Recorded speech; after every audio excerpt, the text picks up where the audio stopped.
Georges Didi Huberman, Confronting Images, Questioning the Ends of Art History. For the science of art, Kunstwissenschaft, it is at the same time a blessing and a curse that its objects necessarily claim to be understood other than from a purely historical angle.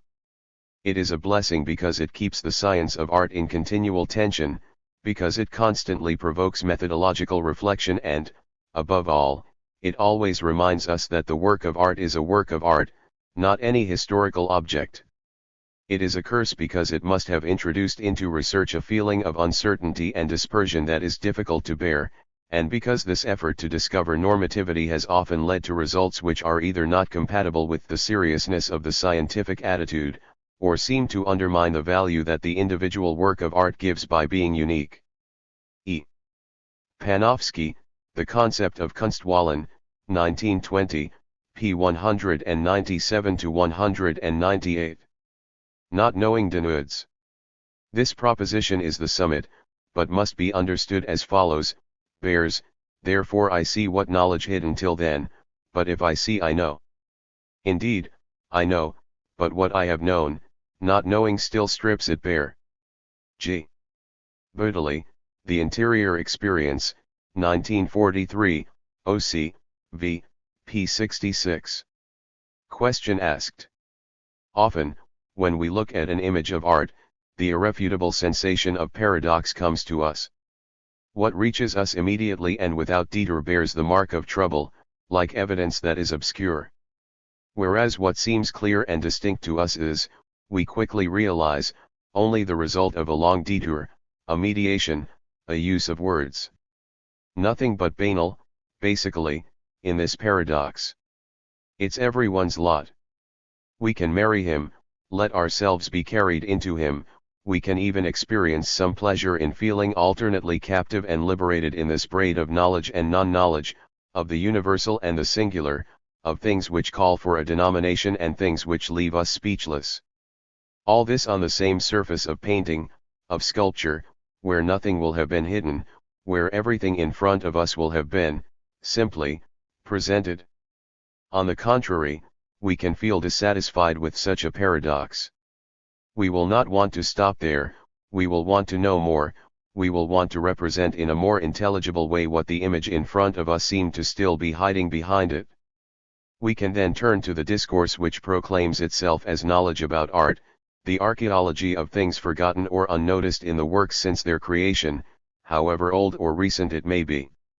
This discipline, whose status thus boils down to offering specific knowledge of the art object, this discipline, as we know, is called art history. Its invention is extremely recent if we compare it to the invention of its own object. We could say, taking Lascaux as a benchmark, that it lags behind art itself by some 165 centuries, of which a dozen filled with intense artistic activity in the Western setting of the Christian world alone. But art history today gives the impression of having caught up. She reviewed, catalogued, and interpreted myriads of objects.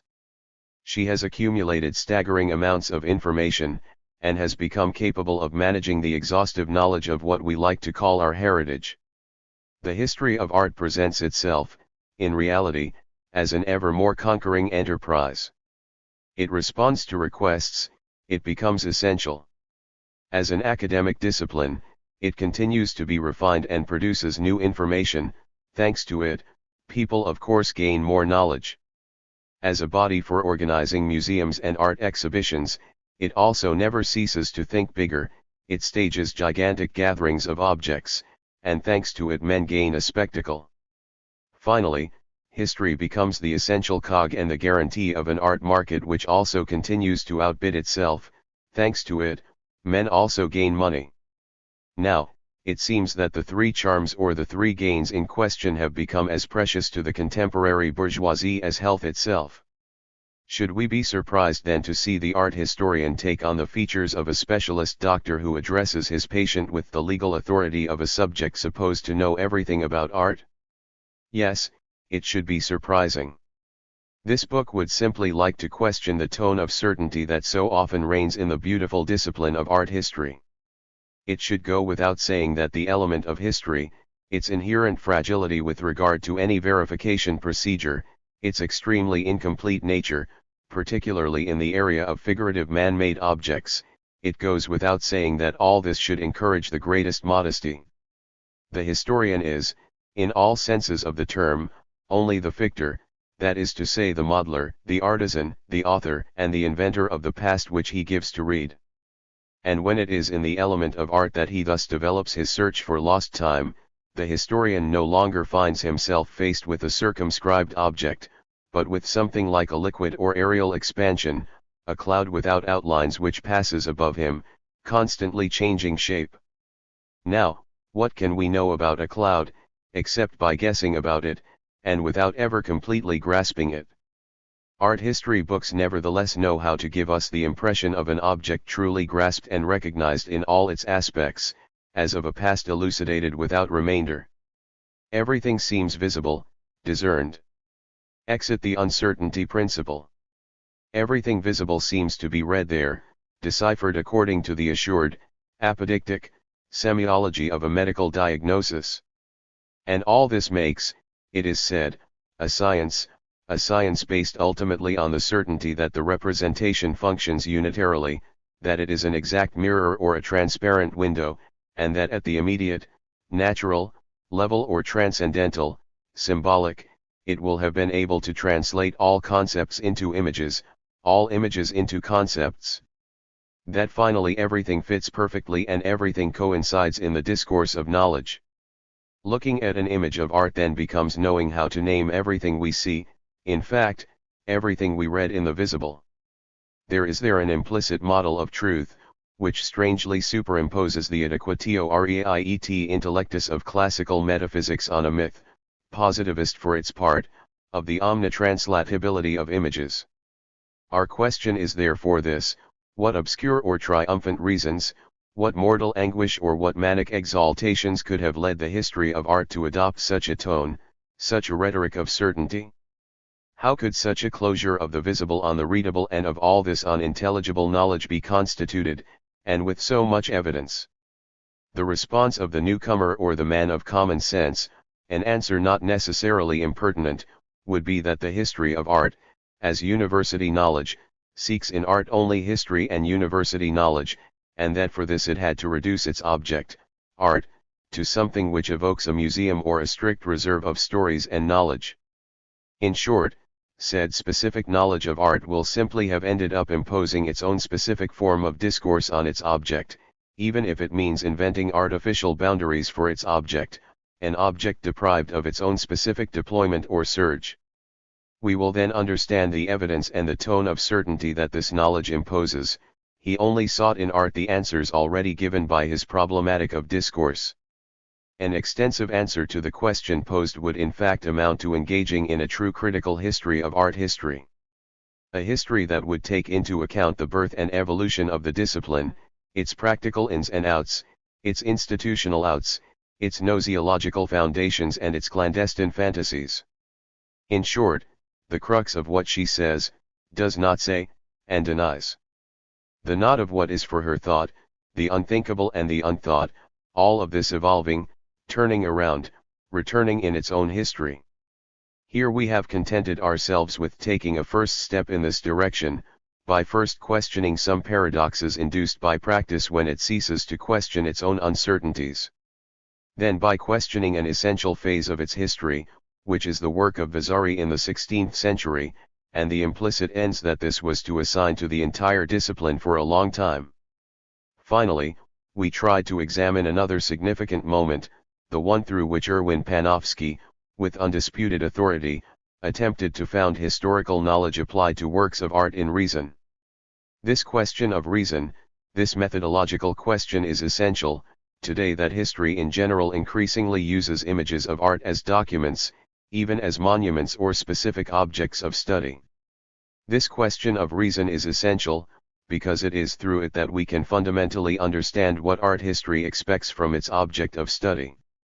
All the great moments of the discipline, from Vasari to Panofsky, from the age of the academies to that of scientific institutes, have always consisted of re-examining the problem of reasons, of redistributing the cards and even reformulating the rules of the game, and always according to an expectation, a renewed desire, the ends required for these changing views which were placed on the images.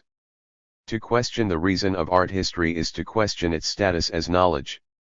It is not surprising that Panofsky, who was not afraid of anything, neither of engaging in the patient labor of scholarship, nor of engaging himself in taking a theoretical position, turned to philosophy Kantian to redistribute the cards of art history and give it a methodological configuration which, broadly speaking, has not ceased to be current. Panofsky turned to Kant because the author of the Critique of Pure Reason had been able to open and reopen the problem of knowledge, by defining the play of its limits and its subjective conditions. This is the properly critical aspect of Kantianism.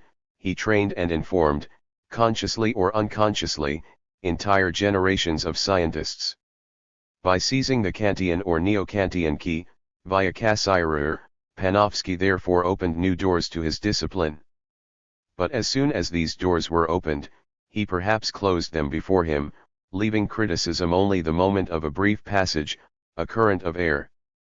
This is because Kantianism in philosophy had done the same, opening in order to better close, questioning knowledge, not to let the radical whirlwind surge, that is to say the inalienable negativity of non-knowledge, but rather to reunify, resynthesize, reschematize a knowledge whose closure was now self-satisfying through a lofty statement of transcendence.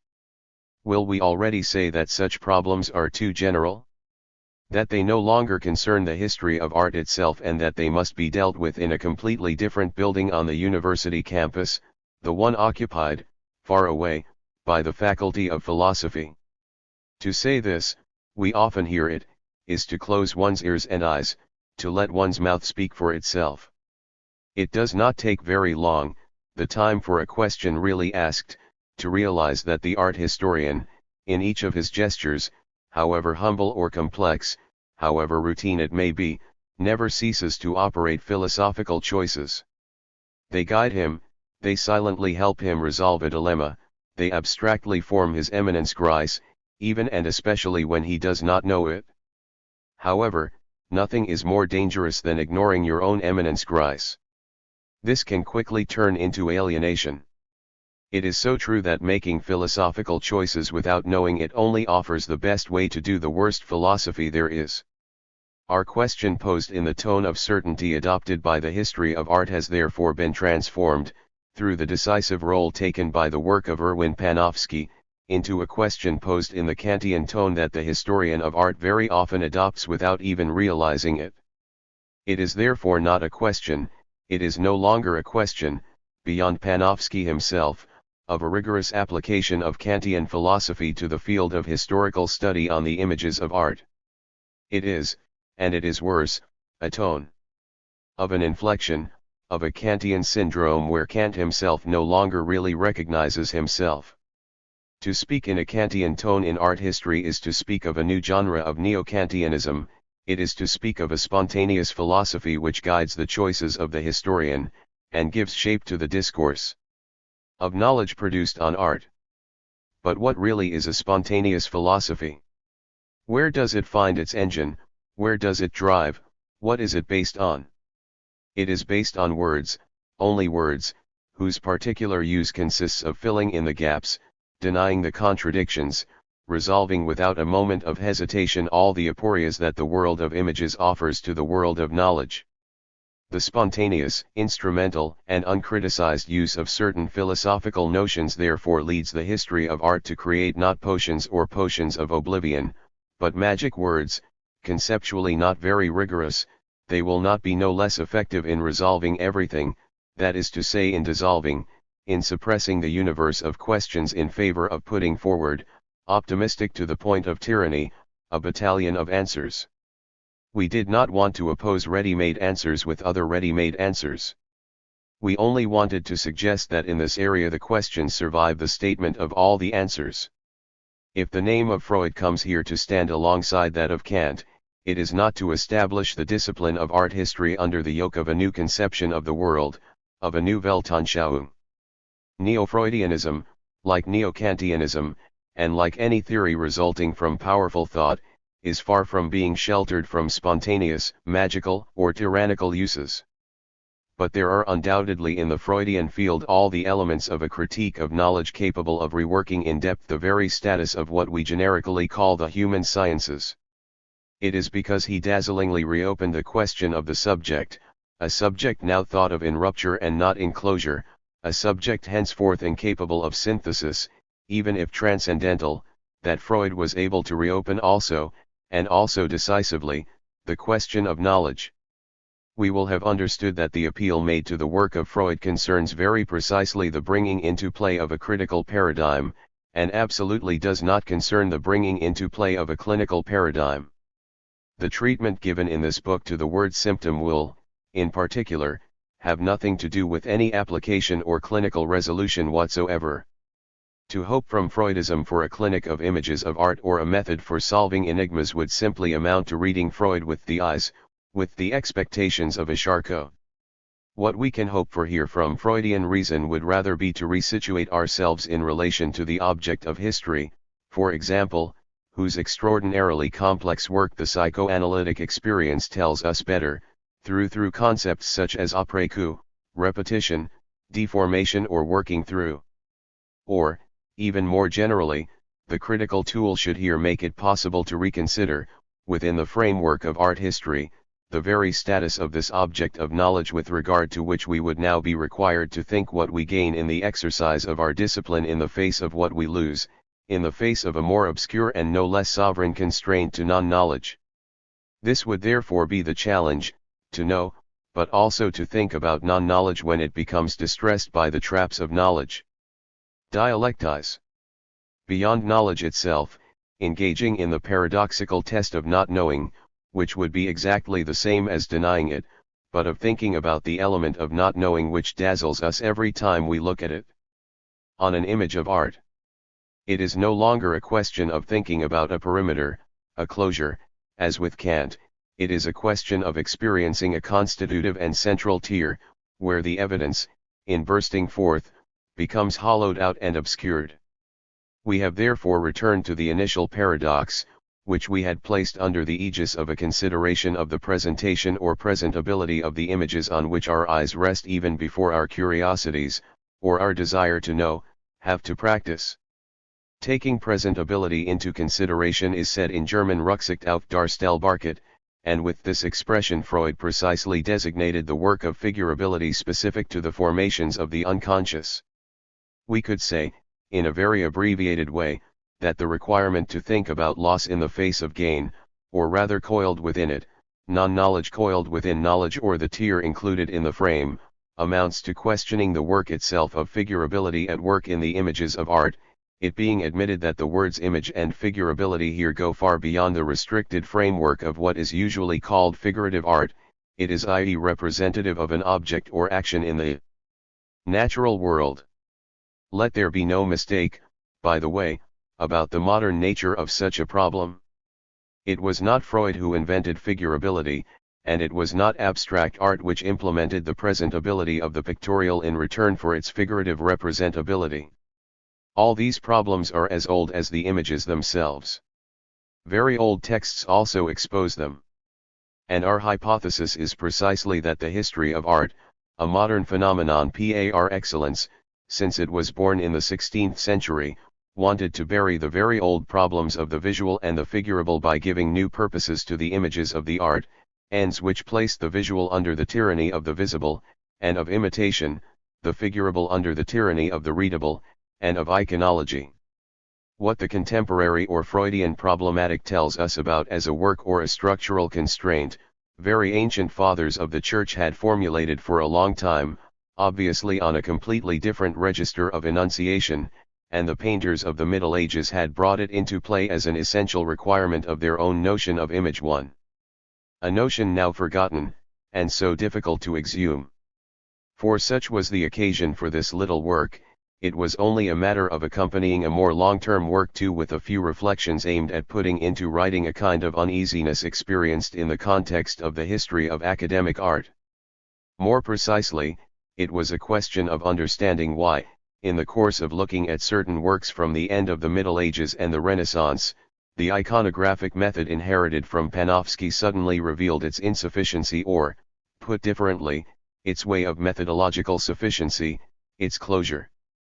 We tried to clarify all these questions about the work of Fra Angelico then, in a teaching given in 1988 to 1989 at the School of Advanced Studies in Social Sciences, by rereading the book dedicated by the Master of Princeton to the work of Albrecht Dürer. Invited to one of these seminars, the psychoanalyst Pierre Fedida came to answer some of our questions with other questions, and in particular this one: was Panofsky ultimately your Freud or your Charcot? Another way of asking the question. And this little book will still only be the prolonged echo of the question, like the always open notebook of an endless discussion. 3. 1. Allow me to refer to a previous work, The Color of Flesh or The Paradox of Tertullian, Nouvelle Revue de Psychanalyse, XXXV, 1987, p. 9-49. 2. Fra Angelico, Dissemblance and Figuration, Flammarion, Paris, 1990. The Open Image. Motifs of Incarnation in the Visual Arts, forthcoming. 3. 2 fragments have been published, one in the Proceedings of the Conference held in Strasbourg in 1988, Mort de Dieu. End of Art, CERIT, Strasbourg, 1990. The other in the Cahiers du Musée National d'Art Moderne, No. 30, December 1989, p. 41-58. 1. Art History Within Limits. Of its simple practice. 1. Fra Angelico, Annunciation, circa 1440-1441. Fresco. Florence, Convent of San Marco, Cell 3. Let us take a moment to look at a famous image of Renaissance painting, Figure 1.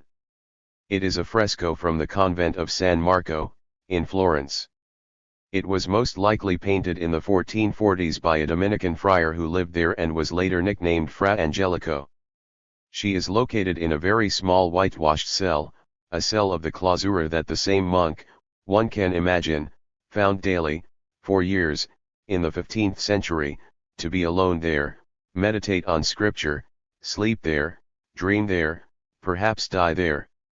When we enter the cell today, which is still quite silent, the electric spotlight focused on the work of art does not even succeed in warding off the effect of luminous obfuscation imposed by the very first contact. Next to the fresco, there is a small window, facing east, whose brightness is enough to envelop our face, to veil in advance the expected spectacle. Painted in deliberate backlight, Angelico's fresco somehow obscures the evidence of his seizure. It gives the vague impression that there is not much to see. When the eye gets used to the light of the place, the impression will curiously still impose itself. The fresco only lightens to return to the white of the wall, since everything that is painted here consists of 2 or 3 spots of faded, subtle colors, placed in a background of the same lime, slightly shaded. Thus, where natural light invested our gaze, and almost blinded us, it is now white, the pigmented white of the background, which comes to possess us. But we are warned to fight against this feeling. The trip to Florence, the convent that became a museum, the proper name of Fra Angelico, all this asks us to see further. It is with the emergence of its representational details that the fresco, little by little, will become truly visible. It becomes so in Alberti's sense, that is to say it begins to deliver discrete elements of visible meaning, elements discernible as signs. 1. It becomes so in the sense of the art historian who, today, endeavors to recognize here the hand of the master and there that of the disciple, judges the regularity or otherwise of its construction in perspective, and attempts to situate the work in Angelico's chronology, even in a geography of Tuscan stylistics in the 15th century. The fresco will also become visible, and even above all, because something in it will have been able to evoke or translate for us more complex units, themes, or concepts, as Panofsky said, stories or allegories, units of knowledge.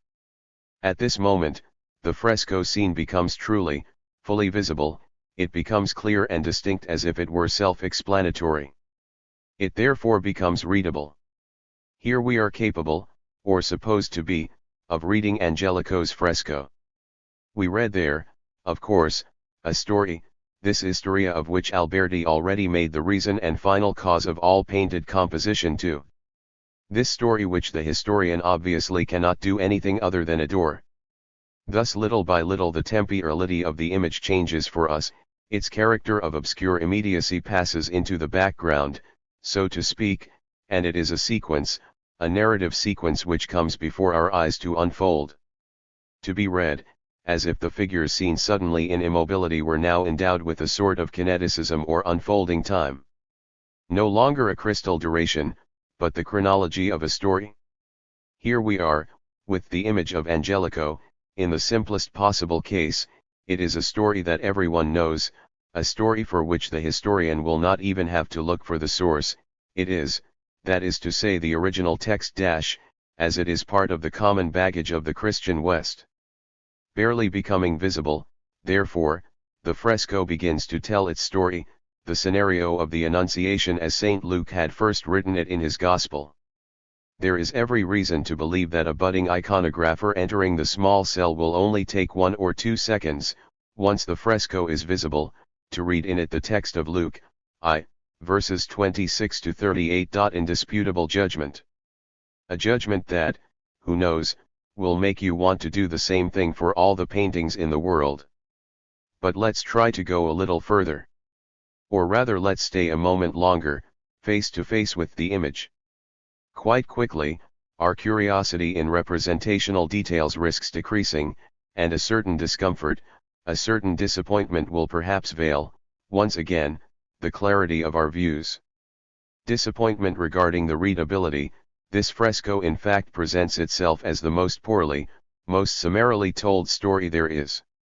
No salient detail, no apparent particularity will ever tell us how Fra Angelico saw the city of Nazareth, historical place, it is said, of the Annunciation, or located the meeting of the angel and the Virgin. There is nothing picturesque in this painting, it is the least talkative there is.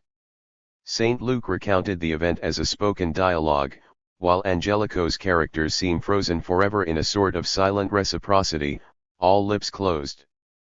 There are no feelings expressed, no action, no theatre of painting. And it is not the marginal presence of Saint Peter the Martyr, hands folded, which will fix our story, since Saint Peter has precisely nothing to do in this story, rather he completes the duralization of its adventure.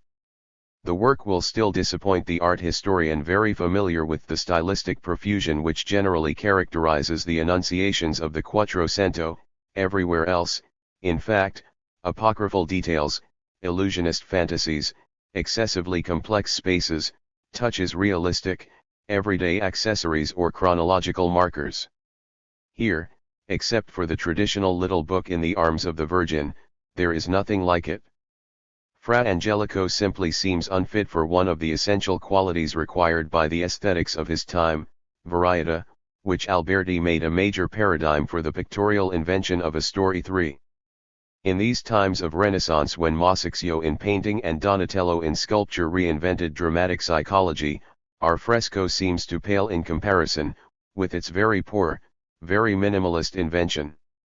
The disappointment of which we speak has no other source, obviously, than the particular aridity in which Fra Angelico seized, solidified or coagulated, unlike a moment seized on the fly, as we said, the visible world of his fiction. The space has been reduced to a pure place of memory. Its scale, the characters a little smaller than natural, if one can pronounce such a word here, prevents any attempt at trompe-l'oeil, even if the small courtyard represented in a certain way extends the architecture wide of the cell. And despite the play of the ribbed windows, at the top, the painted space which is at the level of our eyes only seems to offer a stop of lime, with its ground painted in broad brush strokes and which rises abruptly, far of all the floors built by Piero della Francesca or by Botticelli. Only the two faces have been highlighted, enhanced with light whites, worked in crimson. Everything else is nothing but disregard for details, everything else is nothing but strange gaps, from the swift pictography of the angelic wings and the incredible chaos of the virginal drape, to the mineral vacuity of this simple place which comes to face us. From this impression of badly seen badly said, art historians have often drawn a mixed judgment about the work in general and about the artist himself. It is sometimes presented as a somewhat summary, even naive, picture book, blissful, angelic in the somewhat pejorative sense of the terms, of a religious iconography to which he devoted himself exclusively. Elsewhere, on the contrary, we take advantage of the painter's beatitude and angelism. If the visible or the readable were not Fra Angelico's strong point, it is because with the invisible and the ineffable, precisely, he was on his business. If there is nothing between the angel and the Virgin of his Annunciation, it is because the nothing bore witness to the ineffable and infigurable divine voice to which, like the Virgin, Angelico had to submit everything entire. Such a judgment undoubtedly touches on some relevance concerning the religious, even mystical, status of the work in general. But he deprives himself of understanding the means, the very material where the status existed. He turns his back on painting and on frescoes in particular. He turns his back on them to go without them, that is to say also without Fra Angelico, into the doubtful regions of a metaphysics, of an idea, of a belief without a subject. He therefore only believes he understands painting by disembodying it, so to speak. It functions in reality, and like the previous judgment, within the arbitrary limits of a semiology which has only three categories, the visible, the readable, and the invisible. Thus, apart from the intermediate status of the readable, the issue of which is translatability, only one choice is given to those who look at Angelico's fresco: either we grasp, and we are then in the world of visible, of which a description is possible. Or else we do not understand, and we are in the region of the invisible, of which a metaphysics is possible, from the simple non-existent off-camera of the painting to the ideal beyond of the entire work. There is, however, an alternative to this incomplete semiology. It is based on the general hypothesis that images do not owe their effectiveness to the sole transmission of knowledge, visible, readable, or invisible, but that on the contrary their effectiveness constantly plays in the intertwining, even the imbroglio of knowledge.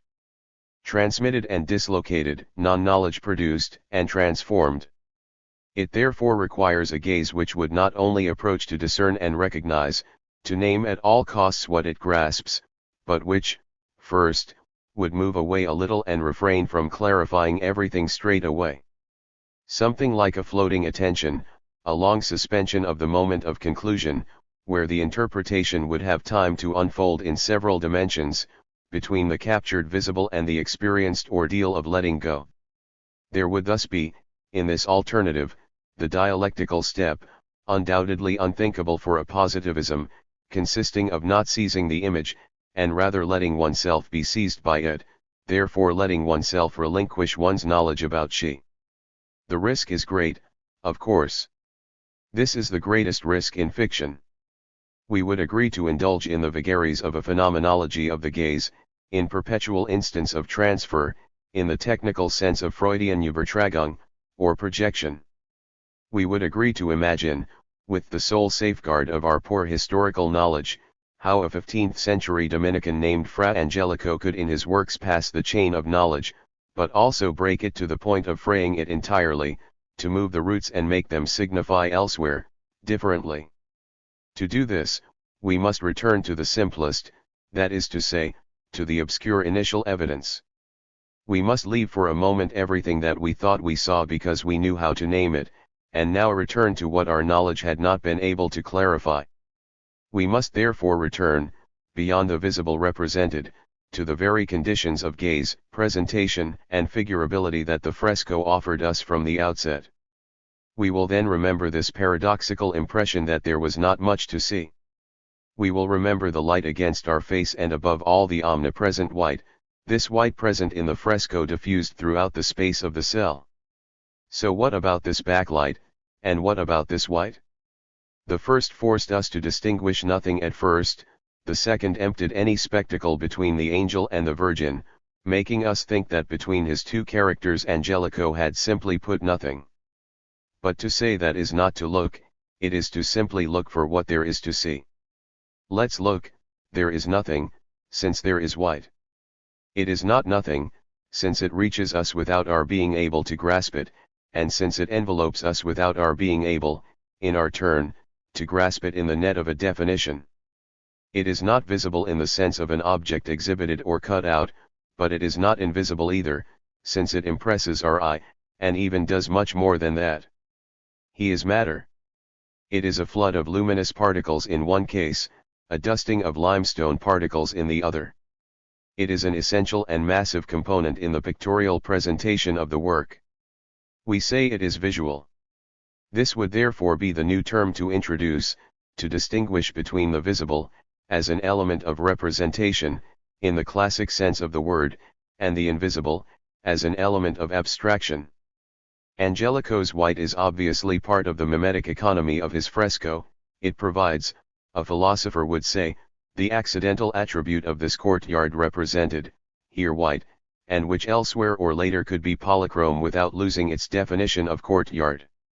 As such, it belongs to the world of representation. But he intensifies it beyond its limits, he deploys something else, he reaches his spectator by other means. He even manages to suggest to the researcher of representations that there is nothing, while he represents a wall, but a wall so close to the real wall, white like it, that it comes to presenting only its whiteness. On the other hand, it is in no way abstract, since, on the contrary, it presents itself as the quasi-tangibility of a shock, of a visual face-to-face. We must name it for what it is, strictly speaking, on this fresco, a very concrete piece of white but it is very difficult to name it as one would a simple object. It would rather be an event than an object of painting. Its status seems both irrefutable and paradoxical. Irrefutable, because of its straightforward effectiveness, its power alone imposes it before any recognition of aspect.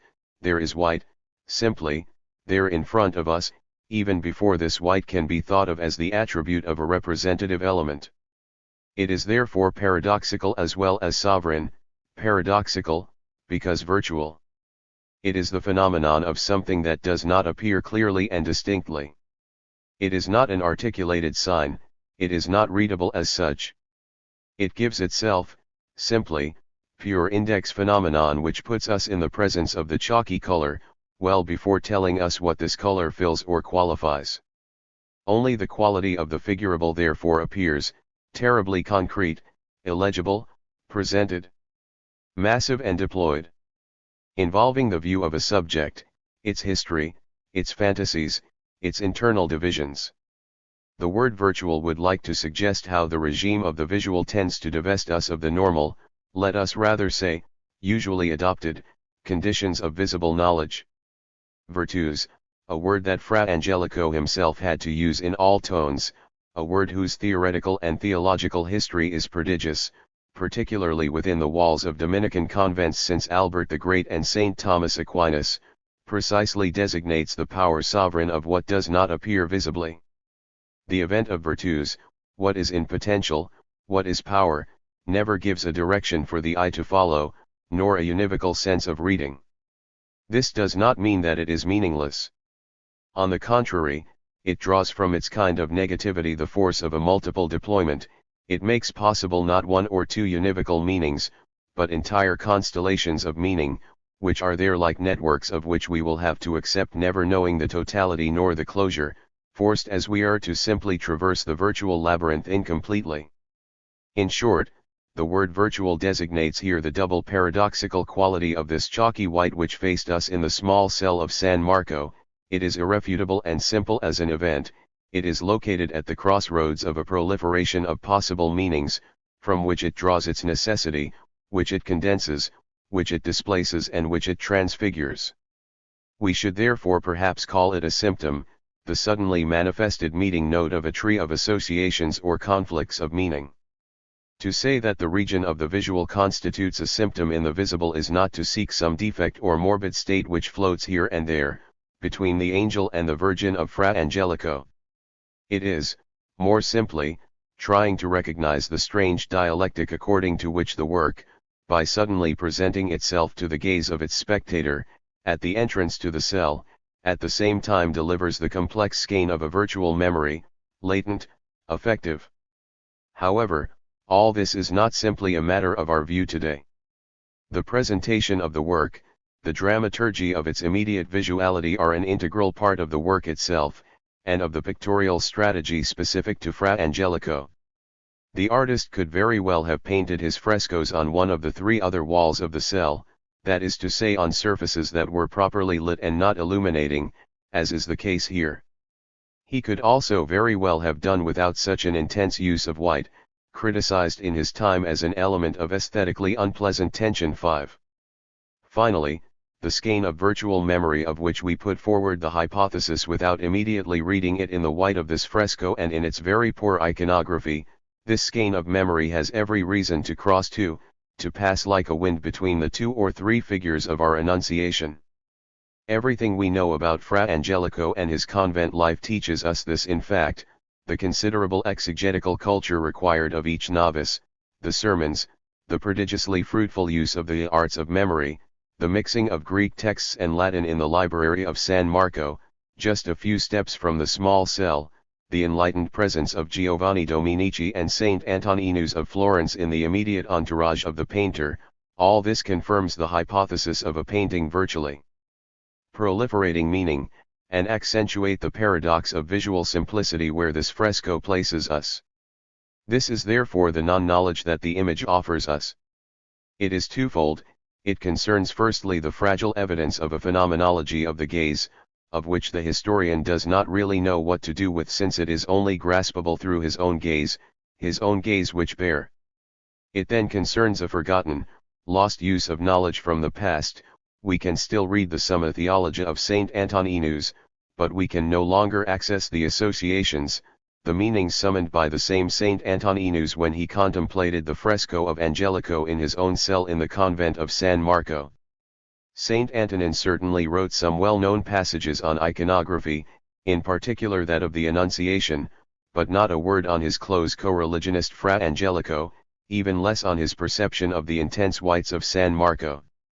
It was simply not in the customs of a Dominican prior, and in the general use of writing, to record the force of shock aroused by a look at the painting, which does not mean, obviously, that the gaze did not exist or that it was indifferent to everything. We cannot simply rely on the authority of texts, or the search for written sources, if we want to grasp something of the effectiveness of images, because this is made up of borrowings, certainly, but also of interruptions practiced in the order of the speech, of transposed legibilities, but also of a work of opening, and therefore of breaking in, of putting into symptoms, practiced in the order of the readable, and beyond it. This situation disarms us. It forces us either to remain silent about an essential aspect of art images, for fear of saying something that would be unverifiable, and this is how the historian often obliges himself to say only very verifiable things. Banalities, or to imagine and take the risk, as a last resort, of the unverifiable. How could what we call the visual region be verifiable in the strict sense of the term, in the scientific sense, since it itself is not an object of knowledge or an act of knowledge, a theme or a concept, but only effectiveness on looks? However, we can move forward a little. First, by changing perspective, by noting that posing this notion of non-knowledge in the sole terms of a deprivation of knowledge certainly does not provide the best way of approaching our problem, since it is a way of still preserving knowledge in its privilege of absolute reference. Then, we must reopen precisely what seemed not to provide Angelico's fresco, so simple, so summary, with its most direct textual source. We must reopen the luxuriant and complex set of Summi Theologia which, from Albert the Great to Saint Antoninus, modeled Angelico's culture and its form of belief. We must reopen the Ars Memorandi still in use in the Dominican convents of the 15th century, or those crazy encyclopedias which were called Summi de Exempli et Similitudinibus Rerum. Now, what do we find in these sums? Amounts of knowledge? Not exactly. Rather, labyrinths where knowledge is distorted, becomes fantasy, where the system becomes a great displacement, a great multiplication of images. Theology itself is not considered as knowledge in the sense in which we understand it today, that is to say in the sense in which we possess it. It deals with an absolute other and submits entirely to it, a God who alone commands and possesses this knowledge. If there is knowledge, it is not taken or grasped by anyone, even St. Thomas himself. It is scientia Dei, the science of God, in all the senses of the genitive of. This is why it is said in principle to surpass, to found in one sense and to ruin in the other, all human knowledge and all other ways or pretensions of knowing. Its principles do not come from any other science, but from God immediately, by revelation, per revelationem. 6. Now, revelation does not give anything to be grasped, it rather gives one to be grasped in the scientia Dei, which itself remains in law, until the end of time, a time when the eyes are supposed to open for good, elusive, that is to say producing an inseparable loop of knowledge and non-knowledge. How could it be otherwise, in a universe of belief which constantly requires us to believe in the incredible, to believe in something put in place of everything we don't know?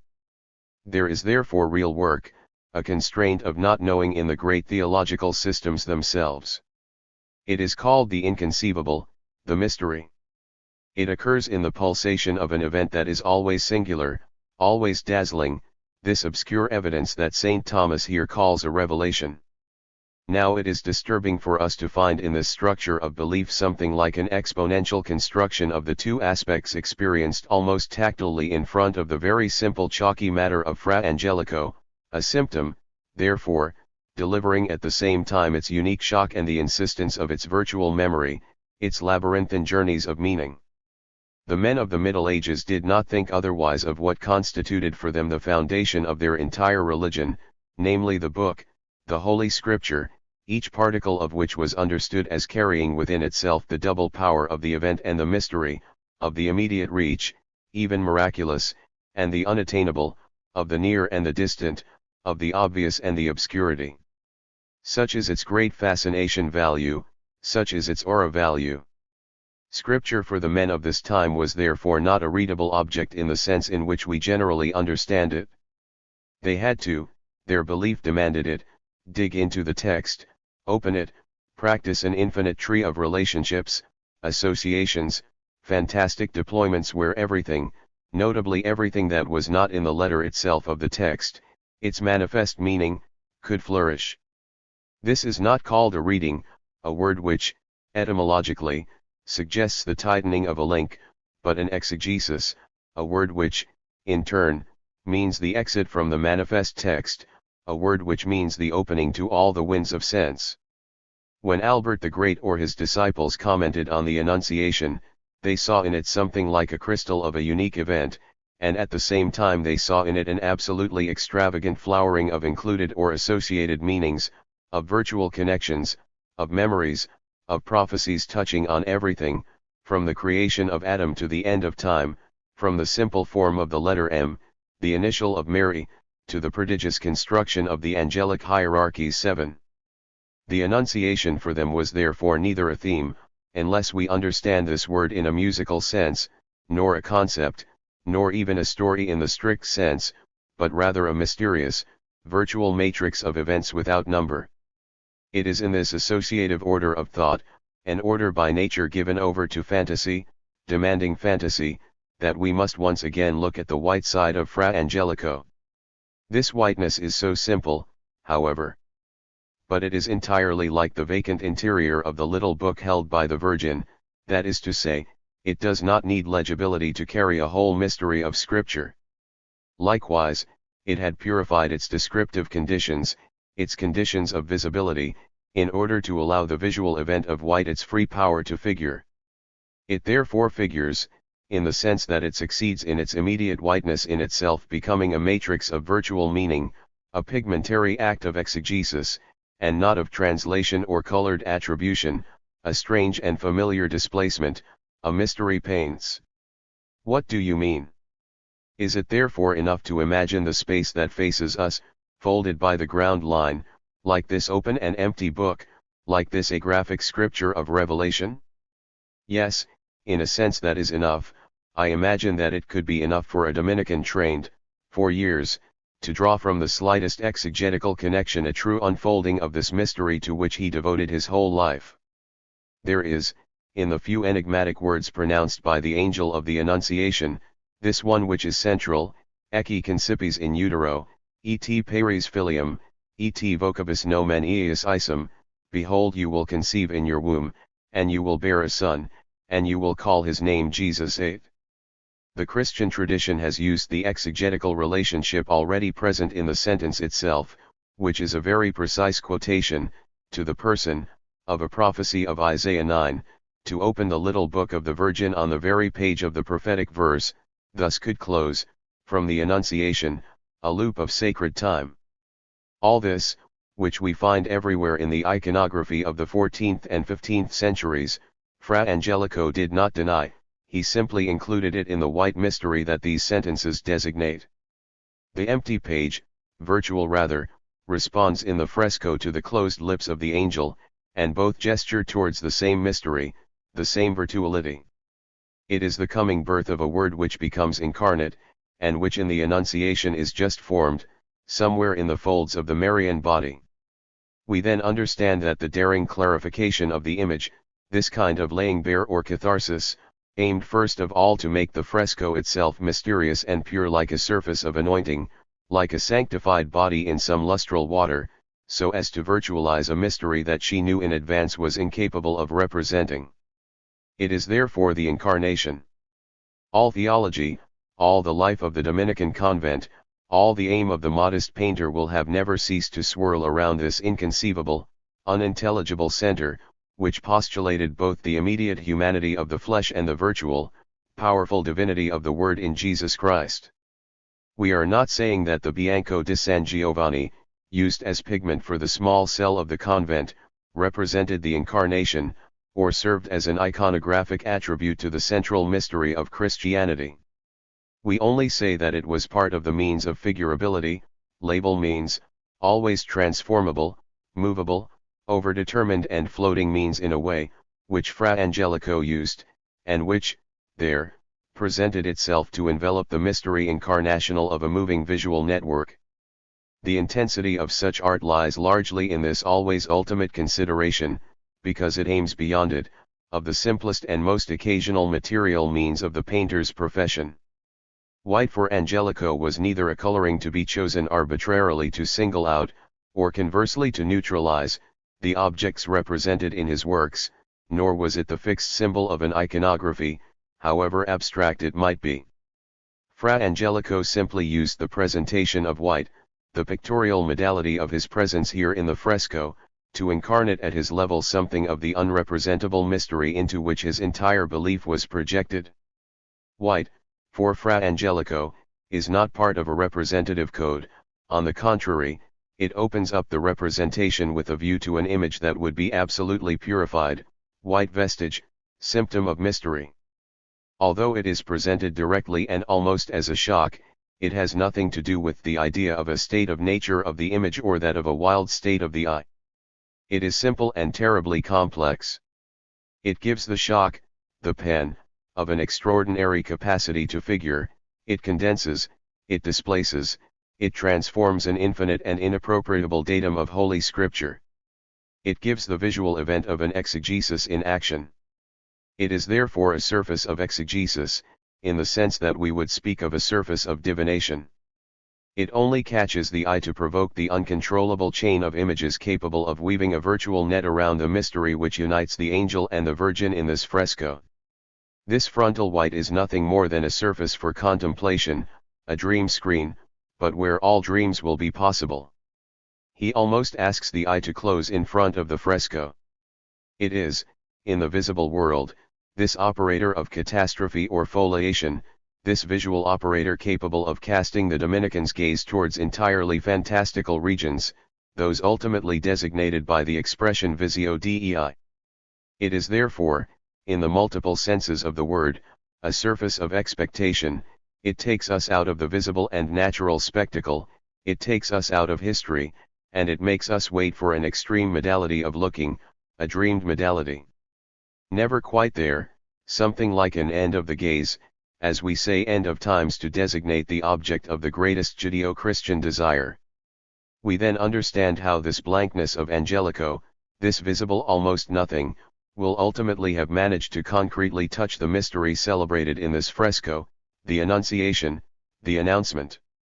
Fra Angelico had reduced all his visible means of imitating the appearance of an Annunciation, in order to give himself the visual operator suitable for imitating the process of an announcement.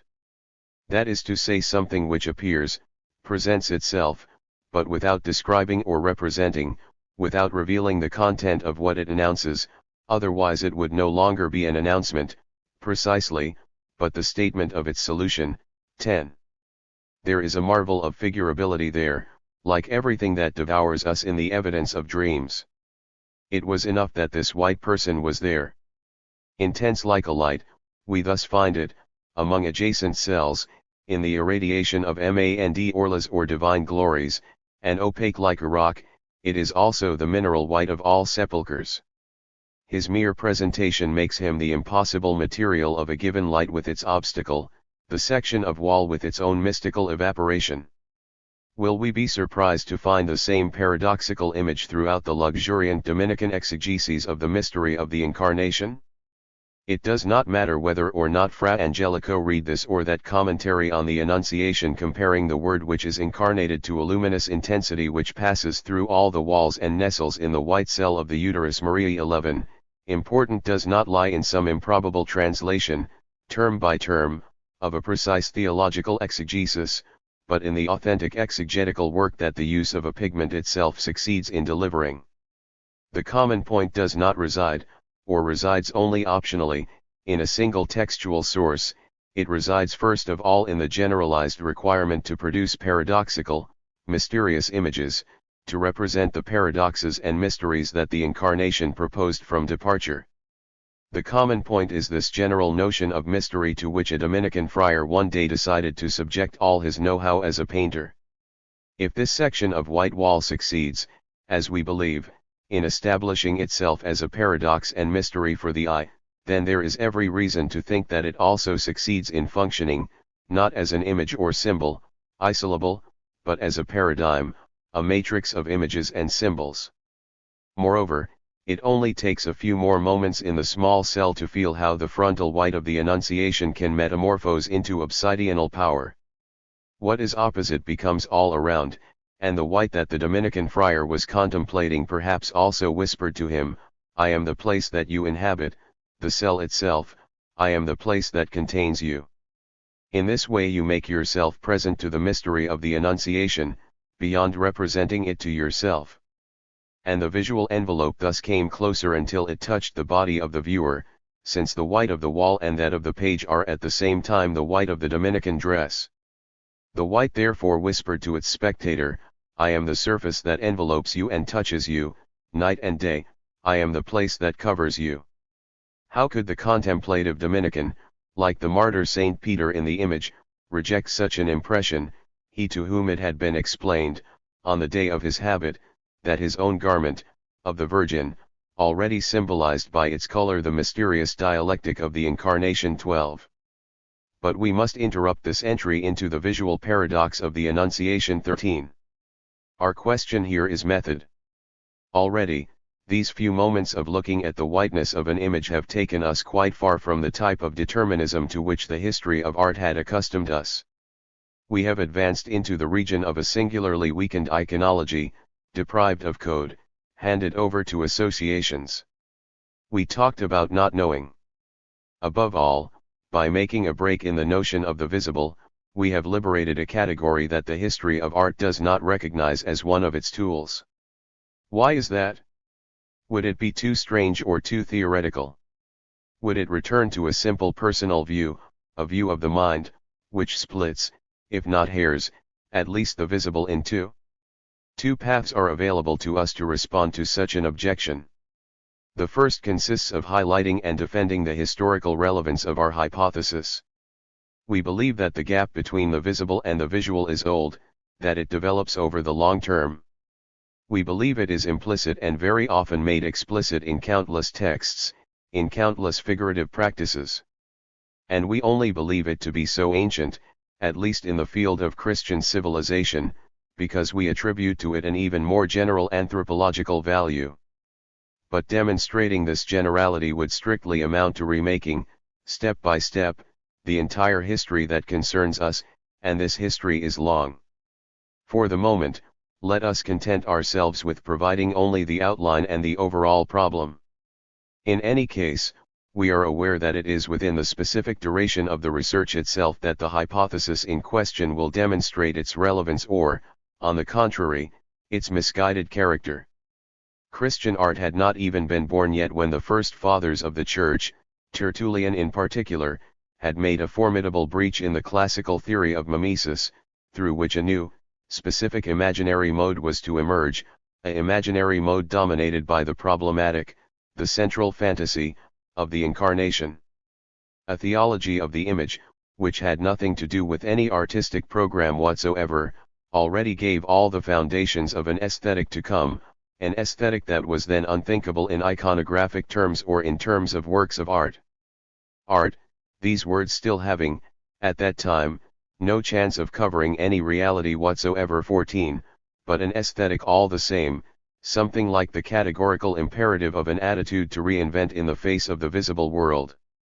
However, this attitude opened a paradoxical field, which mixed the frenzied hatred of appearances and even of the visible in general, with an intense and contradictory quest directed towards what we called the demand for the visual, a demand dedicated to the impossible, to something which was the other of the visible, its syncope, its symptom, its dramatic truth, its beyond, and which nevertheless was not the invisible or the idea, quite the contrary. This something remains difficult to think, just as the very paradoxes of the incarnation are difficult to think, just as the very paradoxes of the incarnation are impossible.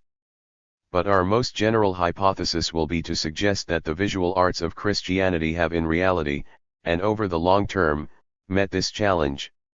They have effectively achieved, in their imaging material, this syncopation, this symptomatic of the visible world. They effectively opened the imitation on the grounds of the incarnation. Why were they able to do this, and why, in doing so, did they constitute the most image-rich religion that has ever existed? Because the impossible of incarnational paradoxes, under the guise of divine transcendence, touched the very heart of an immanence that we could qualify, with Freud, as metapsychological, the immanence of this human capacity to invent impossible bodies, to know something of the real flesh, our mysterious, our incomprehensible flesh. This ability is aptly called the power of figurability. We have seen it, figurability is opposed to what we usually understand by figuration, just as the visual moment, which it brings into being, is opposed, or rather an obstacle, an incision and a symptom, in the regime normal of the visible world, a regime where we believe we know what we see, that is to say where we know how to name each aspect that the eye likes to capture. Beyond the apparent contradictions of his apologetics, Tertullian in reality launched a kind of challenge to the image, which consisted of saying, either you are only the visible, and I will execrate you like an idol, or else you open up to the flashes of the visual, and then I will recognize in you the power of having touched me deep down, of having brought to light a moment of divine truth, like a miracle. The apparent contrast between the existence of powerful theologies of the image and the virtual non-existence of a Christian art until towards the end of the 3rd century, this contrast is undoubtedly due, in part, to the fact that ancient Christianity was not at all trying to create a museum of works of art for himself. He first sought to found, in the space of right and belief, his own visual effectiveness, his own visual art in the broad sense, which could manifest itself through very different things, a simple sign of the cross, an accumulation of ad sanctos tombs. Even the endured theater of a martyr accepting death in the middle of the arena. In this early period, it must be remembered, Christianity was far from having refuted the Mosaic ban on images. 15. If Tertullian, and many other fathers of the Church, and later many mystical authors, began to accept the visible world, the one where the Word had deigned to incarnate and humble himself, it was on the condition implicit in causing him to suffer a loss, a sacrificial damage. It was necessary, in a way, to circumcise the visible world, to be able to incise it and put it in crisis, to fail, to be able to almost exhaust it and sacrifice it in part in order, beyond that, to be able to give it the chance of a miracle, of a sacrament, of a transfiguration. What we will call with a word essential to this entire economy, a conversion.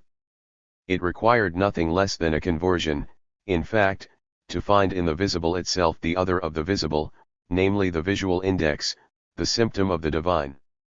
We now understand better why it was not the visibility of the visible that Christians first claimed, that was always the appearance, the venustas of the figures of Venus, in short, idolatry, but its visuality, in other words, its character as a sacred, overwhelming event, its incarnate truth crossing the aspect of things like their temporary disfigurement, the scopic effect of something else, like an effect of the unconscious. To state it very quickly, we will therefore say that Christianity ultimately summoned from the visible not mastery, but the unconscious. Now, if we had to give meaning to this expression, the unconscious of the visible, it is not from the side of its opposite, the invisible, that we would have to look, but from the side of a phenomenology more twisted, more contradictory, more intense too, more embodied. This is what the event tries to designate, the symptom of the visual. Art history fails to understand the immense constellation of objects created by man with a view to visual effectiveness, when it seeks to integrate them into the agreed scheme of mastery of the visible. This is how it has too often ignored the anthropological consistency of medieval images. This is how it has too often treated the icon as simple stereotypical imagery, and implicitly despised its iconographic poverty. 16. This is how it excluded and still excludes from its field a considerable series of objects and figural devices, which do not respond directly to what an expert today would call a work of art, the frames, non-representational elements, an altar table or votive stones which clutter the visibility of a holy image, but on the other hand work effectively to constitute its visual value, through these symptoms which are the shimmer, brilliance or withdrawal into the shadows, all things which obviously hinder the investigation of the art historian in his desire to identify forms. The visible reality of a Gothic stained glass window can be defined through its specific treatment of an iconographic theme and the detail of its style, but all this can only be understood today through a photographic telescopy operation, while the visual reality of this same stained glass window will firstly be the mode in which an imaging material was conceived, in the Middle Ages, so that the men who entered a cathedral experienced themselves as walking in light and in color, mysterious color, intertwined up there, on the stained glass window itself, in a disparate network of very barely identifiable zones, but recognized in advance as sacred, and here, on the pavement of the nave, in a polychrome cloud of light crossed religiously by the walker's steps.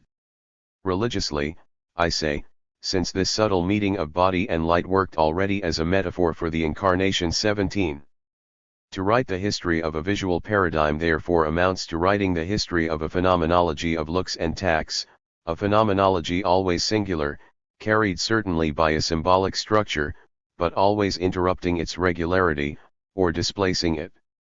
It is a difficult task to write this story, since it requires finding the articulation of two apparently foreign points of view, the point of view of structure and the point of view of the event, that is to say the opening made to the structure. Now, what can we know about the singular?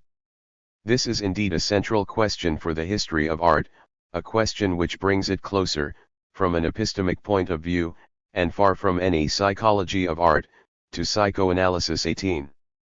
The connection also proves striking to the extent that the destiny of glances is always the business of a memory that is all the more effective because it is not obvious. With the visible, of course, we are in the realm of what is manifested. The visual, for its part, would rather designate this irregular net of symptom events which reach the visible like so many traces or flashes, or markings of enunciation, like so many clues. Indices of what? Of something, a work, a memory in process, which nowhere has been completely described, attested, or recorded in archives, because its significant material was first and foremost the image. The key is to now know how to include, in the historical method, this, visual, effectiveness of the virtual. But what could the virtuality of an image mean in art history? Would we be forced, to think of such virtuality, to require the dubious help of an invisible kingdom of ideas, doubling the fabric of shapes and colors? Is it not obvious, moreover, that a painting manifestly reveals everything in itself, without any remainder for those who know how to interpret the smallest detail? What do we mean, basically, by symptom in a discipline entirely attached to the study of objects presented, offered, visible? This is undoubtedly the fundamental question. But we must ask the question at yet another level. How do such categories, the symptom, the visual, the virtual, concern the practice of art history? Aren't these categories too general, or too philosophical? Why persist in questioning a visual that no one seems to use to extract everything we can know from works of art? We must therefore listen to the principled objections, in any case the mistrust that this question can arouse in a field which today allows itself to have internal progress in its method, and therefore to a legitimacy that we will, in turn, have to question it in the light of its own methodology, even its own history. 19. The first distrust will be aimed at the questioning form itself, at its, let us say, philosophical content. It is a curious, but well observable, fact that the academic practitioners of a discipline that is nonetheless very indebted, in its history, to philosophical thought, masters such as H. Wulflin, A. Riegel, A. Warburg or E. Panofsky never particularly hit it, are today so little hospitable towards theoretical thought. 20. We often perceive a distrust, cowardly or haughty, for views of the mind, as if the art historian, sure of his know-how, implicitly opposed theories designed to change, and his own discipline which, from catalogues to monographs, would only be made to progress. But progress towards what? Towards greater accuracy, of course. Because this is the form taken today by progress in art history. At all levels we are computerizing, that is to say we are refining to the extreme what constitutes information. This is how the history of art goes in its average state, which is a conquering state ever more exactitude, which in itself is obviously pleasing, provided we know the why of such a quest for detail and completeness. Accuracy can constitute a means to the truth, it cannot be the only end, even less the exclusive form. Accuracy constitutes a means of truth, only when the truth of the object studied is recognized as admitting a possible accuracy of observation or description. Now, there are objects, even physical objects, about which the exact description provides no truth. 21.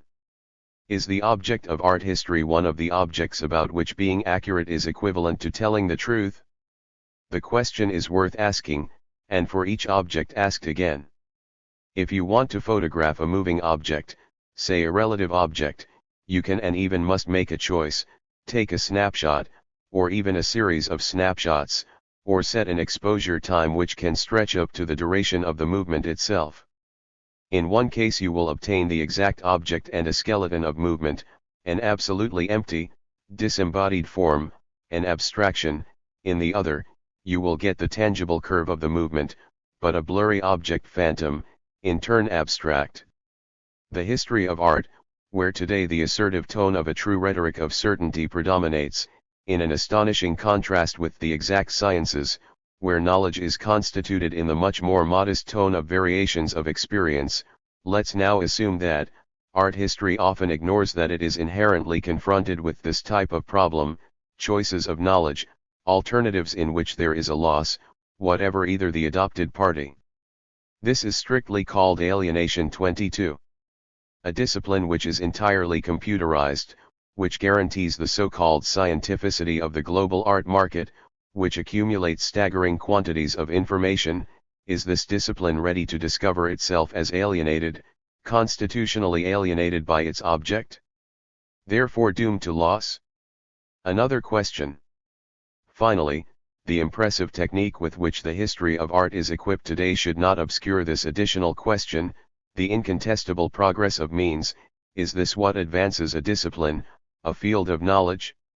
Is it not rather in a renewed problem, that is to say a theoretical shift, that we must see the progress of knowledge? the hypothesis should seem trivial. It is not in this field, where we still ask old questions with new tools, more exact and more efficient, we hoard the accuracies, even the certainties, but this is to better turn our backs on the concern that any commitment to the truth implies.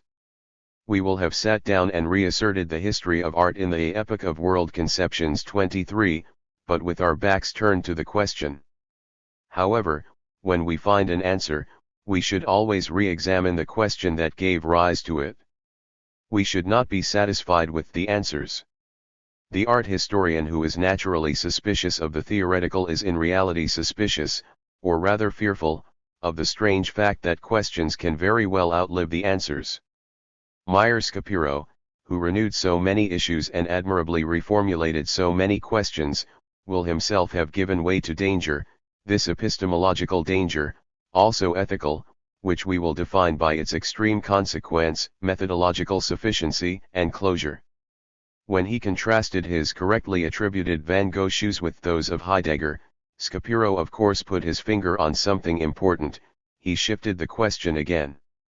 But he will have given many, probably not himself, the illusion of resolving the question, of closing the matter, therefore of quite simply making the Heideggerian problem obsolete. It is still the illusion that the most accurate speech, in this area, would necessarily be the most true. But a careful examination of the two texts ultimately brings the two authors back to their mutual share of misunderstanding, without the accuracy, and in particular the attribution of these shoes of Van Gogh, being able to definitively claim to be the truth. Of this painting 24. The other danger to which such a type of debate lends itself is the effect of reciprocal closure of the thoughts present. The philosopher will remain brilliant, that is to say vain for an art historian who, for his part, will justify the thinness of his problematic by telling himself that at least, in everything he puts forward, he has reason, he is correct, he found the answer. Such is the scientific illusion in art history. Thus goes the illusion of specificity, regarding a field of study that is nevertheless indefinable, except as a relative and oh-so-changing field. The art historian perhaps believes he is keeping and safeguarding his object by enclosing it in what he calls specificity. But, in doing so, he locks himself within the limits imposed on the object by this premise, this ideal, this ideology, of closure 25. Where is the specificity of Gothic stained glass? Absolutely nowhere. It is in the firing of glass paste, it is in the long route of traders in colored ores, it is in the opening calculated by the architect, in the tradition of forms but also in the stylus of the monk copying his translation Erechtheion of Pseudo-Dionysius the Areopagite, she is in a Sunday sermon on the divine light, she is in the tactile sensation of being reached by color, and of simply looking upwards at the source of this contact. Visual objects, objects invested with a figurability value, develop all their effectiveness in building multiple bridges between orders of realities that are nevertheless positively heterogeneous. They are luxuriant operators of displacements and condensations, organisms that produce knowledge as well as non-knowledge. Their operation is polydirectional, their effectiveness polymorphic. Would there not be some inconsistency in separating their definition from their effectiveness? How then would the art historian not need, in order to think about the dynamics and economy of the visual object, which go beyond the visible, physical limits of this object, how not to wouldn't it need an elaborate semiology, an anthropology, a metapsychology? Anyone who says, I am going to talk to you about this visual object from the specific point of view of the art historian therefore has some chance of missing the essential point. Not that art history must by definition miss the essential, quite the contrary. But because art history must constantly reformulate its epistemological extension. Like any defense and like any denial, the discourse of specificity aims to obscure, but without ever succeeding, this obvious fact. It is itself determined by a system of thought which, originally, was foreign to it. All the evil comes from there, because it is by obscuring its own models that knowledge becomes alienated, forgotten, and decayed.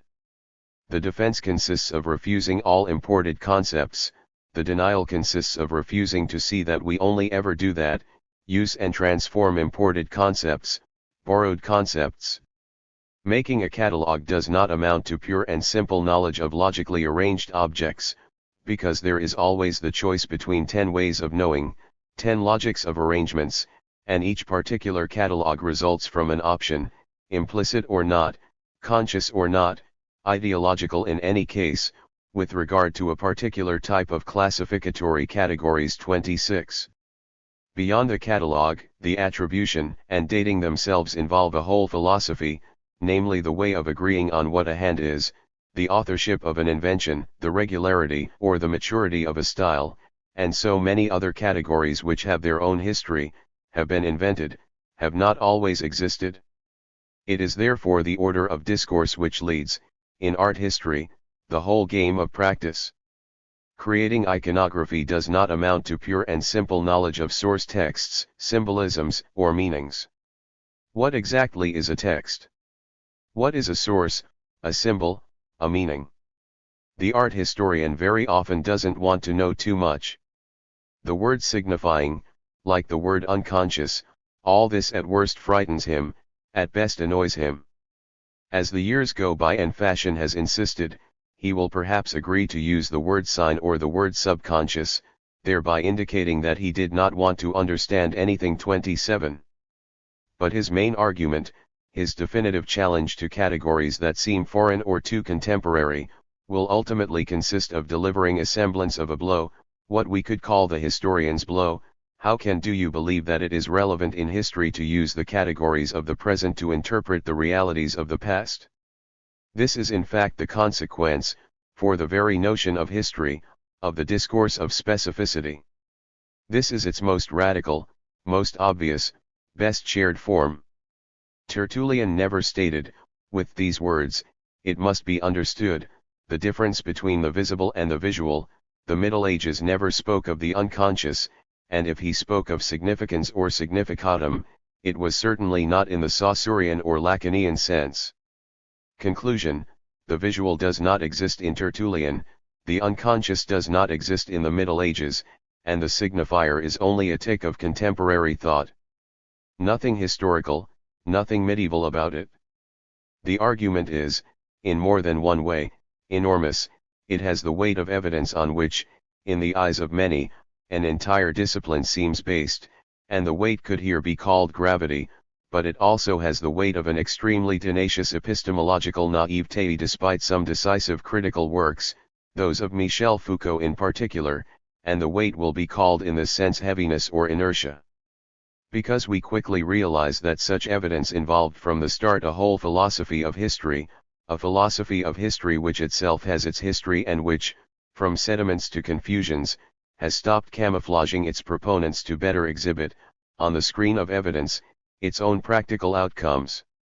It is therefore as a historian that we must respond to the historian's blow, but also as a dialectician, and to do so start from the simplest, the aporias of practice, towards the most complex, the aporias of reason. We must therefore begin by questioning the proposition of the historian's move by positivizing it, that is to say by overturning it. Can we, practically, interpret the realities of the past with the categories of the past, of the same past, you hear? And what would then be the content of this same? What is basically the same for a historical discipline? How do we grasp the sameness of a vanished rite, of a medieval outlook, of an object from which the world has passed, that is to say from which the world has collapsed? In every historian there is a desire, an absolutely justified desire, for empathy. It can sometimes turn into obsession, into psychological compulsion, sometimes into a Borgesian delirium. Such a desire names at the same time the essential and the unthinkable of history. The essential, since we can only understand the past, in the literal sense of the term understand, by engaging in a kind of hymen, penetrating the past and being penetrated by it, in short, feeling the merry in order to grasp it completely, while in return we are, in this act, ourselves seized by it, caught up, embraced, even stunned. It is difficult to ignore, through this movement of empathy, the profoundly mimetic character of the historical operation itself.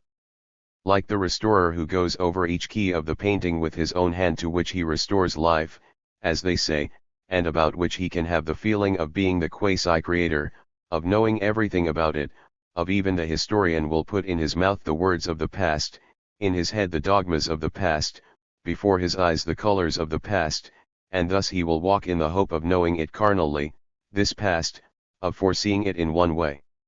This mimetic character basically only constitutes the conquering advance of the desire of which we spoke above.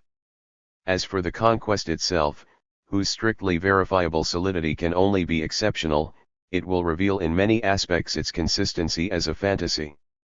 It will be, at the very least, an act of imagination. 28. It can be deployed, as with Michelet, in a true poetics of the past, which does not mean, once again, that it is false, even if it produces inaccuracies.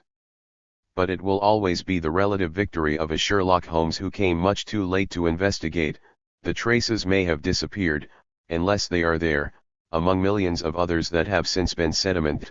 We no longer know the number or the names of all the characters in the drama, the murder weapon flew away or was cleaned too well over time, the motive could be inferred from existing documents, but aren't there other documents hidden or missing? Wouldn't these documents be tricks, lies concocted in the meantime to better hide the real motive? Why would the mobile have been written? And, by the way, was there really a crime? This is what Sherlock Holmes dreamed of from the start, of course, but to which he could not, from where he is, absolutely swear. The grandeur and misery of the historian, his desire will always be suspended between the tenacious melancholy of a past as an object of loss and the fragile victory of a past as an object of discovery, or object of representation. He tries to forget, but cannot, that these words desire, imagination, fantasy, are only there to indicate to him a flaw which constantly requires him. The past of the historian, the past in general, holds to the impossible, he holds to the unthinkable. We still have some monuments, but we no longer know the world that demanded them. We still have a few words, but we no longer know the utterance that supported them. We still have a few images, but we no longer know the looks that gave them flesh. We have the description of the rites, but we no longer know either their phenomenology or their exact effectiveness value. What does that mean? That all past is definitively anachronistic. It only exists or consists of the images we make of it. It therefore only exists in the operations of a reminiscent present, a present endowed with the admirable or dangerous power of presenting it, precisely, and in the aftermath of this presentation, of elaborating it, of represent. 29. Each historian can respond that he knows all this well, namely the perpetual constraint of the present on our vision of the past. But, in fact, it's not just about that.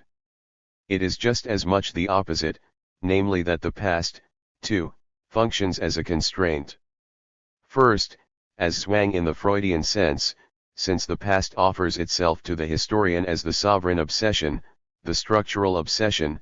Secondly, because it sometimes imposes itself as an alienating element of historical interpretation itself, an embarrassing paradox.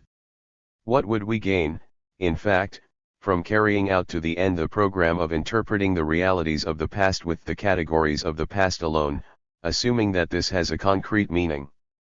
We would perhaps gain an interpretation of the Inquisition armed only with the arguments, specific arguments, of the Inquisitor. Even if it were also armed with the arguments, the defense and the cries, of the tortured person, this interpretation would still turn into a vicious circle. Embracing the past in imagination is necessary, but not enough. There we access, without doubt, the subtleties of a time, which we thereby strive to understand through our own intelligibility. But we must also know how to break the ring, to betray our hymen, as long as we want to understand intelligibility itself. This is only done at the cost of a distant gaze. He floats in the present, knows it, and this knowledge makes him fruitful in turn. The situation, here again, is that of an alienating choice, a perilous choice in any case. There is, on the one hand, the danger of contemporary logocentrism, a danger under which a strictly Saussurean or Lacanian point of view would strip the Occamist signum or reference of their substance 30.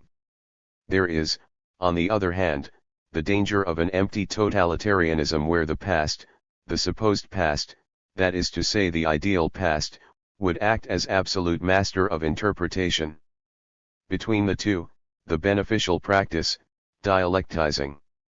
For example, the fruitfulness of an encounter through which seeing the past with the eyes of the present would help us to cross a threshold, and to literally plunge into a new aspect of the past, hitherto unnoticed, an aspect since then buried, because such is the real plague of the historian, the insidious work of the since then, and which the new look, I do not say naive or virgin, would have suddenly revealed.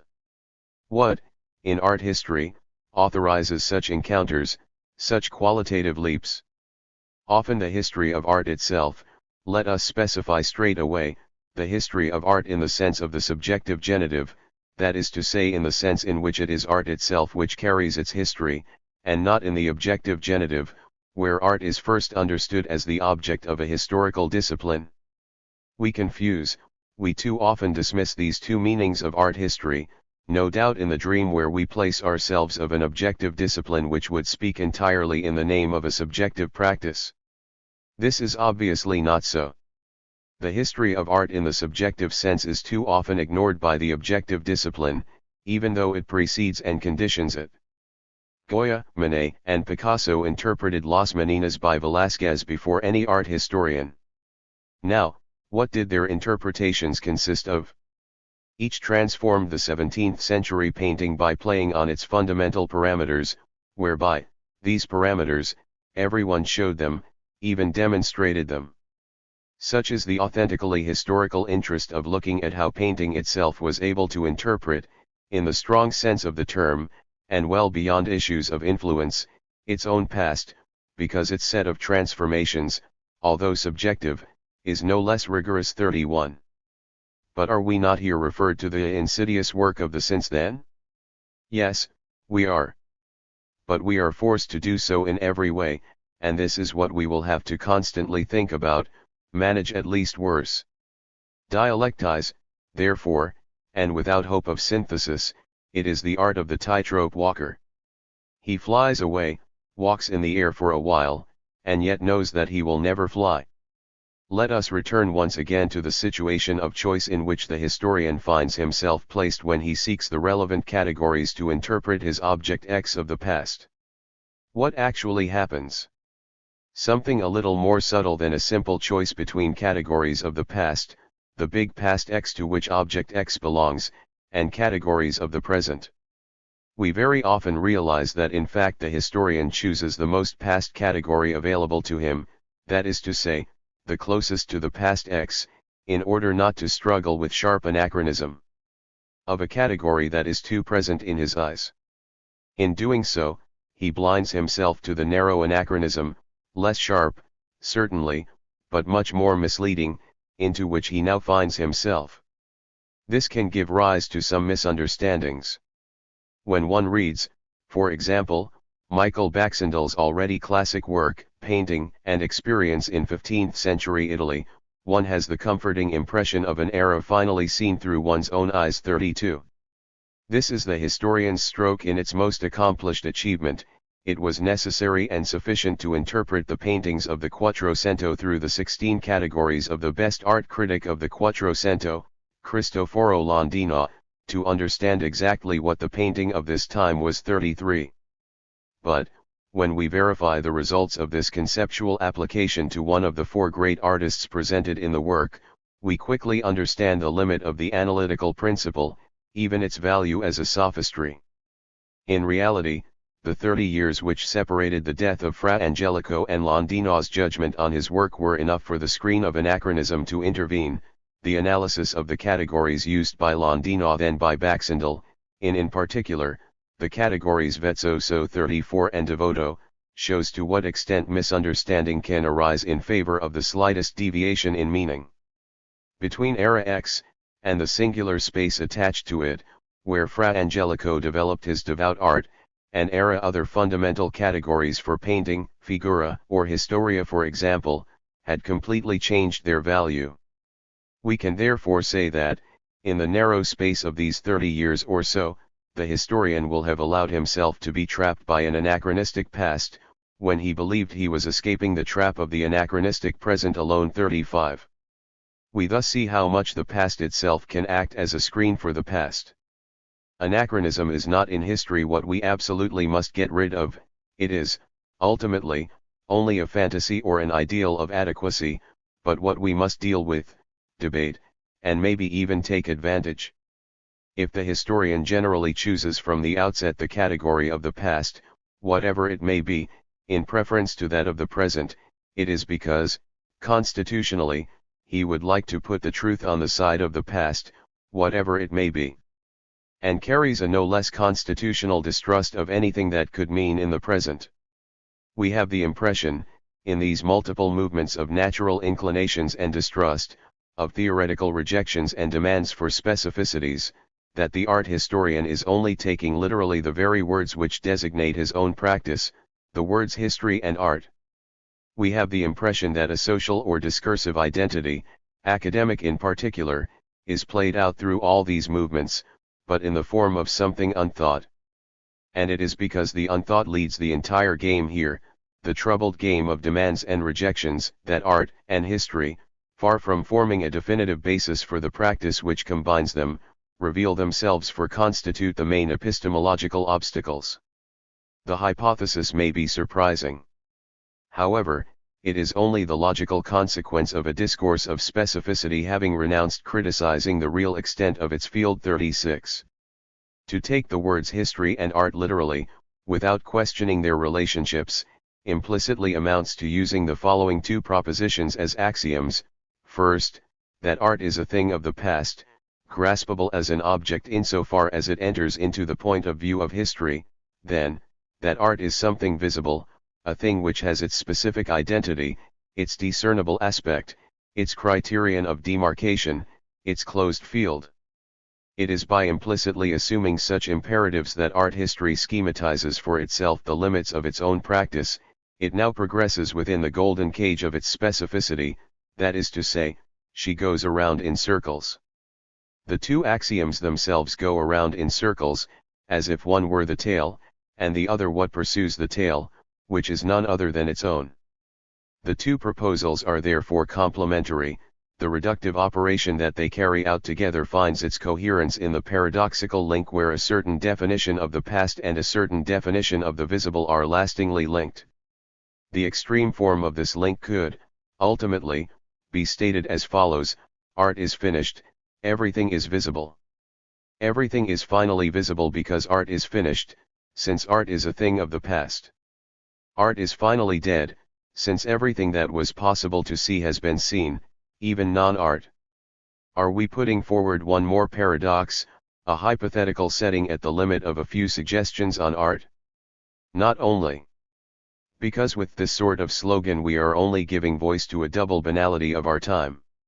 A banality which surreptitiously conditions the practice of art history, a banality just as well conditioned by a more fundamental schematism where art history itself would have, in advance, established the limits of its own practice. All things which will perhaps become clearer at the end of the analysis. First banality, therefore, art, a thing of the past, would be a thing finished. It would be a dead thing.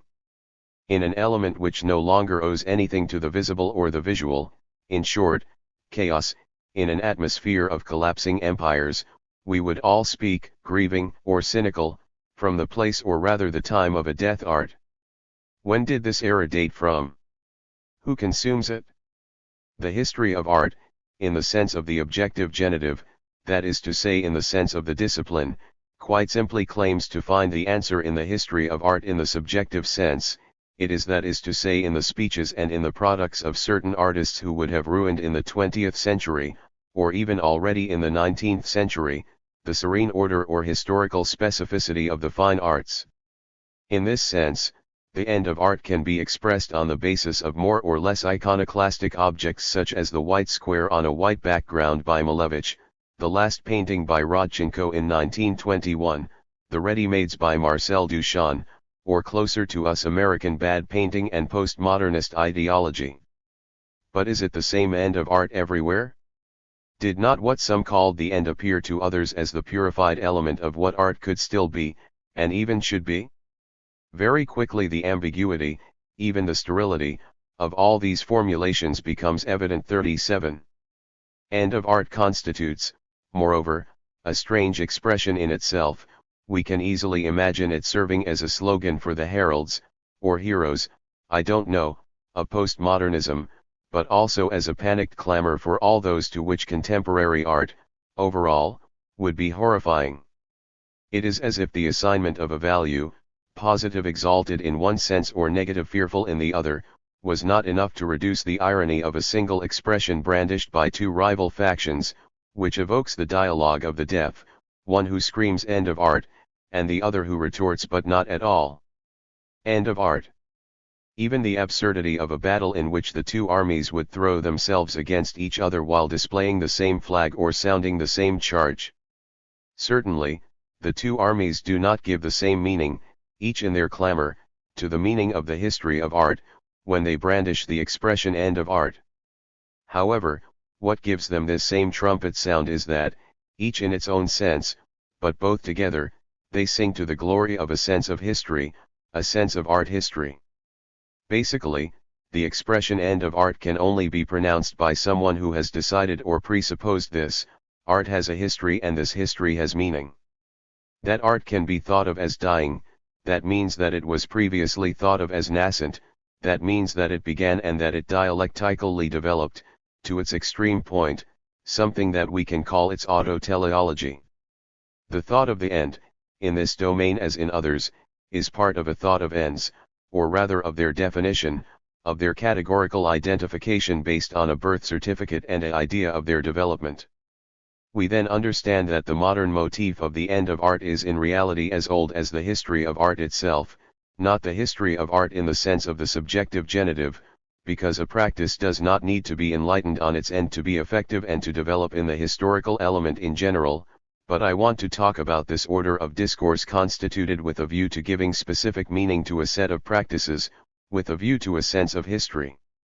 Not only does the history of art desire its object as past. 38, object of a simple past, so to speak, but ultimately she would desire it as a fixed object, extinguished, worn out, faded, finished and finally discolored, in short, as a deceased object. A strange desire indeed, this desolate desire, this work of mourning carried out by reason in front of its object, secretly and in advance having murdered it. It is enough to read the very first Western text in which the project of a history of art was constituted, in a broad and explicit manner, a link, as we know, in a much larger encyclopedic project, to immediately encounter, from the first lines, this motif of the end of art. This is, of course, the famous book XXXV of the Historia Naturalis. Pliny immediately announces, so to speak, the color of what has passed. This is how we will first complete what remains to be said about painting, dismus qui remainder de pictura. We will say the things that remain of painting, as Cicero could say, few remain, everything else is dead, an illustrious art in the past, when it was in vogue with kings and citizens, and which, moreover, made famous the individuals whom it had judged worthy of passing down to posterity, post eris traitera, but who, today, has seen himself totally supplanted, nunc vero in totem pulsa, now truly and totally expelled. 39. The combination, here, of two apparently contradictory themes already teaches us something about the status given to its object by a history of art in the process of establishing it. It would have had to be expelled, so to speak, pulsa, of its original world, so that it can, as a remainder, pass to posterity and be transmitted as such, traitera, that is to say as an immortal object. We see that, under the gaze of a certain history, the most immortal objects are perhaps those which have best achieved, completed their own death. 15 centuries after Pliny, Vasari, considered by all as the true founding father of the history of art, delivered both his famous Law of the Three States of the Arts of Drawing, Arti del Disegno, and the observation that he himself wrote at a time when art in general had already completed its autoteleology. I don't want to get lost in the details, and I will make 3 parts, let's rather call them periods, and ages, from the Renaissance of the arts to our century. Each of them is distinguished from the others by manifest differences, manifestissima differenza, a very obvious difference. In the first and most distant, we saw, in fact, that the 3 arts were far from being perfect. Quest tre arti essere state molto lontane dalla loro perfezione, although there were good elements there, they presented so many inadequacies, tanta imperfezione, that they certainly did not deserve too much praise. However, they provided a starting point, paved the way, provided a technique for the far superior artists who would follow. If only for this reason, it is impossible not to say good things about them and attribute to them some glory, even if the works themselves, judged according to the strict rules of art, do not deserve it. In the second, manifest are the progress, if vegano manifesto esser le cose migliorate assai, in invention, design, more careful style, more thorough care. The rust of old age, the clumsiness, the disproportions due to the crudeness of the previous era have disappeared. But who would dare to affirm that in this period there was found a single one, perfect in everything, essersi trovato uno in ogni cosa perfetto, who reached our current level of invention, design, and coloring? The third period deserves all our admiration, laud, our praise. It can be said with certainty that art has gone as far in imitating nature as it is possible to go. It has risen so high that it is to be feared to see it fall, rather than to hope henceforth to see it rise again. Che la sia salita tanto alto, che più presto si abbia a temere del calore abbasso, che sperare oggimai more increased. I have personally thought a lot about all this, and I think that these arts, in their nature, have a particular property, to have humble beginnings, to go little by little improving and finally to reach the height of perfection, al colmo della perfection, 40. Since Vasari, therefore, the history of art has defined itself 41 as the self-movement of an idea of perfection, we will return to this term, an idea on the way towards its total realization. The specific historicity of the arts of drawing, their differences according to the era, the singularity of each artist, of each work, all this was already evaluated, measured according to its greater or lesser distance from of a single point whose common name, in our text, is pronounced colmo della perfezione, and whose proper name is pronounced everywhere else in Vasari, Michelangelo as perfection achieved, perfection made work 42. Many historians today still reason on this schema of values. In particular, it has the double advantage of presenting history as an ideal adventure, and of giving their enlightened, we would rather say, idealist, basis to the evaluations. Art dealers today. We could also affirm, with some irony, that the first great art historian had already opted, without knowing it of course, but today's historians generally know little better, for a neo-Hegelian with regard to historicity 43. What does that mean? Only 3 things, which give the approximation of the system at the same time more rigorous, more generous, and sovereign than Hegel himself gave. In short, Hegel reduced, or even partly distorted, what the prefix neo would mean, to 3 demands for history. First, the driving force of art, history is beyond its singular figures. It is he, the beyond, which is realized strictly speaking, it is he who is perfected in the colmo della perfezione. Vasari often gives him the epithet divino, the divine who designated and even touched Michelangelo for his achievement. We can also call it idea, we can call it spirit 44. This is the long and enduring tradition of historical idealism. Second, history is thought with the death of its singular figures or objects. Such, says Hegel, is the prodigious labor of history of having incarnated the total content of the spirit in each form, but through a continual movement of the negative and of the resurrection, Aufhebung, where each form exhausted himself and died to reveal his own truth for history 45. Thus we took Hegel's all too famous words on the end of Art 46 literally, but whose implicit consequence for the art historian amounted to this curious mixture of paradox and cruel common sense: it is worth better to have waited for the death of its object, or, at the limit, to have killed it with its own hands, to be sure of making an absolute, complete, and true story. Thirdly, therefore, this double work of the spirit and death will have allowed access to something like absolute knowledge. We remember the rise of the theme of conceived history, in the last 2 pages of the Phenomenology of Spirit, where Hegel took us on a journey from a prodigious metaphor, that of becoming thought of as a gallery of pictures, to the demand for a concentration in oneself of the mind, which would give rise, on the one hand to history, and on the other hand to a new world, that, always hoped for, of absolute knowledge. History is the becoming of the spirit which is actualized in knowledge, the becoming mediates itself. This becoming presents a slow movement and a succession of minds, a gallery of images, in Galerie von Bildern, each of which is adorned with all the richness of the spirit, and it moves precisely so slowly because the self must penetrate and assimilate all this richness of its substance. Since the perfection, Vollendung, of the spirit consists in knowing fully, vollkommen zu wissen, what it is, its substance, this knowledge is then its concentration in itself, in which the spirit abandons its being there and entrusts the figure to memory. 47.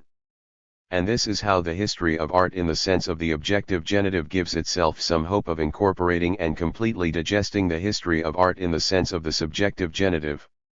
We return to this essential compulsion of history, its fundamental and deadly zwang, which, moreover, is not specific to it, far from it, according to which it would be necessary for a thing to be dead for it to become immortal from on the one hand, knowable on the other. We will not stop here to question such a paradox, which denotes the tyranny, pushed to its extreme consequences, of the aftermath, its formidable and sovereign effectiveness. Let us remember again that it is in the terms of such a paradox that Hegel himself, in very beautiful lines, situated the truth of the work of art under the gaze of its historian. The Greek statues are now corpses from which the animating soul has fled, the hymns are words that faith has left. The tables of the gods are without food and spiritual drink, and games and festivals no longer restore to consciousness the blessed unity of itself with essence. The works of the Muses lack the strength of the spirit. They are now what they are for us, beautiful fruits detached from the tree. A friendly destiny offered them to us. As a young girl presents these fruits, there is no longer the effective life of their being there, nor the tree which carried them, nor the earth, nor the elements which constituted their substance, nor the climate which made their determinability, or the alternation of the seasons which regulated the process of their becoming. Thus, destiny does not deliver to us with the works of this art their world, the spring and summer of ethical life in which they flowered and matured, but only the veiled memory or the inner recollection of this effectiveness. Our operation, when we enjoy these works, is therefore no longer that of divine worship thanks to which our consciousness would reach its perfect truth which would fulfill it, but it is the external operation which purifies these fruits with a few drops of rain or a few grains of dust, and, in place of the interior elements of ethical effectiveness which surrounded them, generated them, and gave them spirit, establishes the interminable armature of the dead elements of their exterior existence. Language, the element of history, etc., not to penetrate their lives, but only to represent them in oneself. But, just as the young girl who offers the fruits of the tree is more than their nature which immediately presented them, nature deployed in its conditions and in its elements, the tree, the air, the light, etc. Because it synthesizes in a higher form all these conditions in the brilliance of its self-conscious eye and in the gesture which offers the fruits, so the spirit of destiny which presents to us these works of art is more than the ethical life and effectiveness of this people, because it is the recollection and interiorization of the spirit formerly dispersed and still exteriorized in them. 48. This text is admirable, notably because it is, in its smallest articulations, a dialectical text in the uneasy sense, I would say, of the term. It certainly concludes with an idea of history which would have internalized, gone beyond the world of its object, and therefore with the idea that the synthesis of the self-conscious historian is a superior form to its own object.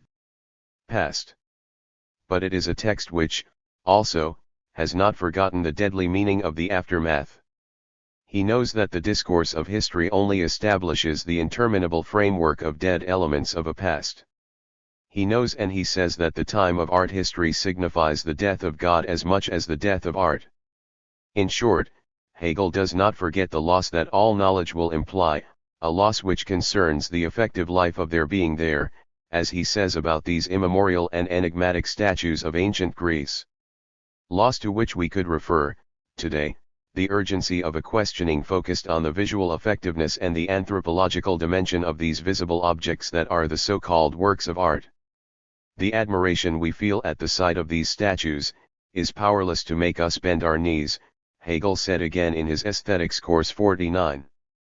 If he closely followed the teaching of such a text, the art historian would discover the fatally open, split status of his object, an object now placed under his gaze, but deprived of something that we do not want.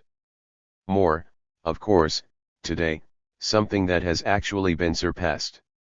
Something which, however, made up the whole life of this object, its function, its effectiveness, something which in return placed each person under their own gaze, the object. The difficulty being, from then on, to look at what remains, visible, by summoning what has disappeared, in short, by scrutinizing the visual traces of this disappearance, what we call differently, and outside of any clinical connotation its symptoms. 50. Paradoxical task for art history? A task all the more paradoxical since the neo-Hegelian tone generally adopted by this discipline avoids the patience of a rereading of Hegel or, in any case, avoids dialectizing its own position. She only retains the dream or the claim to absolute knowledge and, in doing so, she falls into two traps at once, two philosophical traps. The first is of a metaphysical order, we could call it the trap of quid Didi, in the sense that this word still evokes for us the famous saying of Solon reported by Aristotle, we could only pronounce the truth about someone, Socrates is happy, after his dead, if Socrates is still alive when I speak, he could, at any moment, become unhappy, and then I will not have told the truth. 51. It would therefore be for a fundamentally metaphysical reason that the historian would like to make his object a deceased object. I will tell you who you are, the work of art, when you are dead. So, I will be sure to tell the truth about the history of art, when this story is over. We now understand better why such an end could, secretly, have been desired, why also the theme of the death of art has been able to linger in historical or theoretical discourses on painting for so long. The second philosophical trap is positivist. He believes he is eradicating any loss regarding the past through the response of a definitive victory of knowledge. He no longer says that art is dead, he says that art is immortal. He preserves it, he catalogues it, he restores it. Now, just as the banality of the end of art is only a caricature of dialectic, so too this overconfident knowledge will only offer a caricature of Hegelian absolute knowledge applied to works of art. Everything is visible. Second banality, second trap, therefore, everything has become visible since art died and anatomized. Everything has become visible since art became a monument that can be visited without respite, without rest, since it has, at the same time, become immortal and well lit. Today, it is enough to walk through a museum, or even open a well-illustrated book, to believe you are walking through the art of the Middle Ages or the Renaissance. It is enough to slip a coin into these church trunks of a new type to see in 250 watts the altarpiece of a primitive, and believe we grasp it better than if we observed it a little less distinctly but a little more long in this twilight for which it was painted, and where it still casts, like stains of appeal, the brilliance of its golden background. Does a work of art become famous? Everything will be done to make it visible, audiovisual, and even more if that were possible, and we will all come to see it, a beautiful immortal idol, restored, disembodied, protected by bulletproof glass which will only reflect back our own reflections. As if a group portrait had forever invaded the solitary image. 52. The tyranny of the visible, this is the screen, in all the meanings that this word can take, of the knowledge produced and offered today on works of art. This accumulation of visibility certainly becomes a fascinating icon library, or a laboratory.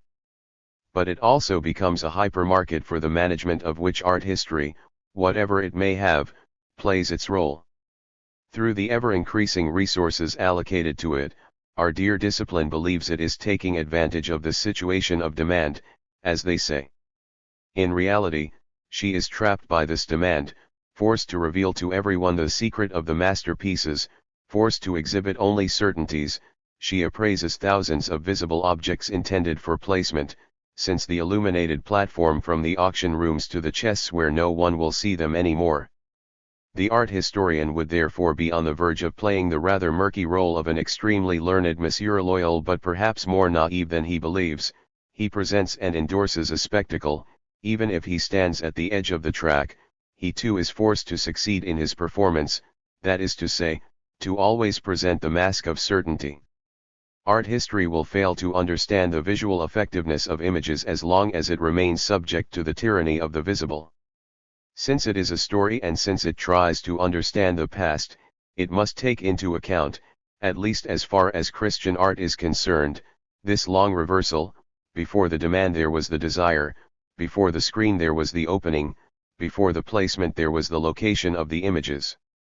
Before the visible work of art, there was the demand for an opening of the visible world, which did not only deliver forms, but also visual fury, acted, written or sung, not only iconographic keys, but also the symptoms or traces of a mystery.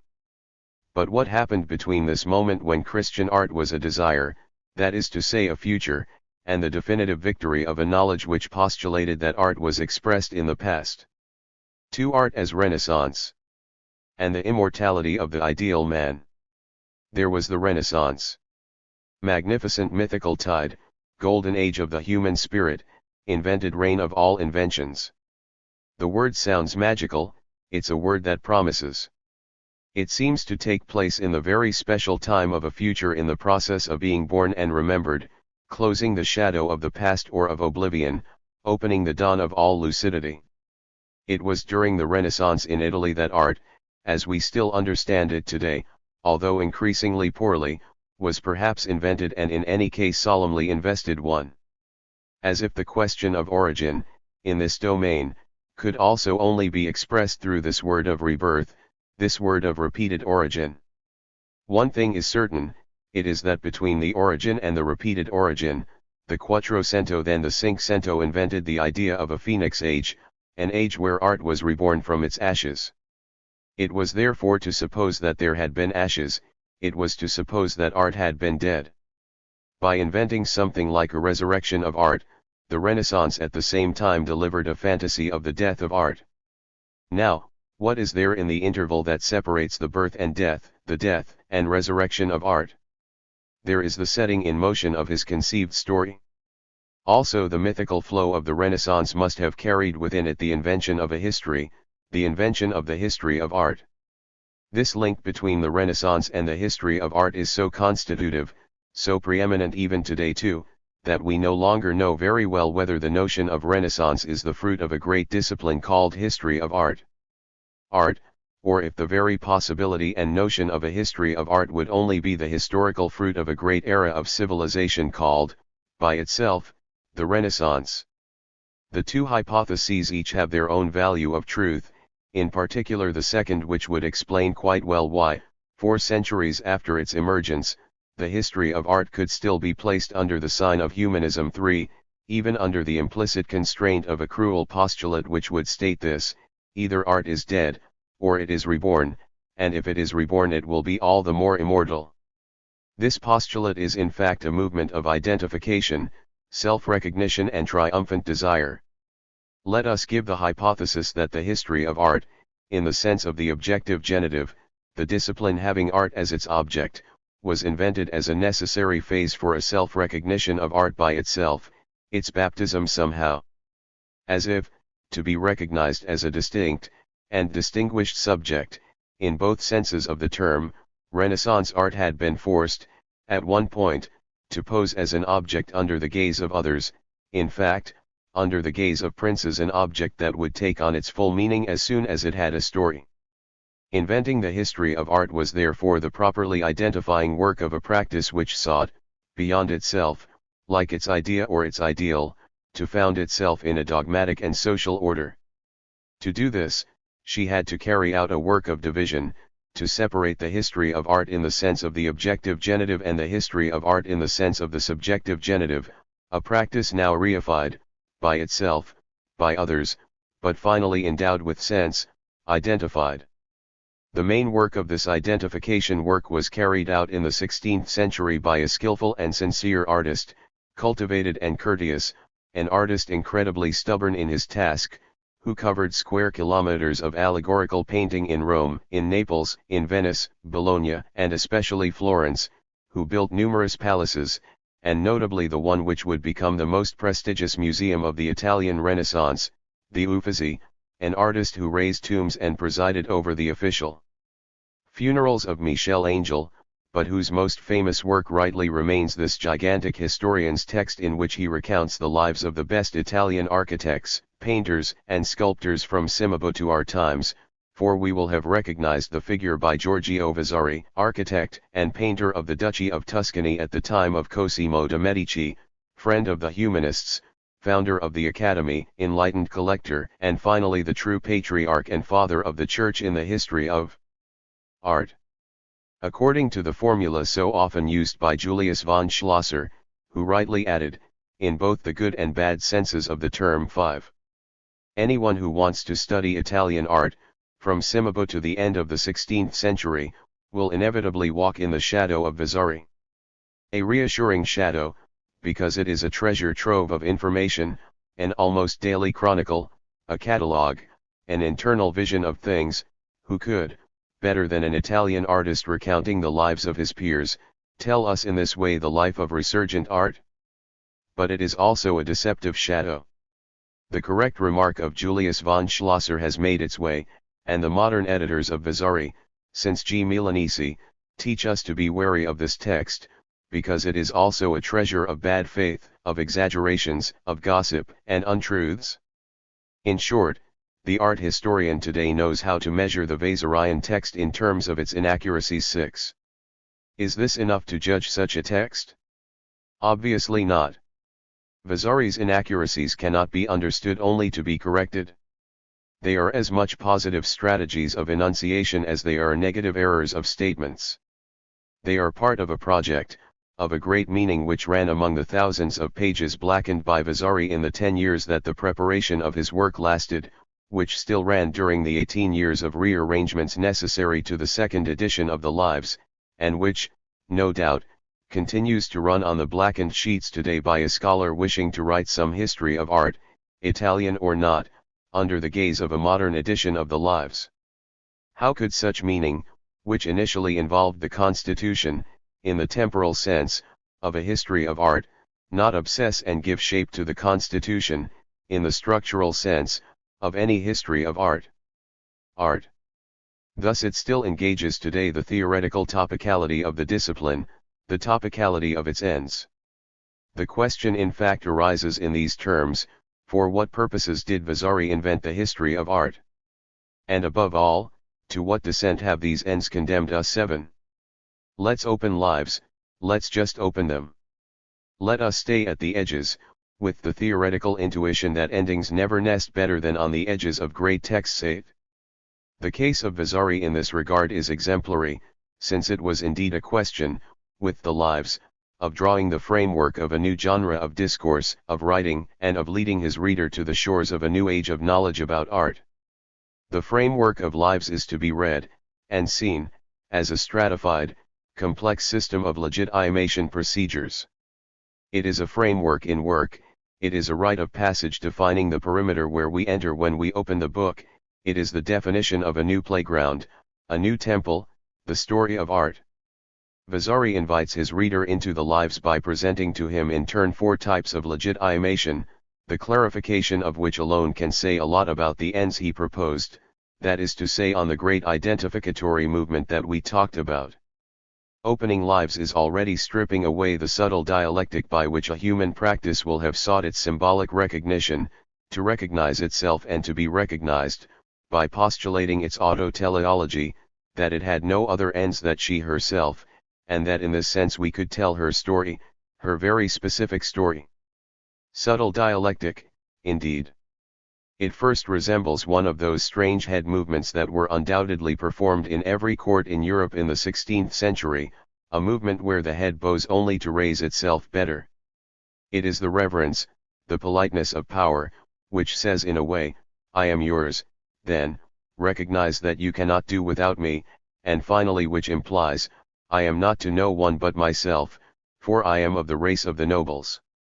This is how Vasari proceeded, politely, politically.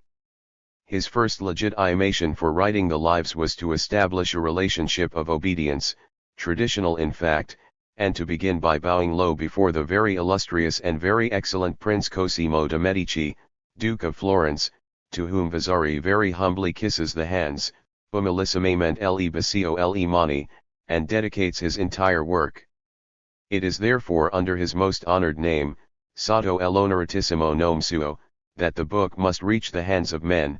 Vasari immediately appeals to the immemorial link which placed the great history of art, in the sense of the subjective genitive, under the name of the Medici, the first history of art, in the sense of the objective genitive, should thus, logically, also be placed under the majestic emblem.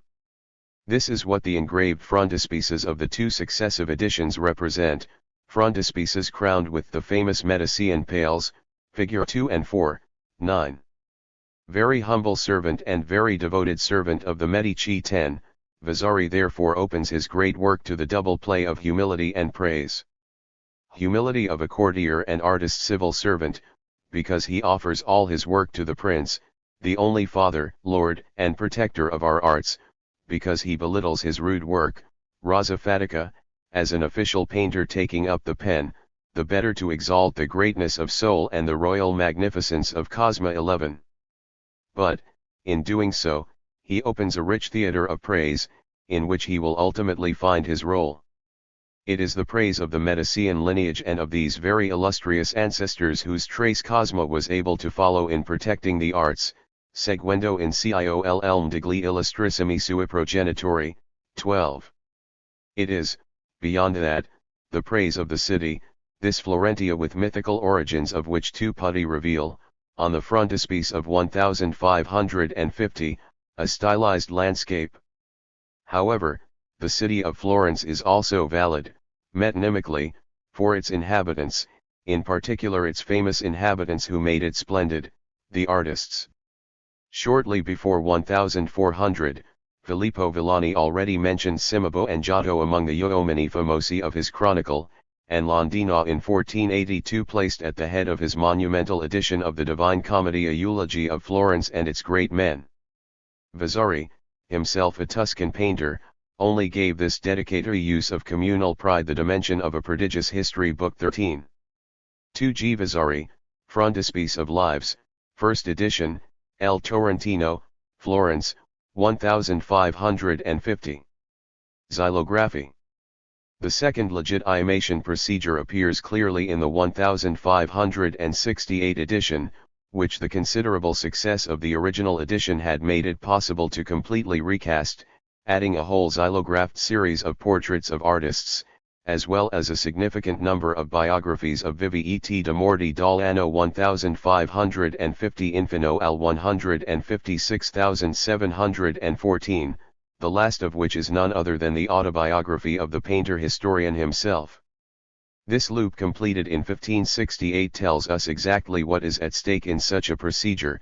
For Vasari it was a question of calling for the constitution of a social body already ennobled by the historical operation of the work, but also by the creation in 1563 of the Florentine Academy d'Arte del Disegno, which definitively established the profession of artist as a liberal art, far from medieval corporations and servile crafts. 15. In 1568, therefore, Vasari redoubled his dedication to the prince with another dedication agli artifici del disegno, which unfolds over 2 dense pages and begins in the warm tone of a letter, My very dear and excellent artists, Eccellenti e carissimi artifici miei, 16. And what does this letter say? She speaks of affection and multiple talents, la eccellent virtu vostra. She reiterated how much a history of art needed to be done to remind men of the great merit, tanta virtu, of artists. She recounts the success of the first edition of the Lives, of which we no longer find a single copy in booksellers, and the labor of the second. Finally she releases the essential, namely a true song of ambition, to cover the world with numerous works, and in return to be covered by it with rewards, esteem and glory. Before the nobility and greatness of our art, videndo la nobiltà e grandezza dell'arte nostra, before the esteem and rewards bestowed upon it by the noblest geniuses and the most powerful princes, we will burn to cover the world with numerous works of rare excellence. May this one, embellished by our care, hold us at the same level of esteem as these famous and wonderful spirits. So welcome with gratitude this work that I have carried out with love to a successful conclusion for the glory of art and the honor of artists, per gloria dell'arte e wonder degli artifici, 17. 3G Vasari, last page of Lives, first edition, El Torrentino, Florence, 1550. Xylography. A few lines from there, Vasari did not fail to point out that he himself participated in this gloria of artists, a way of including himself as an object in the story he was telling, and of completing the game of the history of art, the objective genitive overlapping one last time the meaning of the subjective genitive. Vasari therefore placed himself at the end of his book, at the other edge of the frame, aware of the double meaning, humble and restrained, that such a gesture could support. But at the same time, and in the same lines, Vasari appealed to an origin. How in fact could the Renaissance historian not place himself under the famous ancestry of a strictly nascent history, that of Pliny recounting l'opere de piu celebrity artifici antiquiatin? This will therefore be the third legitimation put forward by this, emerging history of art. It is not content with constituting a social body, a body recognized by the prince or the proper body of a specific class, it now wants to constitute the framework of its temporality. Vasari's Rinascitan needed a glorious past, and it was Pliny praising Apelles who had to provide it. But the Rinascita also engages the future, namely the idea of a teleology. A fourth legitimation procedure will therefore complete the framework. It closes the system. For this, it calls for an end of times. However, the prodigious coup achieved by Vasari's work, even beyond his avowed intentions, was to make us believe that the end of time and the goal of the history of art, in the sense of subjective genitive, could be the time of art history in the sense of the objective genitive. But let's start again from above. Let us start again from the ashes and the name that Vasari first gives them. It is oblivion, we should even say, the oblivion of names. For the voracity of time, voracità del tempo, is evident. Not content with having eaten away the very works and the honorary testimonies of a large number of artists, it has erased and extinguished the names, cancellato e spento I nomi, of all those whose memory had been preserved by something other than the imperishable piety of writers. After careful reflection on the example of the ancients and the moderns, I have noted that the names of the numerous ancient and modern architects, sculptors, and painters, with many of their masterpieces, are in various regions of Italy dedicated to oblivion, and fade away little by little, si vanno dimenticando e consumando a poco, condemned to a sort of imminent death. In order to preserve them as much as it is in my power from this second death, de questa seconda morte, and to maintain them as long as possible in the memory of the living, I spent considerable time researching their works, deployed a extreme diligence in finding the homeland, the origin, and the activity of the artists, took the trouble to collect old people's accounts of them, the texts of memories abandoned by their heirs to dust and worms. I finally got pleasure and interest from it, e ricevuto finalmente et useful et piacere, 19. Thus the artists of the past did not die once, but twice, as if the forgetting of their names consumed their souls after death had consumed their bodies and the dust their works. Time destroys everything, Vasari likes to say, but it destroys them much more when, things being dead, there is no longer even a writer to remember how their title, their name was spelled. Because it is writing that remembers, without a writer to transmit the memory, the works of painters remained unknown to posterity, and their creators as well. 20. This is why it was first necessary to take up the pen to write a history of art, a noble reason, indeed. This is also why the Middle Ages, media eta, according to Vasari, had been nothing but obscurantism. It was because he had forgotten the names of the famous artists of classical antiquity, and with their names he had forgotten their example.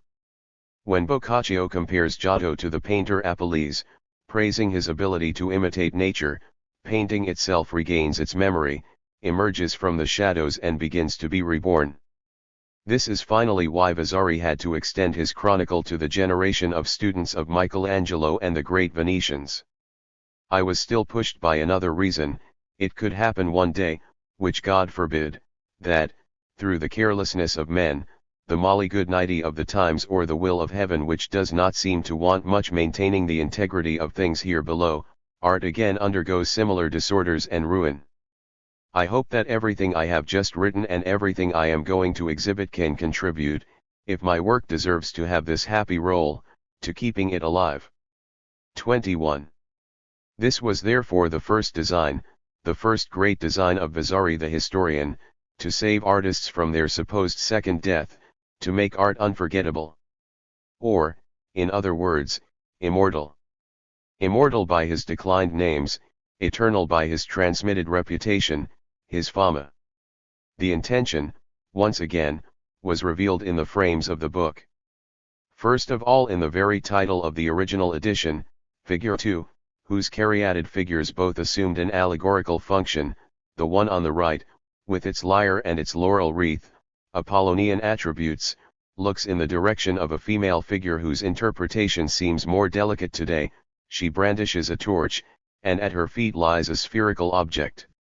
The study of other allegorical series by Vasari, in particular his paintings for the Farnese Fasti room at the Palace of the Chancellery, in Rome, clearly shows that it is precisely a personification of eternity. 22. Now we find it, both more striking and more ambiguous, in the engraving which served as the final page of the Torrentiniana edition, Figure 3. It is more dazzling because it occupies the entire upper part of the image, and its torch, but also itself, illuminates the middle space with a radiant beam which blossoms like a glory. Its ambiguities, or rather its composite character, are no less interesting and calculated. Firstly because he is a vaguely androgynous character who evokes the angel of the resurrection, his trumpet waking the dead, while he also represents the feminine fame, the fama sounding her own trumpet to the glory of the three arts of drawing, sculpture, architecture, and painting, represented in the middle part as three fates presiding over the destiny of the artists who died for them, poor artists who lie intertwined in the basements of oblivion. We then understand that the reading of this vignette is ascending, and that it allegorises the historical operation itself, when it saves the artists from their second death, highlights them and reminds us of their names to the glory of the mother arts, since the word art, as we know, is feminine in the Italian language. The general notion of a historical project will therefore have condensed the different figures of the resurrection, eternity, and glory. Fama eterna, the eternal fame, constitutes a cliché of Vasarian thought, which we also find in his work of painting, the Camera della Fama of his own house in Arezzo, or such a project of allegorical decoration drawn in 154,523. In any case, the history of art invented by Vasari resurrected the names of painters to rename them in the strong sense of the term, and he renamed them so that art became immortal. Then this art was reborn, and in being reborn it gained its double definitive status, rediscovered immortality of its origin, social glory of its development. Namely the two main types of legitimation set out in the prefaces and dedications of the book. We could almost recognize, from now on, in the half-man, half-woman character who sounds the trumpet and illuminates the arts, the very figure of the art historian, this learned angel who resurrects the dead and watches over their glory. Maternal like an allegory. Of all this, Vasari gives an even more precise representation in the xylography, which served as both a frontispiece and final page to the Giuntina edition of 1568, figure 4. This already shows its importance and its programmatic character. The general arrangement actually recalls that of the previous image, except that between 1550 and 1568 the theme of resurrection only became more exasperated. Of the 7 or 8 characters confined in the purgatory of oblivion, 2 or 3 awoke vaguely to the sound of the Torrentiniana trumpet. Now we see 16 characters frankly resuscitated, that is to say all breaking the surface, crossing the formidable threshold of limbo. Their bodies emerge from the earth in the most perfect undulations of mannerism. Their gestures are no longer withdrawn or melancholy, but expressive, noisy, reaching towards the overhang, raising their arms or thanking the sky. 4G Vasari, frontispiece and last page of the Lives, 2nd edition, Giunti, Florence, 1568. Xylography. What sky? It is not the Christian sky, of course, even if our ambiguous angel, Lady Fame, still evokes some scene from the Last Judgment. The triple-belled trumpet had been suggested by Vasari as an allegorical motif for Michelangelo's funeral. We find it here, bringing back the men of the earth, in a dramaturgy which evokes much more the metamorphoses of Ovid, in particular the episode of Deucalion and Pyrrha, than the apocalypse of St. John and its imagination of luminous terrors. The men who emerge from the earth are in any case muscular, fat, and nourished by pleasures. The bearded character in the foreground, for example, does not seem, with his faunish and declamatory air, to have returned from the distressing interworld of Christianity. The decisive departure from what a Christian iconography of the resurrection would be is finally manifested in the group of 3 ladies Arti del Disegno, who preside over the scene as if over a pagan judgment. They ostensibly hold their attributes in their hands, attributes which hang elsewhere near charming putty with fat thighs, in the designed cornice serving as a frame. Finally there is the inscription, Hac sospite nunquam /hos periis viros, victo/aut mort fateper. This breath, and it is the angel who seems to speak with his own trumpet, will proclaim that these men have never perished nor been overcome by death. The excerpt was composed by the humanist Vincenzo Borghini, Vasari's literary mentor, in evocation of a passage from the Aeneid 24. It immediately calls for some obvious remarks. Hos viros, it is those men who, before you, and in limited numbers, emerge from oblivion. These are not all men, which Christian dogma told you would all resurrect. They therefore form a class, they form an elite which has never perished, nunquam periis. She therefore does not resurrect strictly speaking. She was only forgotten in this mental purgatory that was the Middle Ages. Today, at the beginning of Vasari's Lives, she returns, renowned by the trumpet of the Eterna Fama and by the pen of the angel historian. We then understand that the whole system of deviations put in place by Vasari in counterpoint to one of the heaviest motifs in Christian iconography, a resurrection of sensual beings at the call of an effeminate and worldly angel, under the gaze of a trinity of bare-breasted matrons, we understand that all these gaps create a relationship rather than a non-relation. They are only parodic in spite of themselves. Their content is extremely serious, and we can risk the hypothesis that such an engraving, placed as a door at the exit as well as at the entrance to the Lives, engaged through and through the whole question of ends, the ends of our own history of art in the process of being invented. 25.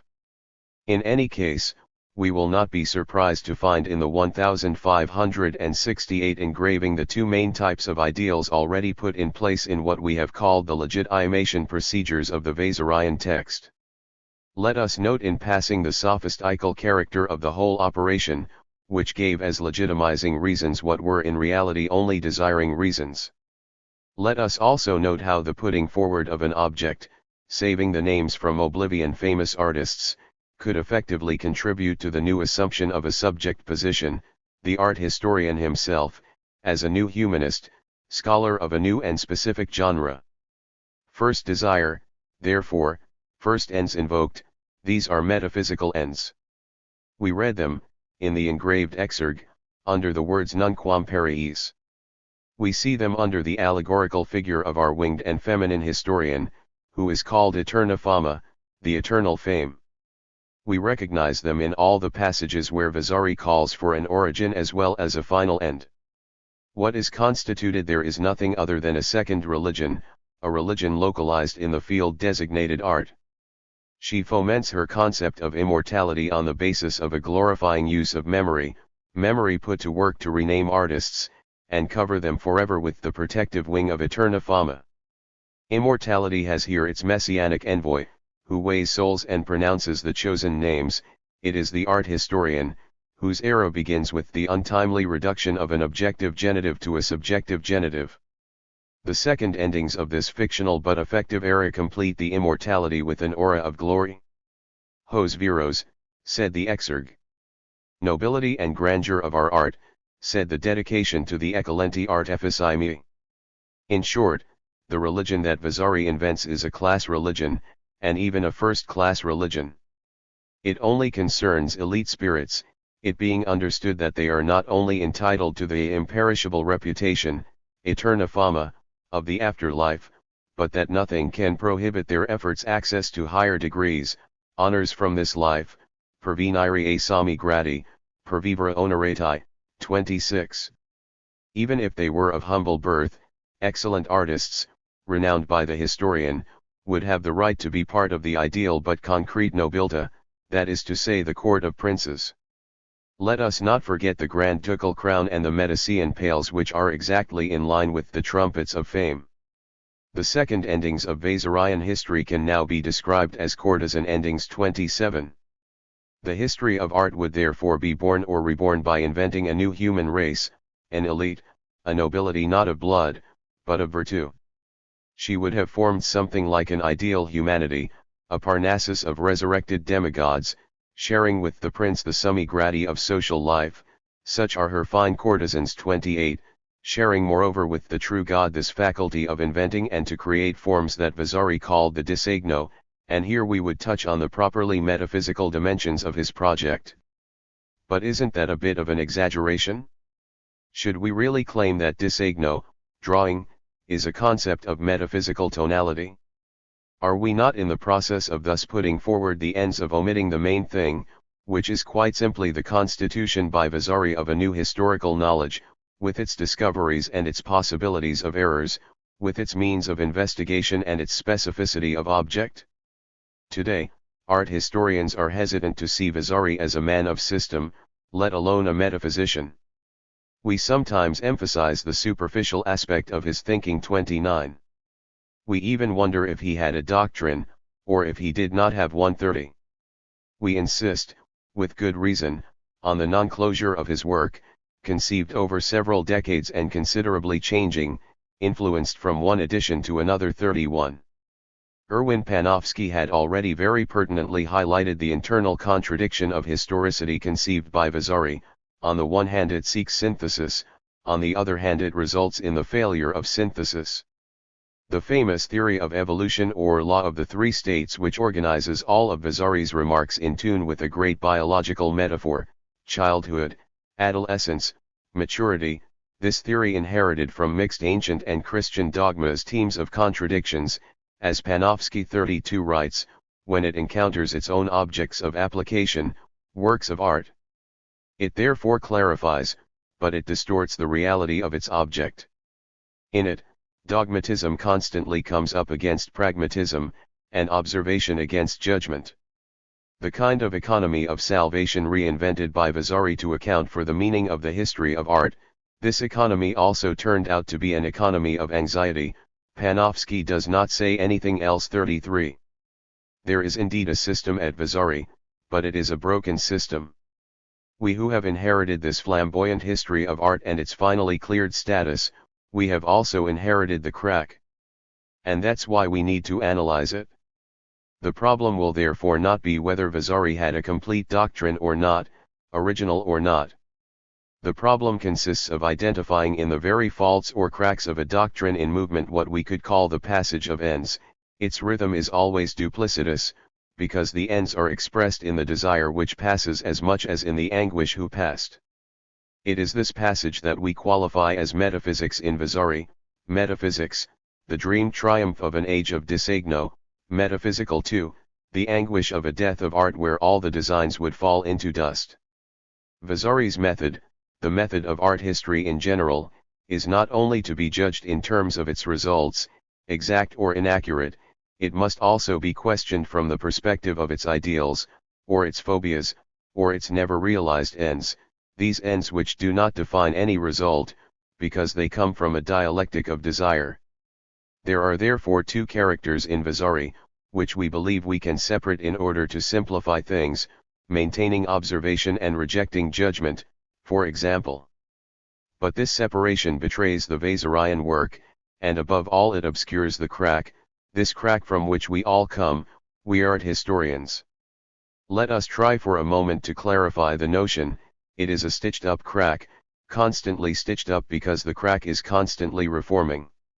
The contradictory bustle of the lives, which could compare the Vasarian work to an immense palace with disjointed stones, is in fact stitched together, magically, to the rhythm of the great prefaces which punctuate the three parts. The synthesis then seems to triumph above, like a veneered decoration, but the crack persists underneath. The building will nonetheless continue to impose its triumphant stature. We imagine there a gigantic wunderblock with Mannerist shapes, a magical notepad entirely drawn with glorious motifs, while underneath the wax continues to retain the trace of all the erasures, all the repentances and all the rectifications. This crack is basically what separates knowledge and truth. 34. Vasari created a treasure trove of knowledge, but he wove all this knowledge with the thread of plausibility which, as we easily understand, has little in common with the truth. Vasari therefore drew for us, he desired and represented to us, a great, plausible story, which sutured in advance all the cracks or implausibilities of the true story. And this is why we read the lives with so much pleasure.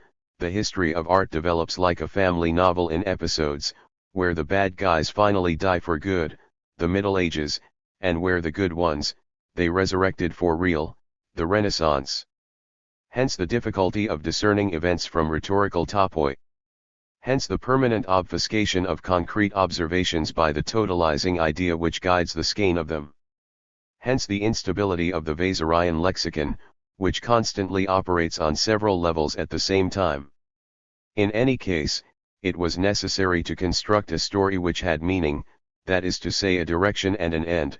Here we find the metaphysical aspect of Vasarian evolutionism, but also a story which was readable by the prince, which is effective and self-glorifying for all artifici del disegno, and we rediscover the essential rhetorical content of this, our history of art in the process of being invented. 35. However, in the 15th as in the 16th century, there was no shortage of voices to loudly proclaim the essential importance of the realistic criterion in the constitution of historical knowledge. Leonardo Bruni, then Vincenzo Borghini and Giambattista Adriani had all declared their hostility towards literary fantasy. They therefore firmly separated the ufficio del political dello istorico. 36. However, we have precisely a correspondence between Vasari and Vincenzo Borghini. It covers the years 1546 to 1574 and therefore makes it possible to evaluate the influence of the realistic conceptions of the Florentine scholar on the second edition of the Lives. If Vasari refuses to really subscribe to the limitations proposed by Borghini as to the element biographical, he will amply develop the procedures for cataloguing, chronology and ekphrasis of works, which the humanists suggested to him. 37.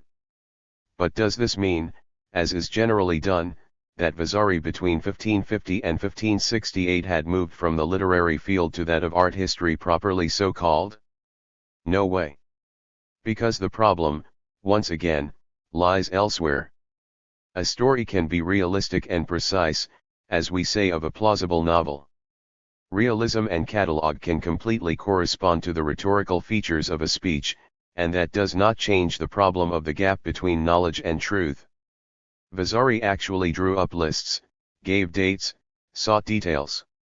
Like a historian today, he had to put together a file. We could even say that he did not wait for Borghini's suggestions to constitute one of the fundamental tools of his art history, namely his famous collection of master drawings, his Libro de Disegno 38. But did Vasari's ends change that much? Nothing is less sure. Because his collection of drawings, far from constituting a call to order for some supposed reality of history, became on the contrary the most manageable tool that was for the invention of an order, the invention of a sense of history. Making a collection did not consist of illustrating history in the making with a string of concrete proofs, rather, it consisted of preconceiving and fabricating the reality of these proofs. It basically amounted to inventing the story itself as a rhetorical strategy of the collection 39. It was choosing order before evidence, choosing relationships before terms. And therefore properly invent a reality, in fact, a symbolic order, of history.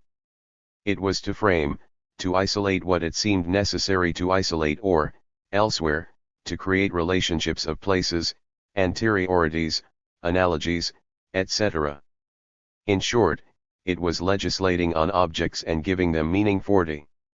Vasari arranged his libro of drawings like his book of lives. He threaded pearls, a way of saying that he accumulated his treasure of knowledge, but to give shape to his necklace, the preconceived shape of ideal ends, and at the same time create time an object of prestige, according to the social ends of the nobilta. 41. Vasari therefore won all the way, realistic and precise knowledge, a constructed ideal, assured prestige. Each contributing to deny the crack in knowledge and truth, to redraw its unity on the surface of the Wunderblock. Vasari's design is therefore akin to a magical operation. Words are summoned to sew up the opening, these very words which will become, beyond the lives, like the totem notions of the entire history of life. Art. Thus we find Rinascita, a totem word reinvented and reinvested to express the meaning of modern history. Thus we find the Disegno, a totem word reinvented and reinvested to express the ultimate, synchronic meaning of artistic activity generally understood as imitation. It is thanks to such a magical operation that the expression history of art, in its most radical sense, was able to be pronounced by Vasari, Rinascita del Disegno 42. Rinascita, as we have seen, is what gives meaning to the establishment of an age likely to be called the absolute age of art history. Convinced of belonging to an era where the history of art, in the sense of the subjective genitive, had reached its stage of highest perfection, Vasari invented the history of art, in the sense of the objective genitive, for us. Account in detail, retrospectively, of the progress of this rebirth, il progresso della sua rinascita, as an evolution in three phases, eta, each of which corresponded metaphorically to a stage of human life, and roughly began with the beginning of a new century. From 1260 the child was reborn, from 1400 the vigor of geniuses and the explicit statement of the true rules of the art were established, from 1500, the great masters carried the statement to the triumphant act by using the rules with the most perfect freedom. 43. It must be reiterated here that the history of art, the discipline, was born with the idea of progress, progresso or augmento, according to the terms used by Vasari himself, a progress that the history of art, practice, would have demonstrated from this proto-hero of the Renaissance that was the painter Giotto. Painters are dependent on nature, it constantly serves as a model, esempio, they take advantage of its best and most beautiful elements to strive to copy and imitate it, contraffarla ed imitarla.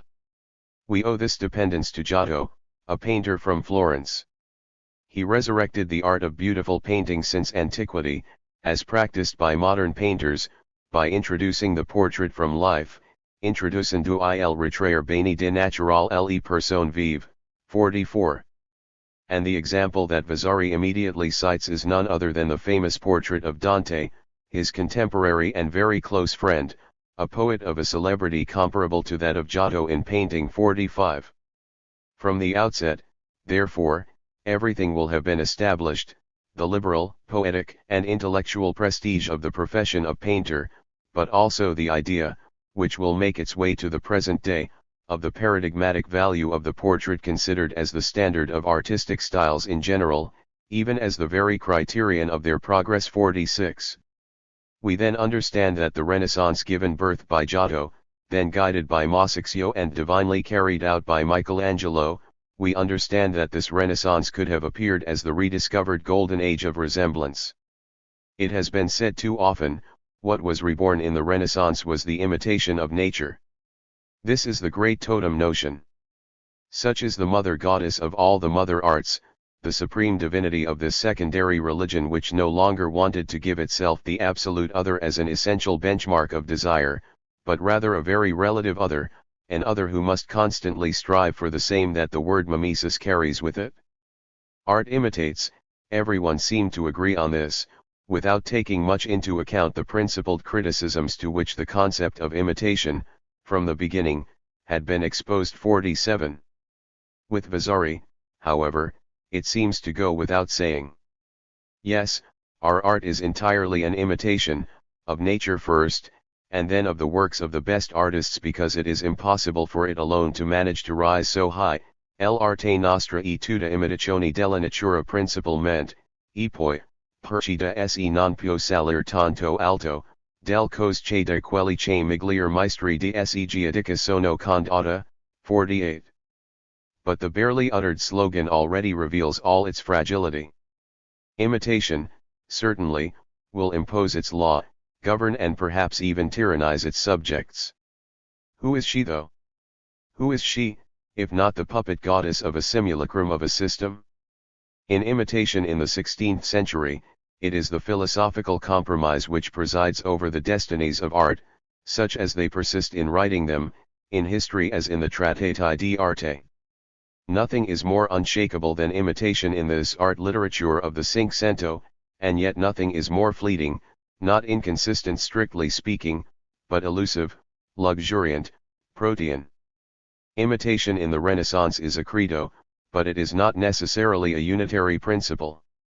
It would rather be an extraordinarily fruitful operator of multiplications, transformations, compromises of all kinds. A magic word, a floating signifier. A large bag open to all winds, a cornucopia from which Vasari, among many others, generously drew to bring out everything he wanted. 49. So what was imitating? Was it submitting, equaling, or was it competing in the hope of taking precedence over what we were imitating, or even eclipsing it altogether? The questions are classic, but they nevertheless indicate 2 or 3 contradictory ethics. Vasari, like his contemporaries, never ceased to affirm the mimetic dependence of the artist in relation to his model, and also the equality between them when the illusion is perfect, but again the supremacy of the imitative work when added invenzione or maniera. It was basically a question, since the 15th century, of winning on all counts, that is to say of promoting mimesis without losing fantasia, the imaginative faculty, even if initially the two notions could seem contradictory. 50. It is also well known that when asked what to imitate, the Renaissance gave 2 very different answers, which nevertheless were skillfully intertwined with each other. The first stated that art had only been able to be reborn by remembering and imitating beautiful art, in other words the art of antiquity. The second stated that art was only reborn through observing and imitating beautiful nature, without the assistance of masters. Even if some authors presented things in this exclusive aspect, it was not very difficult for others to suggest that there were only 2 ways of expressing the same ideal. 51. And ultimately, they were right. Because it was from idealism that everything proceeded. Imitating beautiful nature, according to the humanists of the Cinquecento, was just another way of reviving the ideals of ancient art and thought. Practicing perspective and playing it con licenza was only another way of obtaining what the rhetoric of Cicero and Quintilian gave. Promoting the realistic criterion in the order of the visible was only another way of ensuring the power of ideas.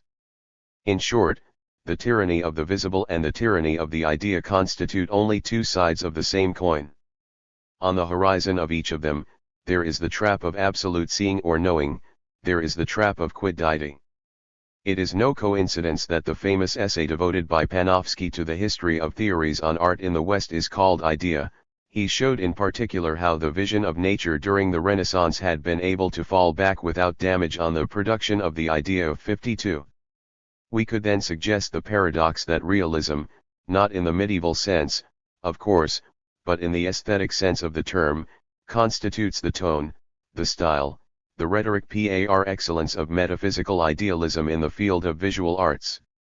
Each helping the other to mend their flaws. Each confirming the other in this great triumphalist mania for adequatio, convenience, and reflection. It should not be surprising here to see artistic realities expressed in terms of philosophy of knowledge. The term idea alone already lends itself to this, but there is more. When Vasari used the word, he himself stood at this subtle limit where the history of art, in the subjective genitive of its practical value, flows into the history of art now conceived as an activity of knowledge. Idea provided the most general means for making such a transition. Vasari said it was internal to the mind, but also extracted from reality, cavata dalla realtà, 53.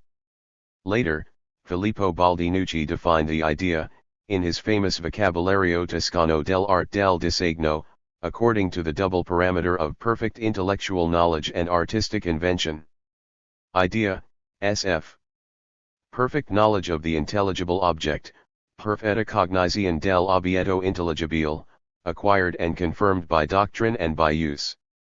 Our artists, I nostri artifici, use this word when they want to talk about a very original and well-invented work, opera di bel capriccio, ed invenzione, 54.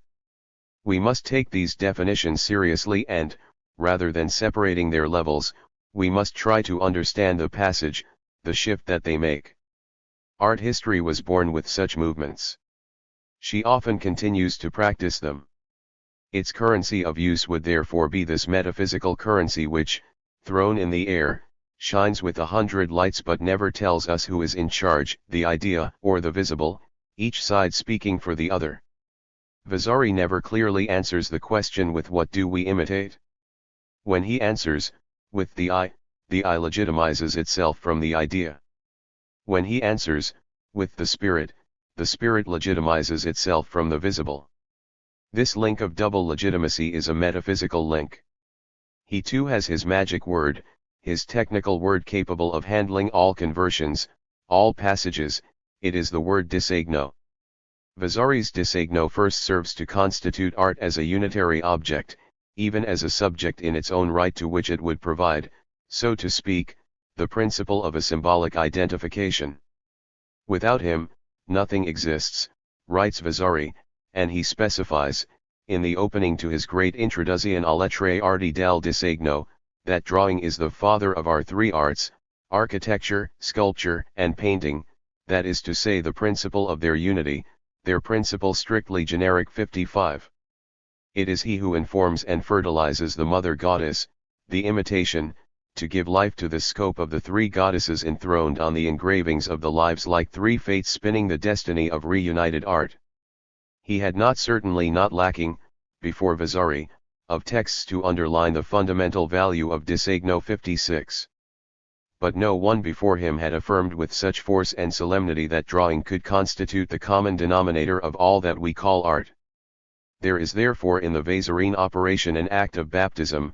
From now on we no longer say the arts, we say the arts of drawing. An operation with serious consequences, we can well imagine, since it will have determined Vasari's entire vision of history, and, therefore, the entire unity of what the history of art still calls today fine arts 57. It would be artificial to isolate the notion of design within the pure and simple framework of academic disputes over drawing as the enemy of color, or over the precedence claimed by each of the three major arts against the two others. The word academic is used today adjectively and pejoratively, but we must not forget the profound social reality of the art academies of the Cinquecento, within which the debates in question, the paragoni, have only one effect value, even if the effect is only done to have consequences. Because it presented itself as the common denominator of the three arts of drawing, the design certainly acted as a possible criterion of differentiation in such debates. But before that, and more fundamentally, it had served to constitute art as a noble, coherent practice, an intellectual and liberal practice, that is to say capable of freeing the spirit from matter, and finally a specific, disinterested practice. The Accademia del Disegno, founded in Florence in 1563 on the model of the Literary Academy directed by Benedetto Varchi, can be considered the work of Vasari alone. 58. It is not the only one, far from it, since some 2,200 academies were created in Italy between the 15th and 16th centuries, but she was undoubtedly the most famous. She is in partnership with the large company Levi's. It definitively opens the age of fine arts, that is to say the age of the main arts, architecture, sculpture, painting, considered in their social unity and in their common character as liberal arts. But the unity of art does not come without a split, just as the historical immortality of art did not come without the putting to death of something else. Vasari had killed the Middle Ages to better make the Renaissance immortal. He will also have established the split between the major and minor arts. In other words, he will have invented or reinvented the distinction between art and craft, to save the aristocracy of the three arti del disegno. It was in the triumphant intoxication of this academic phenomenon that a painter like Giovanni Battista Paggi could envisage cutting short the risks of artistic decadence by prohibiting the exercise of painting to all those who were not of noble blood. 59. Beyond such extremes, obviously isolated, the big issue remained this: the notion of disegno was to make it possible to found artistic activity as a liberal activity, and no longer artisanal, for the reason that the word disegno was a word of the mind as much as a word of the hand. Disegno therefore finally served to constitute art as a field of intellectual knowledge. To understand the scope of such a program, we must return to the solemn and convoluted sentences which open the chapter devoted to painting, in the famous Introduzione alle tre arti del disegno.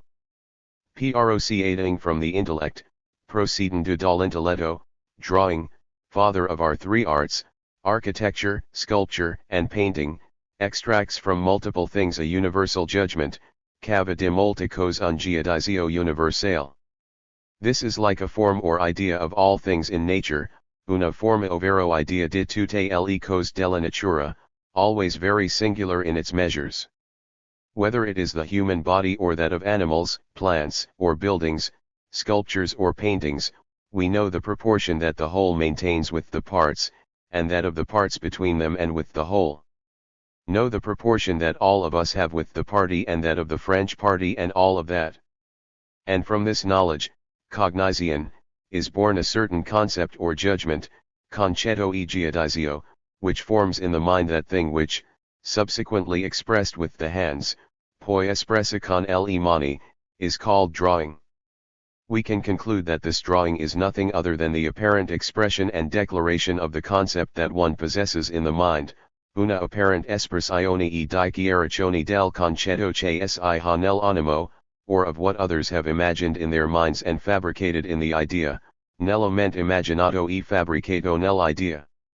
Whatever the case, drawing, when it extracts the invention of a thing from judgment, quando cava l'invenzione di una qualche cosa dal giudizio, needs the hand to be, through the study and practice of many years, sent and made capable of drawing and expressing well, disegnare e esprimere bene, all the things that nature has created, whether with the pen, the point, the coal charcoal, stone pencil or any other means.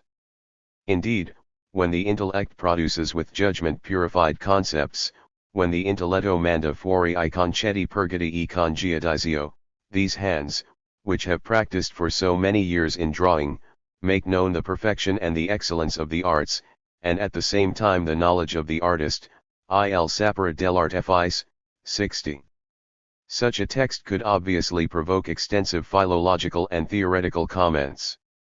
Let us content ourselves with emphasizing here its structure, which is both circular and contradictory.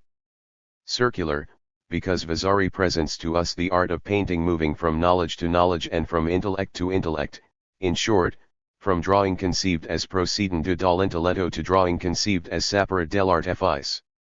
Contradictory, because in one case drawing is defined as the universalizing extraction of a judgment from natural and sensitive things, cava di molte cose un giudizio universale, while in the other it is defined as the expression singularizing of this same judgment, its precisely sensitive and apparent expression, apparent espressione, mediated by manual work, espressa con le mani. In one case, therefore, drawing will have given us the way to extract ourselves from the sensible world towards the purified concepts of the understanding, concetti purgati; in another, he will have given us the way to extract ourselves from pure judgment and express it however by means of coal or stone. One could have imagined Vasari loudly asserting his unstable philosophical position, and using his own practice as a painter to refute that there is any dualism of the sensible and the intelligible in painting. In this hypothesis he would perhaps have hit the heart of a real problem.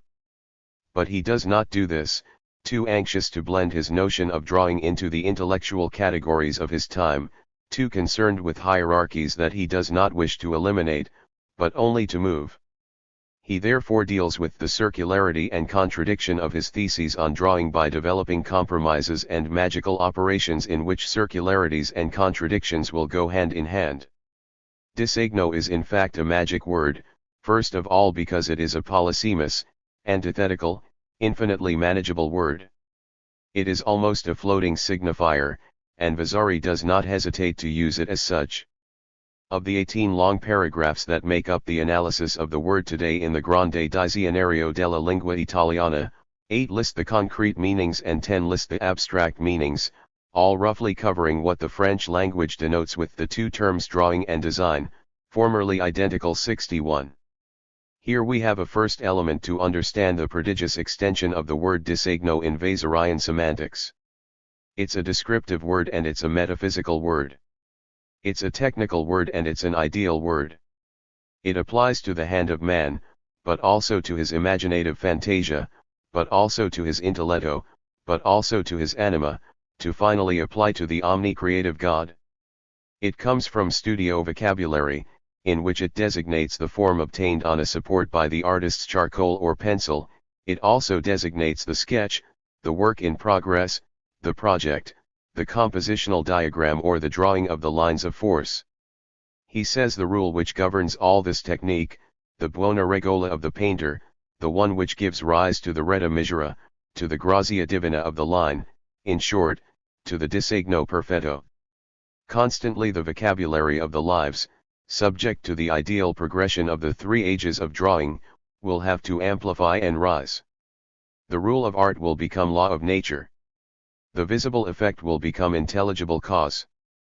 And, always under the authority of the same magic word, the form produced on the support will become the form of the philosophers, that is to say the idea, that is to say the negation of all material support. 62. On this point, moreover, Vasari subtly, or rather surreptitiously, reversed the meaning of a passage from the old Libro dell'Arte, where Senino Senini advised his disciple to practice drawing with graphite for a year, istil di piombo, following which he could practice drawing with a pen, praticare il disegno con penna, by conducting the highlights, halftones and shadows little by little, conducendo le Tuesday chiar, mezzi chiari scure, a poco. All this aimed at making the disciple an expert in practice, a practical expert, he said, sperto, pratico, in whom work would be capable of bringing in much drawing in the head, capace di molto disegno entro la testa tua. 63. We understand, what was a material practice capable of investing the entire head of the painter in Senini becomes in Vasari an ideal concept which is formed in the intellect to significantly invest, under an apparent expression, the subjectal of the painter. Vasari, as a professional man, never sought to obscure the technical meaning of design. This can be read on every page he devoted to the works of his peers. But he reversed the orders of inference, going from subject to subjectal and no longer from subjectal to subject, subsuming drawing as a practice to drawing as a concept, never clearly saying where, when, and why he does it. So we no longer know if Vasari speaks to us, in the design, of the graphic sign or of the idea. We no longer know if he is talking about a signifier or a signified, or something else yet. We only feel that the ambiguities of an old magical idealism are establishing themselves in the discourse on art. It is, more fundamentally, about this ancient magic called mimesis. Vasari's drawing indeed overlaps exactly with the semantic extension of imitation, it constitutes it as the specified or instrumental word. If the mother goddess had a favorite attribute or weapon, it would be the drawing point. Nothing good will be done in the arts, writes Vasari, without the constant recourse to drawing from life or by studying excellent masters and ancient statues. 64. And all his critical discussions on the use of color, the rendering of light or the very important criterion of union will, at one time or another, be referred to the sovereign paradigm of design. 65. Because it is indeed as a sovereign paradigm that drawing will, for a long time, reign in minds, it will give to all these practices of crushed pigments, rough-hewn blocks or masonry walls the prestige of the idea. Idea of the principle and idea of the end, this was already said at the time when Vasari composed his work. 66. This was still to be said in the wake of the Lives and the Accademia del Disegno, in entire treatises as well as in lapidary formulas. Drawing, sm.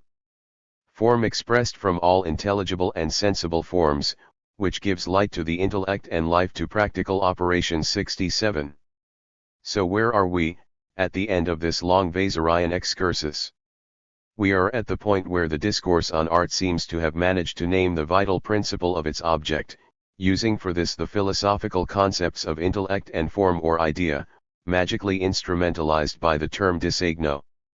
We are therefore at the point where art, in the discourse of its history, will have seemed to recognize its true design and to formulate its true destiny through the terms of a philosophy of knowledge. But in the meantime a strange phenomenon occurred, perhaps due to the fact that famous artists, gathered in academies, were themselves developing this new field which we will call the history of art. It a long overlapping of the object on the subject and of the subject on the object is produced. From its object of study, the discipline wanted to arrogate prestige to itself. By founding it intellectually, she wanted to rule it. As for knowledge about art, the field of which it opened, he began to consider, to accept only an art conceived as knowledge, as an adequacy of the visible and the idea, a denial of its visual powers, and subjection to the tyranny of drawing. Art was recognized less as a thinking object, which it had always been, than as an object of knowledge, all genitives combined. A striking and almost excessive symptom of this movement can be read in a text published 40 years after the Giuntina edition of Vasari's Lives. It was written by Federico Zuccari, brother of the painter Taddeo, in the explicitly claimed movement of the Accademia del Disegno in Rome. 68. Far from adopting the prudence of a Pagliatti who, in his definition of the image, had opposed a concetto interno to its sensitive realization called disegno esterno. 69, Zuccari radicalized the sovereignty of the disegno itself by deploying a whole theoretical arsenal aimed at establish the notion con ordine filosofico. 70. It was a true gnoseology that was then put in place, and not an aesthetic or a phenomenology. It advanced the authority of Aristotle, promised to explain the name of drawing, its definition, its properties, its species, its necessity. Distinguishing the disegno esterno from the disegno interno, it justified the primacy of the latter through the criteria of the clear and distinct idea. Disegno and idea therefore completely overlapped. If I do not use the name of intention, as logicians and philosophers do, or that of model or idea, as theologians do, it is because I speak as a painter and I address myself mainly to painters, sculptors, and architects for whom the knowledge and assistance of drawing is necessary to be able to operate well. 71. But this call to the profession of painter should not create illusions about the radicality of the concept. Disegno, from now on, no longer says the idea expressed in the hand, or the intelligible in the sensible. He says the idea quite simply. It is this idea which subsumes the intention of the painter as well as his act of painting. Zachary therefore goes well beyond Vasari. He also reproaches him for the serious error of having spoken of drawing as something that could be acquired through practice. If drawing is the idea, then it is innate, it will therefore be understood as a faculty of the soul or as an a priori. It does not help the artist, non per iota l'artifice, since it is the very cause of art as such, ma e causa del artista, 72. And in this logic of the metaphysical shift, which would demonstrate all its ambiguities if read closely, the disegno ends up being recognized as what is common to man, to the angel and to God, a species of soul. So, Zachary will spell the word drawing for us by writing it dsegno and recomposing it as segno de Dio, the sign of God. It is quite clear in itself, he concluded, while adding quite boldly that the drawing alone is almost another created divinity, quasi, un altro num creato, created by God to better signify himself among angels and men. 73. 10 metaphysical attributes complete the entire system. The 10 attributes of internal and external drawing. 1. Common internal object of all human intelligences. 2. Ultimate term of all completed human knowledge. 3. Expressive form of all intellective and sensitive forms. 4. Internal model of all concepts and all things produced by art. 5. Almost another divinity, another natural nature, where the things produced by art live. 6. A fiery spark of divinity within us. 7. Internal and external light of the intellect. 8. First internal engine, principle and end of our operations. 9. Food and life of all science and practice. 10. Increase of all virtue and spur of glory, by which ultimately all the benefits of human art and industry are brought to man. 74. The system in fact seems complete, at least constituted. Nothing is missing, not even the sting of glory and a return to courtesan obedience for the figurative arts. 75. But above all something was formed, in the mythical crucible of the Renaissance. It is the commonplace of what we generally understand under the term fine arts, a term formulated at the precise moment, as its issue and as its consequence, where the discourse of art history was invented. At the same time a second religion, the rhetoric of immortality and the foundation of knowledge, the history of art therefore constituted its object, art, in the same movement in which it constituted itself as a subject of discourse. A second religion where the intelligible descended into the sensible and subsumed it through the magical operation of disegno, a rhetoric of immortality where the artist joined the demigods in the sky of eterna fama, finally the foundation of a knowledge, this sapere dell'artifice which had to be justified, made intelligible, intelligent, liberal. Thus the history of art had created art in its image, its specific, specified image, its triumphant and closed image. 3. Art history within the limits of its simple reason. The origin is not only what happened once and will never happen again. It is just as well, and even more precisely, that which in the present returns to us as if from very far away, touches us in the most intimate and, like an insistent but unpredictable work of return, comes to deliver its sign or its symptom. From far to far, therefore, but ever closer to our present, our obligatory present, subject, alienated from memory. 1. We would therefore be wrong to believe that we are definitively liberated, when we make the history of art, today, ends inherent in this discourse when this discourse was invented. Vasari, as far from our obvious concerns as he may be, bequeathed us ends, the ends which he gave, for good or bad reasons or irrational reasons, to the knowledge which bears the name of art history. He bequeathed to us the fascination for the biographical element, the imperative curiosity with regard to this species of distinguished individuals, in all senses of the term, which are the artists, the excessive tenderness or, on the contrary, the mania clinical judgment regarding the smallest of their actions. He bequeathed to us the dialectic of rules and their transgressions, the subtle play of regola and this license which can, depending on, be called the worst or the best. More fundamentally, as we have seen, Vasari suggested to us that art could one day, and this day was called Giotto, be reborn from its ashes, that he could therefore have died, in this long night called the Middle Ages, and that he carried within him, as his essential condition, to always risk a new death beyond his highest achievements.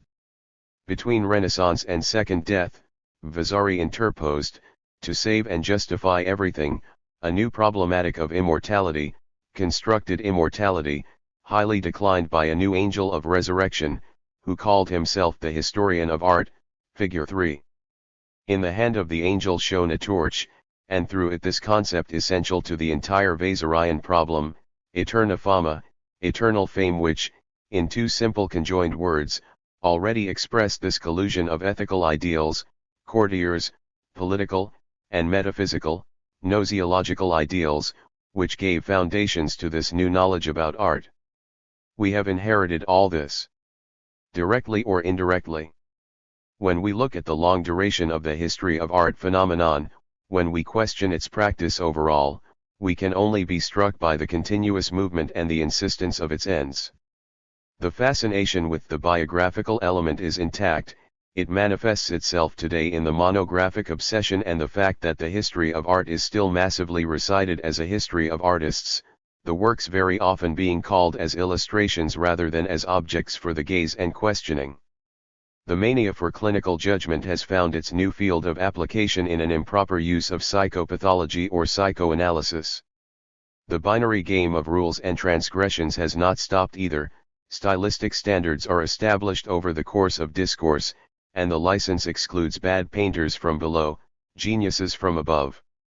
Within the amplitude of these differences reigns a scale of values so palpable that they will quickly translate into quotes and currency of exchange.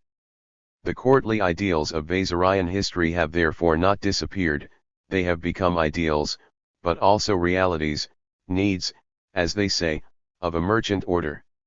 What is missing is a sociology, or even a recent ethnology, of this entire population which brings art to life, between the auction house and the art gallery, private prestige and the public museum, between trafficking and the learned society too.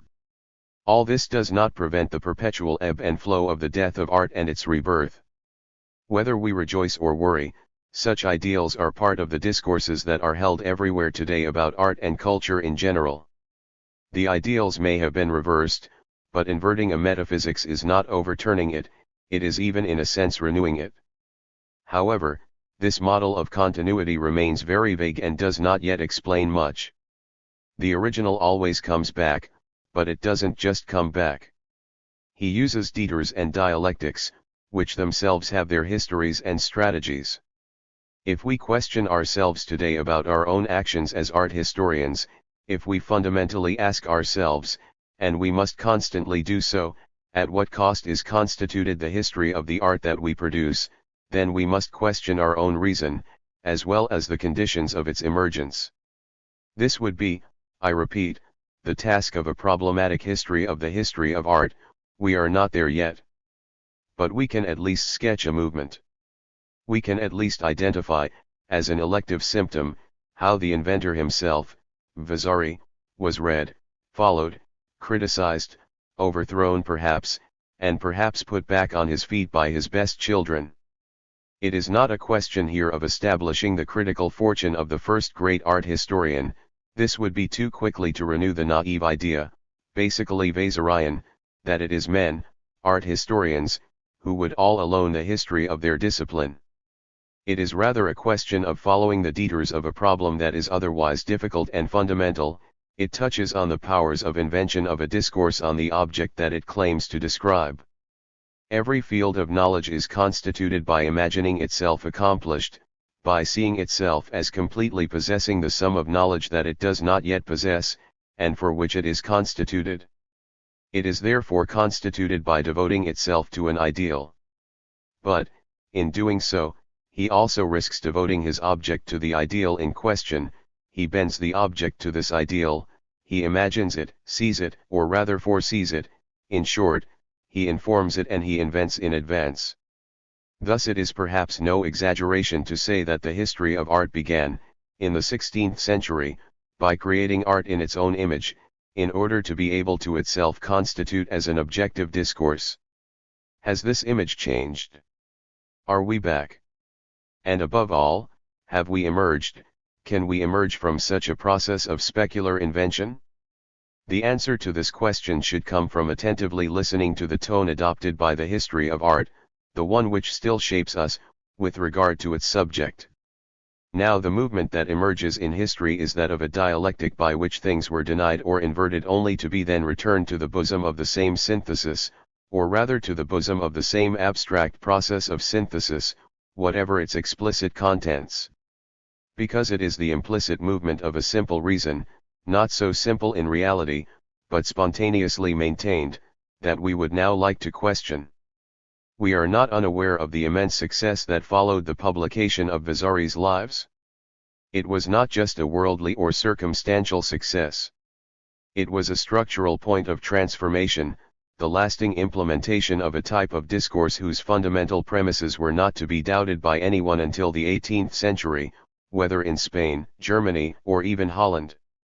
The famous polarity of Italy and the Netherlands, analyzed by Panofsky III, perhaps exists in art, in the history of art in the sense of the subjective genitive. It does not exist in the history of art understood in the objective sense of the discourse held on art. Vasari therefore inspired Karel van Mander as well as Francisco Pacheco and Joaquim von Sandrart IV. Even when French academic circles criticized the narrative component of Vasarian history in the 17th century, it was only to radicalize a normative thought coming straight from the Introduzione alle arti del disegno and the humanist conception of art in general, conception where mimesis walked hand in hand with idea, where the tyranny of the visible, the tyranny of resemblance and congruent aspect, had perfectly known how to express itself in the abstract terms of an ideal truth or a ideal truth, of an internal disegno of truth or of an ideal of beauty. All this must inevitably come back to the same, I mean to the same as a common metaphysical authority. 5. Such continuity, such common sense are found for example in the famous little work by Charles Batlleux, published in 1747, and which is entitled The Fine Arts Reduced to a Single Principle, this one being obviously stated under the head Imitation, as we also read in all the Vasarian Proemi I6. Where Vasari proclaimed, in the tone of practical enthusiasm as much as of shared certainty, yes, our art is entirely imitation, Batlleux added, by taking the authority of Aristotle, on the absolute universality of the principle in question. Where Vasari proposed, in response to the question what to imitate, the two parameters of nature and antiquity, Batlleux took up exactly the refrain of nature and transformed the ancient couplet a little by speaking of a law of taste more general. 7. But the theoretical value of the examples remained the same. Where Vasari defined a unity of the three arts of drawing, Batlleux extended the same system to music, to what he called the art of gesture and especially to poetry, which in reality constituted the central paradigm of all his work. The slogan of Ut Pictura Poesis, which Vasari had once made his own by painting in his house in Arezzo the allegory of poetry with those of the figurative arts, all four surrounding the fama, the central fame, this slogan is therefore mirrored by Charles Batlleux. It will be enough for him to develop the theory of poetic imitation in 10 chapters to say in 3 short pages that painting does exactly the same thing. 8. Finally, let us note that the sovereign position of poetry in this work did not prevent Batlleux from renewing the preeminence, dear to Vasari, of disegno in the arts. What then is the function of the arts? It is to transport the traits which are in nature, and to present them in objects to which they are not natural. 9. So this is the speech heard, the common speech and continued since Vasari at least. In any case, this is, in our sketch of dialectic, the moment of the thesis. Art imitates, and in imitating it produces a visible congruence coupled with an ideal congruence, an aesthetic true coupled with a beautiful knowledge of the natural world. We would no doubt say that such principles come under a theory of art, a theory too often named for the sole purpose of isolating it in a closed field, outside the supposedly specific development of history as such. Once again, the discursive division demonstrates here its arbitrary character. Not only have such principles been developed and disseminated solely for their extraordinary capacity for extension to other modes of discourse, but also it is up to them, until to a certain point, that the history of art owed its existence. Because it is through them that the Weserian and academic discipline was able to constitute itself by giving itself the authority of principles and ends, therefore of values and norms. Such a movement seems, if not to break down, at least to be reversed in the second half of the 18th century. When Winckelmann published his famous Geschichte der Kunst in der Altertum in 1764, the presuppositions of Weserian history seem to have had their day, especially if we remember the self-aggrandizing issues, the city of Florence inscribed on the pediment of a history of all the arts, figure 2, who presided over the Medicean enterprise of the lives. From Winckelmann onwards, art history will know a little more that it must reflect on its point of view, that is to say on its principled limits, and try not to understand Greek art with the thought of the Renaissance or even Classicism 10. In short, the history of art was beginning to undergo the test of a real critique of knowledge, a philosophically induced critique, a critique in which the formidable spectre of cognitive specularity was already stirring. The historian of art had to then attempt this first contortion of not inventing its object of knowledge in its own image as a knowing subject. Or at least to know the limits of this invention. The tone is set, it will be the Kantian tone. Kant, as we know, began to produce at the same time a great critical theory which was to spread its empire well beyond the strict philosophical community. Kant trained entire generations of intellectuals and scholars, especially in Germany, which was becoming, at the time, the true cradle of the history of scientific art. 11. Through Kantianism, the entire edifice of knowledge will have trembled from its foundations, and such would be the decisive moment of antithesis produced by critical philosophy, to then be constituted more firmly, to be refounded into a masterful synthesis. How can we imagine that the history of art has remained impervious to this great theoretical movement? Let us put forward the hypothesis that post-Weserian art history, the history of art from which we come and which is still working, is partly Kantian, or more precisely Neo-Kantian, inspired, even when she doesn't know it. Such would be the extension, but also the limit, of his knowing simple reason. It is already disturbing, for an art historian, to think that a book half devoted to aesthetic judgment could have represented for its author the completion of a systematic journey begun with the Critique of Pure Reason. 12.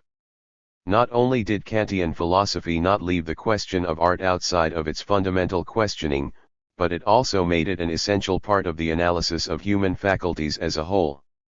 Kantian aesthetics is a true treasure of thought, the internal paths of which we do not have to follow here. Let us be content to identify some radical modifications made to the major Weserian themes, to the classic themes mentioned so far.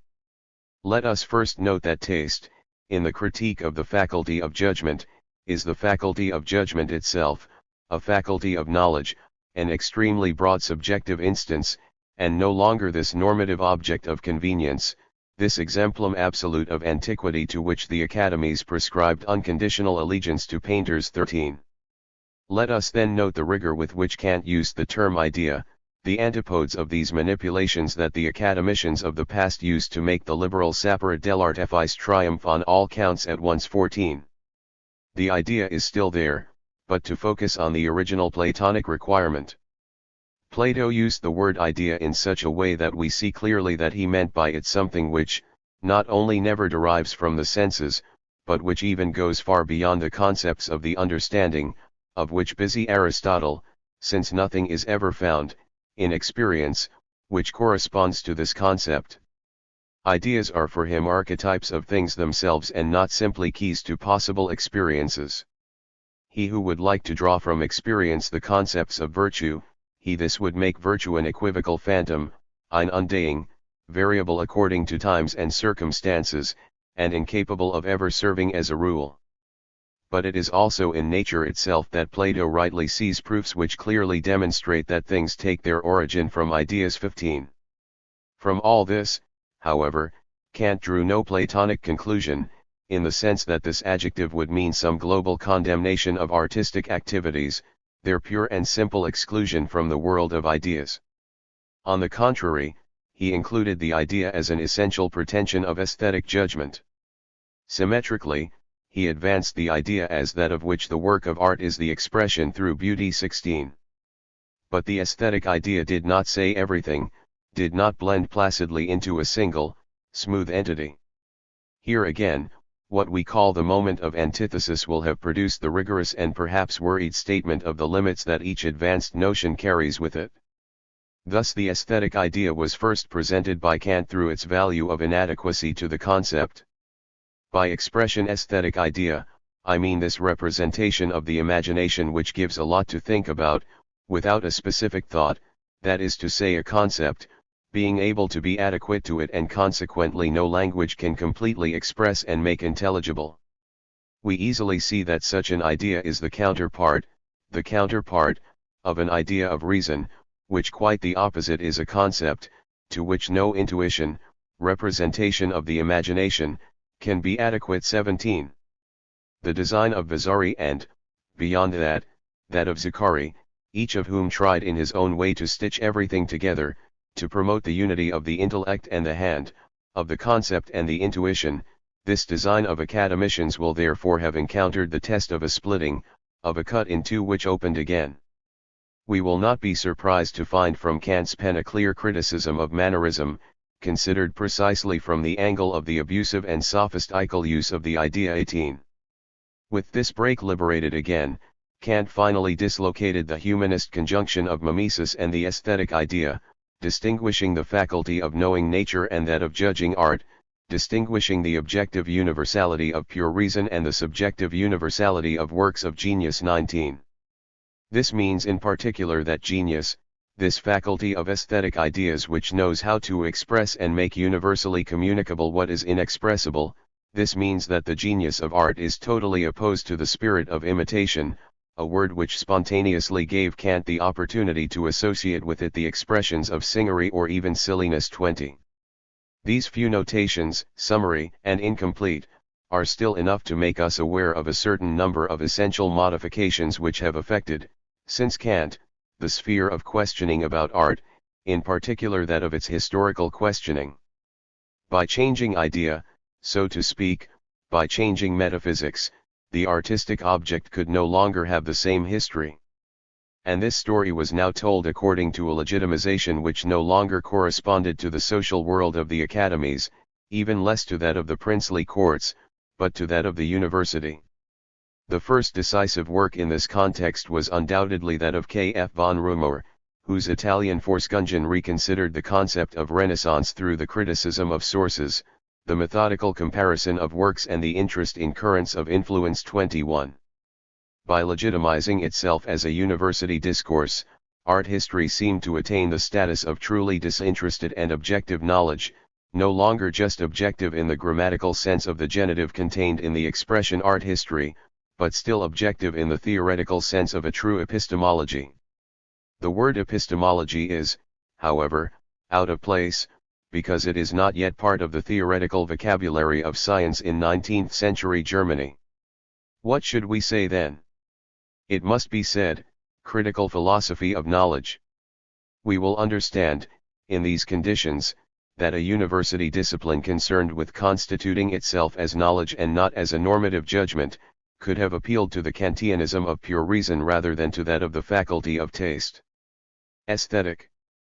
The Kantian tone generally adopted by the history of art perhaps finds its origin in the simple fact that the critique of pure reason could appear, especially in the eyes of those whose profession it was not to deal with it. To confront from start to finish, like a great temple where the words which found all true knowledge were spoken. When art historians became aware that their work related exclusively to the faculty of knowledge, and not of the faculty of judgment, when they decided to produce a discourse of objective universality, objective Allgemeinheit, Kant said, and not no longer a discourse of the subjective norm, then the Kantianism of pure reason became an obligatory passage for all those who sought to refound their discipline, and to redefine art as an object of knowledge rather than as a subject of dispute. Academics. Let us not lose sight of the fact that all those were initially, even in Germany, only a minority of demanding minds. If a whole part of the history of art practiced today has come to spontaneously take on this neo-Kantian tone, it is because the minority in question has succeeded in imposing its views, in establishing a school, in spreading everywhere, at the risk, moreover, of lending one's views to all the distortions, or even of distorting them oneself to make them better understood. If this minority was able to become a school or a law, it is also because a prodigious character was there to serve as its herald, soon as its undisputed leader, and finally as its father. It is, of course, Erwin Panofsky. From Hamburg to Princeton, from the German philosophical language to American pedagogy, Panofsky definitively embodied the prestige and authority of this iconological school, coming from another fascinating mind, today somewhat forgotten in the shadow of Master of Princeton, a by Warburg 22. Panofsky will have impressed each of his readers by the extraordinary breadth of his work, the rigor of the problems he posed, the immensity, which has become proverbial, of his erudition, and the authority of the countless answers he offered us. In front of works of art from the Middle Ages and the Renaissance 23. Was he Vasari's best child? Maybe. Perhaps it was also in the sense that Zeus was the best child of Kronos, better to the point of taking his place. What is striking in Panofsky's German work, at the time when he worked alongside Ernst Cassirer and Fritz Saxel, within the framework of the Warburg Institute, is the intensity of his theoretical demands, of which we can affirm that it constitutes a true summit in the moment of antithesis, of criticism, that we seek to identify. 24. However, the essential instrument of this theoretical requirement was none other than the Kantian philosophy of knowledge, of which each page of the articles published by Panofsky until 1933, the date of his definitive departure for the United States, shows the precise and convinced use of it.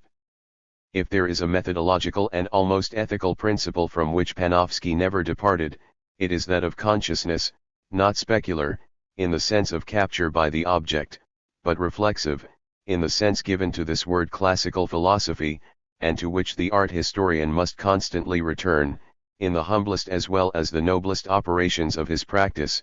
The art historian differs from the naive spectator in that he is conscious of what he is doing. 25. What does this imply? This first involves sifting through the most common categories in art history. What, for example, is historical time? What are the modes of time, die Modi der Zeit, in art history? Certainly something other than natural, physical, or even chronological time. 26. What exactly are the notions developed by these prestigious elders, Heinrich Wülflin and Alois Riegel, worth from a methodological and philosophical point of view, in ihrer Methodis Philosophischen Bedeutung? Panofsky responds point by point, demands rigor, asks himself if we have the right, questions the foundations. 27. Wülflin's famous dualities will emerge exhausted, in particular the antinomic substrate of the I and the state of mind. Augendigesennung. Panofsky will show that there is in art history no law of nature, and that the anthropology or psychology of vision only passes through cultural schemes, elaborations of the soul, nothing, therefore, that resembles a state of nature. The archetypal character of the oppositions defined by Wülflin between the linear and the pictorial, the surface and the depth, etc., this character at the same time lost its foundational or a priori value. It itself was, in Panofsky's eyes, only an elaborate act of the mind. There can only be one answer, only the soul is guilty.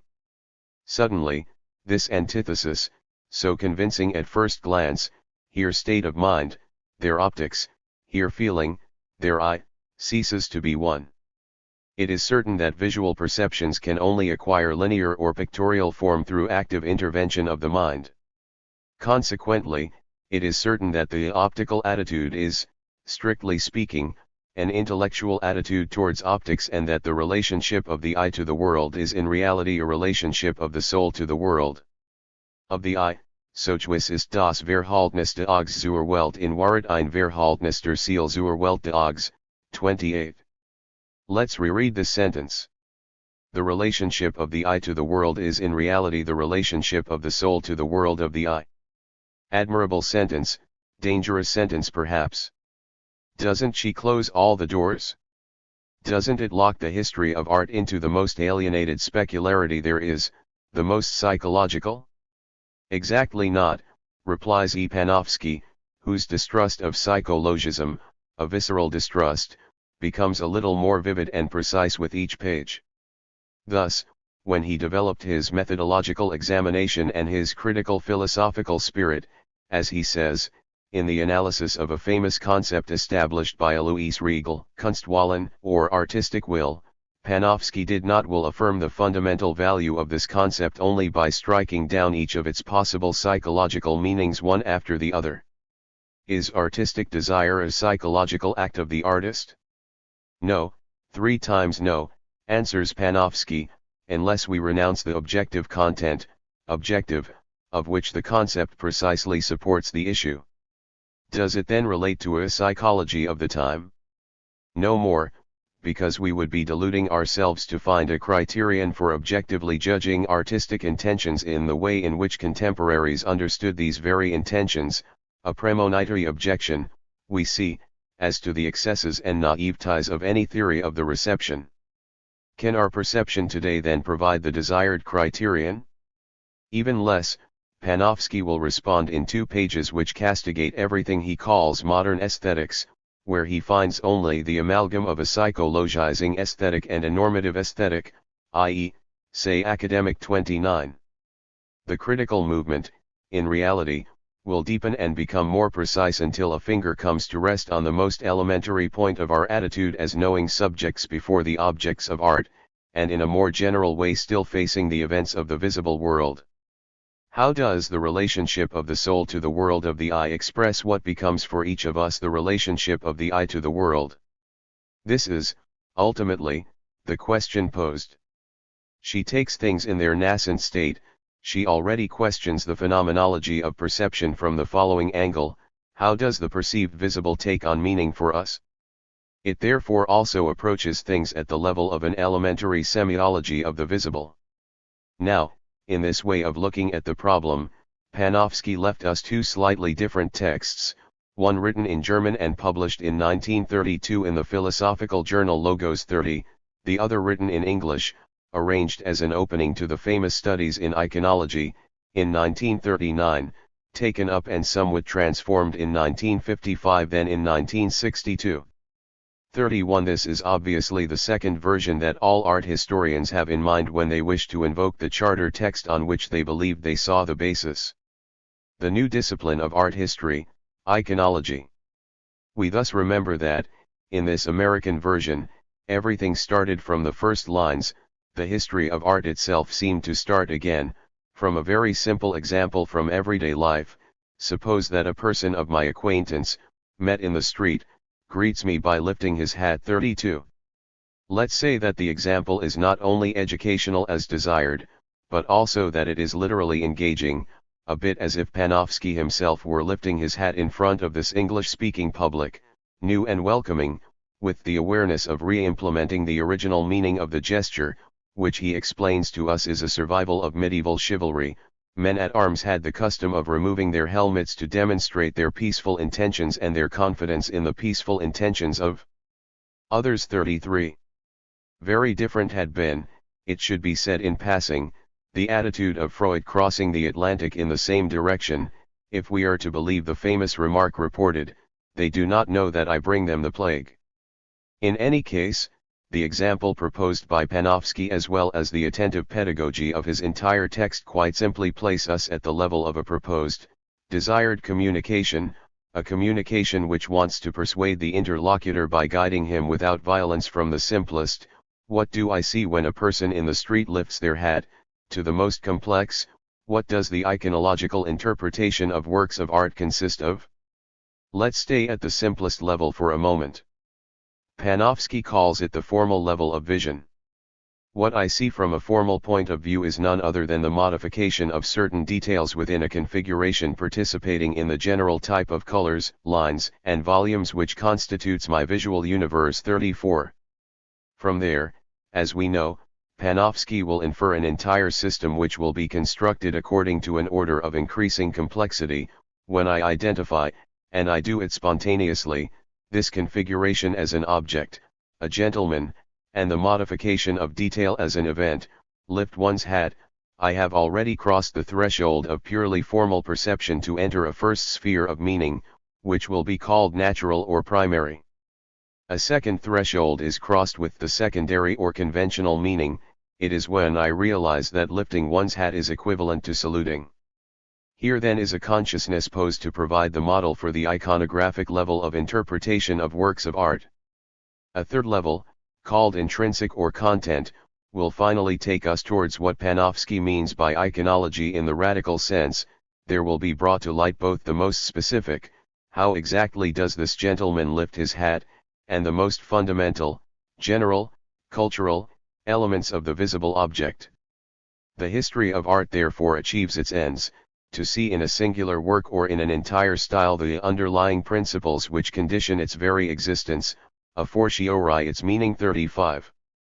In the German article of 1932, the interpretive vocation or the ends given to the history of art were no less radical and ambitious, also directed towards the supreme region of a sense of the essence, according to terminology borrowed from Karl Mannheim. 36. But as much as the project showed itself to be radical, the way of engaging in it showed itself to be different, restless, crossed by something which was not at all a pedagogy, but rather a questioning, almost convulsive force, and very authentically philosophical. It is already very significant that the example chosen at the start was 1,000 miles from the man gently lifting his hat. It is an example taken from painting itself, and from the most paradoxical, the most violent, the most disrupted painting that there is. Suppose we have to describe, to take any example, the famous resurrection of Grunewald. 37. We will have understood that the example in question burned other desires or other meanings. He was not strictly speaking engaging or serene, obsessed as he could be by the contrast with this unforgettably thorn-laced body that Christ exhibits above and below the resurrection, hanging on the cross or lying in the tomb, in the same altarpiece.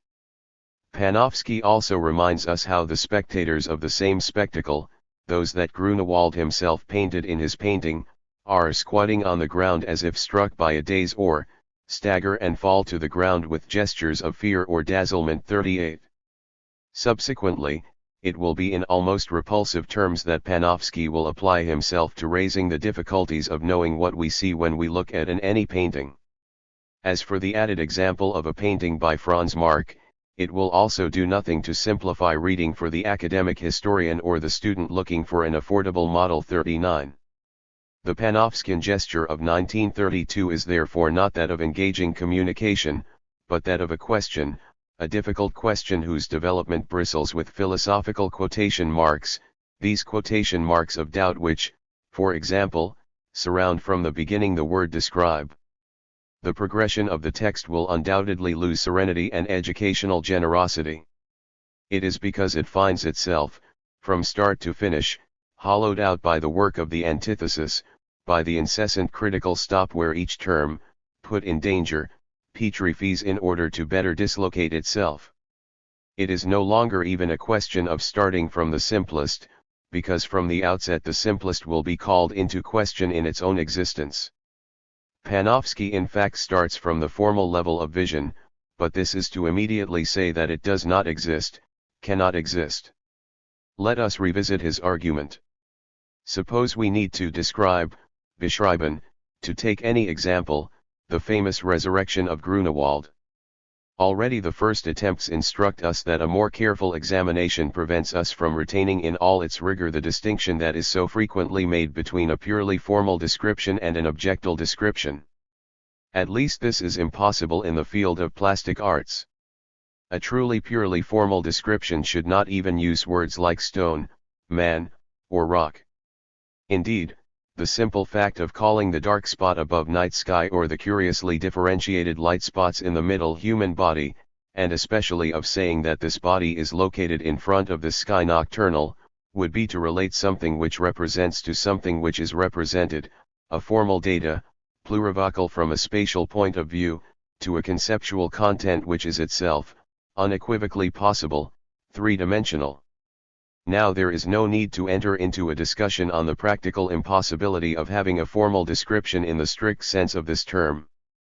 Any description must in a certain sense, even before having begun, invert the meaning of the purely formal factors of representation to make them symbols of something which is represented. Jed description word, die rein formalen darstellingsfactor en bereidssymbol van etwas dargesteltem gedut het haben müssen. From then on, and whatever it does, it leaves a purely formal sphere to rise to the level of a region of meaning, aus eine rein formalensversion in ein Sinn region hinauf, 40. There are in this inelegant page some critical elements of very high significance, of which the American text of studies in iconology will have strangely erased the essential, perhaps because this essential was a little too heavy to carry, preventing a little too much historical knowledge to go around in circles, I mean to purr about oneself.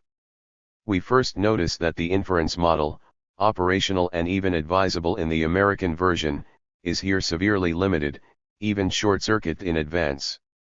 No, there is no simple and formal origin, the pure sensible forms, results of the relationship of the I to the world, from which would be born little by little, or even spontaneously, a world of meaning and meaning. Representation organized into distinct levels. There is only representation. There is an origin only in the possibility of an already representation, thus, before even having begun, writes Panofsky, any description will have already overturned perception, which, strictly speaking, does not exist, therefore not in the state of nature, it will have reversed it into a system of signification. This also means that we do not cross the supposed thresholds which would take us from reality to symbol. The symbolic precedes and invents reality, just as the aftermath precedes and invents its origin. By noting on the other hand the common attitude according to which a painting is spontaneously looked at through the connection of something which represents to something which is represented, Panofsky put his finger on the question of the pictorial signifier, but the expression is undoubtedly poorly said. To be clarified, this plurivocal datum which gives the paradoxical opportunity to formulate a univocal conceptual content, in other words a signified of the representation. What, in any case, becomes clear, but will be drowned out in the American version, is that each higher level conditions in advance the status of the lower level. From what I have just developed, it follows that the simple primary description of a work of art or, to use our terminology, the discovery of the only single phenomenon, is already in truth an interpretation relating to the history of forms, or that at least this description implicitly includes this interpretation, die primitive description, in Wahrheiten Gestaltungsgeschichtlich Interpretation ist, oder zum Mind esten Impieset Einschliess, 41. Thus went, in 1932, the critical movement proposed by Panofsky to the history of art. Insistent, masterful, disturbing movement. Movement which is transmitted and carries the problem from place to place. Every visible form already carries the conceptual content of an object or an event, every visible object, every phenomenon already carries its interpretative consequence. And the interpretation? What does it consist of? What will she wear or what does she already carry? It is not indifferent that Panofsky, to answer this question in the last part of his text, had to appeal, not to Kant directly, but to a Heideggerian concept of interpretation taken from the famous book Kant und das Problem der Metaphysik, published 3 years earlier. In his book on Kant, Heidegger has some remarkable sentences on the nature of interpretation, sentences which at first glance refer only to the interpretation of philosophical writings but which ultimately characterize the problem of all interpretation. If an interpretation, writes Heidegger, only reproduces what Kant expressly said, then already from the start it is no longer an interpretation insofar as the latter has the task of making expressly visible what, beyond its formulation explicit, Kant brought to light in its very foundation, but Kant was no longer able to say this just as, in all philosophical knowledge, it is not what it says expressus verbis which must be decisive, but the unexpressed which it places under the eyes while expressing it. Of course, any interpretation to extract from what the words say what they mean, must necessarily employ violence, umfrielijk dem, was die Wort sagen, das Genigebzuren was sie sagen wollen, muss jed interpretation notwendig gewalt brauchen. We must recognize that these sentences also concern our modest descriptions of paintings and the interpretations that we give of their content, to the extent that they do not remain at the level of simple observation but where they are already interpretations. 42. We easily understand that, expelled from the German university by the Nazis and warmly welcomed by the American university, Panofsky was able to leave on the shores of the old continent all these different violences contained, in various ways, in his example of Grunewald, the uncompromising severity of his criticism and above all his appeal to the Heideggerian concept of interpretation. But once again we cannot leave aside the question of knowing at what price Panofsky chose to tip his hat rather than further smite the intuitionism of art historians. It is nonetheless remarkable that with Panofsky's American work, it should also be noted that from 1934, and until his death, he no longer used the German language. 43, the critical tone became completely calmed down, and the destructive negativism was reversed in these 1001 positivities of knowledge that the master of Princeton finally bequeathed to us. From Germany to America, it is a bit the moment of the antithesis which dies and that of the synthesis, optimistic, positive, even positivist in certain of its aspects, which takes over. It's a bit like the desire to ask all the questions that suddenly gives way to the desire to give all the answers. However, it is necessary to qualify.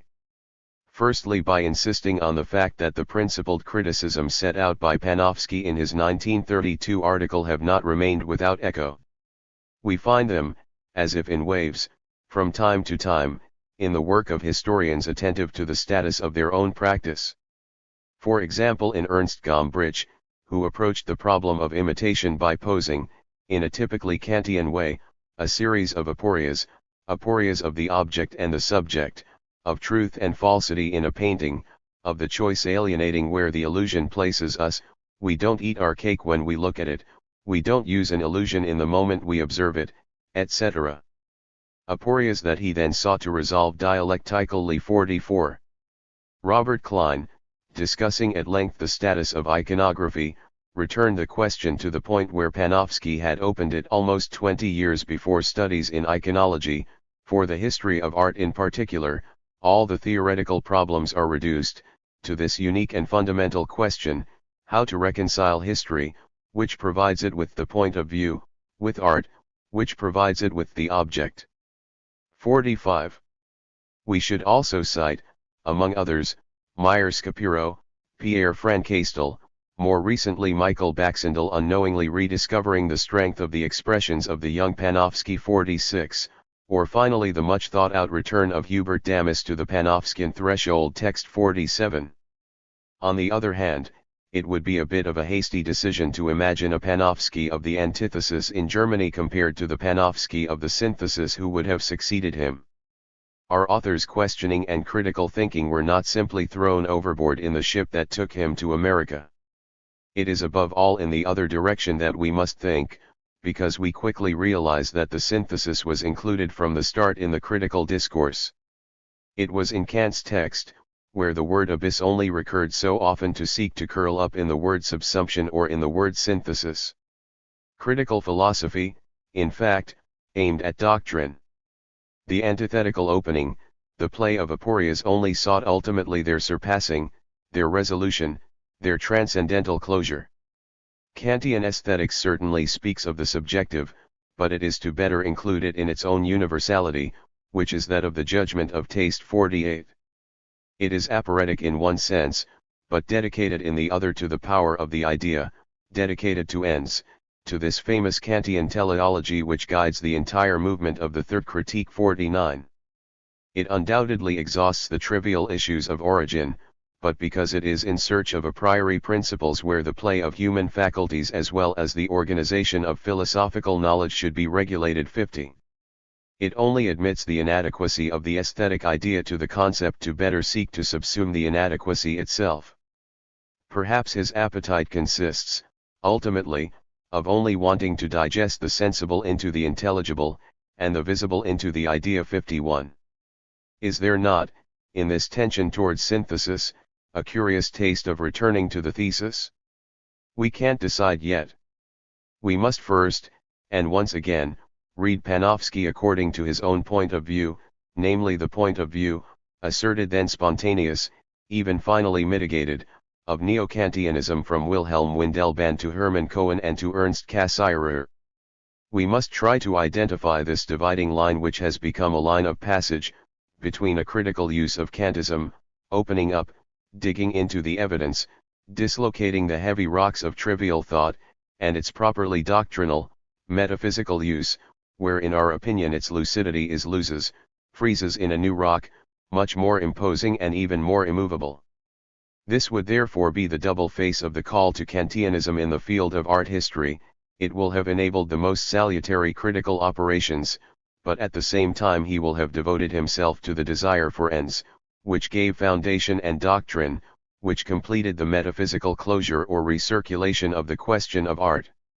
Thus, when Panofsky denied the concept of historical time, the historicity of art in particular, any natural evidence, he dealt a decisive blow to ambient positivism 52, as well as to Wolfland's psychological intuitions on the universal root of plastic styles, but at the same time, it aimed to found objective knowledge of artistic phenomena on the basis of metaphysical conditions defined in the manner of Kant.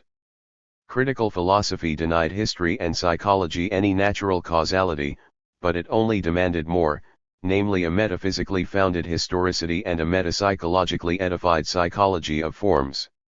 It will probably never be possible to find, given the universal character of these cultural phenomena, a real natural explanation, which should consist of exhibiting causality.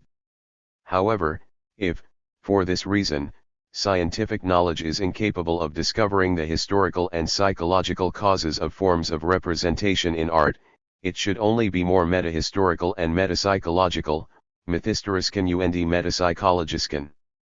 We would then have to ask the question of what, considered from the point of view of the fundamental metaphysical conditions of artistic creation, von den metaphysischen Grundbedingungen des Kunstschaffens, is the significance of the fact that an era knows a linear or pictorial representation, on the surface or in depth 53. The tone is once again set, the entire critical movement will be carried out with a view to fundamental metaphysical conditions. The notion of Kunstwollen, for example, will almost be defended metaphysically against its own creator, Alois Riegel, to whom Panofsky reproaches formulations still psychological empirical, in favor of recourse to a priori principles in which all phenomenal manifestations must be subsumed 54. The tone is restored and the requirement becomes clear again. We are pleading here, Panofsky wrote, in favor of a transcendental scientific method, a method which would not be based on the use of species concepts, obtained by simple abstraction from artistic phenomena as such, but on a fundamental and founding concept, a Grundbegriff which, by discovering this same phenomenon in its original being and exclusive of any other development, will reveal its immanent meaning, ihren immanenten Sinn enthüllt, not only in its singularity, but also in its objective universality. And it is no coincidence that, when clarifying this proposition, Panofsky borrows from Kant a famous example of the prolegomena to all future metaphysics 55. As for the philosophical prudence displayed as a last resort, it will only indicate the height, or the dizzying depth, of the ends envisaged for the history of art 56. The moment of antithesis had taught us that all knowledge proceeded from a choice, which in many respects appeared as a split of the subject, an alienating structure condemned to the loss of something in all cases, according to the logical model of or threatening, the stock market or your life. Neo-Kantianism, on the other hand, in the idealist issue of its gnoseology, will have claimed to resolve the question of loss. What do you mean? Panofsky suggests the answer to us through an expression which recurs throughout his work, an expression, it should be noted, characteristic of the Kantian tone adopted by him. It is synthetic intuition which, paradoxically, will have taken over from all the trivial intuitionisms of art history 57. There is a sort of magical operation here, where all the vicious circles regain the dignity of methodological circles. A metaphor taken from the art of the tightrope walker is appropriate to complete a reference to the theoretical arguments of E. Wind. Wind provides evidence that what at first glance appears to be a circulus viciosus is, in truth, a circulus methodicus that draws instrument and object into a mutually affirming confrontation. There is also the story of the son who asks his father, "Why doesn't the rope dancer fall?" But because he is holding on to his pendulum. But then why doesn't the pendulum fall? But, you little fool, because the dancer is holding him. The crux of this old and lovely story lies in the fact that, far from excluding the practical possibility of the art of tightrope walking, this pseudo-vicious circle underpins it. 58. But is it enough to mutually confront the tightrope walker and his pendulum so that one with the other escapes the risk of falling? The art of the tightrope walker can be considered as an art of danger or as an art of its negation, as an art of fragile human gravity or as an ideal art made for invincible birdmen. It depends. The magic of the tightrope walker will consist precisely in making us believe only in the second propositions. Likewise, the synthesis towards which Panofsky was heading, at the risk of ignoring the problematic of the subject, tended to make one believe that the history of art had been founded or could be founded in reason, founded according to its transcendental scientific ends. But who exactly were the privileged operators of the synthesis with a founding aim?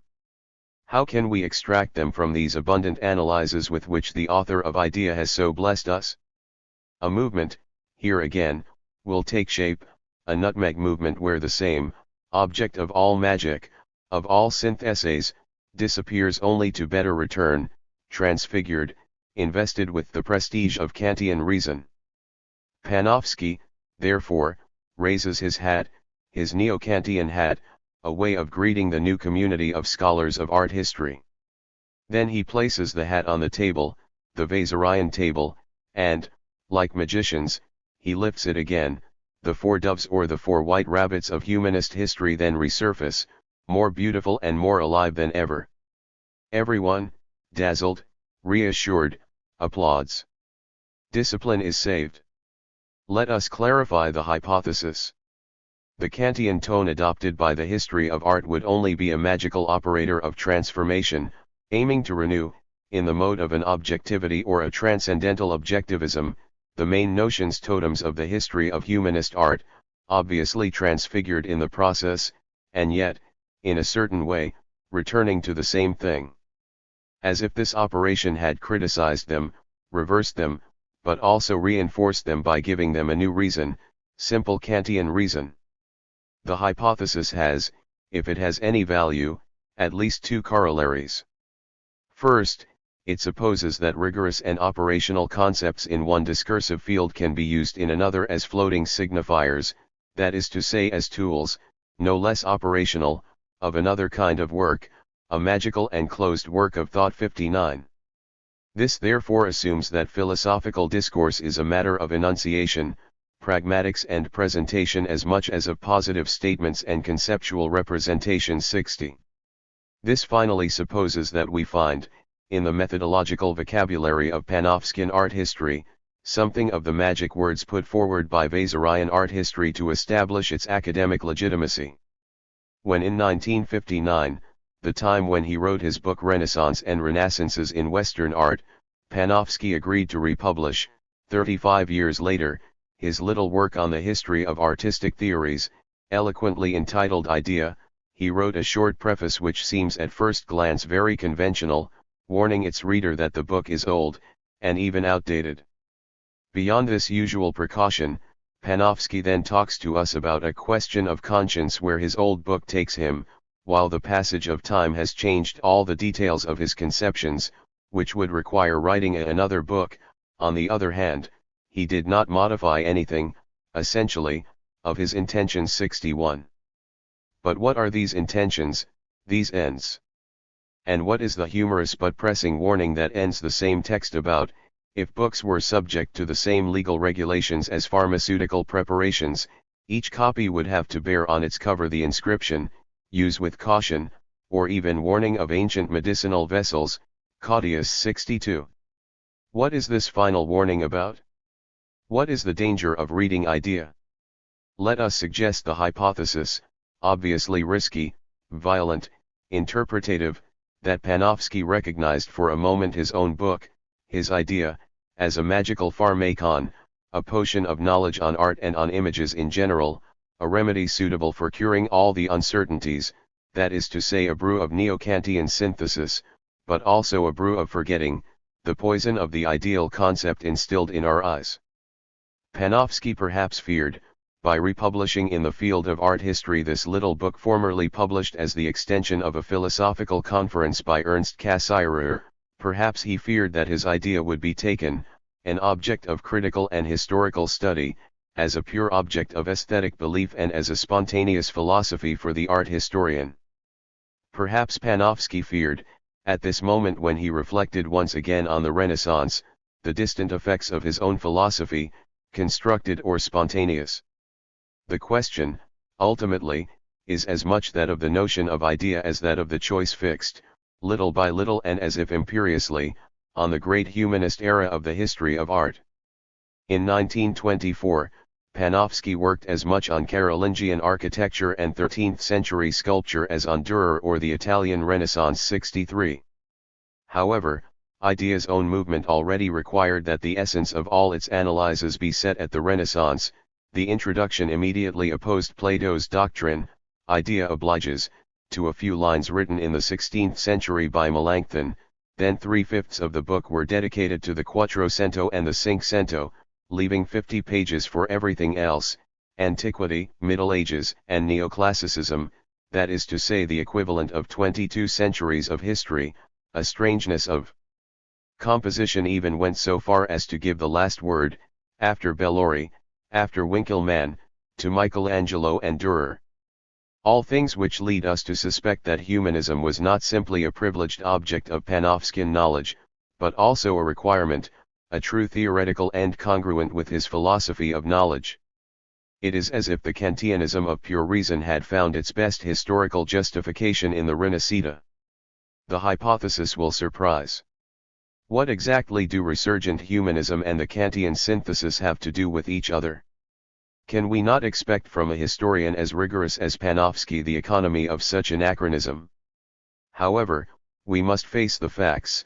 Obscure ends will have required him to boldly construct the anachronistic relationship between Vasari and Kant. Thus, the origin used the ruse of pure reason, so to speak, to achieve the ends of its tortuous return. Panofsky will therefore have invented for us a Kantian Vasari, a way, for the son, of reconciling himself with the former father of art history, or even of positively mixing two different fathers, that of history and that of pure knowledge. Also a way of having the famous Kantian tone adopted, and for a long time, throughout its discipline. It is at the geometric center of the unfolding of idea that the figure of Vasari appears. Panofsky immediately contrasts it with that of Alberti, in whom, he writes, the artistic idea had found its place, the mind which knows nature, but not yet its origin. Now, finding the origin of something would be nothing other than deducing this thing from its own foundation, Vasari first inaugurates because, beyond the sensitive and concrete intuition of Alberti, he, to speak in Kantian terms, Panofsky already writes, deduced the idea from its original faculty.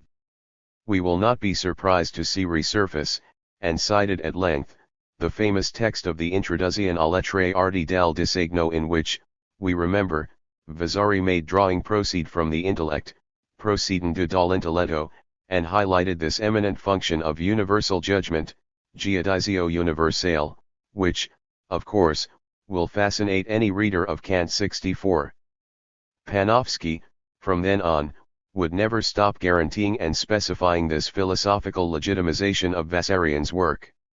That the historian of lives has turned his back on demanding Platonism will only further justify the Kantian value of his gesture, because he gave the idea, Panofsky explains, a functionalist sense, in Umdeutung im Sinn de Funktionalen.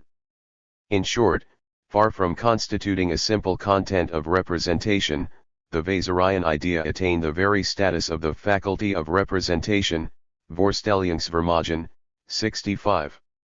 Giordano Bruno is not far away, from whom Panofsky will soon quote the almost Kantian affirmation according to which the artist is the sole author of the rules of his art, as representation is deduced from its sole faculty in the human soul, 66. We gradually realize that Vasari will have been presented to us, less as the hero of a Rinascita of the history of art, which he absolutely is, than as that of a Rinascita of the philosophy of knowledge, which it may not really be. Because Panofsky saw in the lives this crucial moment when the problem of subject and object is now ripe and capable of receiving a solution of principle, which in philosophy we generally learn from Kant, 67. There are two ways of reading Vasari. One which would include his work in what Panofsky calls the dialectical antinomy, dialectisk antinomy, of artistic idealism and naturalism, an antinomy which merges with the history of art itself, or rather with the history of artistic theories, and continued under various disguises, until the middle of the 20th century, 68. The other way, which the reading of idea suggests even more, would be to see in Vasari the precursor of the syntheses established by Kant in philosophy and by Riegel in the history of art, although not having discovered the philosophical foundations precise of his intuitions. Vasari would have been the first thinker of art to have questioned the realism of the thing in itself. To the extent that, according to him, the idea designated any artistic representation which, first projected in the mind of the artist, pre-exists its representation outside, to the extent that this functional notion intimately brought together the design and the concept, art and knowledge, to the extent, finally, that Vasari became the man of deduction, Abzug, and intuitive synthesis, intuitive or synthesis, opposed to the empirical intuition of Alberti, 69, we understand that the lives of the first art historian realized in advance what constitutes the very conclusion of Panofsky's book and his great neo-Kantian design. In the field of the theory of knowledge, it was Kant who shook this hypothesis of the thing in itself. In the field of art theory, it was only the effective intervention of Alois Riegel which made it possible to establish an analogous point of view.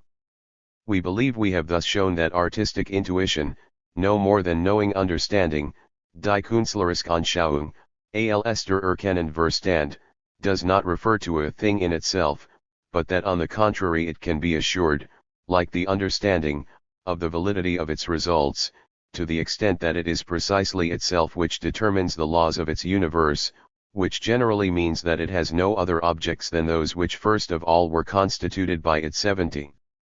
This would be the essential condition where all knowledge establishes its object, even if it is an object of art. Such would be, according to the text of idea, the inaugural accomplishment of Vasarian work in the field of art history. Not only with Vasari had the liberalized profession of art discovered an authority comparable to that of conceptual knowledge, which in his own way Alberti had already claimed, but also the time had really come to celebrate the wedding between the understanding which knows and the intuition which produces the objects of art. That design could proceed from the intellect meant in law that art and science could be congruent. This meant, moreover, that a science of art was possible, which would be called the history of art. All things born in the Renaissance, and capable of being declined forever under the term of humanism. In short, Vasari was already a Kantian since he worked, according to Panofsky, in a way that Kant would have called objective or disinterested, working at the same time in a timeless way and strictly in conformity with the history of art the most demanding. 71. But the connection does not stop there. Panofsky will give the counter-subject of this structure, suggesting to us that Kant himself was still a humanist. 9 days before his death, Immanuel Kant received a visit from his doctor. Old, sick, almost blind, he got up from his chair and remained standing, trembling with weakness, murmuring inaudible words. His faithful companion finally realized that he would not sit down again until his visitor had taken a seat, what he did. Then Kant allowed him to be helped back to his chair and, when he had regained some strength, he said, Das Gefühl für Humanität hat mich noch nicht verlassen, the sense of humanity has not yet reached me abandoned. His two listeners, overwhelmed, were on the verge of tears. Because, although the word humanitat had taken on, in the 18th century, a meaning barely stronger than politeness or courtesy, it retained for Kant a much more profound meaning. 72. This much more profound meaning is none other than that in which humanism undertook to reformulate, beyond the Middle Ages, the very notion of humanity. It involved ethics and a relationship with history, but also an aesthetic and a relationship with the beyond, art, science, history, metaphysics, everything was included or deduced from it. Panofsky invites us to consider that resurgent humanism found with the great ancient thoughts the right measure of man's humanity. Because it posed humanitas facing its beyond, la divinitas, also facing its below, la barbaritas, misery and grandeur coupled together. We can say that humanism was born with this double face. Such is, in fact, the Panofskian expression. We could also say that humanism expressed a synthesis of dialectical antinomies. 73. Now, if we transpose this very general starting point to the level of a reflection on knowledge, we encounter again the double face of sensitive intuition and intellectual work. We encounter, says Panofsky, the two spheres of nature and culture. The first was defined and he could just as easily have written was deduced by reference to the second. Nature is the whole of the universe accessible to the senses, apart from the memories left by home, except for the records left by man. 74. We then understand that the double face of knowledge, sensitive, conceptual, was brought together in humanism under the form of extreme attention paid precisely to these memories left by man. This is the story, which synthesizes in the field of art the sensitive observation of nature and the constant recourse to the cultural traditions of the past. In a fundamental way, the humanist is a historian. 75. What does that mean? First of all, history was invented or reinvented during the Renaissance. Let's think back to Vasari as one of its greatest heroes. Then that humanist eruditio, by developing in the element of history, had been able to combine art with science, the sensitive with the intelligible. 76. Finally, that this conjunction, yet itself historical, had for Panofsky a kind of timeless value, basically the value of an ideal program for history. If Vasari is a Kantian and if Kant is a humanist, if humanism reinvents history, then history, the history of art, will be humanist in its very structure. The title of this article now becomes clearer, the first lines of which were the anecdote about Kant. The history of art is a humanist discipline. 77, not content with having been so, because it was from the beginning, according to its Kantian ends. This is how, in Panofsky's development, the history of art as a humanist discipline, after having designated a historical moment, the Renaissance opposed to the Middle Ages, after having provided a dialectical moment of presentation, the humanities opposed to the natural sciences, will become the center and the synthesis of a subject that is both historical and dialectical. Implicitly, the Renaissance will be the law for other periods of history, and knowledge humanist will itself become this organic situation now assimilable, for the reader, to an absolute model of knowledge. Initially, in fact, Panofsky opposed the natural sciences, capable of analyzing their objects of knowledge without subjectivism, to the situation of the historian, or the humanist, who deals with human actions and creations, and who must engage in a mental process of a synthetic and subjective character. He must mentally re-perform these actions and recreate these creations. 78. But it is from there that the Kantian tone will demonstrate all its effectiveness, its magical power of conversion. The presentation of subjective limits will become in a few sentences a presentation of self-legitimating certainty. First, what was limit becomes existence, and the only possible one for the art object. It is in fact through this process of recreation that the real objects of the humanities access the existence, the real objects of the humanities come into being. 79. What the mind synthesizes and recreates is therefore what is sure to exist. Secondly, the faculty of analysis, first removed from the historical domain and providing the criterion of difference with that of the natural sciences, will return to the humanities through what Panofsky calls, without really justifying it, analysis rational archaeological aiding.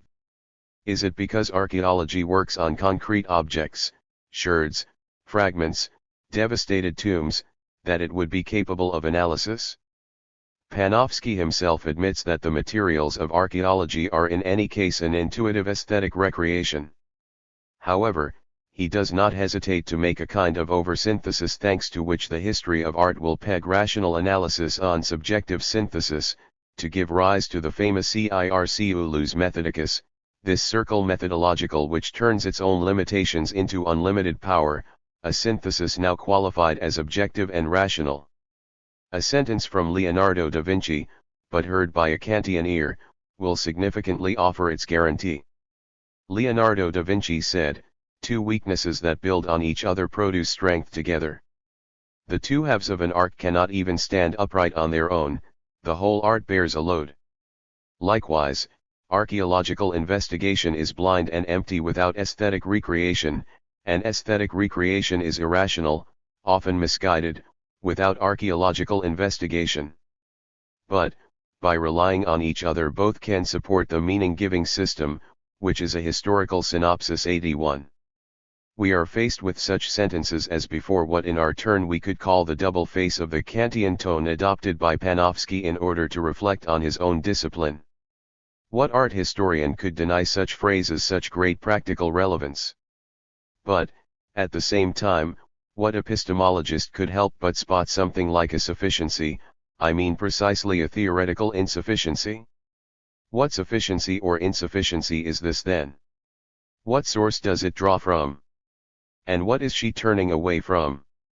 When Panofsky constructs his movement of second-degree synthesis, which claims to objectively synthesize the so-called objective analysis and the so-called subjective synthesis, when he closes the movement on his meaning-giving system, like a noumenon which would give meaning to all phenomena, what does he do as a last resort? It gives consciousness the final word. Let us recall his simple and essential sentence: the art historian differs from the naive spectator in that he is aware of this situation. And he immediately adds, he knows 82. Because, it is well known, there is no science without consciousness. The problem, the fallacy, then becomes, if consciousness creates the very existence of its object of science, and if the history of art must be a science of the humanities, then the works of art will admit nothing other, in themselves, than consciousness. They are like objects of consciousness, in all the senses that the genitive can take. The natural consequence of the Kantian tone adopted by the history of art will therefore be, abruptly, that the unconscious does not exist there. Before delving deeper into this capital consequence, before re-examining it from another angle, we must take note of the most obvious meaning that this absolute primacy of consciousness takes on in Panofsky's own text. Science with conscience, as we know, is a matter of the soul and even of ethics. The pages we are talking about were published in 1940 by an exile. The praise he addresses to humanism, the vita contemplativa and the flowery values of the Italian Renaissance take on a very particular resonance.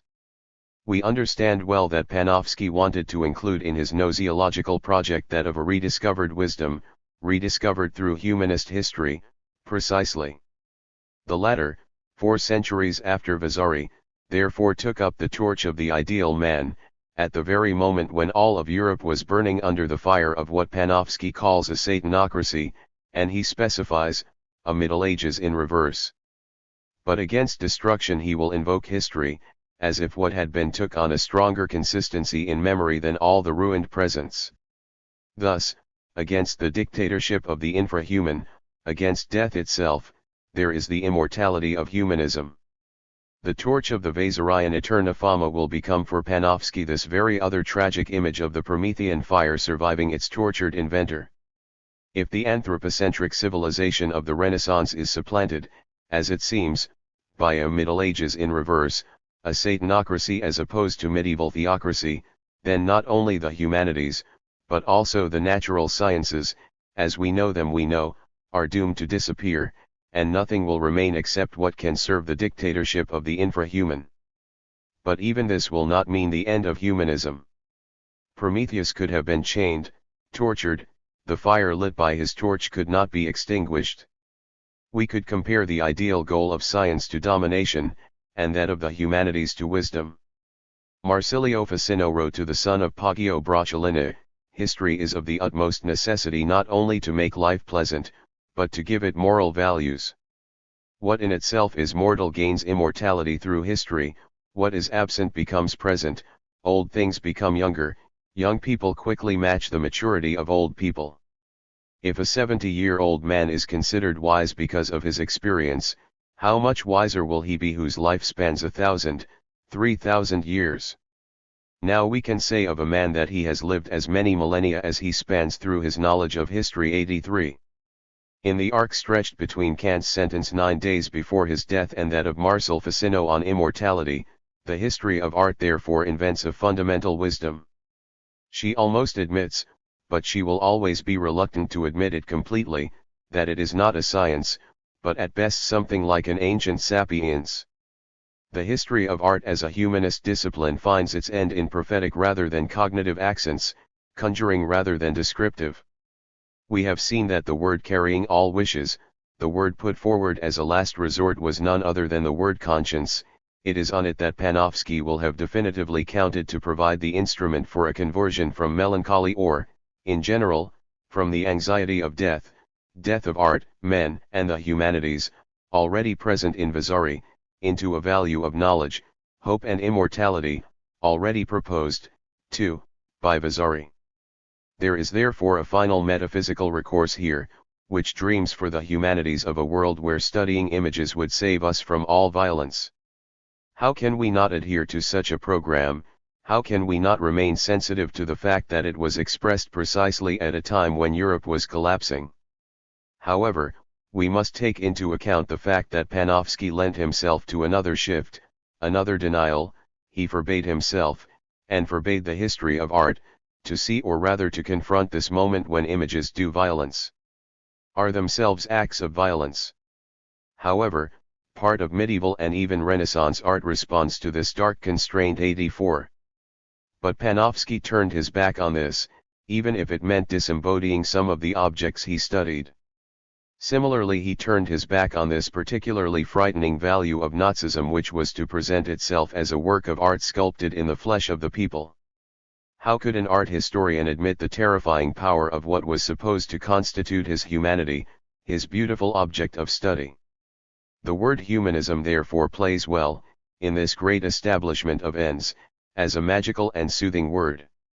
It triumphantly passes from the status of an object of study to that of a theoretical program, congruent to this object, but also applied, surreptitiously, to all the others. 85. He stands like a tightrope walker at the center of all antinomies, all aporias, he calms them, he subsumes them. He makes with all the double faces a single readable surface, like this anamorphic device which synthesized singular dissimilarities into a single universal resemblance. 86.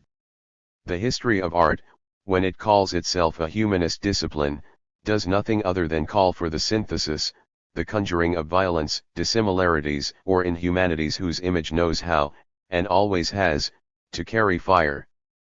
The history of art as a humanist discipline does nothing other than trace a magic circle, in which it closes itself, calms itself, and recreates images in the image of its own thought, its humanist idea of art.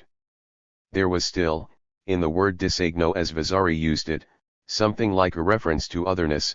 It was nature, the famous nature to which all art was required to conform. By criticizing the relationship of the eye to the world, by destroying all natural data, Panofsky discovered the specific functional value of the world of the eye. But, by immediately closing the relationship of the soul to the world of the eye, by tracing the loop of an art where the intellect imitates and conforms to itself, Panofsky founded with Kant a gnosiological notion of art, where the verb to see was ultimately combined transparently with the verb to know.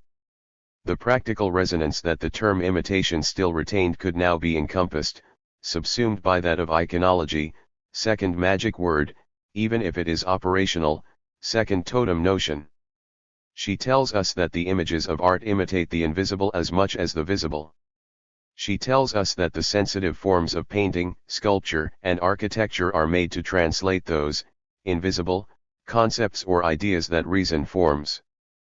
Panofsky, as we know, definitively associated his name with the great discipline of iconology 87.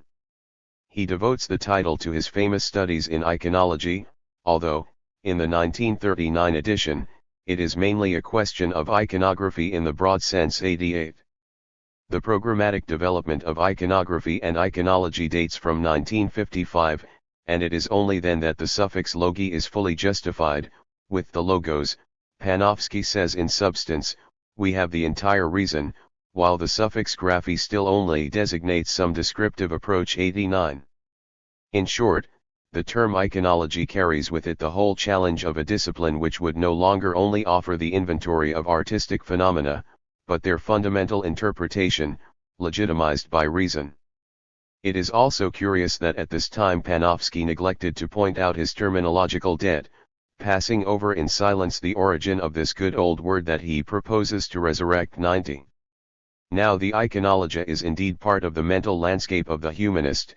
At the end of the Renaissance appeared under this title a work which can be considered for a classic science of art, which was the key to the dreams of Artemidorus for the ancient science of dreams 91.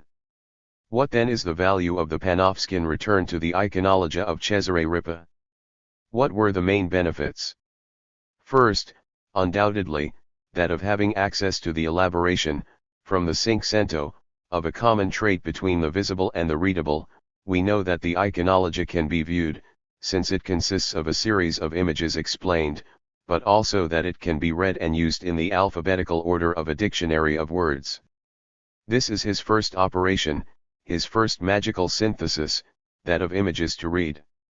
Secondly, the iconology formulated, from its prologue, the doctrine of a common trait between the visible and the invisible, because its object was none other than images made to signify a thing different from that which the eye sees, something which was an abstract concept, and which the entire book catalogued, like a museum of images to think about 92. But thought has rules, it is said, that discourse masters, through rhetoric, through dialectic. In his concise description of Ripa in 1966, Panofsky immediately indicates that his book was intended not only for painters and sculptors, but for orators, preachers, and poets 93. This means that the common traits envisaged by Cesare Ripa resulted in something like rules for the direction of the image, universal rules that one only had to look for in the exemplum of the ancients. Images made to signify a thing different from that which the eye sees, le immagini fat per significare una diversa cosa de quella che es ivid con elicchio, have no more certain nor more universal rule, non hanno altra piu certa, ne piu universale regola, than the imitation of the monuments deposited in books and carved in metals and marbles by the industry of the Latins and Greeks and of those more ancient who were the inventors of this art 94. There is here the principle of a rhetoric, where the history of art today still often believes it has found definitive sources for the image. There is also the principle of a logic, which radically engages the question of being and the name, of the name and the visible. Ripa in fact talks to us about image reasoning, ragionamenti di immagini, and superimposes on the visible display of the figure the nominal effectiveness of his declaration, dichiarazione. Why that? Because the image made to mean something different from that which the eye sees does not have at its disposal a sensitive aspect that it can directly imitate. It will therefore imitate reasonings, intelligible declarations, it will follow term by term the discourse which defines this thing, this idea.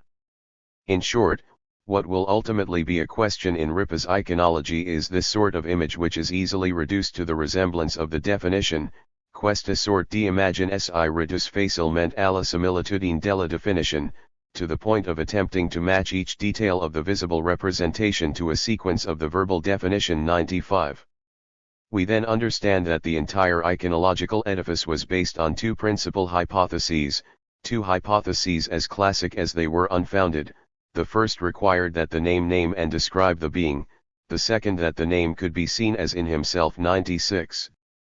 Common trait between visible and readable, between visible and invisible, possible congruence of the sensitive image and the intelligible definition, we understand all the hopes that a history of art wishing to be based in reason could place in iconology from Ripa. It made it possible to consider humanist art with the eye of a humanist, and, beyond that, it allowed it without contradiction with the even more discerning eye of a neo-Kantian scholar. The artistic language, Kunstsprache, of which Wulflin had spoken was finally denaturalized, to be devoted entirely to a universal language of images and culture, or even to a generative grammar induced by the ideas of reason. The transition from iconography to iconology, here again, was not content to modify the methodological data, it modified both the object and the method. He assumed an object adequate to the method, that is to say an art which was not only iconographic, an art which was content to imitate visible, describable phenomena, but also iconological, that is to say, an art which would also imitate noumena, intelligible concepts, subsuming and giving reason to the phenomena themselves. Now this is what the Panofskian definition of the iconological content of works of art tends towards. It first claims to reveal what, in an image, belongs to the sphere of meaning, which, all things considered, does not go absolutely self-evident. Where is the center of this sphere, where are the envelope, the particular regions, the exact limits 97? On the other hand, is meaning the only parameter to which we can refer the content of a work of art, if this notion has meaning? Don't works of art contain anything other than meaning? Would it really be unreasonable to imagine a history of art whose object is the sphere of all the nonsense contained in the image?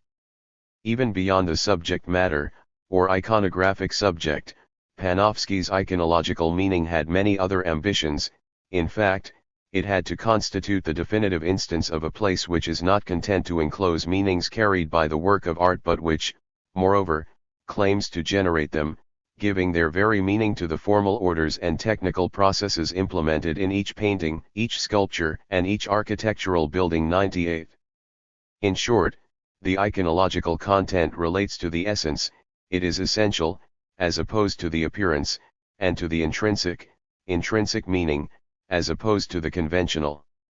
It responds to a concept from which the work itself could be deduced, as any superstructure is deduced from underlying principles or fundamental principles which underlie the choice and presentation of the work itself, considered as an expressive phenomenon. 99.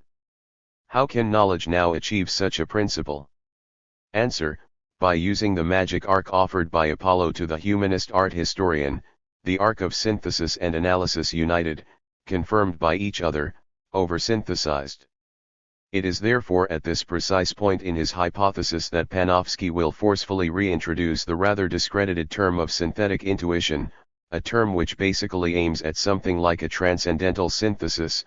Iconology, in fact, requires a method of interpretation which proceeds from a synthesis rather than an analysis, and where the correct analysis of images, stories, and allegories is the necessary preliminary to a correct interpretation. 100.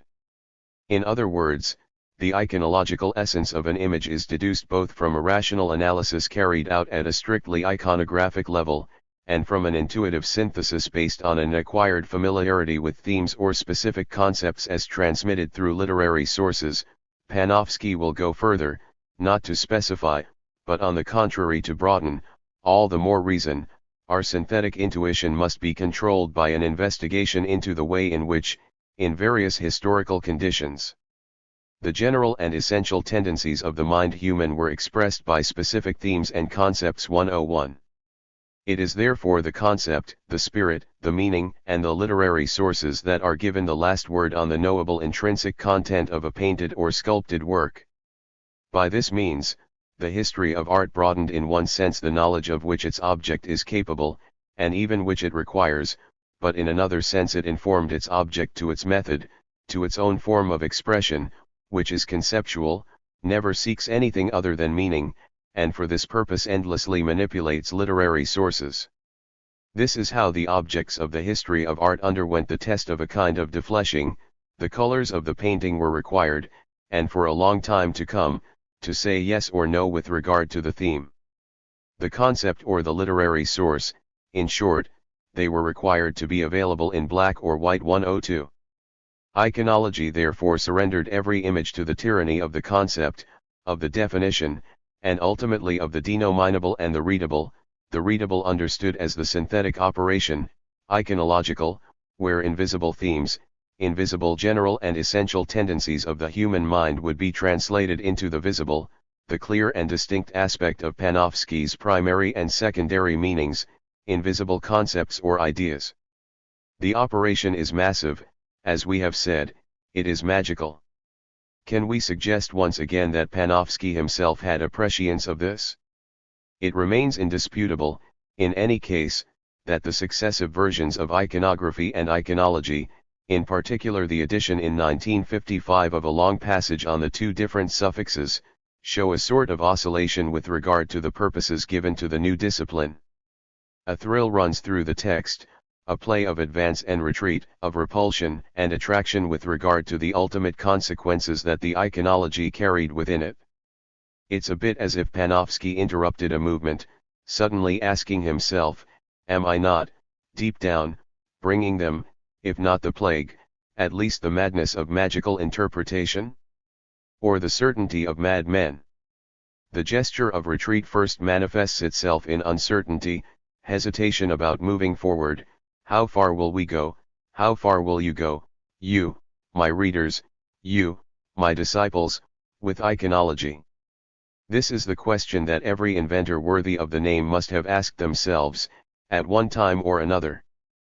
Panofsky asks this question, reversing the meaning, although barely established, of the famous suffixes graphy and logi.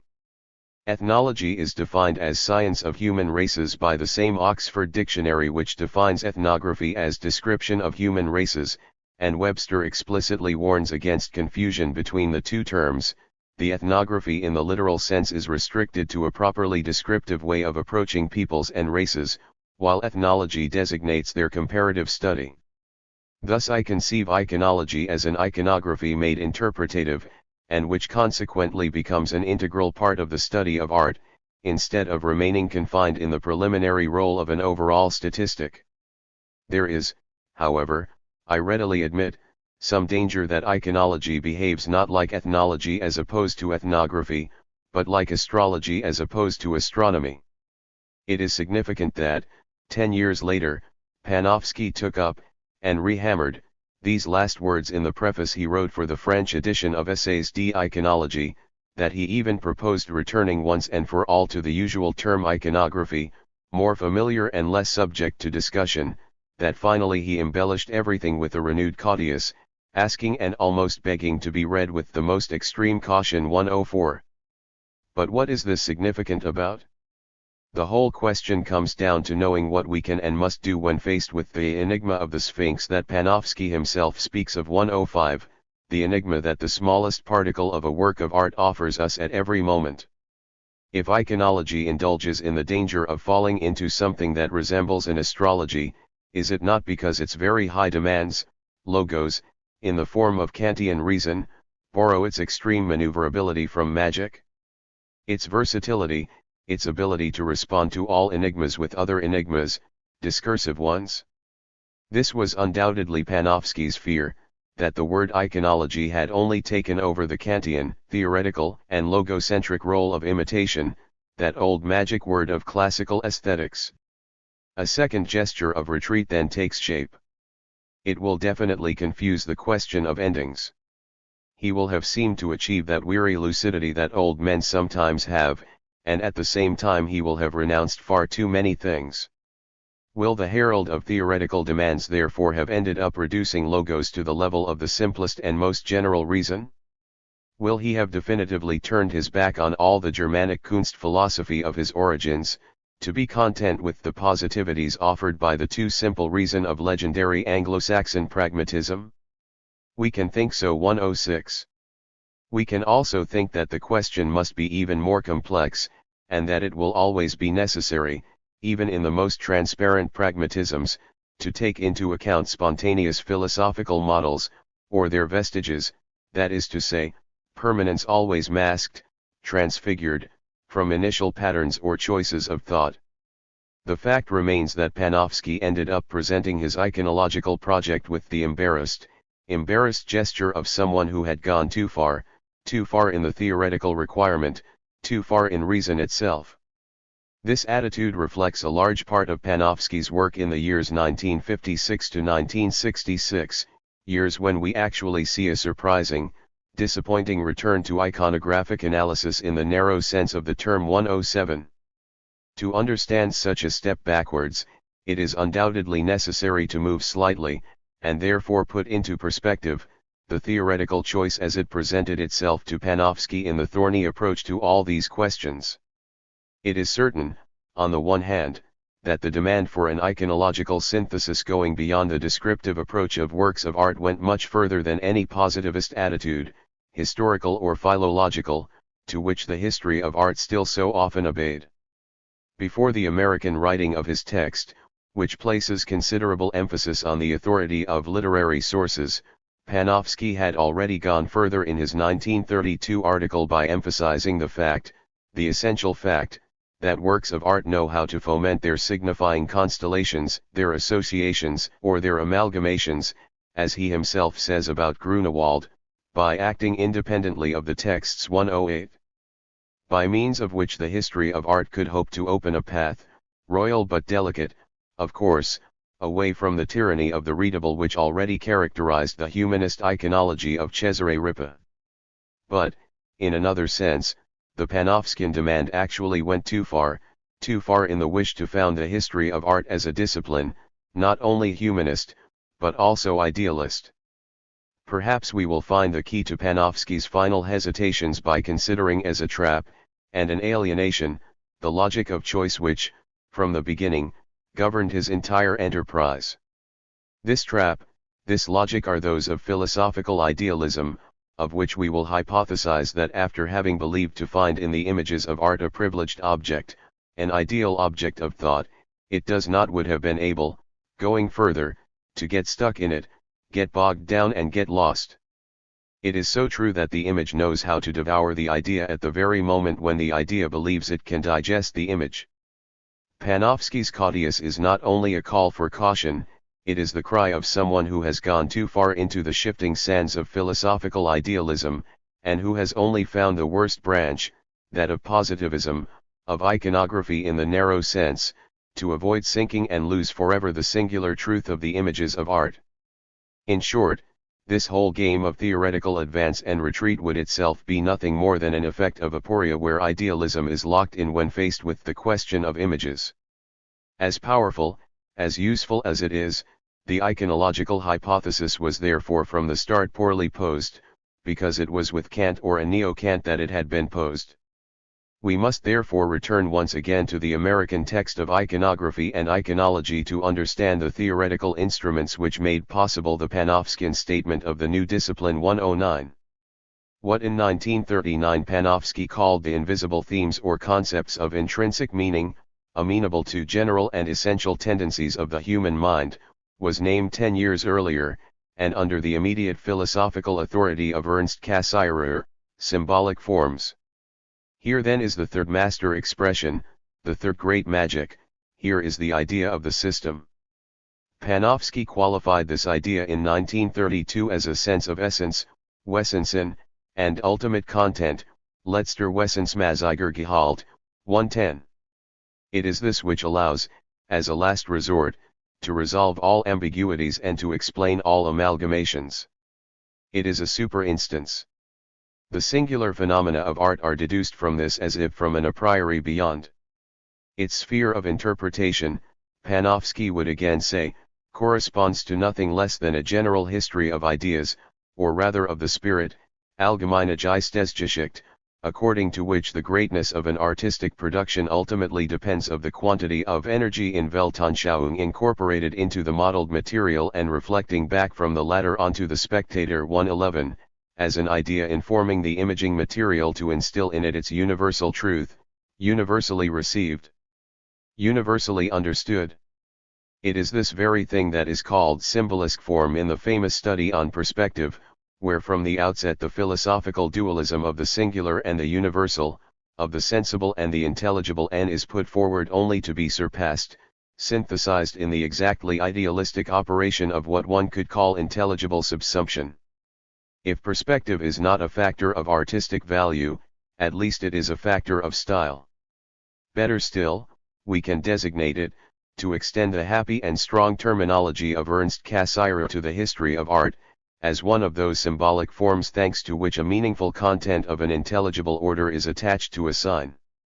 Concrete of a sensitive order to identify deeply with it, it is in this sense that a question will take on, for the various regions of art and its different periods, an essential meaning. 112. What is involved in this attachment and this identification of an intelligible content with a sensitive sign? What exactly did Panofsky mean by the term symbol, which we know constitutes an essential word for all human sciences today, and which we also know that Panofsky himself never used it? Abandoned 113? How then did the symbol bring into play, or transform, the relationship between the sensible and the intelligible? This way of asking the question, and the system constructed to give all the answers, Panofsky had of course found them in the master work of Ernst Cassirer, Philosophie der symbolischen Formen, the first volume of which, devoted to language and an introduction general overview of the entire interpretive structure, was published in 1923, that is to say on the threshold of an extremely intense period of theoretical reflection carried out in his own field by the author of Idea 114. Ernst Cassirer's response to the general problem of culture consisted, as we know, of first reappropriating the essential results of the critical work carried out by Kant in the field of knowledge 115. The critique of pure reason in fact provided the theoretical means for a salutary renunciation, thanks to which all science was required to throw overboard the pretension or hope of grasping or reproducing actual reality in an immediate manner. Which clearly meant that any objectification of knowledge has never been and will never be anything other than a mediation, an act of the knowing mind 116. As has already been suggested, this lucid putting into perspective of the acts of knowledge in no way prevented, and on the contrary, founded, the establishment of a synthesis, where science could claim the unity of its own body, so to speak. The multiplicity of mediations, methods, and objects of knowledge, although irreducible, should not render obsolete, in the words of Cassirer, the fundamental requirement of unity that knowledge carries within it 117. Because this unity was there, not exactly before our eyes, but in our eyes, the world of the eye of which Panofsky spoke, that is to say in the very operation in which the entire game unfolded. Mediations or objectivations, in short, in knowledge itself considered as a faculty or, as Cassirer says, as a function. Here then is the great difference which separated Cassirer's neo-Kantianism from all the answers of classical metaphysics. The postulate of a purely functional unity now replaces that of a unity in the substrate and in the origin, on which the ancients based their concept of being 118. The unity of knowledge therefore exists, it is none other than the unity of the mind which knows. Its limits are those of the principle of sufficient reason to which, according to Cassirer, all knowledge activity aims, and which consists of connecting or identifying a unique content to a plural sign, a universal content to a particular sign, an intelligible content to a sensitive sign 119. We then begin to understand how the whole problem of the symbol could have emerged in Cassirer as a displacement, even an application, of the Kantian philosophy of knowledge towards the world of language, of myth, or art. This is, moreover, the explicit challenge claimed in the foreword to Symbolic Forms, to propose a doctrine which would expand the work carried out by transcendental criticism on pure knowledge, by applying it to the totality of spiritual forms 120, which, according to Cassirer, would be a way of completing, of leading to its dreamed ends, philosophical idealism. The critique of reason then becomes a critique of culture, which seeks to understand and show how any cultural content, insofar as it is not isolated but rests on a general formal principle, presupposes an act originating from the spirit. It is only here that the fundamental thesis of idealism appears fully confirmed. This is how the criticism of culture will be able to follow term by term the methodological path formerly followed by Kant in the domain of pure knowledge. First of all, the evidence of all naturalness will be undermined, and the notion of world in itself will disappear in favor of a culture where the mind gives itself its own world, which gives us refers once again to Panofsky's beautiful phrase according to which the relationship of the I to the world was erased in favor of the relationship of the soul to the world of the I. 122. But from there the synthetic questions will arise, the definitive questions. Cassirer proposes to consider the most different symbols, those used by language, myth, art, and knowledge in general, other than under the angle of a simple contiguity. Symbols, he says, proceed from a function, from one and the same fundamental spiritual function in which each of them will be capable of finding its formal reason, its sufficient reason and universal 123. Completion of idealism, therefore, each sensitive sign, however unique and particular it may be, should be able to find its place in the intelligibility and universality of a faculty or function of the human mind. It is necessary to emphasize again the double aspect of this great hypothesis.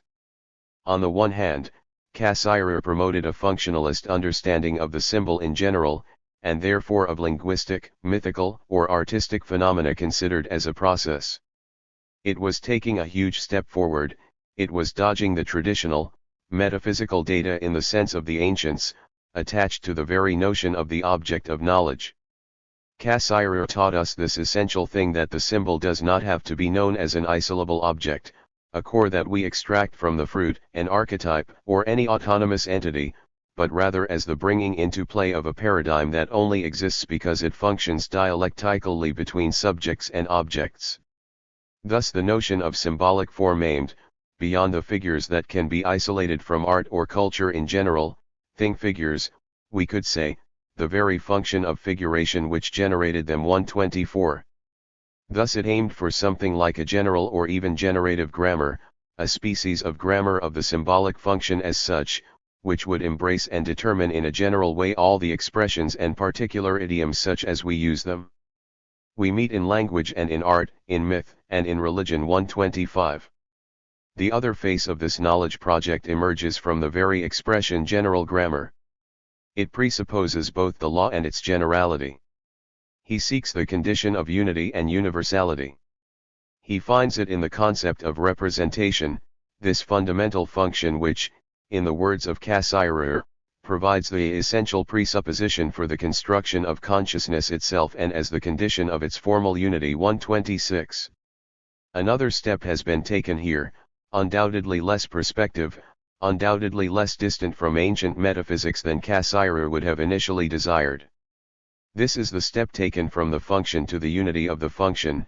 It amounts to saying that everything that functions only does so under the authority of the same, the one and the flawless rule. It reconciles the subjectivized subject and the reified thing in the unity of a being, even if it is functional, that Cassirer constantly calls for as the ultimate goal of idealism 127. It was therefore an idealistic operation that it was from the start. In the unity of consciousness there is, whatever one says, the authority of the idea, considered as an end or as a principle of operation. It is this which, surreptitiously, provides the law of the immanence and the unique system of activities of the mind 128. It is she who opens the various paths that the mind follows in its process of objectification, that is to say in its revelation to itself 129.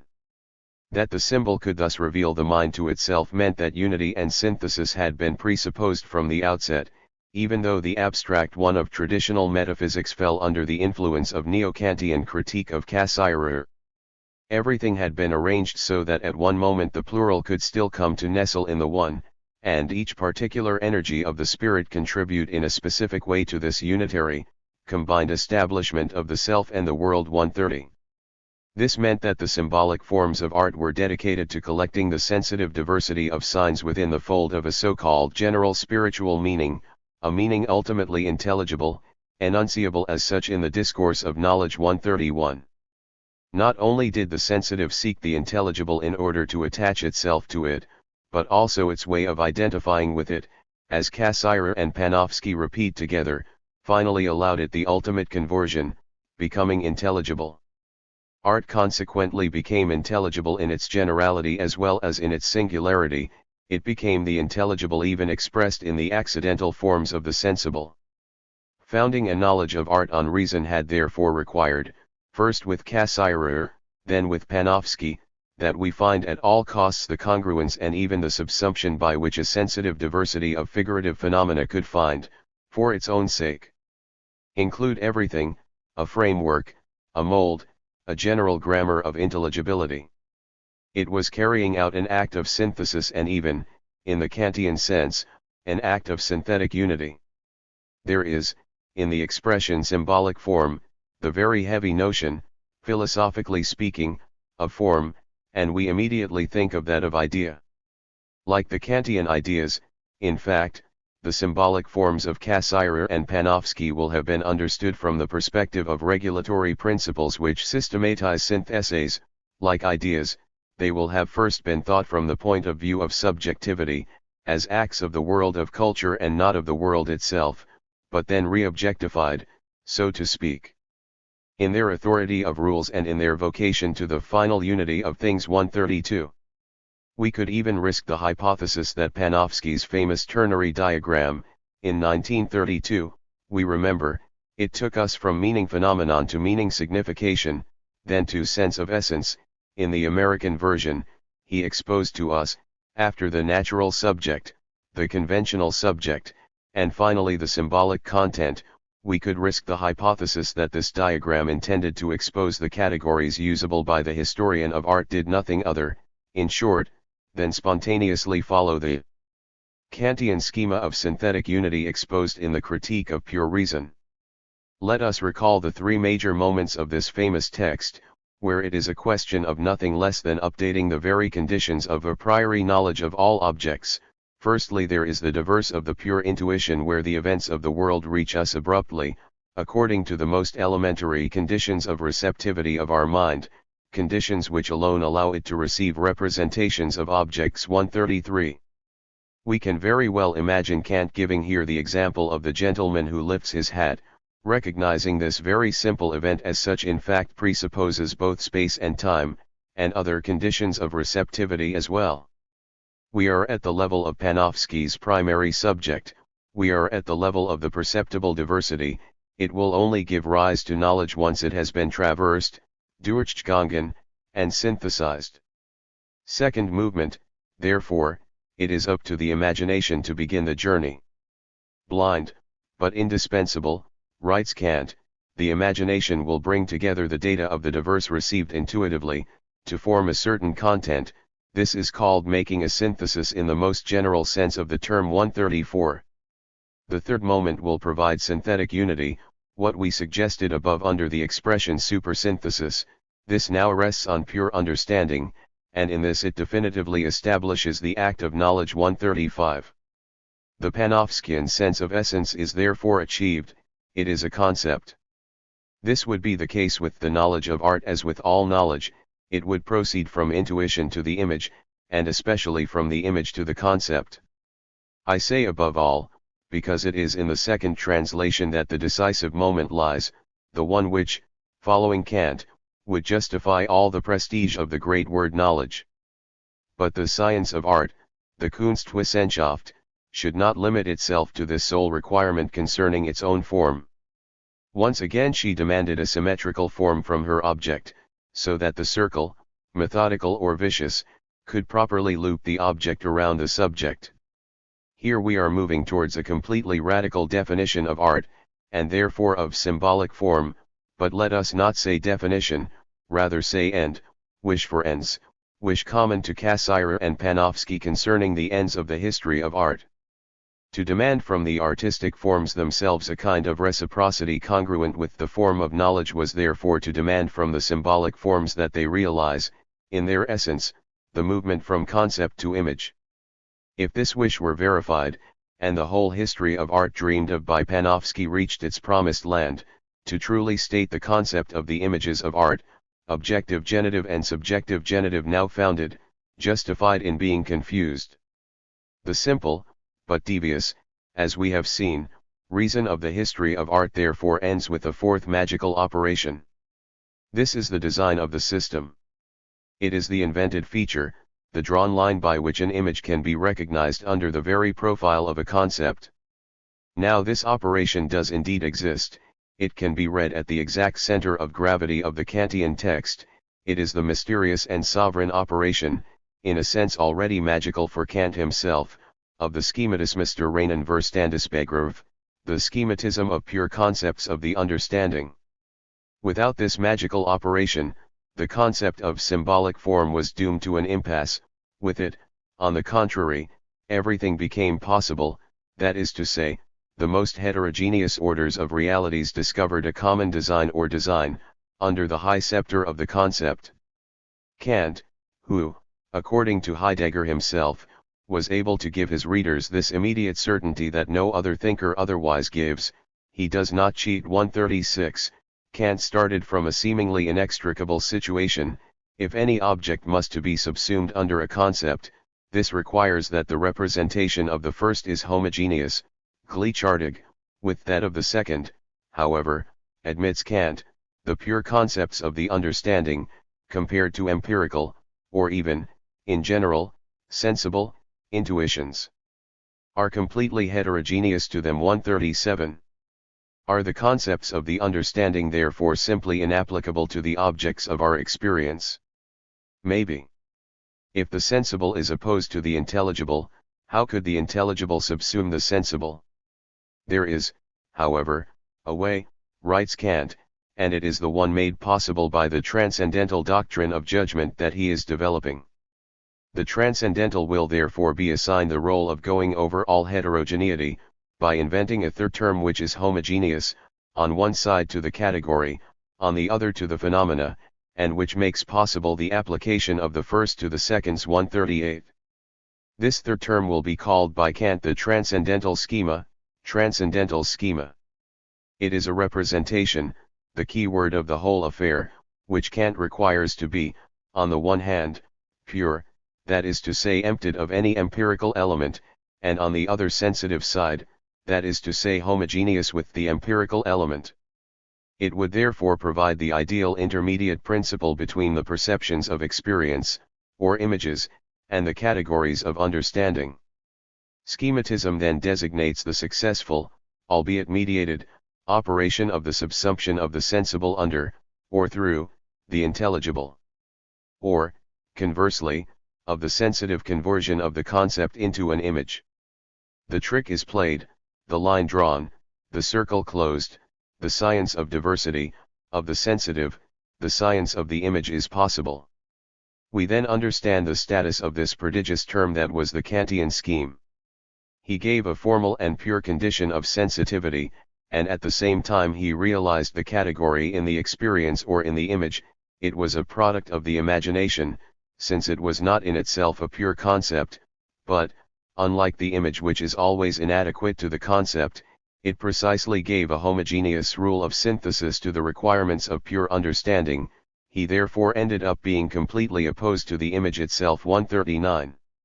In short, he gave a rule of conversion in which the converted terms were not at all reciprocal, because permanent and invariable, because giving the means to the concept to become the rule of the object, and generally speaking, because it posed itself as the very condition of all meaning. 140, the schema obviously played the game of the concept against that of the image. It was only a matter of dialectizing the terms to eat one of the two, while pretending to understand it. From which it clearly follows that the schematism of the understanding, operated by the transcendental synthesis of the imagination, tends towards nothing other than the unity of all the diversity of intuition in the internal sense, and thus indirectly to the unity of apperception as a function which corresponds to the internal sense, to a receptivity. The schemes of pure concepts of the understanding are therefore the true and only conditions which make it possible to provide these concepts with a relationship to objects, and consequently with a meaning. The categories cannot ultimately have any other possible empirical use, since they simply serve to submit, by means of the principles of an a priori necessary unity, phenomena to the general rules of synthesis and to make them capable of forming a universal bond. 141. It is easy to imagine what such a tool of thought could give in the field of Panofskian science of art. It is through the magic of schematism that the hat could fall on the images of art and, once lifted again, reveal a unitary and synthetic concept. The notion of symbolic form plays entirely on the theoretical possibility of this operation. Perhaps it is initially only a bad substitute for the Kantian scheme itself. 142. Perhaps she deliberately ignores the Kantian opposition of scheme and symbol. 143. Perhaps it ended up hardening, in the field of art history, the Kantian ideas of relationship and function. 144. Perhaps she has even forgotten this Kantian postulate according to which the understanding legislates only on the form of phenomena, nothing more, and we understand the shift made, since in the history of art the phenomena observed are themselves defined, and only qualified, as forms. Perhaps finally she wanted to make Kantian truth a truth of decision, certainty, and adequacy, which it is not inevitably, when read for itself. 145. But the important thing for us does not lie in the accuracy or otherwise of the Kantian application, it resides, as has already been said, in the height of the tone since then adopted by the history of art, this tone sometimes demanding, but otherwise dedicated to promoting itself as an a priori certainty. The important thing lies in the fact that an art historian was one day able to place the authority of Kantian schematism as a highlight of a whole development on art and style understood as stereotypes, phenomena of vocabulary or elaborate schemas which would include, like universal behavioral models, the diversity of the singular works of an era. 146. The schematism through which our understanding approaches the phenomenal world, is an art so deeply hidden in the human soul that we have great difficulty discovering the secret process that nature uses here. 147. There was everything in this sentence to seduce the art historian, a magic formula was pronounced, capable of multiple effects, including that of establishing a certainty. She spoke of the mystery of the way in which the mysteries of phenomena bend to the non-mystery of the schema which has become stereotype. It affirmed the mystery, of the given, and its solution, in the concept. It also contained a few simple and famous words to which all aesthetic thought since antiquity is said to have been devoted, the words art, Kunst, in Kant's own text, soul, Seele, and nature, Natur. Finally, it anticipated or implicitly assumed the famous conclusive formula by which the entire transcendental doctrine of judgment qualified the notion of schema. All we can say is that the image is a product of the empirical power of the productive imagination, and that the scheme of sensible concepts, like figures of space, is a product and in some way a monogram of the pure imagination a priori, gleichsam ein Monogramm der reinen Einbildungskraft a priori, by means of which and according to which images are first of all possible, and that these images must always be linked to the concept only by means of the scheme. 148. Transposed into the terms of an implicit program for the history of art, the Kantian formula begins to resonate strangely. It would basically be a question of moving from the image to the monogram, since the monogram is part of the schema, adequate to the concept and capable of science. It would therefore be a question of making a history of images by making images into monograms, by bending the expansion of the images to the outline of the monograms. What is a monogram? It is a graphic sign which abbreviates a signature. It carries within itself the power to name. He generally does not need color, nor the material effects specific to painting, nor the mass effects specific to sculpture. It is in black and white. It denotes a concept. It belongs to the order of the visible, as if it were enough to read to have the schema of visual art specific to Dürer. Talking about the monogram of imagination in the sphere of visual arts would have no other purpose than to abbreviate the image in order to extract from it only the simple sensitive transposition of ideas of reason. In his work on Kant, read and then forgotten by Panofsky, Heidegger saw very well that the problem of the sensible transposition, Versenlichung, of the image into concept under the species of schematism constituted the absolute center, the core of all the Kantian enterprise. It is in the crucible of schematism that human finitude, linked in a certain way to the very status of the image, reached the unity of transcendence. 149. The whole enterprise of idealism was therefore concentrated there, since the question posed amounted to this: what idea do the images deliver to us? What do they transpose into the sensitive? What relationship is there between the view offered by a being immediately represented and what, of this being, is represented in the concept? In what sense is this view an image of the concept? 150. In short, the notion of schematism gave to every sensitive image the transcendental representation of its rule. In this rule, the image was folded in one direction, explained in the other, subsumed in any case, and dedicated to the permanence of a reason. 151. Its own deployment is now smothered in a synthesis, this omnipresent synthesis that the category requires, by making elements separated at the start into a veritable box. The true synthesis is, therefore, that which not only relates these elements to the one to the other by nesting them, but also what outlines in advance this very possibility of nesting. 152. A box, even if it is spacious, even if it is Pandora's box, will therefore have been designed in advance to synthesize the infinite deployment of singular images. Always following the Kantian text closely, Heidegger clarified, this synthesis is neither the business of intuition nor that of thought. Being a mediator between one and the other, she is similar to both. It must, therefore, participate in the fundamental common character of the two elements, that is to say, it must be an act of representation. 153. We have understood, this box is none other than the philosophical notion of representation pushed to its final consequence, but whose relevance we are entitled to question with regard to what we call representations, when we look at images of art. This box aimed at a process, a box process that Heidegger very aptly names, after Kant, representative unification. 154. However, in this unification, the image could no longer exist other than under the status of the said pure image, a hollowed-out image of the irrational economy to which its sensitive singularity nonetheless dooms it. 155. But transcendental subjectivity has no use for such irrationalities. It is she who now controls the whole game, because she alone is capable of synthetic a priori knowledge, she alone can formulate the establishment of a foundation and the total determination of the essence. 156. The foundation will therefore have been established, the essence completely determined. And after? What conclusion should we draw from these results?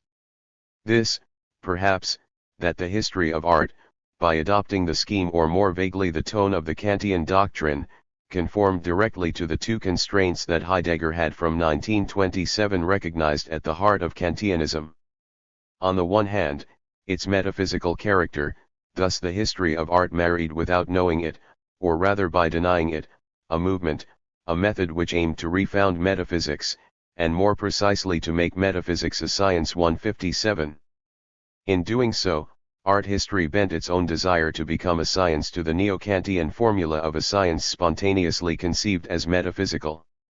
On the other hand, Heidegger had very well stated the logical limit of this entire system, a limit according to which Kant, also spontaneously, had reduced his transcendental logic to the usual procedures of simple formal logic. 158. By following such a system, art history therefore deprived itself of understanding its objects from a phenomenological or anthropological point of view. Kant, Heidegger writes again, had posited that the mode of study of the spirit and of man was not empirical, but unlike the empirical he only knew the rational, and as what is rational is the logical, the elucidation of the subject, the mind, the powers and the fundamental sources, had therefore to be transported into a logic. 159, a logic insufficient to understand what is at stake in these human productions that we call images of art. Could we then open logic, open simple reason, and go further in our question posed to images? For the image as a tear, and the death of the incarnate God. Open. So break something. At the very least make an incision, tear. What is it exactly? To struggle in the webs that all knowledge imposes, and to seek to give to the very gesture of this debate, a gesture that is ultimately painful, endless, a kind of untimely, or better incisive, value. That at least the simple question has, at some point, taken on this incisive and critical value, that would be the first wish. Kant, aptly, told us about limits. He drew, as if from the inside, the contours of a net, a strange opaque net whose meshes were made only of mirrors. It is a device of confinement, extensible as a net can be, certainly, but as closed as a box, the box of representation where every subject will come up against the wall as a reflection of itself. Here it is then, the subject of knowledge, it is speculative and specular at the same time, and in the overlapping of the specular on the speculative, of imaginary self-capture on intellectual reflection, lies precisely this magical character of the box, this character of resolving closure, of self-satisfying suture. How then can we escape the magic circle, the mirror box, when this circle defines our own limits as knowing subjects? We must struggle again and, against Kant, harass the wall, shake it, find the fault. We must try to break this reflective zone where specular and speculative combine to invent the object of knowledge as the simple image of the discourse which pronounces it and which judges it. We will understand how torturous such a gesture could possibly be, a torment suffered as much as acted upon, which we can read through the German texts of Panofsky himself, and even suicidal. Because by refusing the misery of the prisoner as much as the triumph of the maniac, the one who breaks even a section of the wall already takes a risk of death for the subject of knowledge. That is to say, he takes the risk of not knowing. But this risk will only be suicidal for those whose knowledge was their whole life. We find ourselves once again in the situation of alienating choice. Let us give an extreme, if not exasperated, formula, knowing without seeing or seeing without knowing. A loss either way. He who chooses to know only will have gained, of course, the unity of synthesis and the evidence of simple reason, but he will lose the reality of the object, in the symbolic closure of the discourse which reinvents the object in its own image, or rather in its own representation. Those, on the contrary, who wish to see or rather look will lose the unity of a closed world to find themselves in the uncomfortable openness of a universe now floating, delivered to all the winds of meaning.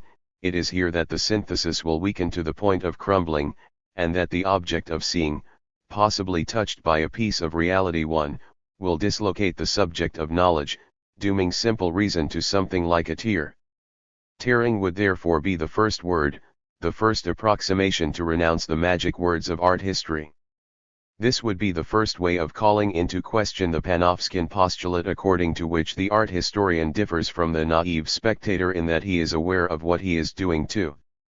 There is, in fact, the naivete of the spectator who knows nothing, but opposite it there is also the double naivete of the one who entirely dismisses knowledge on the truth, and furthermore believes that there would be something meaning to say a sentence like, I am aware of everything I do when I see an image of art, because I know it. Let us also remember this other, and so beautiful, sentence from Panofsky: the relationship of the I to the world is in reality a relationship of the soul to the world of the I. 3.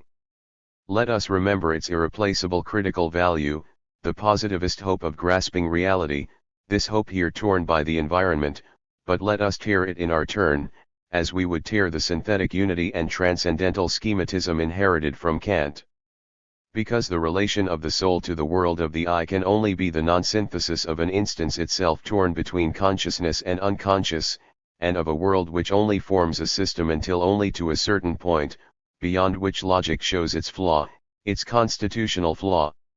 If we want to open the box of representation, then we must practice a double cracking, splitting the simple notion of image, and splitting the simple notion of logic. Because the two constantly agree to give the history of art the proper evidence of its simple reason. To redefine the notion of image would firstly be to return to an inflection of the word which speaks neither of imagery, nor of reproduction, nor of iconography, nor even of the figurative aspect. This would return to a questioning of the image which would not yet presuppose the figurative figure, I mean the figure fixed as a representational object, but only the figurative figure, namely the process, the path, the question in action, made colors, made volumes, the still open question of knowing what could, in such a painted surface or in such a fold of the stone, become visible. We should, by opening the box, open our eyes to the dimension of an expectant gaze, wait for the visible to take, and in this way touch with our finger the virtual value of what we are trying to apprehend under the term of visual. Could it then be that with time we could reopen the question of image? And wouldn't this be a way of returning to the precious injunction once formulated by Merleau-Ponty? The word image is ill-famed because we foolishly believed that a drawing was a transfer, a copy, a second thing, and the mental image a drawing of this kind in our private bric-a-brac. But if, in fact, it is nothing of the same, the drawing and the painting do not belong any more than it does to the in itself. They are the inside of the outside and the outside of the inside, which the duplicity of feeling makes possible, and without which we will never understand the quasi-presence and the immanent visibility which constitute the whole problem of the imagination. We can then understand how a thought of the image could have required something like the opening of a logic. The objection formulated by Heidegger against Kantian science and metaphysics can further illuminate our point. Because the world of images, if we can call it a world, let us rather say, the surge, the shower of stars of singular images, never offers us its objects as the terms of a logic capable of being expressed in propositions, true or false, correct or incorrect. It would be presumptuous to assert the strictly rational character of images, just as it would be incomplete to assert their simple empirical character. In reality, it is the very opposition of the empirical and the rational which does not work here, which fails to apply to the images of art. What does that mean? That everything escapes us? No point. Even a shower of stars has its structure. But the structure we are talking about is open, not in the sense in which Umberto Eco used this term of openness, highlighting the potential for communication and interpretation of a work 5, but in the sense in which the structure would be torn apart, damaged, ruined in its middle as at the most essential point of its deployment. The world of images does not reject the world of logic, quite the contrary. But he plays with it, that is to say, among other things, that he creates places in it, as when we say that there is play between the parts of a mechanism, places in from which it draws its power, which is given there as the power of the negative 6. This is why we should try, in front of the image, to think about the force of the negative in it. Less topical question, perhaps, than dynamic or economic. A question of intensity rather than extension, level, or location. There is a work of the negative in the image, a dark efficiency which, so to speak, hollows out the visible, the order of the aspects represented, and bruises the readable, the order of the devices of meaning. From a certain point of view, moreover, this work or this constraint can be considered as a regression, since they bring us back, with a force which always surprises us, towards something below, towards something that the symbolic elaboration of the works had nevertheless been covered or remodeled. There is a sort of anadyomene movement there, a movement by which what had plunged resurfaces for an instant, is born before soon diving again. It is the materia informis when it comes to the surface of the form, it is the presentation when it comes to the surface of the representation, is opacity when it comes to the surface of transparency, it is the visual when it comes to the surface of the visible. I don't know, to tell the truth, if the word negative is the right one. It will only be so if it is not understood as pure and simple deprivation.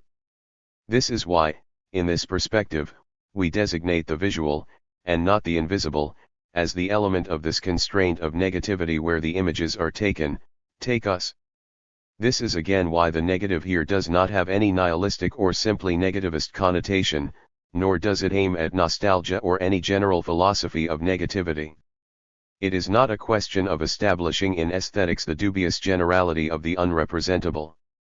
It is not a question of appealing to a poetics of irrationality, of the instinctual, or to an ethics of mute contemplation, or even to an apology for ignorance in the face of the image.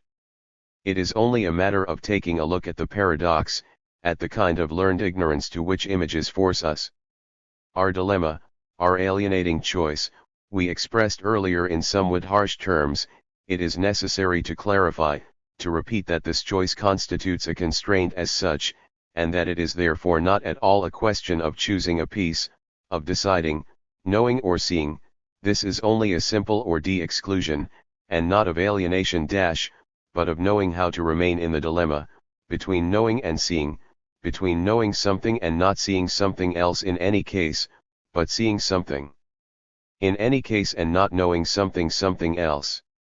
In no case is it a question of replacing the tyranny of a thesis with that of an antithesis.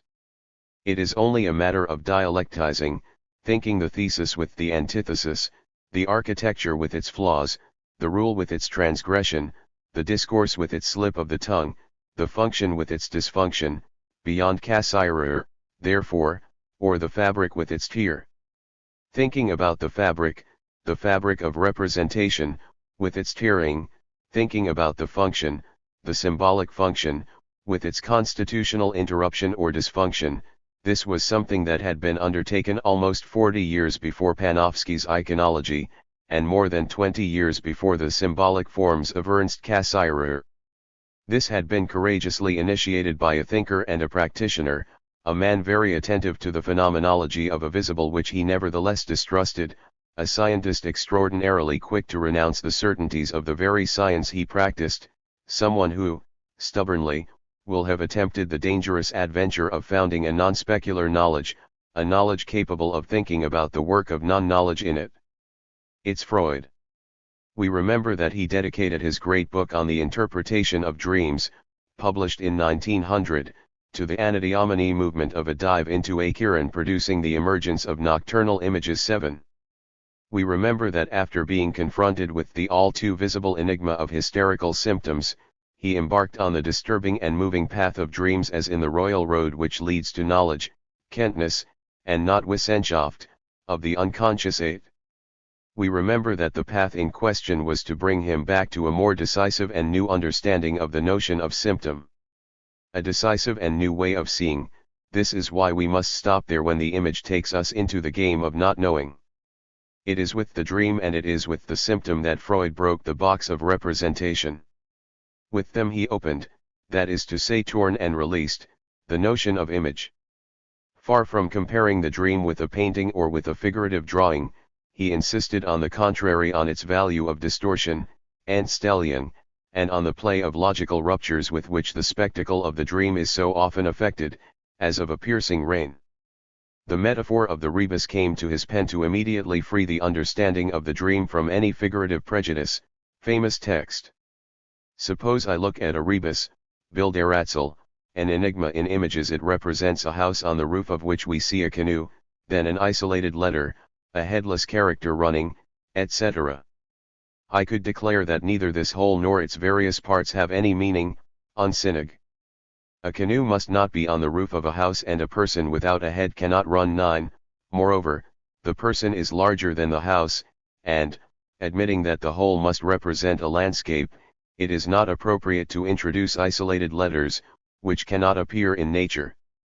I will only judge the rebus exactly when I renounce thus appreciating the whole and the parts, but will endeavor to replace each image by a syllable or by a word which, for whatever reason, can be presented by that image, durch das Bild darstellbar ist, and not vorstellbar ist. Thus brought together, the words will no longer be devoid of meaning, but will be able to form some beautiful and profound speech. The dream is a rebus, Bilderatzel. Our predecessors made the mistake of wanting to interpret it as a drawing, als zeichnerisch composition, 10. We are here at the beginning of a movement which will not cease to deepen and radicalize the blow, the tear given to the classic concept of representation. Something, there, presents itself visually, but it is not a drawing, rather a paradoxical organization which disconcerts both the meaning of the discourse that we expected to read there, this is the unsinnig of our text, and the representative transparency of the elements figured with each other, this is the Bilderatzel as inexplicable. For those who would regard it as an imitative work of art. From the outset, therefore, Freud will have proposed a visual model which could not account for either the classical conception of the disegno, because of its mimetic transparency, nor that of the monogram image, the Kantian schema, because of its synthetic homogeneity. The Freudian example, moreover, presents itself less as an example of a closed object, the result of work, than as the paradigm of work itself. It opens, in fact, the chapter devoted, in the interpretation of dreams, to dream work, Traumarbeit. In this respect, it gives a structural paradigm of functioning, a very strange functioning where the tier, after having reached the two stable, idealistic entities of the drawing and the scheme, will invest the very idea of function in the sense in which Cassirer could understand it after Kant 11. A torn function, that is to say including the power of the negative in it, therefore presides, as work, over the intense or evanescent visuality of the dream images. How to understand such work? Even beyond the metaphor proposed in the rebus paradigm, Freud warns us against the attempt to represent to us in a plastic way our psychic state during the formation of the dream. 12.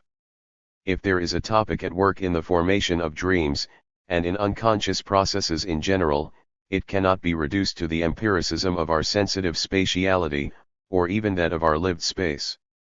Nor on the Kantian idea of an a priori or an ideal category resulting from some transcendental aesthetic. 13.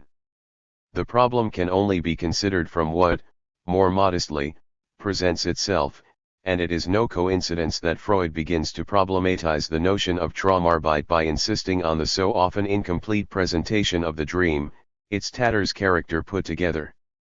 What presents itself crudely at first, what presents itself and which the idea refuses, is the tier. It is the image outside the subject, the image as a dream image. It will only impose itself here by the force of omission, Auslassung, or retrenchment of which it is, strictly speaking, the vestige, that is to say the sole survival, both sovereign remains and trace erasure. A visual disappearance operator. Which allows Freud to conclude immediately that the dream is no more a translation with regard to its readability than a figurative drawing with regard to its visibility. 14. This is not the place to detail here the long series of inferences, always rigorous but always risky, through which Freud guides us towards this metapsychological understanding of dream work. It will suffice to recall how the simple phenomenology of omission in the dream comes to be considered under the species of a work of condensation, Verdichtungsarbeit, and how the simple phenomenology of the dream enigma comes to be considered in the form of another work, called travel, Verschiebungsarbeit. There, we will better understand what in the dream prohibits functional synthesis. In the strict sense of the term, the dream is otherwise centered, Freud tells us, and this otherwise affects the elements of meaning, the objects, the figures, but also the intensities, values. 15. This otherwise never stops acting and traveling. He invests everything. It gives a paradoxical law, a constraint, rather, which is a law of lability, a law of non-rule. The law of the insistent exception, the law or sovereignty of that which is accepted in the visible as well as in the readable and propositional logic. This is why the Freudian analysis of the means of presentation or figuration of the dream, Darstellungsmittel des Traums, will unfold as a theoretical work of opening up logic as much as opening up the image. It is, in fact, from the angle of the inability to represent logical relationships that the figuration of the dream is immediately brought into play. 16. But, here again, the negativity that emerges from this observation has nothing to do with the idea of pure and simple deprivation. Negativity becomes work, the work of presentation, the work of Darstellung. Incapable of representing, of signifying, of making visible and legible as such, temporal relationships, dream work will therefore be content to present together, visually, elements that a representative discourse, or a discursive representation, would normally have differentiated or inferred one another. The causal relationship will disappear in the face of co-presence. 17. Frequency will become multiplicity, and all temporal relations, in general, will become place relations. 18. Likewise, writes Freud, the dream cannot, in any way, express the alternative, either, or, it brings together the members in a sequence, as equivalents, that is to say, here again, as copresence, it will therefore present together all the possibilities of the alternative, although they are almost mutually exclusive from the point of view of logic 19. Finally, the way in which the dream expresses the categories of opposition and contradiction is particularly striking. It does not express them, it seems to ignore the no. He excels at bringing together opposites and presenting them in a single object, in einem dargestellt. The dream often also presents some element by its contrary desire, so that one cannot know whether an element of the dream, susceptible of contradiction, betrays a positive or negative content in the thoughts of the dream. 20. Thus the ground of certainties collapses. Everything becomes possible. Co-presence can say agreement and disagreement, simple presence can say the thing and its opposite. And the simple presence could itself be an effect of co-presence, according to the process of identification, or even an effect of antithetical and unnatural co-presence, according to the process of composite formation. With certainty therefore another part of mimesis collapses. The possibility of forming composite images, Mischbildungen, is at the forefront of the facts which so often give the dream its fantastic character. They introduce, in fact, elements which could never have been objects of perception. 21. All the contrasts and all the differences will crystallize in the substance of a single image, while the same substance will ruin all philosophical quiddity in the fragmentation of its subject. Such is the disconcerting poetics of the dream. Time is reversed, torn apart, and logic with it. The consequences do not only anticipate their causes, they are their causes, but their negation just as well. The reversal, the transformation into the opposite, Umkehrung, Verwandlung ins Gegenteil, constitutes, moreover, one of the means that dream work uses most often and most willingly, notes Freud, who goes so far as to observe the same type of work at the level of affects attached to dream images. 22. Thus the representation will have disintegrated itself, and the affect of the representation, and the affect of itself, as if the work of the dream were driven by the paradoxical issue of a visuality which at the same time imposes itself, disturbs us, insists and pursues us, to the very extent that we do not know what in it disturbs us, what disturbance it is, and what it could possibly mean. Such an overview of the Freudian problem, however summary it may be, already makes us perceive how the visual logic of the image, if the term logic still has any meaning, contravenes here the serene certainties of a thought which would be expressed in the classic terms of the design or in the Kantian terms of the schema and the monogram. It would certainly be necessary to identify with more precision how Freud manages to explain in the work of dreams all these games of oriented and disoriented movements, how the use of ready-made symbols is woven with the invention of unprecedented symbolic values, of singular features that nothing would suggest, how language structures are developed but whose grammar and code have no other law than to disappear as such, how the extraordinary exchange of verbal forms and object forms occurs along associative chains, how absurdity comes to rhyme with calculation and intense reasoning, how all this work, all this requirement, all these selections aim at the same time only to make the image an operator of attraction and regression, in the technical sense of the term, topical, formal, and temporal sense, introduces by Freud. 23. Finally, to fully grasp this tier introduced into the classical notion of the image, we should take note of the disconcerting play that dream work displays with regard to what we commonly call resemblance. Because the dream draws an essential part of its visual power from resemblance. Everything in the dream resembles or seems to bear the enigmatic mark of a resemblance. But how? What resemblance is this? Everything is here. Aristotle had nevertheless warned, at the beginning of his Poetics, that imitation and resemblance could entirely change their meaning depending on whether the means, objects or modes differ. 24, but we are regularly tempted, and, more than never, since Vasari, to reduce any resemblance to the model of imitative drawing of the Renaissance, or rather of the idea that, since Vasari, we have of drawing and the Renaissance. It must be repeated that the work of dreams presents itself as a work of resemblance which would have little to do with a Zeichnerische composition, a graphic composition, a Vasarian design. The resemblance works in the dream, even before showing itself, like wood before splitting, according to an efficiency of which Freud immediately warns us that it uses innumerable means, mit mannigfachen Mitteln, to achieve its purposes. 25. Thus the resemblances provide both the first foundations of any dream construction and the most singular ramifications that each element of the dream is capable of arousing, since a considerable part of the work of the dream consists of creating new links of resemblance because those at his disposal cannot, because of the censorship of the resistance, penetrate into the dream. 26.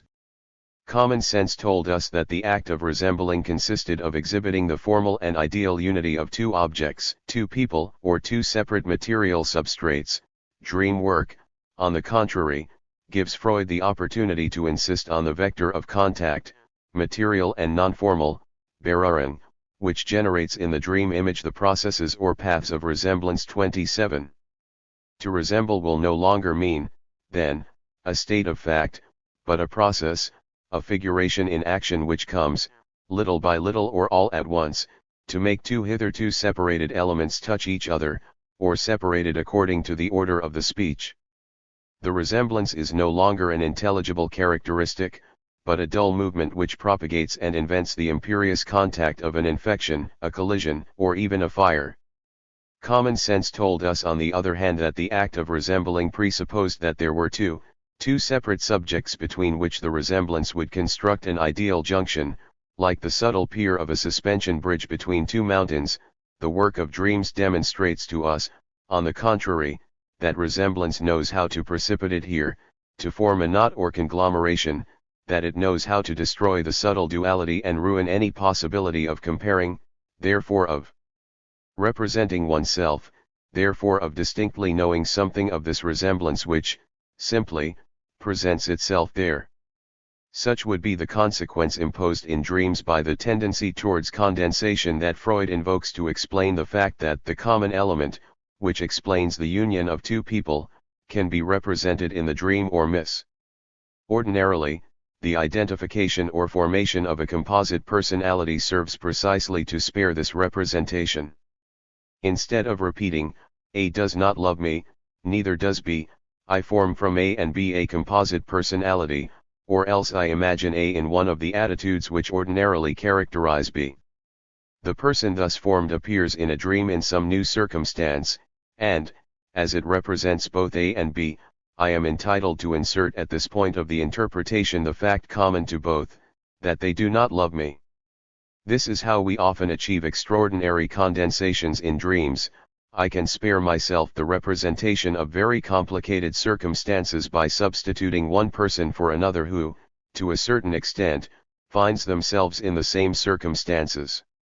We easily understand how this mode of presentation by identification, Darstellung durch Identifizierung, can serve to escape the censorship due to resistance and which imposes such difficult working conditions on the dream. 28. Common sense finally told us that the resemblance was made to establish between two terms something like the reconciliation of the same. The work of the dream will tear from within the serenity of such reconciliation. When this same is represented, Freud tells us, this usually indicates that we must look for something else which is common to both and which remains hidden because censorship has made its representation impossible. There has been, so to speak, a shift, Verschiebung, in the domain of the common to favor figurability. 29. What does this imply? That mimetic sameness is constantly ruined by the work of displacement, to an analogous extent where the duality of the poles of resemblance is constantly ruined by the work of condensation. Then the resemblance no longer exhibits the same, but is infected with otherness, while the resembling terms collide in a chaos, the composite formation, which makes their distinct recognition as, precisely, terms impossible. There are therefore no longer any terms that are valid, but only established relationships, passages that crystallize. Now, this kind of altered tightening of resemblance has a decisive implication for our purposes, which is the unfailing intertwining of formation in deformation. When Freud insists on the non-realism of composite images and the fact that they no longer correspond at all to our usual objects of visible perception, despite, or rather because of, their own visual intensity, he puts us on the path to a notion of resemblance which would admit as its ultimate consequence the reversal, the transformation into the opposite, die Umkehren, Verwandlung ins Gegenteil, 30. Thus, the processes of dream figuration, since it is under this head that Freud will have introduced us to all these paradoxes, they complete the splitting, with resemblance, of what we usually understand by figurative representation. The dream only uses resemblances to give the representation a degree of distortion, ein Maß von Entstellung, such that at first sight the dream appears completely unintelligible. 31. This seems to definitively distance the figurability at work in the work of the dream, which every night pursues us solitarily, and the cultural world of painted or sculpted figurations, which every Sunday we go to admire, as a family, on the picture rails of some art museum. But everything is not as simple, as clear-cut as it seems, and Freud will not stop there. 25 pages after having provoked, against the metaphor of the design, that of the rebus, he strangely returns to the same paradigm of the plastic arts. What for? To develop a homology of representations. To make a clear difference. Nothing of the sort.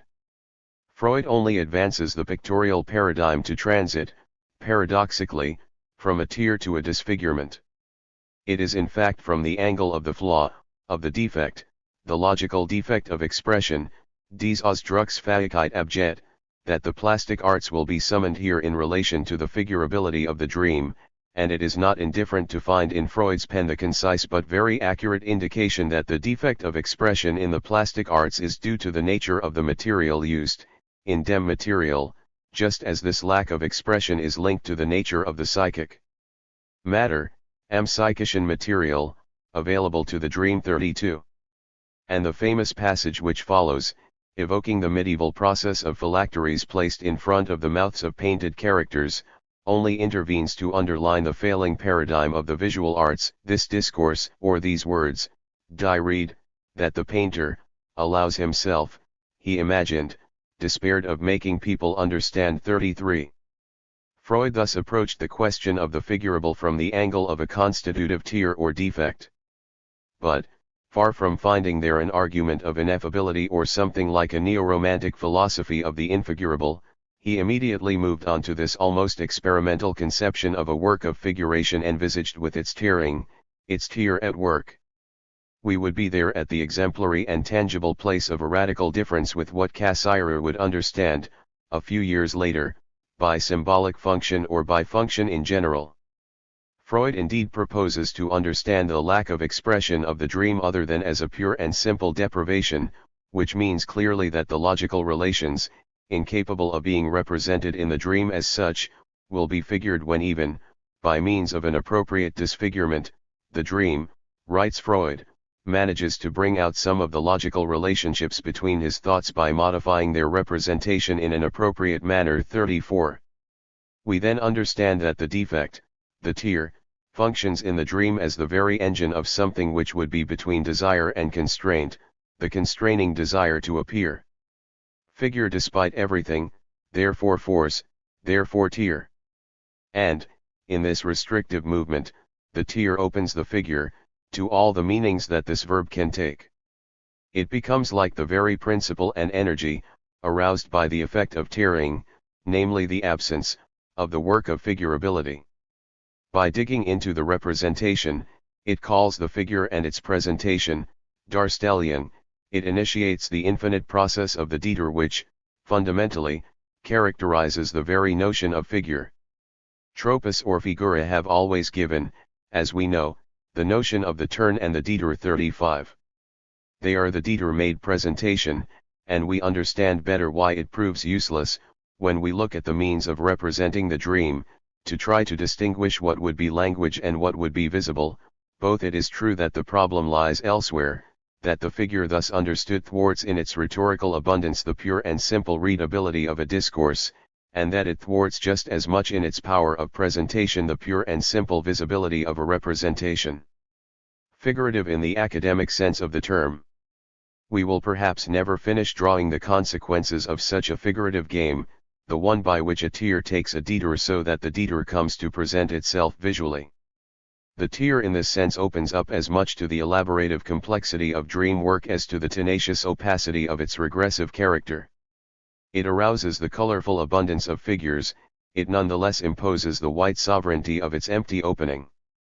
It opens, I said, in short, it generates incessant constellations, incessant visual productions which do not put an end to the defect but which, on the contrary, crimp it and emphasize it. This persistence, or better, insistence, of the negative corresponds in a certain way to the paradox of resemblance with which Freud confronted the dream and the symptom. Paradox which wanted that to resemble was equal to dissimilar, and that to represent was equal to disfiguring, since to represent all the same and to bring out inexpressible relations as such was indeed equivalent to modifying their representation in an appropriate manner. 36. Of this paradox which Freud will never renounce each time it is a question for him to account for a formation of the unconscious, for example when he insists on the character of deformation, Anstellung, which involves any formation of symptom, Symptombildung, we find at the end of his chapter on dream work a famous turn of phrase whose apparent simplicity should not hide the profound theoretical lesson, that dream work neither thinks nor calculates, that, in a more general way, he does not judge, urteilt überhaupt nicht, which already takes us to the antipodes of this Urteilskraft, this judgment from which all Kantian philosophy still resonated.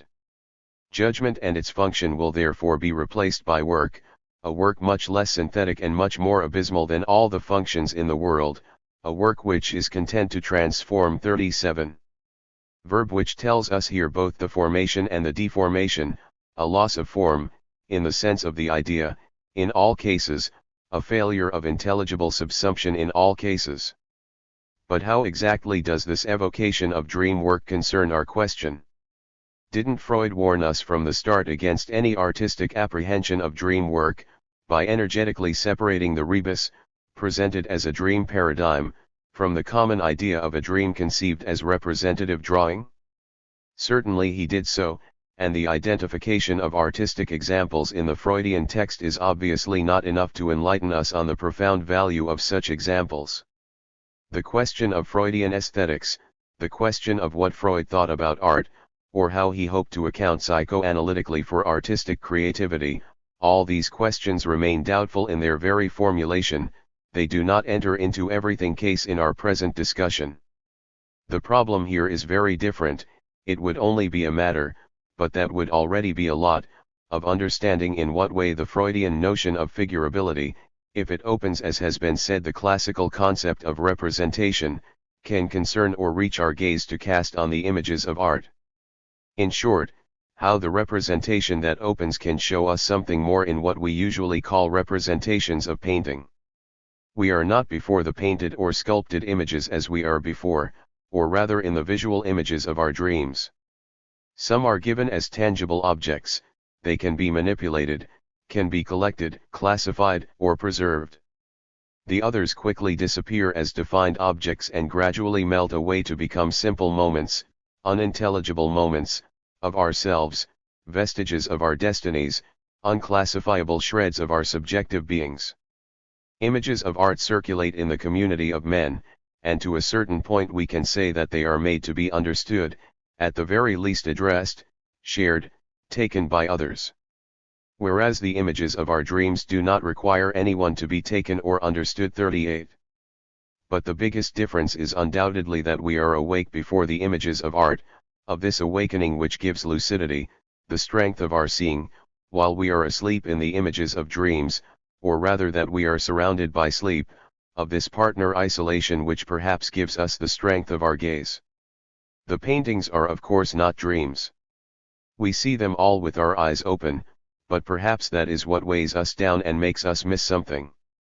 Lacan had very well observed that, in the so-called waking state, there is an illusion of the gaze, an illusion of the fact that not only does it look, but it shows. 39.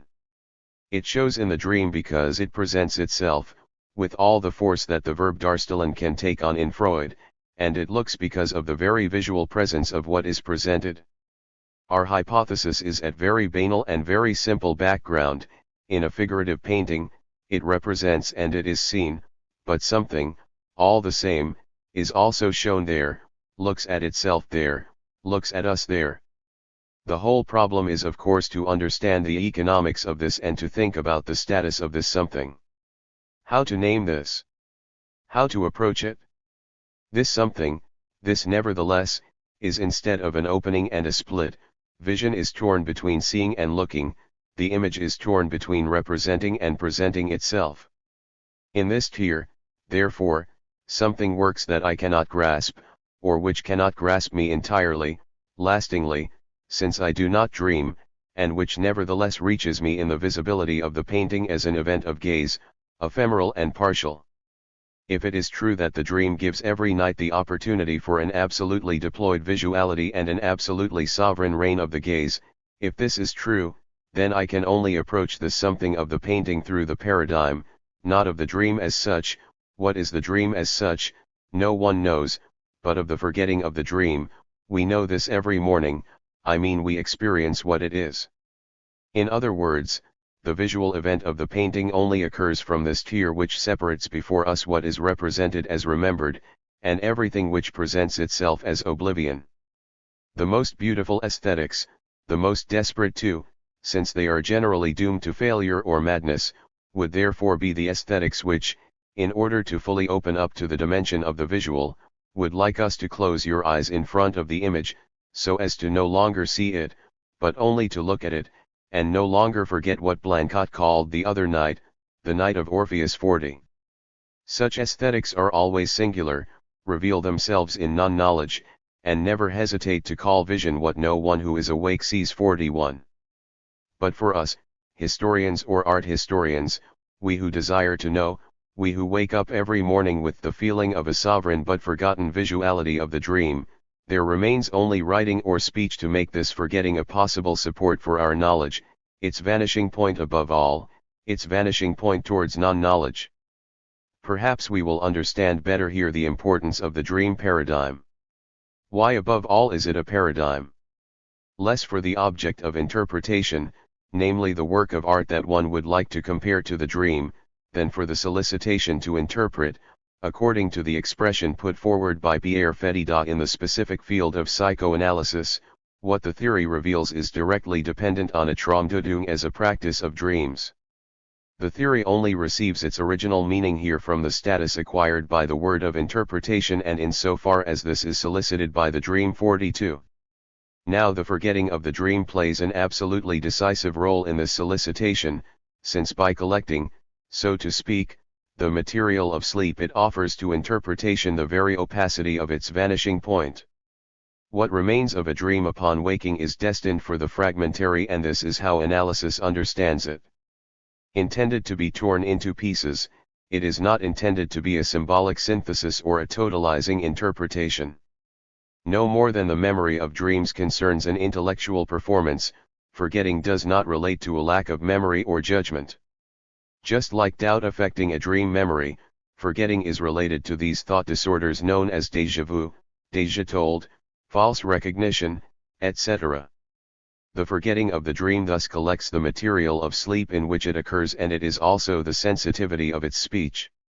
Forgetting is, so to speak, that from which and towards which the navel of the dream is drawn, just as it is the vanishing point of interpretation. 43.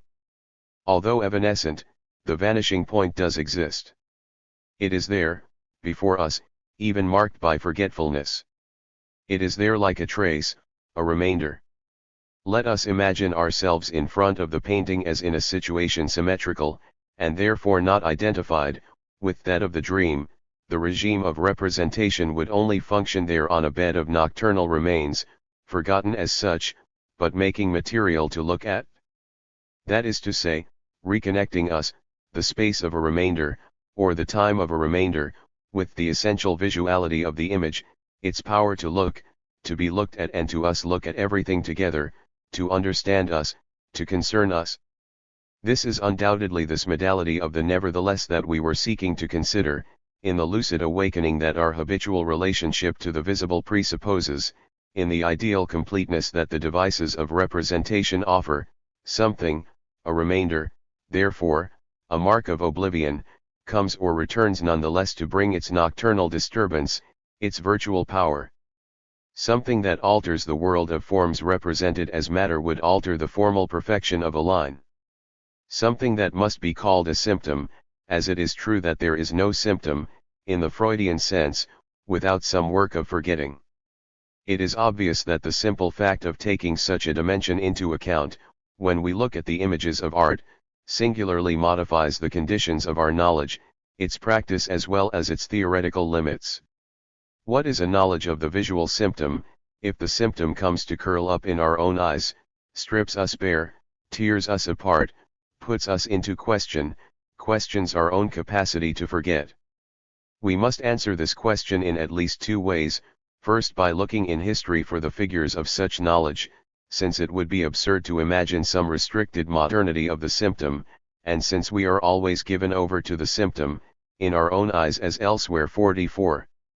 Then by trying to draw for us the methodological and critical consequences that Freudian elaboration gave rise to in its own field, in its own face-to-face with the symptom. However, on this last point, the situation seems as clear as it is fragile. The symptom prohibits, to use the terms already cited by Pierre Fédida, any symbolic synthesis and any totalizing interpretation. 45. Like the work of dreams and like the work of everything else, the symptom is only given through the partial tearing and disfigurement that it inflicts on the environment in which it occurs. Also, like the dream, the symptom envisaged as a formation of the unconscious immediately prohibited Freud from the path of an idealist, transcendental or metaphysical metapsychology, that is to say the path of a unified knowledge in its principle or by its founding principle. The prefix meta that the word metapsychology carries with it must therefore be understood as the opposite of what we mean when we pronounce the word metaphysics. And firstly because Freudian metapsychology developed as the insistent observation of the inconsistency of syntheses, starting with the very notion of me or consciousness, which makes it an epistemic attitude of resistance to the temptation of synthesis. 46. The consequence of such an attitude is enough to make any self-respecting positivist researcher turn pale with anxiety. This is because we are faced with the symptom as if faced with a kind of constraint to unreason, where facts can no longer be distinguished from fictions, where facts are fictitious in essence, and fictions are effective. On the other hand, analytical interpretation often does nothing other, the only possible attitude towards the work of the dream or the symptom, than stripping the words of their meaning, only putting forward a word to tear it out. Literally to the dictionary and to language, a way of designating it. 47. When Freud was dealing with a relatively coherent dream scenario, far from being satisfied with such a haven of intelligibility, he broke everything into pieces and started again from the remains, warning that a secondary elaboration, Sekundärbearbeitung, there came to screen the work of the dream as such. 48. When, regarding the Schreiber case for example, he put forward the term rationalization, Rationalisierung, introduced in 1908 by Ernest Jones, it was only to evoke a defensive compulsion or a reaction formation having taken the mask of reason, and for that reason even bordering on delirium. 49. Freud, finally, dared to advocate as a method of interpretation what, in the jargon of historians, often takes on the appearance of the most serious insult, namely overinterpretation, Überdeutung, a response that is nevertheless methodologically inevitable to overdetermination, Überdeterminierung, of the phenomena considered. 50. The most difficult thing is to convince the beginner that his task is not completed when he has arrived at a complete, sensible, coherent interpretation which explains all the elements of the content of the dream. There may be yet another, an overinterpretation of the same dream, and it may have escaped him. It is difficult to imagine on the one hand the prodigious quantity of associations of unconscious ideas which crowd within us and want to be expressed, and on the other the dexterity of the dream which strives through expressions with multiple meanings, such as the little tailor of the tale, to kill 7 flies at once. The reader is always tempted at the beginning to say that the author is really too witty.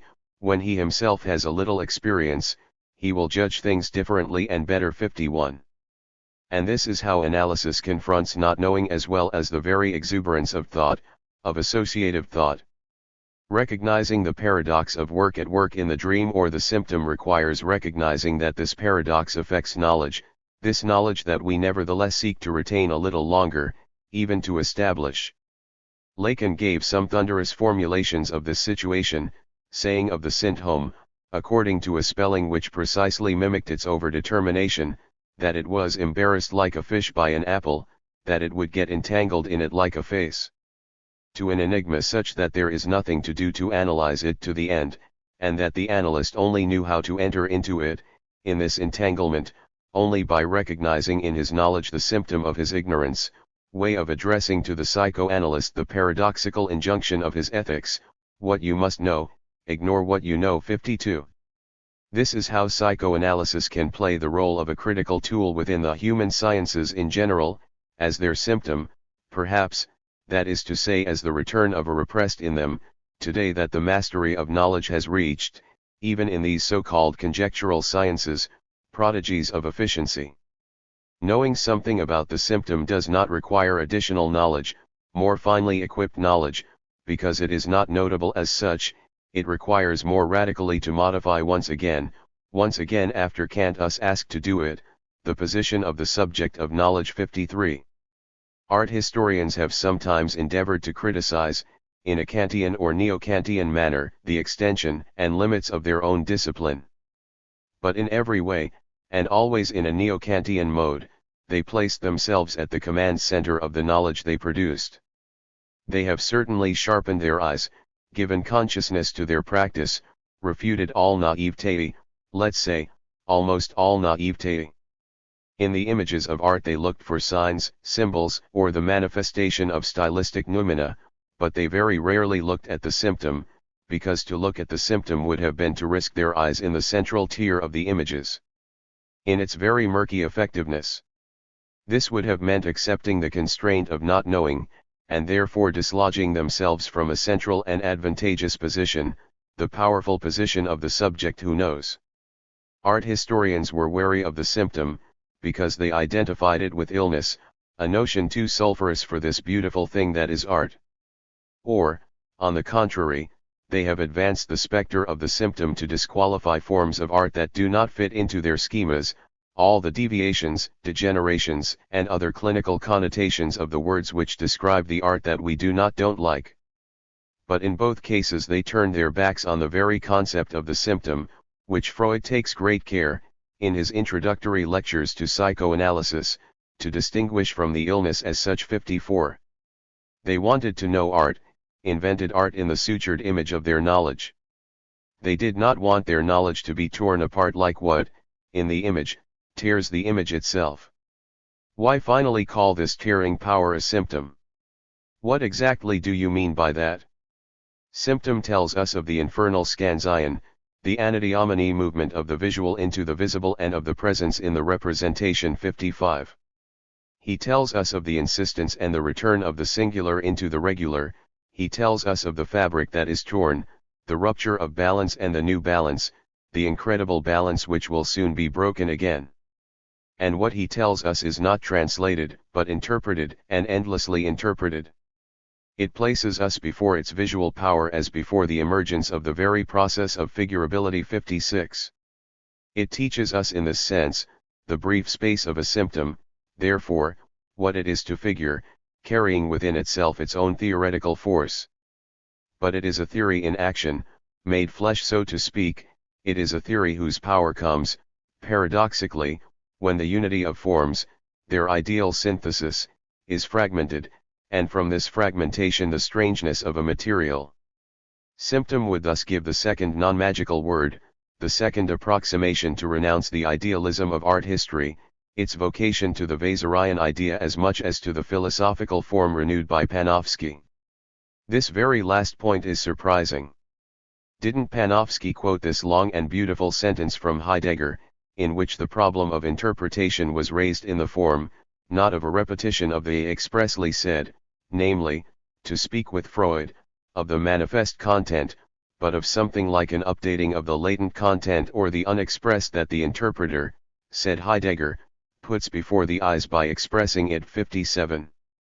But we saw how Panofsky had implicitly denied the hypothesis of a violence of interpretation that this passage basically supported.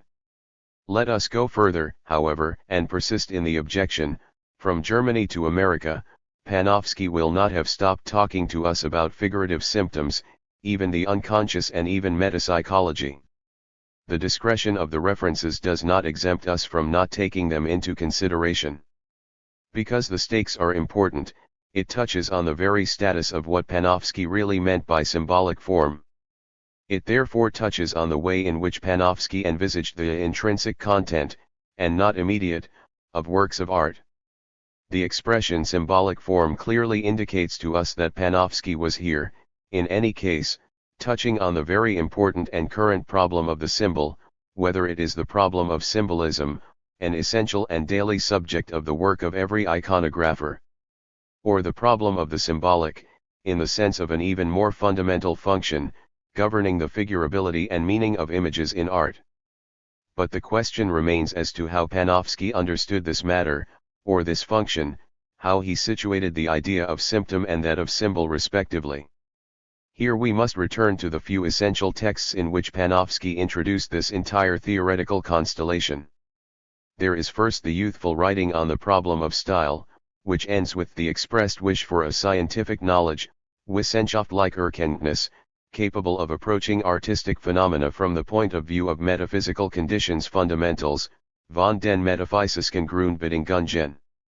Now, to more concretely qualify the act of surpassing that access to such fundamental conditions presupposed, Panofsky introduced two very strong theoretical requirements, and, in a sense, brilliant, which consisted of wanting to bring to light the meta-historical and metapsychological, Mythistorisken und metapsychologischen, of the phenomena studied. 58. There was of course, in this ambitious double qualification, the attempt of a thinker who sought to free himself from classical historiography, and also from the conceptual and psychological influence of Wulfland's work.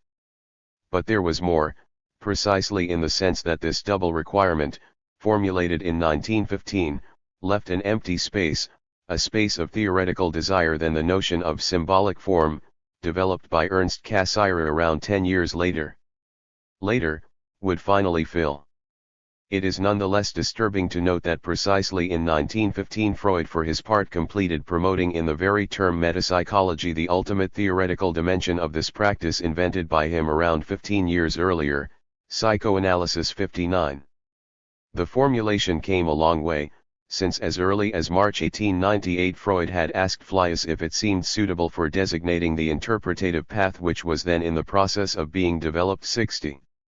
We can very well understand that in 1915 Panofsky could have missed a theoretical field which was being established far from the university itself, a fortiori far from the strict domain of art history. The psychoanalytic field was, however, well established at that time, and already went well beyond the clinical framework of psychopathology. This is evidenced by the title alone of the Freudian journal Imago, created in 1912, a title likely, one imagines in any case, to attract the attention of a German-speaking art historian. But the crux of the problem lies elsewhere. It lies in the fact that Panofsky, on the one hand, inherited his conceptual field from the Neo-Kantian philosophy of faculties and, beyond that, from the notion, absolutely central to Cassirer, of function. While, on the other hand, Freud developed an approach to the unconscious from the angle of something which spoke neither of the faculty of the soul, nor of function in the synthetic sense, but which was expressed in terms of work, dream work, formations or deformations of the unconscious. Until the end Panofsky will have considered his own metapsychology of symbolic forms as the updating of a function that he had not afraid to qualify as metaphysics because Kant, before him, had given himself the precise task of founding metaphysics as a science. Until the end he held psychoanalysis, sumptuously absent from the book on melancholy, for example 61, as the equivalent of what astrology could be in the princely courts of the 16th century, an intellectual fashion, a cultural symptom. Conversely, Freud proposed his metapsychology of the depths against all magical and romantic uses of the unconscious, more fundamentally, He proposed it as an alternative to metaphysics, associated more or less with a magical operation, and even as a conversion of metaphysics understood, to paraphrase Panofsky himself, as a conversion of astrology into astronomy. 62. This difference in theoretical issues allows us to better understand everything that Panofsky could have hoped for or aimed for when he put forward expressions such as the unconscious or the symptom. We would therefore quickly go astray to identify any coherence or Freudian tone there. Because the unconscious and the symptom in Panofsky only aim at a world of fundamental principles capable by definition of knowledge, even if it is metaphysical, or decidedly metaphysical. The unconscious in Panofsky is expressed through the German adjective ungewiss, that which is not currently in consciousness but which an even clearer consciousness, that of the historian, must be capable of bringing to light, to explain, to know. While the Freudian unconscious is expressed by the noun das Unbewusstsein, which does not suggest inattention, but repression or foreclosure, and which strictly speaking is not an object for knowledge, including for knowledge of the analyst. But let us try to further clarify Panofsky's position. Let us first remember the pivotal text of 1932, in which he proposed a knowledge of the ultimate contents of the image, contents of knowledge expressed in terms, not of repression, but of knowing precisely, that is, i.e., conception of the world, Weltanschauung. The productions of art seem to us to have as their basis, at a much deeper and much more general level of meaning, and beyond their meaning phenomenon and their meaning signification, an ultimate content, commensurate with the essence. This content is what the subject, involuntarily and without his knowledge, ungewolltund reveals about his own behavior towards the world and the principles which guide him, this behavior being, and to the same degree, characteristic of each creator in particular, of each era in particular, of each people in particular, of each cultural community in particular. However, as the greatness of an artistic production ultimately depends on the quantity of energy in Weltanschauung incorporated into the modeled material and reflected from the latter on the spectator, in this sense, a still life by Cézanne is not indeed not as good but as full of content as a Madonna by Raphael. The highest task of interpretation is to penetrate into this ultimate stratum of the sense of essence, in Gene letztendlich de Wessensens Einzudringen, 63. The conclusion of this somewhat confused passage illuminates, in its very duplicity, the real meaning of Panofsky's theoretical approach. It was, on the one hand, about giving art history access to a questioning of the symptom capable of going beyond the factual investigation, the meaning phenomenon of the images, as well as the traditional iconographic investigation. The meaning signification, based on the literary sources of works of art. Here it was Panofsky's genius to forcefully assert the insufficiency of iconography, taking an example that he knew better than anyone else. He asserted with regard to Dürer's Melancholia that all the texts illuminating the work of the point of view of its meaning did not yet tell us anything about its document meaning, Dokumentsinn, in other words, about its intrinsic content. A further step was then taken, a decisive step beyond the consciousness of the artist himself, a decisive step, therefore, towards a notion of the symptom. Scanned, moreover, by the unexpected appearance of the famous theme of the man who lifts his hat. And even if Dürer had declared expressly, as other artists often later attempted, what the ultimate project of his work was, one would quickly discover that this declaration misses the true essential meaning, Warren Wessensen, of the engraving, and that it is she who, instead of giving us a definitive interpretation, would be in great need of such an interpretation. For, just as the man who greets another man can certainly be aware of the degree of politeness with which he lifts his hat, and want it, but not of the conclusions that can be drawn from it about his deep being, so too the artist knows, to quote a witty American, only what he parades, what he shows, but not what he betrays, 64. So here we are at the symptom level. But in the same lines a second theme is intertwined, which has the precise function, in any case the effect, of hindering questioning, of trapping the symptom in the nets of philosophical knowledge, and thereby engaging a true process of denial of the symptom as such. Because, For Panofsky, what the artist betrays is nothing other than a set of elements of meaning which function there as documents of a meaning homogeneous Weltanschauung. What does that mean? That the knowledge of the symptom, in this case, is reduced to a general history of the mind, allgemeine Geistesgeschichte, which allows the interpretation of a work of art to rise to the level of interpretation of a philosophical system. 65. And this is how the truth of the symptom according to Panofsky found itself referred to the triple gnosiological authority of a homogeneous meaning, a general history and a philosophical system, while the symptom that Freud scrutinized his field and theorized for more than 30 years, was precisely made to impose on the senses the heterogeneity of his mode of existence, to any chronology of the general the singularity of its event, and to every system of thought the unthinkable is unexpected. The symptom according to Panofsky can still be translated as a mode of being more fundamental than appearance, and which nevertheless, like an idea perhaps, manifests itself less. It is in this sense that the 1932 text introduced the quote from Heidegger about the unexpressed. 66. This is undoubtedly how the term symptom remains understood, assuming it is pronounced, in the field of art history, a pure and simple dialectic of the visible and the less visible.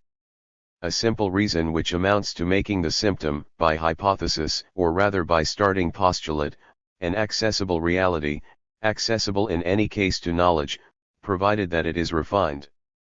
By settling definitively on the accessible example of the gentleman who lifts his hat, Panofsky will ultimately have proposed, in his two major methodological texts of 1939 and 1940, the synthetic idea of a symptom conceived as signification intrinsic, certainly located beyond the sphere of conscious intentions, above the sphere of conscious volition, but in a beyond which was entitled basic attitude of a nation, of a period, a class, a religious or philosophical conviction.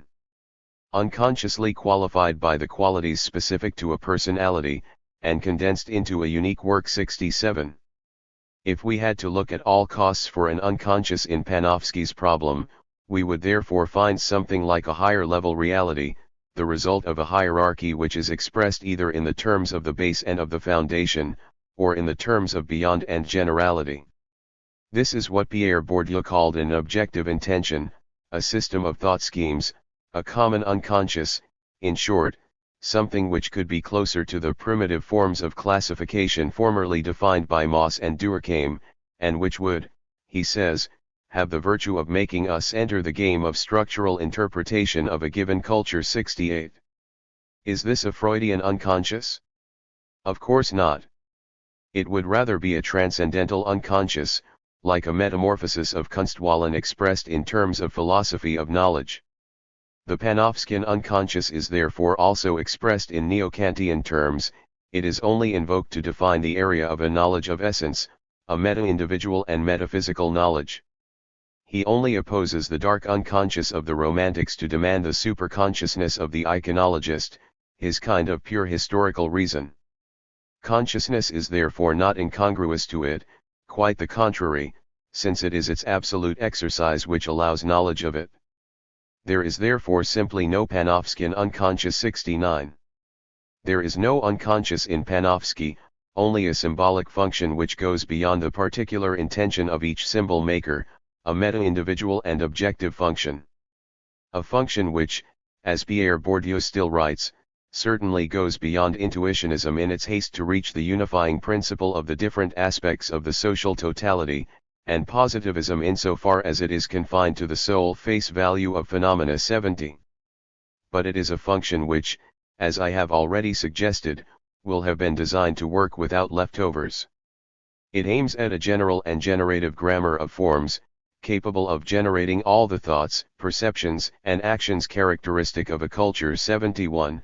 In short, it is the functional form capable of generating all forms. It therefore owes a lot to the formal unity of the function promoted by Cassirer. 72. That is to say that it is ultimately an object of reason, that it has all the characteristics of the idea, and that it subjects the world of singular phenomena to its transcendent law. Now it is quite obvious that the Freudian elaboration constituted his metapsychology of work and formations of the unconscious in the exact opposite of such a model. She paid her attention to the symptom as to that which disintegrates all discursive unity, as to that which intrudes, breaks the order of the idea, opens up systems and imposes the unthinkable.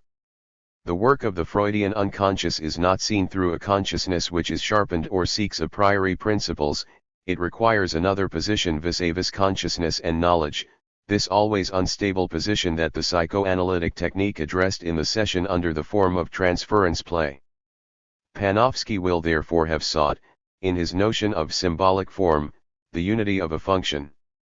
It was nothing less than giving form to the forms themselves, accounting for the plurality of forms through the unity of a single formal function, of a single idea of reason expressible in intelligible and even in terms of knowledge. It was only a question, in the terms used before him by Cassirer, of completing, that is to say founding and legitimizing the concept of representation, and of finding there the principle of a knowledge aiming to submit the multiplicity of phenomena to the unity of the principle of sufficient reason. 73. This was therefore the challenge of the general concept of symbol. That it was considered from the angle of the primacy of the relationship over the terms and of the function over the object, or the substance, indicates the importance of the path traveled, all the interest of the approach undertaken by Cassirer than by Panofsky. There are so many historians today who are still unaware of the methodological significance of this way of approaching images of art that we must re-emphasize its initial relevance. But Cassirer and then Panofsky were mistaken in believing that they had definitively gone beyond the traditional data of metaphysics with such a principle. And today we would be mistaken to see in it the sufficient principle of structuralism.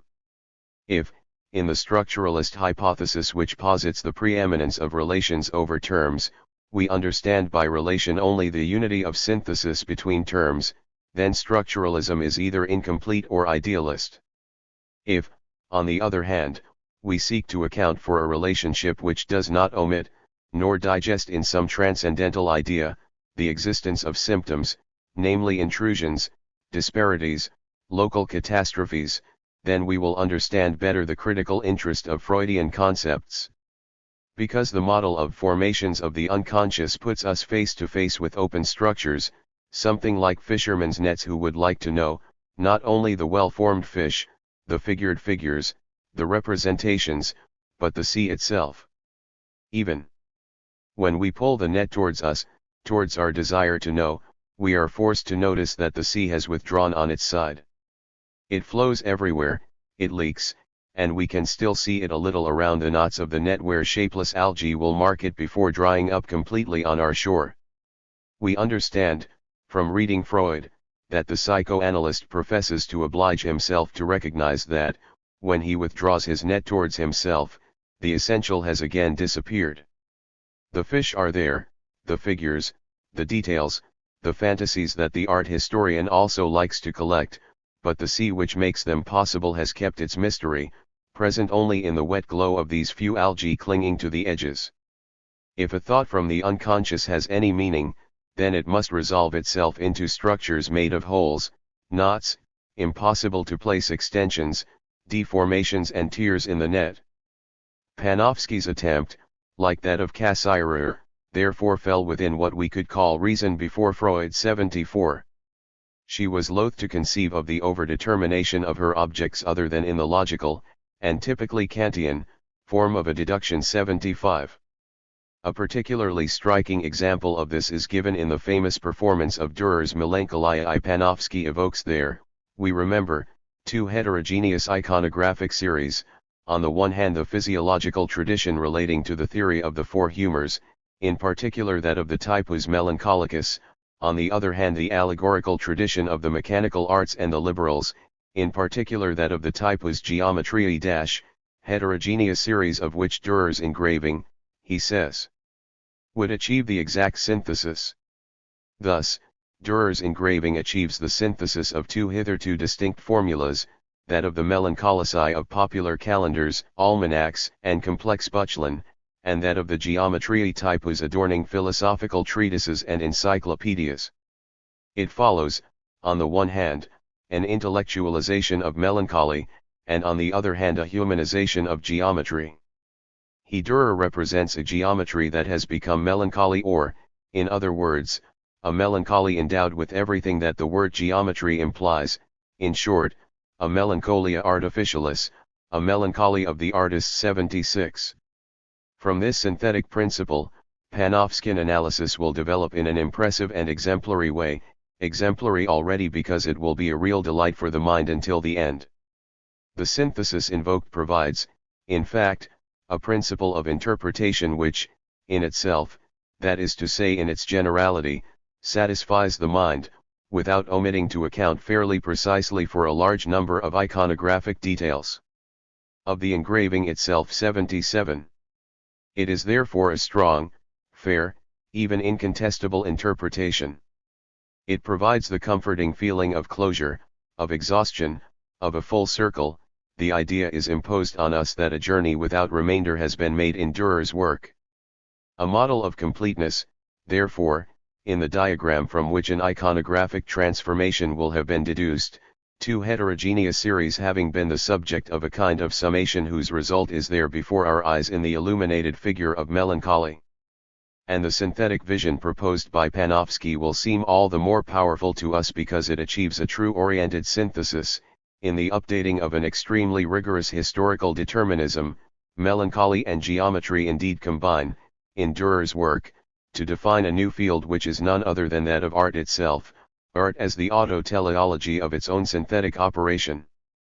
It is art as humanism, and it is Dürer himself as an immortalized, self-referential figure of the melancholic artist, who will ultimately provide the key to this entire interpretation. Thus, Dürer's most enigmatic engraving is both the objective statement of a philosophical system and the subjective confession of an individual.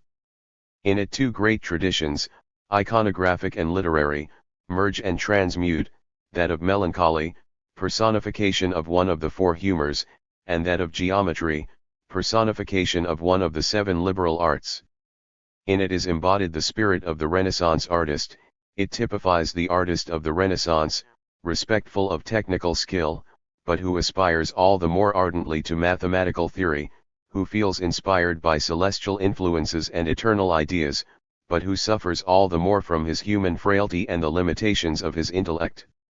Finally, in it, the Neoplatonic doctrine of the Saturnian genius, represented by Agrippa of Netzheim, is summed up. It epitomizes. But, in addition to all this, Melancholia, in a certain sense, is a spiritual self-portrait of Albrecht Dürer. The Panofskin construction ends there, and with it the chapter devoted to the famous engraving.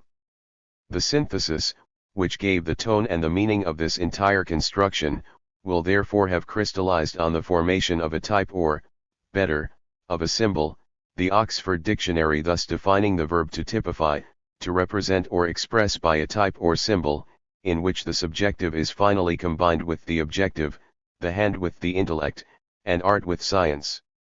The system of interpretation, both theoretical and historical, is closed. It is the artist-scientist genius system of the Renaissance 79. An illuminating system, a powerful and unmistakable system to the point where we will realize that its will to synthesize, its desire not to leave any remains, results precisely in leaving a certain number of things undone, or in the shadow of a paradox I don't want to know anything about it.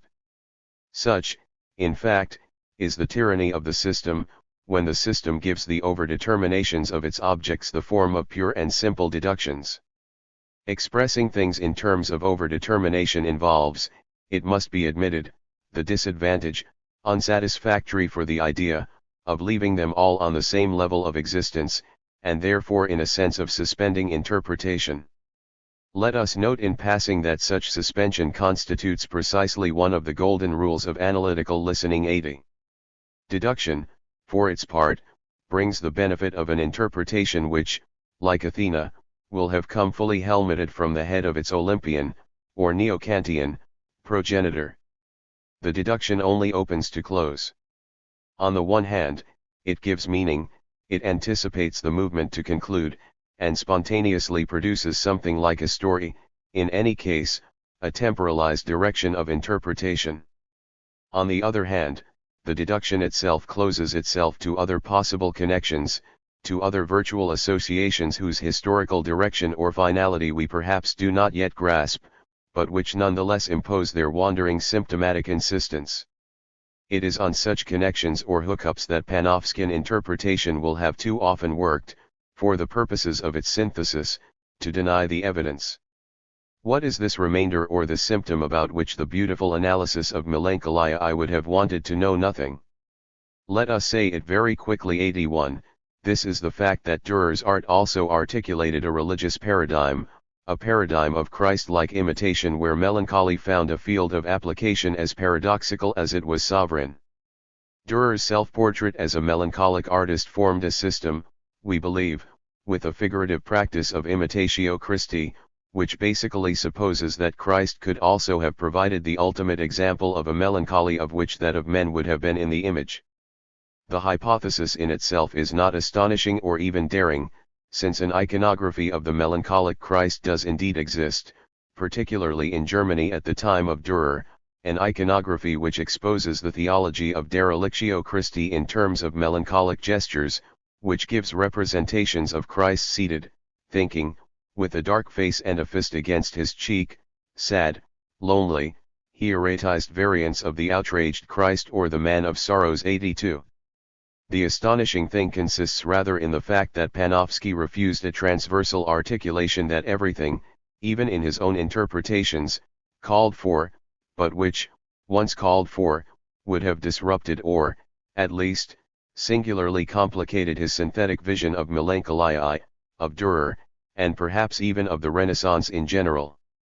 The astonishing and symptomatic fact comes, more precisely, from this: on the one hand, Panofsky scrutinized with unequaled precision the iconography of melancholy, so as to offer us this great classical sum which is the Saturn, and discovered the self-portrait value that such iconography could have taken on in Dürer. On the other hand, his study of the Nuremberg artist led him to highlight the formidable link of Dürer's self-portraits with the iconography of the Man of Sorrows, in other words the Christ of dereliction, a word taken here in the broad sense. 83. So why did he not establish the complementary link between melancholy and the Man of Sorrows, so as to further intensify his interpretation of Dürer's work? Why does he never speak of Christology when it comes to melancholy, and never about melancholy when it comes to the Man of Sorrows, when the very illustrations of his books bear the trace of such link?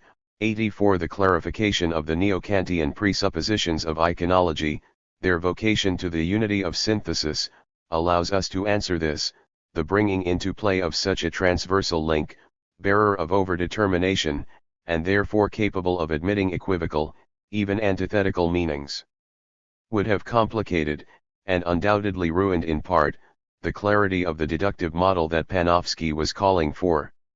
This would have complicated the idea of a melancholy, diabolical in one sense and divine in another, feminine in one sense and masculine in another, pagan or Saturnian in one sense and Christian or even Christ-like in another, etc. This would therefore have complicated the idea of a Dürer struggling with art, science, and religion, a problem whose complexity Panofsky does not address in full. This, finally, would have complicated the historical schema in which the entire interpretation developed, because it would have introduced an element at the wrong time of history, the autoteleological history of humanist art, something like a symptom medieval in one of the most emblematic works of the entire Renaissance. This was Panofsky's choice regarding melancholy: he kept the synthesis and rejected the symptom, which implied strange blindness or strange schismizations, which implied, for example, denying any connection between melancholia and Saint Jerome, even though they were engraved in the same year and almost in the same mental gesture. 85. Which implied rejecting from the Dürerian corpus the so explicitly melancholy Christ of Sorrow of Karlsruhe. 86. And not to look entirely at that of the Little Passion of 1509 to 1511, Christ becoming there like a statue, like a crystal of melancholy, curled up completely in the depth of his dereliction. 87, figure 5. Exemplary and disturbing image, because she knows how to look at her viewer without the aid of any exchange in which the glance would have its part. Dürer in fact alone is Christ in the island of an arid and tiny base, lost in the white of the page, as if the Christian God accepted himself, withdrawn into silence, outside human space, outside of human stories. But this presentation of the withdrawal manages to capture the viewer of the image in a true capture of the gaze. It is a string of intensities which pass and seize us, first in the almost sharp brilliance of the nimbus, then in this crown of thorns which also throws its features, facing us, while what should face, the facies Christi, remains turned away, prostrate. And again in the central crucible where the two knees close together, supporting the mass of the combined arm and head, and where the folds of what we already imagine to be a shroud pass.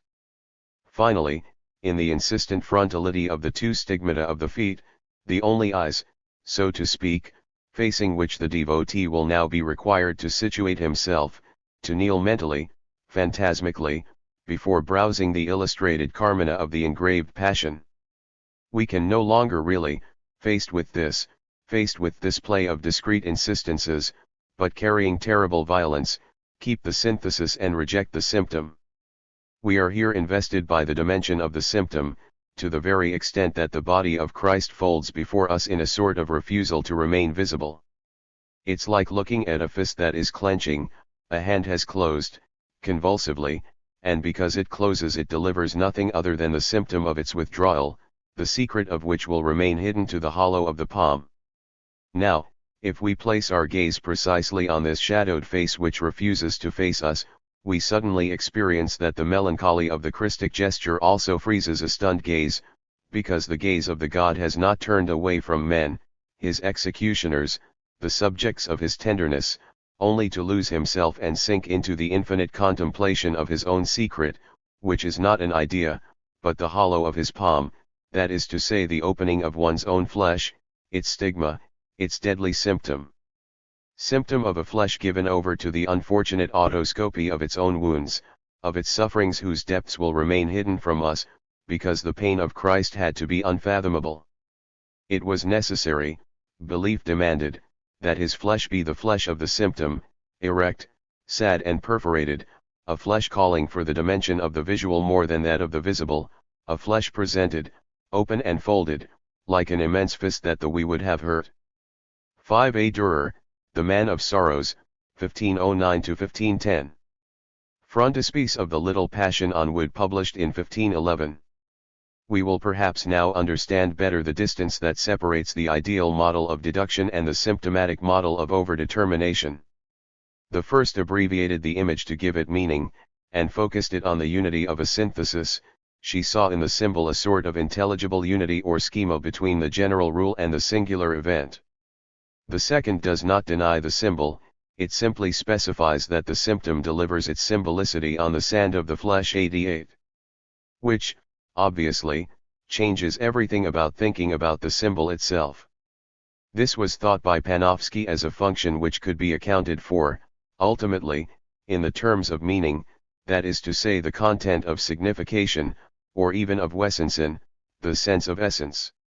The symptom, on the contrary, is thought of in psychoanalysis as a work which we are forced to account for, ultimately, in the raw and material terms of the signifier, which has the multiple effects of releasing the ascending ramification of associations of meaning. But also to juxtapose the knots of ambiguity and to combine the symbolic treasure with the marks of nonsense 89. In short, the content disperses by flowering, swarming everywhere, and the essence only has a grip in the nonsensical matter of the signifier. This prohibits abbreviating the image, or retaining it in any box whatsoever. Because the image retained in a box, that of the idea, for example, becomes like dead water, water deprived of its power to surge. If we also reflect on the model of temporality that the iconological operation developed as a deduction presupposes, we realize that it always requires direction, that is to say temporal progress. Is it surprising that the history of idealist art first turned towards the age when the ideal of progress in art was the Mateist, namely the Renaissance? Is it surprising that the history of art, in these conditions, was itself a product of the Renaissance? 90 The temporal constraint of the symptom is quite different. There is not something in it which disappears to make way for something else which would follow it or mark over it the triumph of progress. there is only the troubled play of advancement and regression altogether, there is only dull permanence and unexpected accident at the same time. In fact, overdetermination opens the time of the symptom. It only gives access to the present in the element of a conflict or an equivocation, which themselves refer to other conflicts and other equivocations, past but persistent, mnemonic elements which distort the present of the subject by giving form to its symptom. 91. In short, the symptom only exists, insists, when a synthetic deduction, in the soothing sense of the term, fails to exist. Because what makes such a deduction, such a logical reduction, impossible is the state of permanent conflict, never completely resolved or appeased, which gives the symptom its requirement to always reappear, even and especially where one does not expect it. Not. Freud explained the kind of solidity of the symptom by the fact that it is located precisely at the border post of two confronted violences, and that the effort to fight against the symptom will never even do anything other than accentuate such solidity. 92. As for knowing in what way symbol and symptom come to find their most accurate articulation, their common element, it is not by asking what thing symbolizes a symptom that we will be able to truly approach it. The symptom symbolizes, certainly, but it does not symbolize as the lion symbolizes strength, even if we are warned that the bull can also symbolize it. 93. The Panofskian identification of symbolization and meaning, that is to say the content of so-called intrinsic meaning, linked to the famous general and essential tendencies of the human mind, deserves to be overcome here. The eminent symbolicity of the symptom is not understood in Freudian theory as the relationship of one term with another, but as the open set of relationships between sets of terms, themselves capable of opening, each term being affected by this minimum of overdetermination that constitutes a double meaning. 94. So what does a symptom symbolize? It symbolizes events that have taken place or have not taken place equally. 95. It symbolizes each thing with its opposite equally well, a skillfully chosen equivocal product possessing two diametrically opposed meanings, as Freud wrote. 96.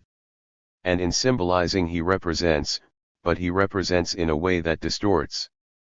It carries within itself the three fundamental conditions of a withdrawal, of a presented return of this withdrawal, and of a tense equivocation between the withdrawal and its presentation.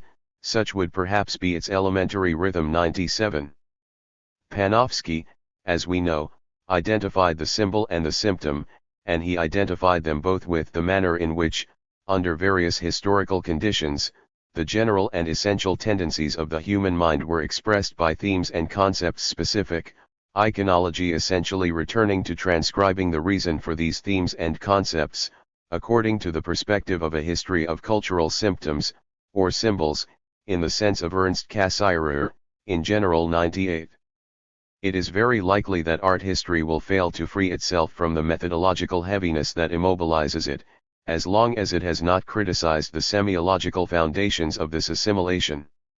However, the question is not so much to seek to redistinguish the two concepts in the form of a confrontation between the aesthetic symptom of emotions of a work of art and the symbol considered, itself, as its theoretical equivalent, therefore theorizable. 99.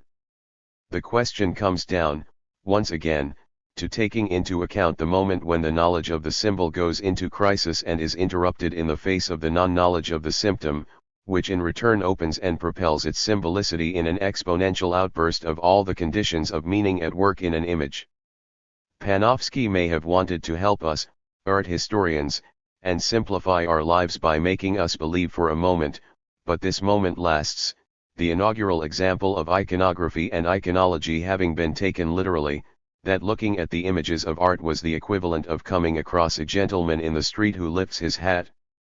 The four famous pages which open his introduction to iconological science thus develop a semiological fable in which we start from a certainty, when I identify, and I do it spontaneously, this configuration as an object, a gentleman, and the modification of detail like an event, lifting one's hat, to arrive, ultimately, at another certainty, that of the symbol immanent in the gesture of lifting one's hat, that of the cultural symptom a certainty that it would have been impossible to obtain without the permanence or stability of the first, that is to say the identification, never called into question, of a gentleman who lifts his hat 100. It is the opposite which nevertheless happens when I look, without crossing it, that is to say for a long time, at a painting. The progressive deduction of a general symbol is never entirely possible, to the extent that the image does not remind me very often suggests only thresholds to be broken, certainties to be lost, identifications to suddenly be called into question. 101. Such is the effectiveness of the symptom, its temporality of syncope, that the identification of symbols is pulverized there to swarm in a maddening way. It is perhaps useful to recall that, in the immense Freudian corpus devoted to the symbolic, a small text wandered about a hat to propose the outline of a relation between symbol and symptom. 102. However, this began with a term-by-term identification, justified and sufficiently established by the experience of dream analyses. The hat symbolizes the genital organ, especially the male organ, but also the female one. 103. Nevertheless, this door open to the evidence of a symbolism would immediately close.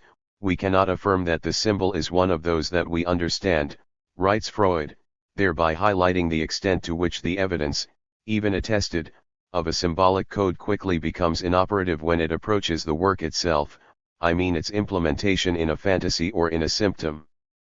Then begins in Freud's text a whole economy of journeys through which the hat will become a head, like an extended head, but capable of being removed, a ball or cushion, then the cushion organ, etc. Fantasy economy in which we do not move from one certainty to another, but from one symbolic movement to another, and this without end. In the street, they, the obsessives mentioned here by Freud, are constantly on the lookout to see if someone they know has greeted them first by taking off their hat, or if this person seems to be waiting for their greeting, and they give up to a number of relationships upon discovering that the person no longer greets them or no longer responds appropriately to their greeting.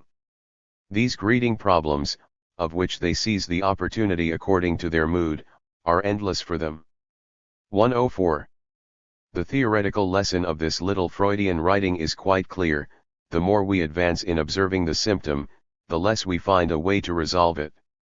As for the reference to the castration complex, which here underlies the development of the text, it does provide a paradigm for interpretation, but it is not a paradigm which resolves, synthesizes or fixes the terms together, because it demands that the symbolized be thought of with its disappearance, its tearing into pieces, its tearing constantly renewed. Thus, the psychoanalyst would fail in wanting to create an iconology, in the Panofskian sense, of the symptom that presents itself to him. By lifting his hat, the Freudian obsessive no longer delivers the courtesy of a clear and distinct demonstration. Rather, he embeds disturbing symptom dolls in the familiar symbol dolls. It is therefore an economy of doubt that is put in place with the thought of the symptom. The symptom in fact demands from me uncertainty as to my knowledge of what I see or believe I grasp. Descartes already, looking at his window at hats and coats passing by, wondered if they did not cover specters or pretended men who only move by springs. 105. What will happen then if I fix my gaze on the unreasonable expansion of incarnate paint which overlooks the head of Vermeer's little lady in the red hat, figure 18? Vermeer freed his painted hat from any definitive, or definitional, identification without it being possible to say that the painted lady had anything on her head other than a hat. Thus Vermeer proposed this crimson hat as the hat of something else, a strange and disturbing hat which, before being a hat, will impose itself on my gaze as a symptom of painting. Unlike the optimistic progression in which the Panofskian parable placed us, what is happening now responds to a less triumphant constraint: the more I look, the less I know, and the less I know, the more I need to know things about Vermeer and his era, in particular, while knowing well that the response to this need to know will never completely resolve what establishes such a modest hat as a phenomenal object for the history of art, in phenomenal symptom of Vermeerian painting. In contrast again to an iconological ideal claiming to define the conditions of what would be thinkable in a work, for an artist or for an entire era, for example to say that the painting of the Italian 15th century is only thinkable through the representation of three-dimensional space, and that what is unthinkable for an era of art does not exist in this art. The opening to the symptom gives us access to something like an unthinkable which comes before our eyes go through the images. Remains of a conflict of which we will never know the sum of the ins and outs, return of a repressed of which we will never be able to state the accuracy of all the names, formation and deformation at the same time, work of memory and of waiting at the same time. The symptom brings before our gaze the event of an encounter where the constructed part of the work falters under the shock and the attack of a cursed part which is central to it. This is where the fabric will have encountered the event of its tearing. 106. We will therefore not look at an image of art as we look at an old acquaintance who passes us in the street and, already identified, politely raises his hat towards us. Many historians since Vasari have done it, do it, or pretend to do it. They place themselves in front of the image as in front of the reassuring portrait of someone whose name they would already like to know, and from whom they implicitly demand the good face, that is to say that minimum of figurative propriety which a hat correctly placed on a head. But the world of images was never constituted for the sole purpose of making a good appearance for a story or knowledge to be constituted on them. Many images, even those with which for centuries we have believed ourselves familiar, act like the enigma whose example Freud introduced in connection with the work of figurability. They run disheveled, all hats gone, and sometimes even they run without their heads. Because such is the work of the symptom that it often ends up decapitating the idea or the simple reason to form an image. But is this enough to conclude a book, to conclude at least our question posed to the history of art? Not really. The issue and the movement were critical in nature. It was a question of formulating, albeit with humor, something like prolegomena to a more extensive critique, itself historical, of spontaneous metaphysics and the tone of certainty too often adopted by this academic discipline that we call the history of art. In short, it was a question of radicalizing the call for attention, the call for caudius that we already find in Panofsky, and thus of formulating some questions regarding our own desire to know concerning the images of art. It was less a question of stating new answers than of suggesting new requirements. For the ordinary model of visibility to which the historian most spontaneously sacrifices, we have attempted to substitute a requirement of a more anthropological nature, a requirement that we approach through the term visual. To the ordinary model of readability, we proposed that of an interpretation whose constraints and openness were considered through results, or rather a problem, inherited from Freudian metapsychology. For the unitary model of schematism and historical deduction we have substituted the theoretical paradigms of figurability and symptoms, which we believe can more pertinently formulate the question of the deep symbolic effectiveness of images. But it is from this register where the theoretical dimension, inevitably generalizing, of our issues was able to emerge, and to a certain point be explained, that their properly historical dimension now requires to be, if not developed 107, at least indicated as being the very basis of our initial question. This question posed was in fact aroused by the persistent impression that the effectiveness of Christian images, their anthropological effectiveness in the long term, could not be understood to the end in the simple terms of schematism, of symbolic form or iconography developed by a history of humanist art having inherited its fundamental notions, its totem notions, we said, from Vasari on the one hand, as regards the position of its object, and Neo-Kantianism on the other hand, as regards the position of its acts of knowledge. It is not so much that we must purely and simply renounce a conceptual world itself endowed with a long history and, in many respects, with indisputable relevance. The challenge would rather be to criticize, that is to say to dialectize, to put into perspective. It is quite obvious that the fabric in which the history of Christian art is woven can be seen globally under the authority of mimetic representation, of imitation inherited from the Greco-Roman world. Such notions only become magical and totalitarian when they claim to legislate absolutely, to occupy the entire terrain, that is to say, to ignore their own limitations by blocking access to their own symptoms, crises, or tears. This is why it is urgent to think about representation with its opacity 108, and imitation with what is capable of ruining it, partially or even totally. Our fundamental hypothesis amounts to locating the power of such a tier under the complex and open word of incarnation. When we take a look at the Dürer engraving already mentioned, figure 5, what do we see first? We see a body, admirably represented by the artist of whom we now know well, and especially thanks to Panofsky, the deep interest he had in the problems of bodily movement, the rules of proportion, etc.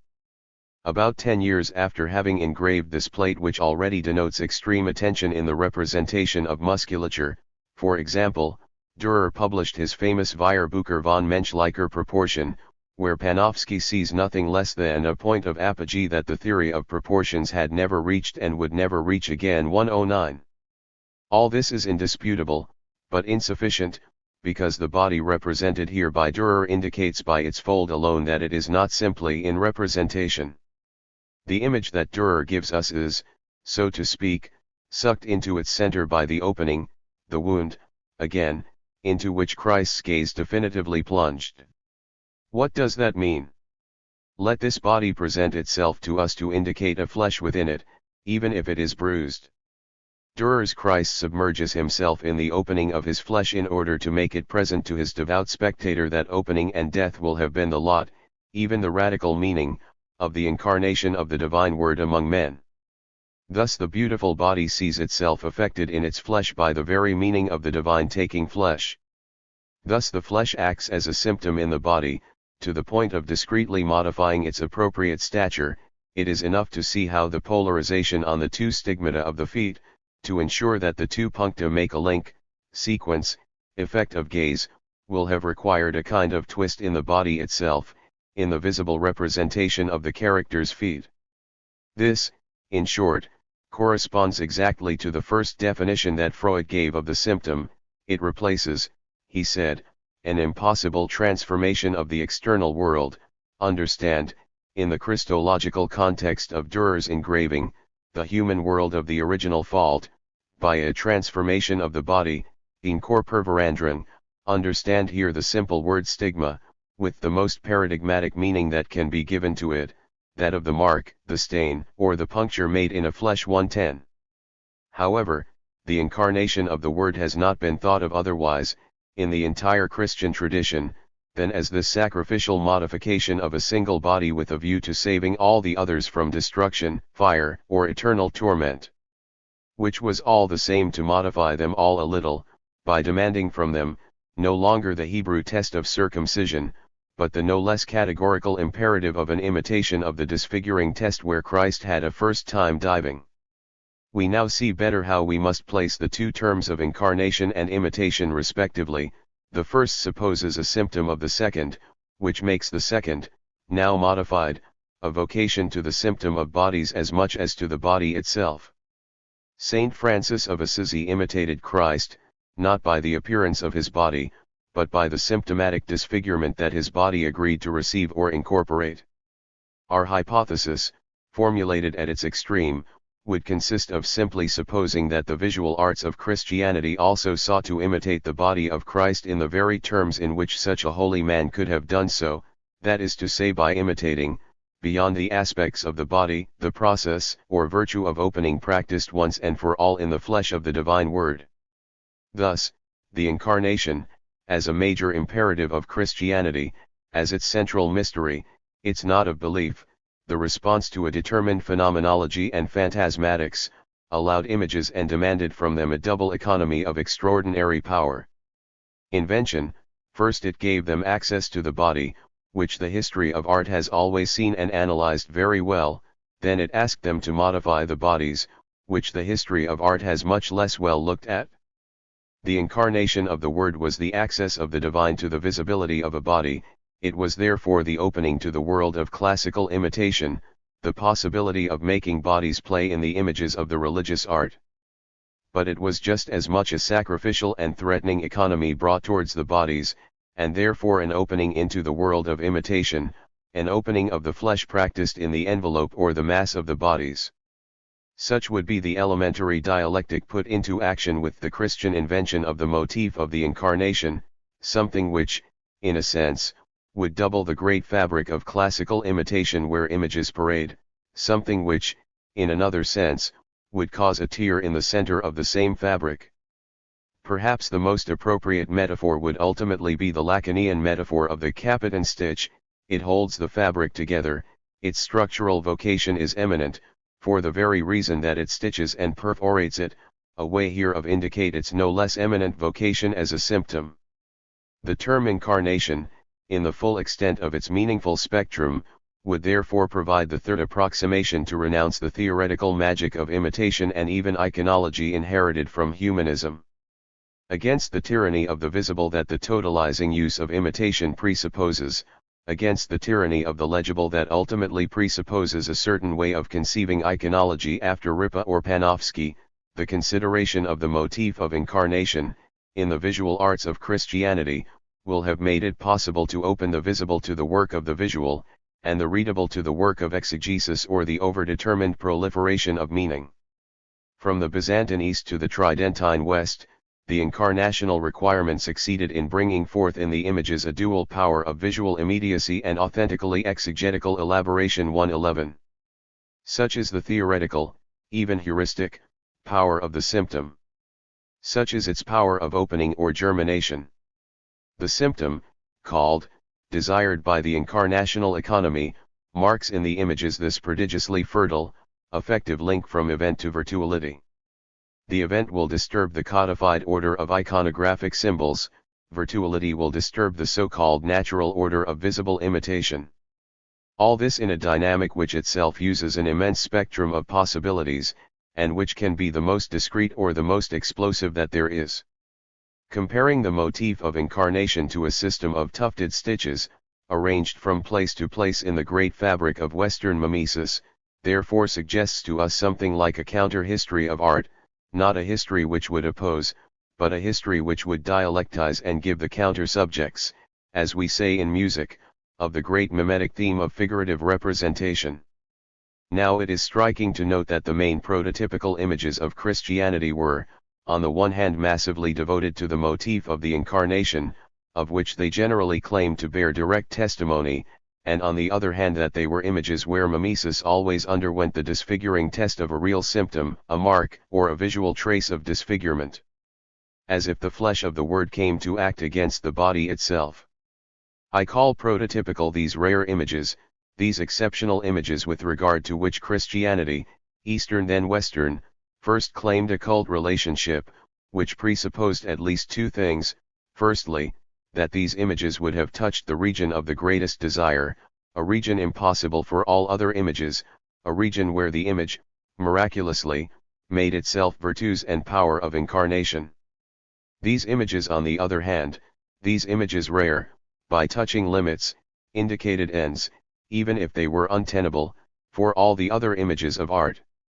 And this is why a story must be made of it, a story in which we would try to understand by what work, psychological and material, such limit images could have appeared in the eyes of their spectators as critical images, in all senses of the adjective, as much as what we would like to call desire images, images carrying ends, here again, in all senses of the word, for the image.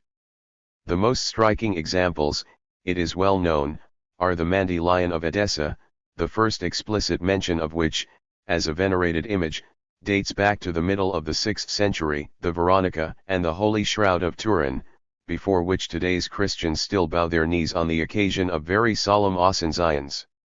From these so-called acheiropoietic images, that is to say not made by human hands, we will especially remember the extremely elaborate structural link which combines the legendary element, bearer of the ends dreamed of for the image in discourse and rite, with the concrete procedures of presentation or presentability.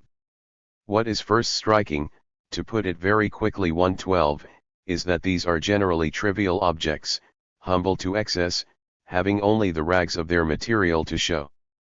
Handkerchiefs of old linen or charred shrouds, they only exhibit the supposed, but exorbitant, privilege of having been touched by the divinity. They are relics as well as icons. This is why for so long we attributed to them an ability to reveal, they which generally present themselves as simple veils. This is why they were given a capacity to appear, they who offer the most literally erased appearance possible.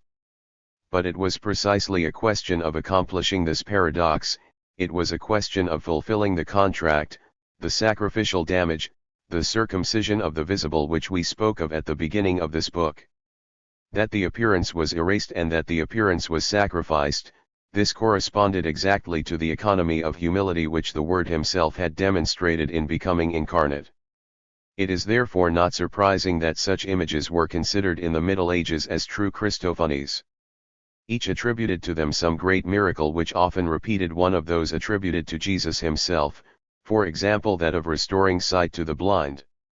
By declaring such images divine productions, not made by human hands, according to an adjectivation, akieropoietos, inaugurated by St. Paul to precisely define the spiritual circumcision of Christians, the divine alliance and sanctuary 1:13, their all too human inventors were basically trying to achieve in the image a sort of squaring of the circle, that is, an image which would no longer veil, as appearance, but which would reveal, as apparition, which would no longer need to represent, but which would effectively present the divine word to the point of actualizing all of its miraculous power.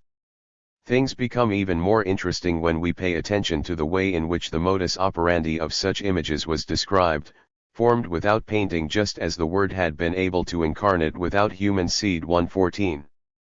But this denial of the pictorial in favor of an incarnational claim had only one end, which was to present itself as the absolute paradigm of all iconicity and therefore of all painting activity 1:15.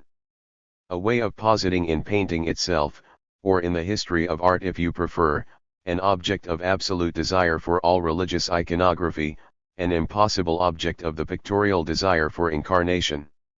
We are therefore before these rare, before these eminent icons or relics, as before the extreme form of a desire, made image, to take the image out of itself, with a view to a flesh that it glorifies and in a sense would like to continue. The paradoxical structure of such a requirement largely conditions the antithetical aspect of the vocabulary used to describe these images. It is a vocabulary which already evokes the avalanches of chiasms and oxymorons which will characterize all negative theology and the syntax of the mystics. Thus the Mandy lion was, from the beginning, described as graphic 1:16, a way of bringing together heterogeneous semiotic models in a single object, way of imagining semiotic miracles, so to speak. However, the astonishing thing lies in the fact that the presentation of concrete objects managed to live up to the challenge of such a fiction. The relative, and desired, erasure of these icons had the particular effect of highlighting their indexical character, their character of traces, of vestiges of a contact, and therefore their character of relic. When at the end of the 16th century Alfonso Pagliatti composed his treatise Explanation of the Holy Shroud of Turin, he ultimately only produced the paradoxical system of a description of bloody traces, in which, an additional and fundamental paradox, it was the opening of the body and not the body itself, the torn body and not the shape of the body which guided the entire descriptive and exegetical development of his text 1:17. The prototypical images of Christianity would therefore only be pure symptoms, exposed traces of the divine, and exposed as such for the purposes of constructing mystery, magical effectiveness, and veneration. This is why the affirmation of such a contact, that of the living face of Jesus with the Mandy lion, that of the suffering face of Jesus with the Veronica, or that of the dead body of Jesus with the Holy Shroud, did not go without an implementation of procedures requiring the reciprocal, that is to say non-contact with humans.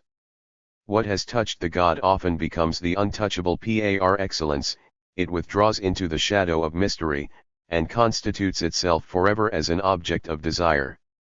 Thus the Mandy lion was enveloped in imperial purple and carried solemnly in procession, thus he occupied a royal throne, and served as a palladium, that is to say an apotropaic image, in Byzantine military expeditions. Georges Pisides compared its effects on the enemy to that of a petrifying gorgon which knows how to keep at bay anyone who dares to look at it 1:18. The Veronica also served as a palladium, it protected Rome, it is said, from all scourges 1:19, which did not prevent it from suffering in 1527 a fate similar to that of the Mandy lion, stolen during the sack of Constantinople in 1204, but the Veronica reappeared and in 1606 was the subject of a solemn translation. It was placed in one of the four monumental pillars of St. Peter's Basilica where, even today, it seems to support the very edifice of Christianity opposite the wood of the cross. It is sometimes shown to the faithful, but from so high that only its frame, made of crystal, gold and precious stones, shines, its frame which designates it as much as it conceals it. To say this is not only to point out the objective irony of an ostentatious process. Because irony, like the process, are an integral part of the notion of image which is trying to be developed there. Dante was already aware of this, he who compared the pilgrim who came from afar to contemplate the relic to someone who never can satisfy his hunger, meaning his hunger for visibility, his hunger for appearance, in front of something that he yet knows how to constitute the vera icona of his God. 120. This is because the true portrait, true by its contact and not apparent by its appearance, needed the implementation of its withdrawal, according to a dialectic that Benjamin would undoubtedly have called the aura, or Maurice Blancot the fascination. 121. Let us content ourselves here with insisting on the requirement of such a dialectic of presentability. It founded for everyone the virtuality of the image, and therefore its transitory, hazardous, symptomatic capacity to appear. It made it possible to constitute the image object, this isolable, accidental, palpable, and destructible reality, as an image paradigm, that is to say a matrix of relationships in which humans attempted to think of themselves as images of his God. That the human was in the image. 122 literally meant that he belonged to the image, that he was its subject. It was therefore not necessary for anyone to be able to see exactly the true image of their God, in the contrasting light of a Constantinopolitan or Roman basilica. Rather, when looking at it, he had to feel himself to be the subject of the image, subjectus in the literal sense, thrown under, and therefore to experience himself under the gaze of the image. The spectator of the image had to be both dispossessed of all control over it and possessed by it according to a relationship which, despite the taboo of touch of which the image could remain the object, was most often expressed in terms of imprint, that is to say in the terms of the divine character, a Greek word which means both the agent and the result of an imprint, of an engraving. The miraculous icon itself was none other than the divinized character of the flesh of the Word. 123, it therefore had the effectiveness of transmitting its power of imprint on the one who venerated it, and thus it continued in a way the work of the Incarnation through a process thought above all in the terms of the liturgical sacrament. 124. It must be reiterated here how this effectiveness did not go without the implementation of work on the presentability or the portrayal of the images themselves. The holy faces that certain churches still offer to the devotion of the faithful, figure 6, vary infinitely the dazzling and shimmering procedures, since certain frames, in addition to precious stones and gilding, are set with pieces of mirror dash, and thus they repeat not only the obligatory withdrawal of the vera icona behind the event of its exposed appearance, but also the dazzling face-to-face of the deified faces, that of Moses before the Hebrews or that of Jesus Christ overlooking his disciples at Mount Tabor, in the apotheosis of his transfiguration. 125. We must remember, in front of these great icons of Christianity, that their initial injunction was located in the legendary element of a face that normal vision had not been able to support, the icons themselves being considered as the sacred remains of such unbearable. 126. Now, how can we approach the implementation of such an unbearable, if not by noting that a visual event, the very one which gives, repeats, or transforms the dazzling face-to-face encounter, comes here to take the place of the visible seizure what would normally be expected of any image exhibition, and of a portrait in particular. This is why we should attempt a history of images that would go beyond the strict framework of the history of art inherited from Vasari. This is why we should confront the visuality of images, according to the movement of a phenomenology, even if it means abandoning for a moment the accuracy of their visibility, which any iconological approach initially requires. The images we have just talked about are not only analyzed through their description and the statement of what they imitate, they are also analyzed through the particular way they have of preventing any exact description, the particular procedures they implement to reach a region where art, in the humanist and academic sense of the term, has nothing left to do and leaves room for something which is more of an anthropology of views. Such images are generally rejected from the corpus of art history, since they are first of all relics, and do everything to obliterate the manner or simply the craft, inevitably clandestine, if we can say, and undoubtedly impossible to trace today, who gave birth to them, how in fact to attribute such a holy shroud, since the individual who created it in the 14th century did everything to erase the trace of his own hand, and of course the trace of all human art. A history of images, we understand, cannot be identified with the history of artists, something with which the history of art still identifies far too much. Nor can it be satisfied with iconographic solutions, to the extent that the importance and genius, social, religious, aesthetic, of an image can very well deviate from the invention of forms, only to offer the look as the efficiency and mystery of undone forms giving the trace of considerable events dreamed by men as signs of their destiny. The history of art too often only tells the story of successful and possible objects, capable of progress, glorifying aspects. We should also think of a history of impossible objects and unthinkable forms, bearers of a destiny, criticizing aspects. 6 Italian Anonymous, Holy Face, 1621–1623. Copy on canvas of the Veronica, commissioned by Gregory XV for the Duchess Sforza. Rome Church of Gesù. Is this turning our back on the images of art?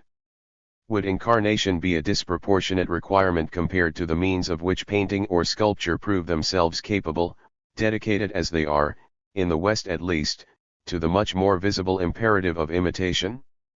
I do not believe that. If from the start the imposing dogma of incarnation turns out to constitute something like a drama of the image, or in any case a question knotted in the fabric of the figurable, then we can suppose that the history of objects possible, the history of art in the usual sense, will itself be crossed, and in depth, by the energetics of drama and desire that the incarnation imperiously deploys. I imagine a history of imperious or sovereign exceptions, which would develop the counter-subject of the visual in the melody of the visible, a history of symptomatic intensities, of points of capitan, fertile moments of a powerful fantasy, where would be partially torn the extension of the great mimetic tissue. It would be a story of the limits of representation, and perhaps at the same time of the representation of these limits by the artists themselves, known or unknown. It would be a story of symptoms where the representation shows what it is made of, in the very moment when it agrees to strip itself, to suspend itself and expose its flaw. 7 Ugo de Carpi, the Veronica between Saints Peter and Paul, circa 1524–1527. Tempera and charcoal on canvas. Vatican, Reverenda Fabbrica di San Pietro. A mapping of these symptoms remains to be done, obliterated by the sort of charts to which Vasarian history has accustomed us for so long. A somewhat trivial example, but interesting in relation to our theme, and also taken from the Vasarian corpus itself, can help us to raise the question. This is a particularly unsightly painting, bizarre in any case, and which was painted in Rome by a fairly obscure artist, Ugo dei Conti da Panico, more generally known under the name of Ugo de Carpi, figure 7. This painting, which the curators of the Vatican museums did not see fit to retain in their public collections, was created between 1524 and 1527 for the altar of Veronica in the ancient St. Peter's Basilica. Art historians have uncovered a compositional, if not stylistic, origin for this very mediocre work by referring it to a superb Parmesan drawing representing the same iconographic theme, and preserved in the Uffizi Museum 127, figure 8. But we feel at first glance that the two works have fundamentally nothing to do despite the close relationship of their artistic invention. The drawing of Parmesan, quadratato, that is to say squared away, with a view to a future work, strongly affirms the power of his style. The saint displays a veil on which the Christ face stands out, disproportionate, but advances towards us as a real head would do, in any case a three-dimensional portrait on which contrasting lighting plays. 8 Parmesan, the Veronica between Saints Peter and Paul, 1524 to 1527. Drawing on paper. Florence, offices, cabinet of drawings. Approaching Ugo de Carpi's painting, however, we discover a rather static and clumsy way of proceeding, far from the extreme virtuosity that Parmesan displays in his drawing. Above all, we notice that Saint Veronica does not, strictly speaking, exhibit a portrait of Christ, but a withdrawal of the face which hollows out and recedes behind the arbitrary contour of a delineation evoking a Byzantine frame. The face, if it is there, does not come out of the shadows, it enters into it. And besides, he's not there. Because the saint represented after all only presents on her veil the portrait, not of Christ, but of Veronica herself, I mean of the relic venerated at St. Peter's in Rome. The kind of primitivism of the style is already better explained by this desire to remain with the very little living aspect of a relic, in contrast with the more humanist desire to invent a living face for the Christ of the Passion. But that's not all. Ugo de Carpi in some way justified himself for the rather crude character of his painting, by inscribing between the 2 feet of his St. Paul the poetic rule, in the original sense of the word, that he had given himself for this work there, per vigio /de Carpi intiator /fatacensis /pinello. Which means 2 things, that the painted work is the work of an engraver, and that it was executed without the aid of any brush whatsoever. What does that mean? That the image was produced by the sole application of cloth soaked in colors, without fingers or brushes having to intervene, and that the shadows were simply passed with carboncino powder, that is to say charcoal. Such a process, in any case the sense of its detour from the usual pictorial technique, of course evokes the pious recipes which must have governed the creation of the numerous medieval or modern holy shrouds 128. It was very precisely a question of turning away from mimetic and artistic techniques in order to transpose the gesture of imitation into the pious register of process, of contact, of acheiropoiesis. In short, it was a question of realizing, of fictionalize and in a sense falsify, a true image not made by human hands. Ugo de Carpi believed he was doing the right thing, in the religious sense of a pious action, by turning away here from the aesthetic ideology of his time and the technique of his peers, in short, by refusing the hand as the invention, that is to say the design. Let us note, however, that his quality as an engraver, which he himself emphasizes in the inscription of the painting, had undoubtedly led him to his strange pictorial choice. The Vatican Veronica is also the only painting on canvas, on sale, one would like to say, known by this artist.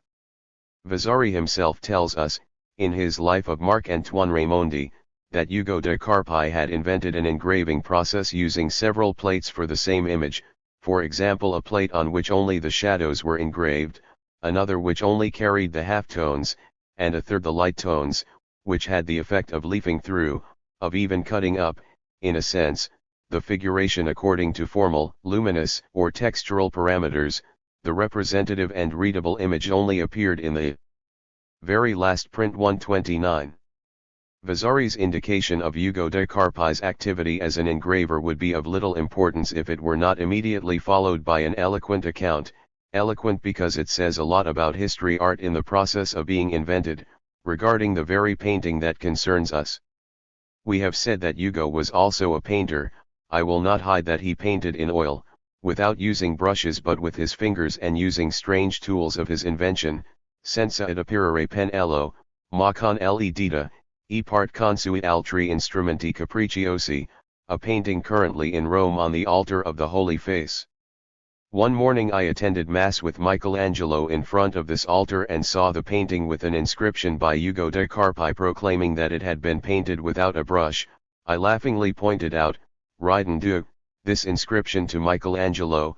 He replied to me, also laughing, "Ridon Dieu anche esso he would have done better to use the brush and paint in a better style, de miglior maniera." 130. These two joint laughters, that of the divine artist responding to that of the great historian, teach us many things. Whether the scene is true or not, an implausibility awaits it in any case. it is that one must have one's nose on Hugo's painting to decipher the inscription, a posture hardly compatible, one imagines, with the situation of a Mass at St. Pierre in Rome in front of the very altar whose painting served as palla. It doesn't matter after all. The two laughters are paradigmatic, they represent to us first of all the mocking exchange of two artists, their professional discussion and their final joke, in the middle of a rite which spoke of divine sacrifice, which presented the Corpus Christi in the consecration of the host, which obsessively repeated the cycle of fault, death, and the question of salvation. These two laughters, therefore, although naturally winning our sympathy, immediately manifest something like a refusal to understand what was in question, not only in the grave Eucharistic rite which was celebrated before them, but also in the work itself, the non-work, rather, of Hugo de Carpi. Vasari imagines that when one does not paint with brushes, it is because one can only work with one's fingers, it is therefore 1,000 miles from understanding where the minor artist wanted to locate his imitative act. As for Michelangelo's response, it only mocks a mannerism, precisely what Hugo's painting was trying to get rid of by replaying, clumsily, of course, the original and legendary poiesis of Veronica's veil. From the outset, therefore, the work Fata Senza Pinello excluded itself from great art, or at least from what we call that. Her clumsiness and her failure were obviously due to her in-between position, where nothing she had attempted went all the way. It was a failed work because it was too far from the manner, the style, and the aesthetic detour required of what we call art, but it was also a failed non-work, to the extent that it remained far too descriptive, demonstrative, and iconographic, to the extent that it escaped this visual mystery of contact, required of everything that we call a relic, an object of religion. Too far from the manner in one sense, and too far from the matter in another. The anonymous craftsmen of the medieval holy shrouds never committed the naivete or the narcissistic error of inscribing their signature, even if accompanied by the affirmation Fata Senza Pinello, in a corner of the sacred fabric. They went to the end in their pious industry, while Hugo de Carpi remained on the narrow limit of a double denial. He had wanted to make a work of art despite everything, that is to say an object image, while his project remained that of a trace image and a mystery image of which he did not succeed in keeping the humble secret. Stripping the image, undressing the figures, what the sublime Dionysian theology demanded of any religious impulse. 131, what ultimately required any production of a work dedicated to the mystery of the Incarnation, was ultimately to divert from great art, I mean the art retained by our historians as the bearer of genius. The example of Hugo de Carpi could suggest this, and give rise to the opinion that the incarnational requirement ultimately concerns only popular art, popular devotion, especially since the ends implicit in this kind of images are very often directed towards the legend and the miracle, images which open and close the eyes, images which speak, images which bleed, etc. Especially since the paradigm of the living image seems operative especially in a region that we would like to call archaic. 132. But this judgment is, in reality, too hasty. The living image is part of learned and complex systems as can be the theology of Nicholas of Cusa, for example. 133. Why would it not also intervene, like this obscure pulsation that looks at us, more than like this clear aspect that we know how to grasp, in great painting, in scholarly painting? The investigation remains to be carried out among the host of famous artists where the theological element or, at least, the element of devotion may have intervened. The case of Hugo de Carpi was exemplary in one sense, and very mediocre in another, because the artist had not been able to produce the visual symptom of his desire for acheiropoiesis. Neither compromise nor tension had found either figure or disfigurement, and this is why his painting has never impressed anyone, neither tasteless devotees nor incredulous aesthetes.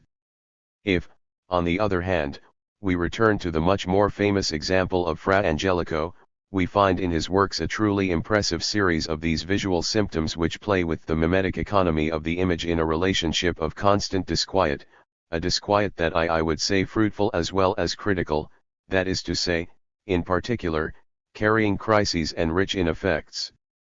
that Fra Angelico thought it necessary, on a large surface of wall measuring 1.5 meters high by 3 wide, to project from a distance a rain of colored spots, and that he was thus able to give a counterpoint of gesture and dissimilarity to the faces skillfully imitated from a holy conversation. This places us before the image as before the genial, the double requirement to present as much as to represent. 134, figure 9.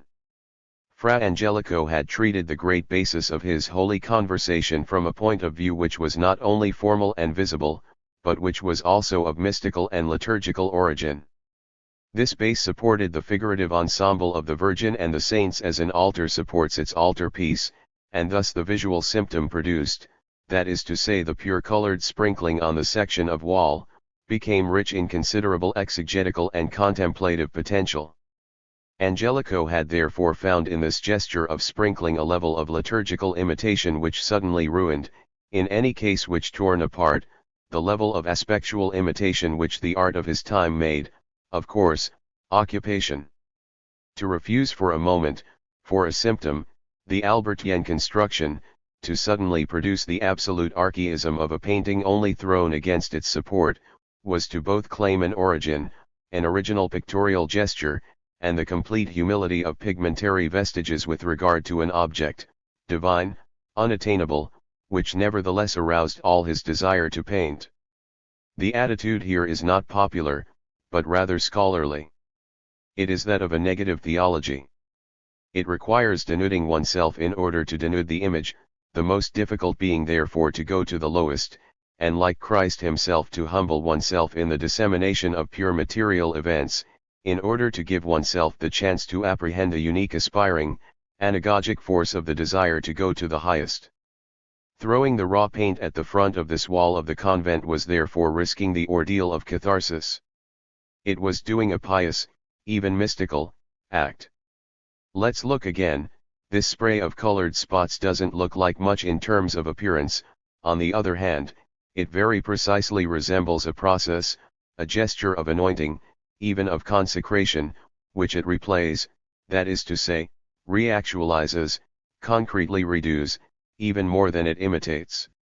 9. Fra Angelico, lower part of the Madonna of Shadows, circa 1440 to 1450, detail. Fresco. Florence, Convent of San Marco, Northern Corridor. Height, 1.50 m. To anoint is to project a liquid, oil, perfume, tears, or even colors, onto something that we would like to sanctify, or in general whose symbolic status we would like to modify. It is a rite of passage. We anoint newborns to baptize them, we anoint the dead to send them to some livable beyond. We also anoint the altars to be consecrated, and we sprinkle holy water on the icons to make them effective. 135. All this, once again, exists only on the basis of the incarnational datum.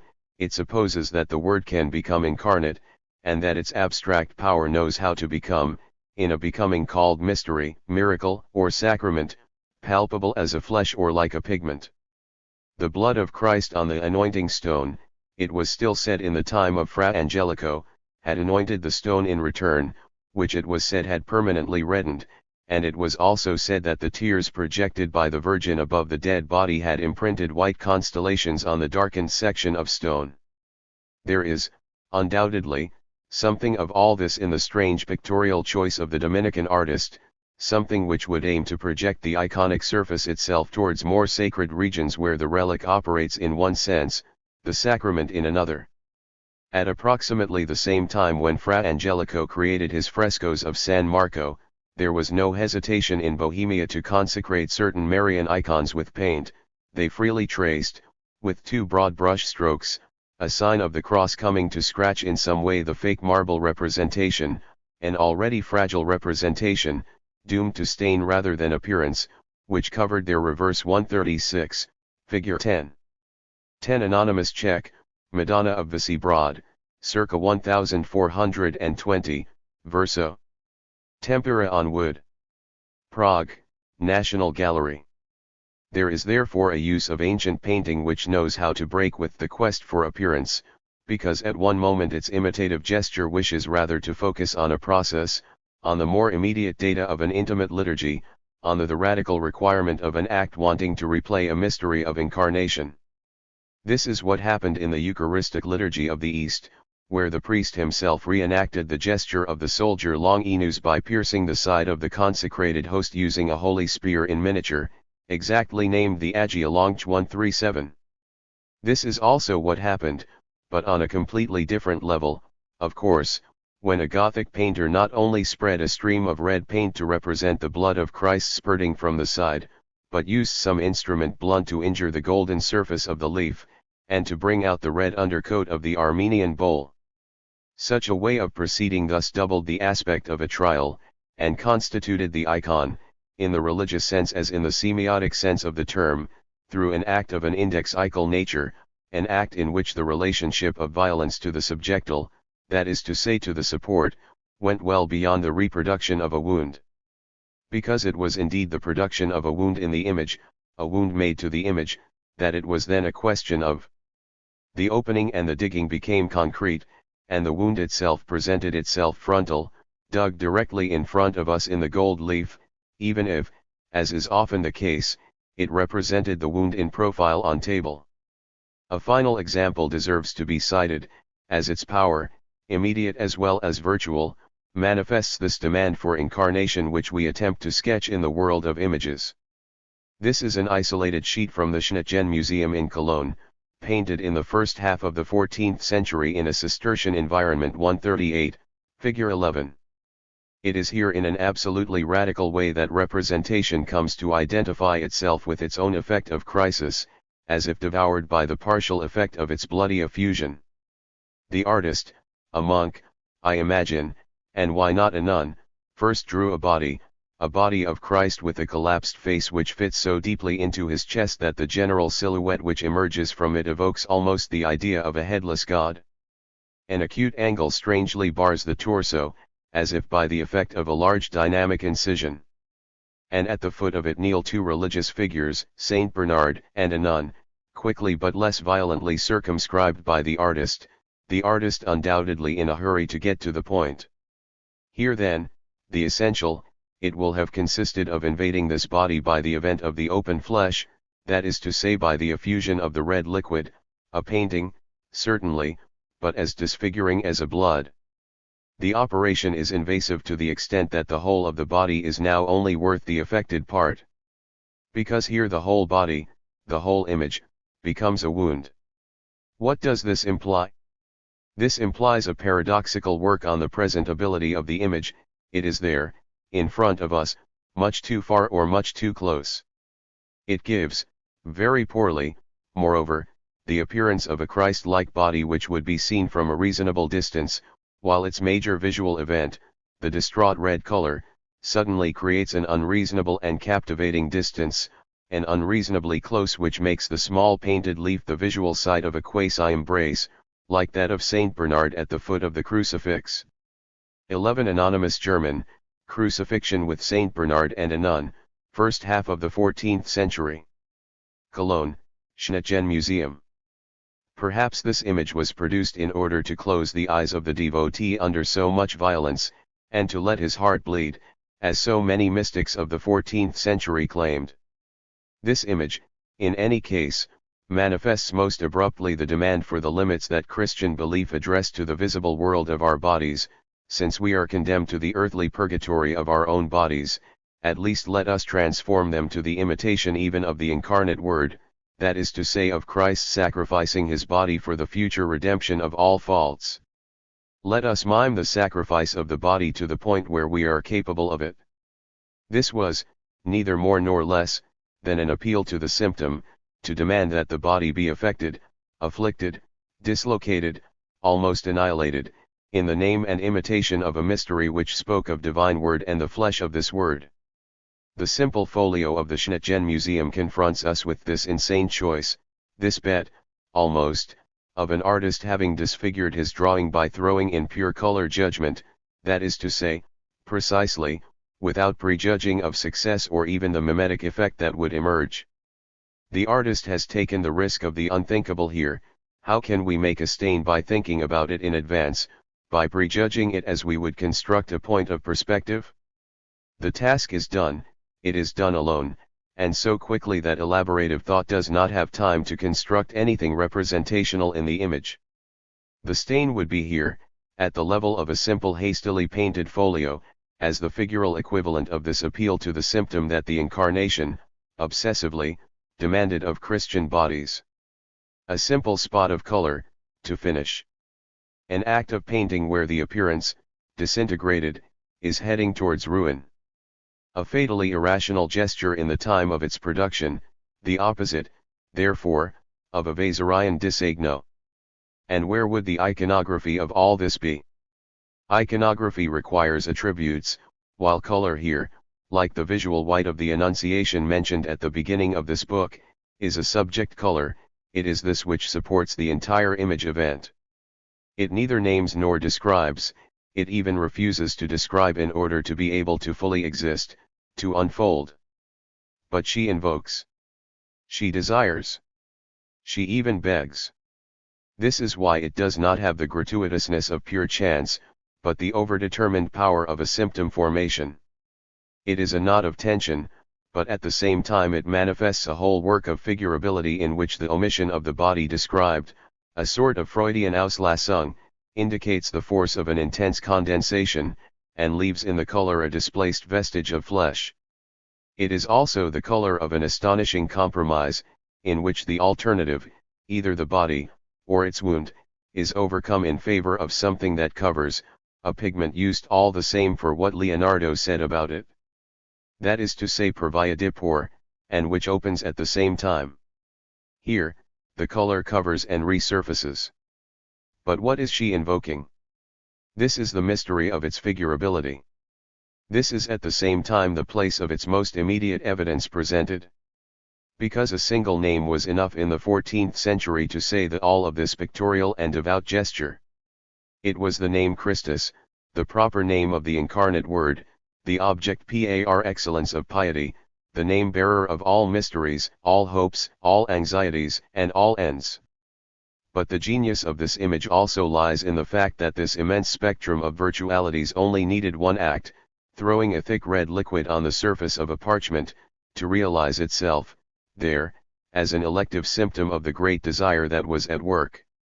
This act is, once again, an act of anointing. Anointing whose very name, the common name, was said to be Christos, the anointed, and therefore admirably re-articulated the immediate gesture of the painter on the absent object of his religious desire. We understand better from this example how a unique, simple, even thoughtless act of painting will have been able to make itself capable of manifesting all the mystery and all the virtuality of a datum of belief, or even of exegesis. Because there was an act of exegesis in this presentation of a Christ not represented exactly, but simply anointed, Christos, therefore, with color. There was a simple event and virtuality, absolute risk of the hand and thought of a mystery, there was visual shock and exegetical deployment 139. In short, there was a symptom, and therefore there was disfigurement, violence done to the classic iconography and imitation of a body suspended from a cross. It is necessary to reiterate once again how the symptom, the crux of the event and of the virtual structure, fully responds here to the paradox stated by Freud regarding figurability in general, namely that figuring consists not of producing or inventing figures, but to modify figures, and therefore to carry out the insistent work of a disfigurement in the visible 140. But it must also be said that history comes here to meet the theoretical or metapsychological statement, since, at the same time when the image of the Schnitgen Museum was created, a Dominican from northern Italy composed a dictionary, which was famous and read everywhere in Europe until the 16th century, in which the definition of the verb to figure developed almost word for word the Freudian statement, namely that to figure, in the exegetical sense, precisely, was equivalent, in fact, to verb to disfigure, for the precise reason that it consisted of modifying in another figure, in alium figurum mutere, the very given of the meaning to figure 141. Which places us once again before the figures as before the disturbing power to overdetermine oneself, to constantly alienate oneself. So here we are before the image as before what is constantly strange. What does that mean? Are we in the process of losing everything? I mean losing this minimum aspect which makes us, in front of a work of ancient art, use the word figurative in a trivial and non-paradoxical sense? No way. The Christ stain of the Schnitgen Museum is not only a stain, he is also a Christ. He is a stain here because he is Christ, precisely. So there is nothing abstract about it. There is only a thought resemblance, not in its success, namely the idea of a same which would be achieved and stabilized through the production of its image, but in its crisis or its symptom. The 14th century German artist, so to speak, plunged the Christ likeness into the central test of its disfigurement, a way of making the permanence of its appearance tremble, even convulse. Now, just as a man who convulses does not completely cease to be a man, even if we can no longer maintain with him the civilized relationship of a gentleman's salute or tip of the hat, as Panofsky said in his famous example in the same way the Christ spot remains this God, this immovable rock of the West who here, in the image, no longer exchanges anything civilized or polite with his devout spectator. The image, from then on, no longer speaks to us in the agreed element of an iconographic code, it acts as a symptom, that is to say a cry or muteness in the supposedly speaking image 142. Now what is at stake in this symptomatization is, always following Freudian thought, neither more nor less than an eruption, like a singular outburst, of the truth, at the risk, therefore, of undoing a moment all representative likelihood 143. What is happening here is that the brilliance of a fundamental truth of Christianity has reached and torn apart the normally imitation of a crucified body. The truth of the incarnation has torn the verisimilitude of the imitation, the event of the flesh has torn the ideal aspect of the body. But what is this event? It is death, the death of the Christian God demanded by his very incarnation. This is exactly what the small folio of the Schnitgen Museum highlights and presents chromatically.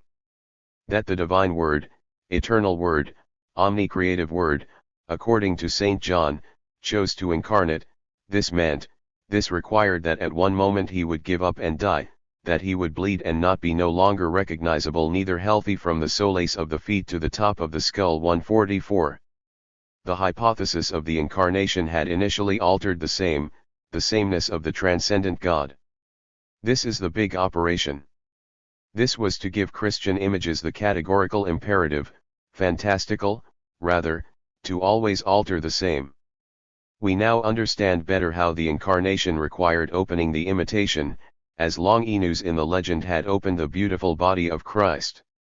To open up imitation was not to exclude resemblance, it was to think and work on resemblance as a drama, and not as the simple successful effect of a mimetic technique. The great tradition of biblical anthropology bears the most massive testimony to this, which only constructs its famous models of origin, its famous economy of salvation, through a drama of image and resemblance, divine as well as human. Everyone knows at least the general outline. At the beginning of history, therefore, in principio, God creates man in his image and likeness. It will only take a few verses in Genesis for us to see the devil tempting man falling into sin and being, for a long time, almost forever, rejected from the face of God. In the middle of history, the Son of God, his perfect image, is incarnate and sacrifices himself for the redemption of the human race. His 3-day death will have given the pledge of salvation, and the first chance for man to regain his original, lost status, of being in the image. At the end of history, the Last Judgment definitively discriminates between souls who remain dissimilar to their Father, and those who regain the perfection of their resemblance. Men, saved, then become again the first and true sons of their Creator God. And at that moment all eyes see, no need to imitate, everything is perfect. It is therefore not surprising that many fathers of the Church and many medieval theologians formulated this immense saga in the very terms of a drama of resemblance. We will say, for example, that Adam was initially in the image of God in a relationship of likeness of humility, that Satan proposed the infernal temptation of a resemblance of equality, the prerogative of the only divine Son, which hid, in reality, the crazy ambition of a resemblance of contrariety or rivalry, of which the father had all the reasons, we understand, to be seriously offended. 145. It will be said that the episode of the crucifixion provides the central event where the resemblance of equality itself is given as a sacrifice to the ordeal of an ignominious disfigurement. We will also say that the resemblance to God remains for humans the object of a desire which will only be satisfied at the end of time. Until then, men will only look for the brokenness, the vestigia, of this resemblance once ruined by the fault of the first earthly son. Until then, men will only wander in the region of dissimilarity, regio dissimilitudinus, a region, ours, towards which a furious father still refuses the gift of his face. 146. How could religious painters have kept away from such an anthropology, which placed resemblance as the impossible object par excellence, the elusive object, at least for the living, and the sensitive world? The world of bodies to imitate, like an emporium of dissimilarities, at best a universe marked with vestiges, with traces of soul before which one had to purify oneself, undress, in order to be able to apprehend them. Christian anthropology and the collection of great theological traditions therefore force us to ask ourselves how religious painters sought, like others, resemblance to God, to save their souls, and how to do this they sought to open in their paintings the resemblances, sensible, aspectual, to the point of modifying them, of wanting to modify them. Beyond this question, which once again involves the radical meaning of the word figura in the Middle Ages, we can identify in the great pictorial treatises before Vasari how the issue of an artistic practice could be considered in the distressing framework of this drama. Of the resemblance, this drama which tirelessly revolved around the death of the image God, around death itself and the question, will we be saved from it? Let's just open, here again, one or two of these treatises by painters of which the Middle Ages left us some beautiful monuments. 147. Let us open, for example, the Manual of Theophilus, probably written in the 12th century, or the Libro dell'Arte of Cennino Cennini. 148. What do we find there first? As with Vasari, we find there the establishment, and the framework, of certain legitimation procedures. We could even say that the diagram is completely analogous, except that the meaning is completely reversed. Let us try to summarize the main aspects.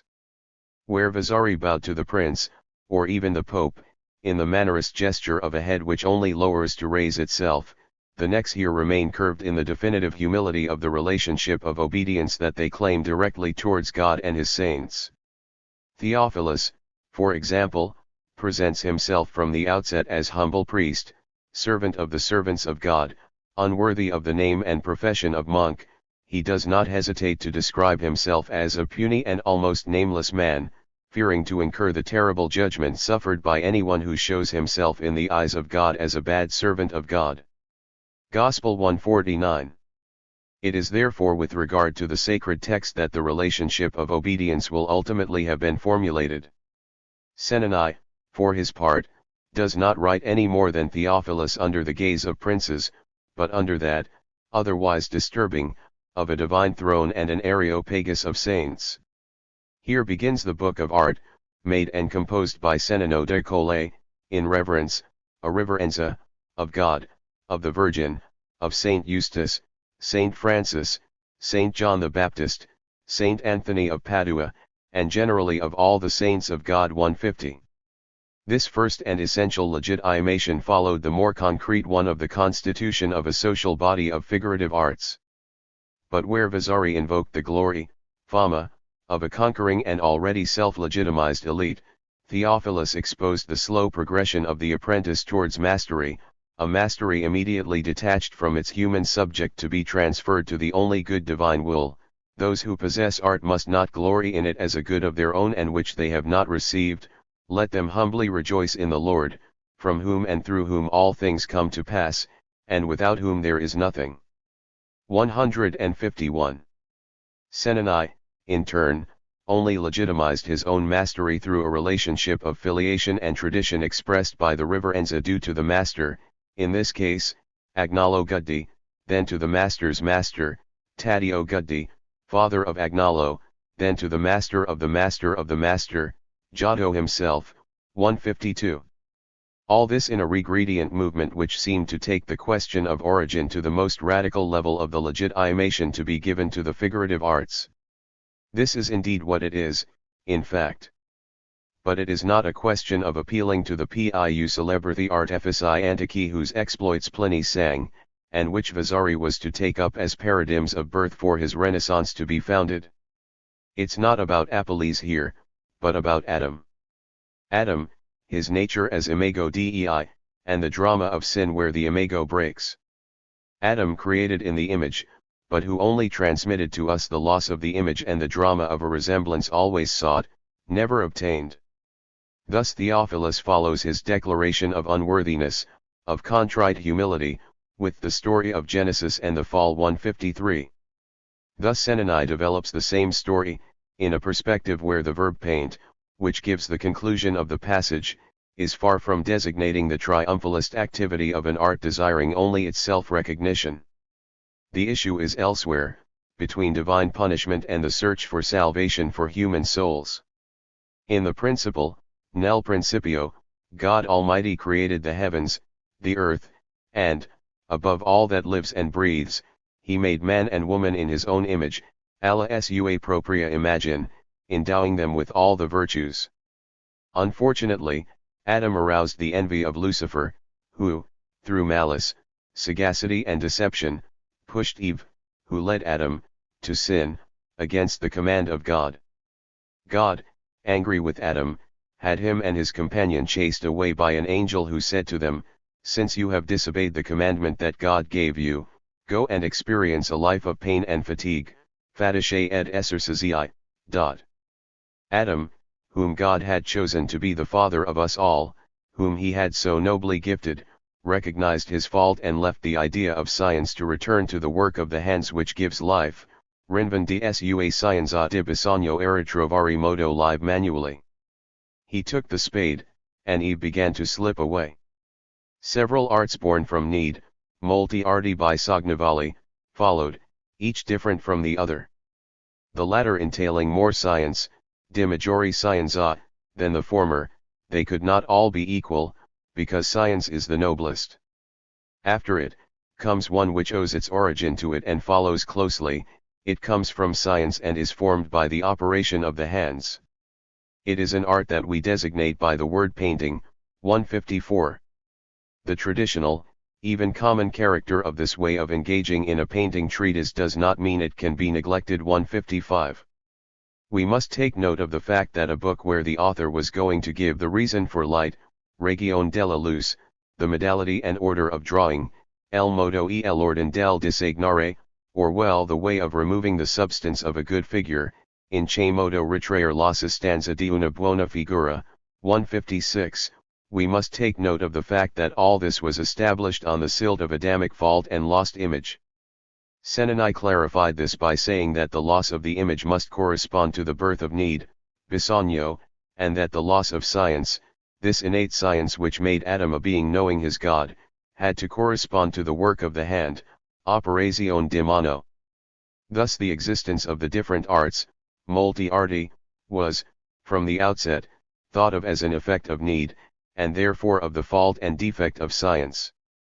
We then understand that the word scienza, in this context of originary and biblical story in which it occurs, does not simply refer to the canonical distinction of the liberal arts and the mechanical arts, it also evokes everything that theologians could say about it, and everything that the faithful could hear about it in church sermons, namely the reconquest, even partial, of supersensible resemblance. 157.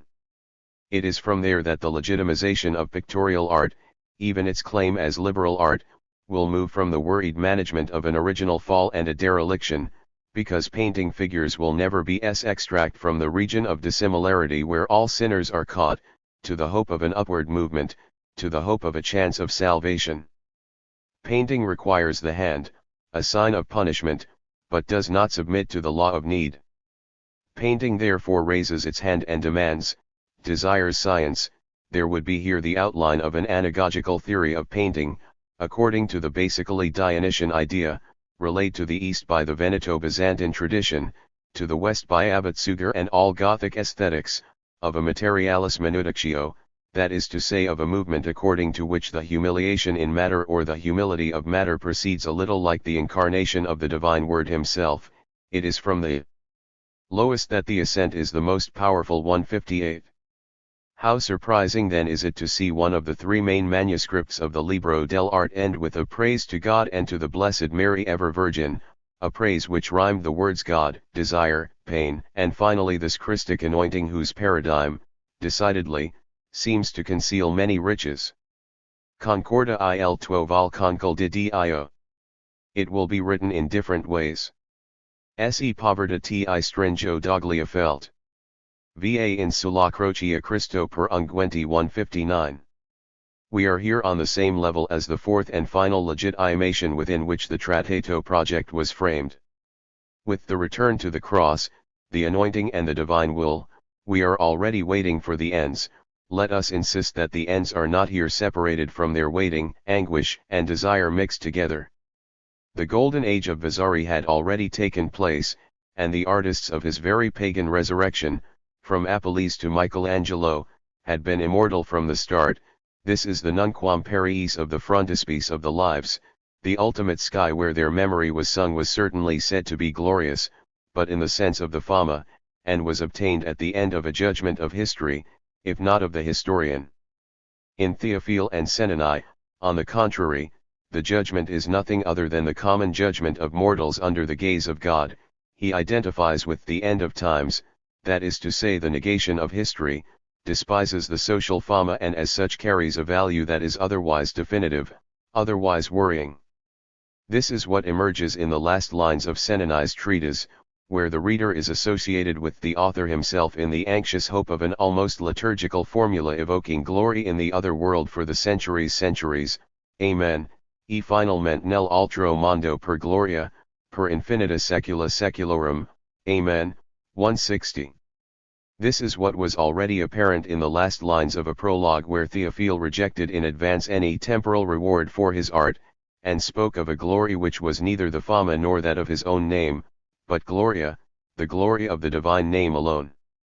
When you have read and reread these things often, and have engraved them in your memory, as a reward for the instruction you have drawn from my writings, each time my work has been useful to you, you will pray for me to God merciful and omnipotent, who knows that I have not written this book for the love of human praise, nor for the desire of temporal reward, that I have not hidden anything precious or rare out of a feeling of jealousy, or to reserve the secret for myself alone, but that, for the increase of the honor and glory of his name, I wanted to provide for the needs and help the progress of a large number of men. 161.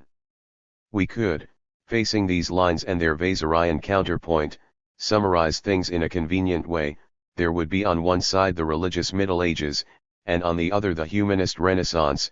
There would be a black abyss of visions on the one hand. 162, and on the other the lucid visibility of Albertian perspectivist, constructed, natural paintings, sacred time, immobile and hierarchical on one side, the human, dynamic and liberal progress of the other.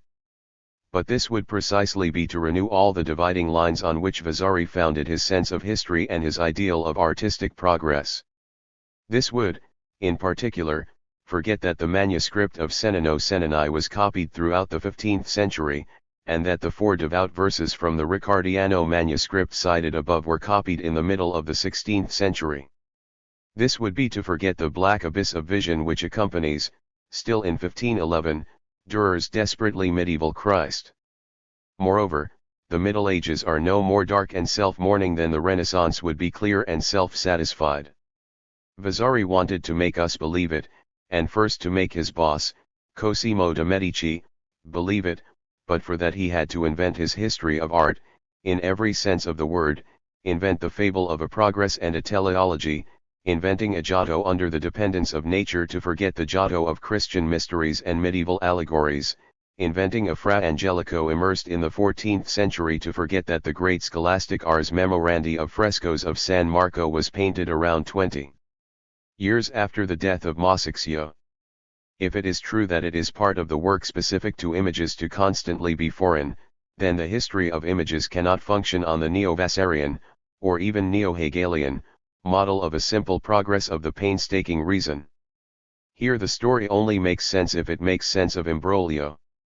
That is to say, an inseparable braiding of anachronisms and open conflicts, a dialectic without synthesis of what is invented or advances and what persists or regresses.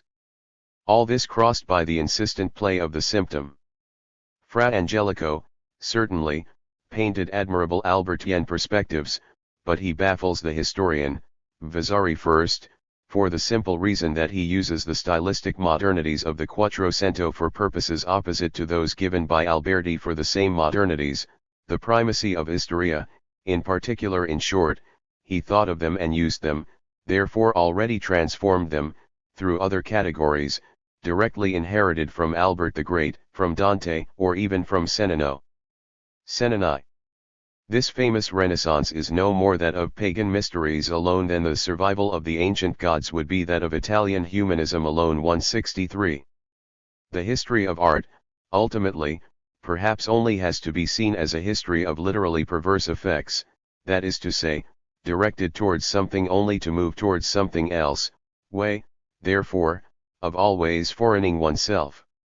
But, for this story to be neither perverse, nor strange, nor therefore worrying, it will have been necessary to convince oneself with Vasari of certain dividing lines which were nothing other, in reality, than lines of exclusions, even of killings.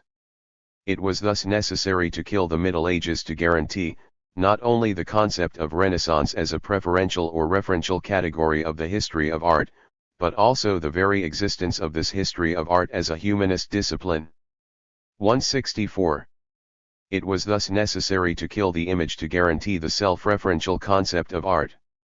Killing the image, that is to say sewing it up or closing it, denying in it its violence, its essential dissimilarity, even its inhumanity, everything that Grunewald, among others, had so masterfully implemented. To resume and revaluing here an example that Panofsky ultimately chose to leave aside. The history of art had to kill the image so that its object, art, could try to escape the extreme dissemination to which images force us, from those which haunt our dreams and pass through the clouds to those, popular, terribly ugly or excessive, before which 5,000 devotees will not hesitate to kneel as one. To kill the image was to want to extract from the subject, always torn, contradictory, unconscious, stupid in a sense, the harmonious, intelligent, conscious and immortal humanity of man. But there is a world between the man of humanism, this ideal, and the human subject. The first only aims at unity, the second only thinks of himself as divided, torn, doomed to death. 165. Understanding the images, and their heartbreaking effectiveness, will not happen without questioning this humanism for which the history of Vasarian, then Panofskian, art will have decidedly made its alibi. Now, killing the image was nothing other for Vasari than a new way, more radical, more ideal perhaps, of killing death. With its host of chosen artists having never died, the history of art invented a Parnassus of demigods whose main quality lay in the fact that they had all been heroes, champions of resemblance. What the worried prologues of Théophile and Cennini tell us, on the contrary, is that any image of art can ultimately only be a mourning of resemblance, a vestige of this loss of the divine image triggered in the Adam's fault.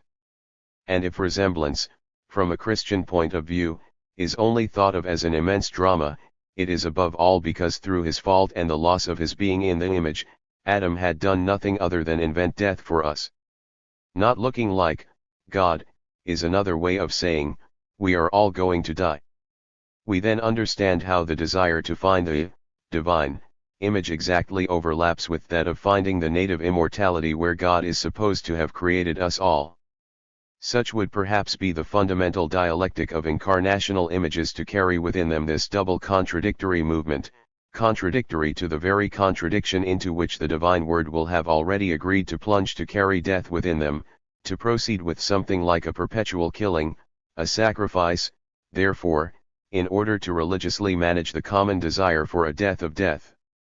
To the foreigner who would suddenly discover the Western world of Christian images, those in particular which covered the walls of churches or convents, the first astonishment would undoubtedly go to this very point: what comfort regarding death could Christians have drawn from a God in perpetual image of dying on a cross? By putting forward the triumphant term Rinascita, Vasari was of course turning his back on this troubled effectiveness of images, on this economy of obsession and anxiety. The word Renaissance only says and means life, and there is some emotion in thinking that the first great history of art ever written had as its first word the word of lives, as if its fundamental subject had been to extend it, this life, to multiply it, to prolong it to infinity without any test other than that of the historical judgment itself. The reborn artist is not seen otherwise, in the end ultimately, as the artist who gives new life, not only to art itself, but to the things and beings living or dead that it mimetically represents. The Vasarian vocabulary of life, vivo, vivace, vivza, vivacita, is, as we know, of almost unlimited extension. He invades every page of his book, he outbids himself from artist to artist. He claims here that piu vivo far non sipo, or there that all that is missing is the voice. 166. It begins, of course, with Giotto, whose life written by Vasari acts as a trigger for the whole process of the Renaissance to follow. From the first line, we remember, Giotto is placed by Vasari under the dependence of nature, obbligo, alla natura, and, as if not to leave the slightest space for a supernature which would be more still demanding, or more timeless, Vasari promotes this same dependence on nature to the rank of a true eternity, la quale serve continuamente, semper. 167. A few words will be enough to introduce the notion of a renaissance of the arts whose good rules, he says, had been forgotten for a long time, i.e., during the Middle Ages. Giotto, therefore, resuscitates good, true painting, I modi del bon picture, resuscito, according to a terminology which will no longer cease to parody the very vocabulary he denies, namely religious vocabulary. Thus the return to nature will be qualified as a gift of God, per dono di Dio, and miraculous, e veramente fu miracolo grandissimo, in precisely the sense that disegno, the famous king concept of the Vasarian disegno, was here described as returning entirely to life through the intermediary, the mediation, the intercession, we should say, of the great chosen artist, mediante lui ritornas del tutto in vita. 168. Things become even clearer, a few lines later, with the reduction of life as a metaphor for beautiful resurrected art to life as the very object of this art dedicated to natural resemblance. He knew how to imitate nature so well, Devant così buono imitatore della natura, that he completely cast out the ridiculous Greek manner.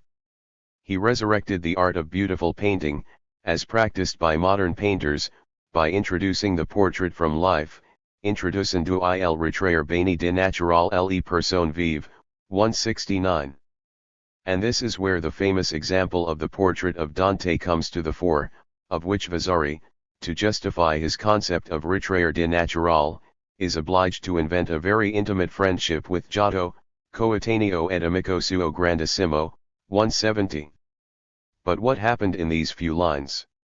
What happened was that a commonplace was, if not invented, at least anchored for a long time in all of our minds, we who first look as humanists at the great Western art of portraiture. This commonplace is that of the identification of the terms resembling, natural and living. It heavily conditions the vision that we can have, since Vasari, of the mimetic wonders, painted or sculpted, that the Renaissance has bequeathed to us. Such a commonplace is certainly not without relevance, since it finds its precise and detailed expression everywhere. But he denies, even represses, as much as he affirms. Let's say, to put it quickly, that he denies death as much as he wants to affirm life. Once again, therefore, he kills death, and to do this he kills in himself, he represses the part of the incarnational, medieval image, which nevertheless, and until the end of the 16th century, conditions him in depth. 171. Let us try to clarify a little, at least to exemplify, our thinking. When we go to Florence to admire the masterpieces of the Quattrocento, we generally remain amazed, even speechless, in front of works such as the so-called bust of Niccolò da Ueno, made in terracotta, and painted moreover, by the great Donatello. And when our mouth no longer gapes, words like these come to us spontaneously: this is the height of realism. 172. Because everything is there, as they say, the texture of the skin, the wrinkles, the wart on the left cheek, the underlying bones of a man that old age is beginning to lose flesh, etc.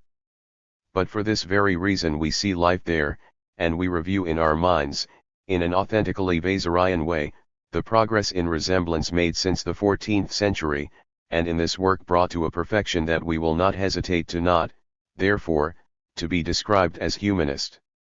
Here is therefore an exemplary object where the aesthetic equivalence of the terms resembling, natural, living, reborn, humanist, can function fully. But things did not happen exactly as the Vasarian story would suggest to us. The height of realism, visually, existed for a long time before Donatello created what remains, in any case, a masterpiece of sculpture.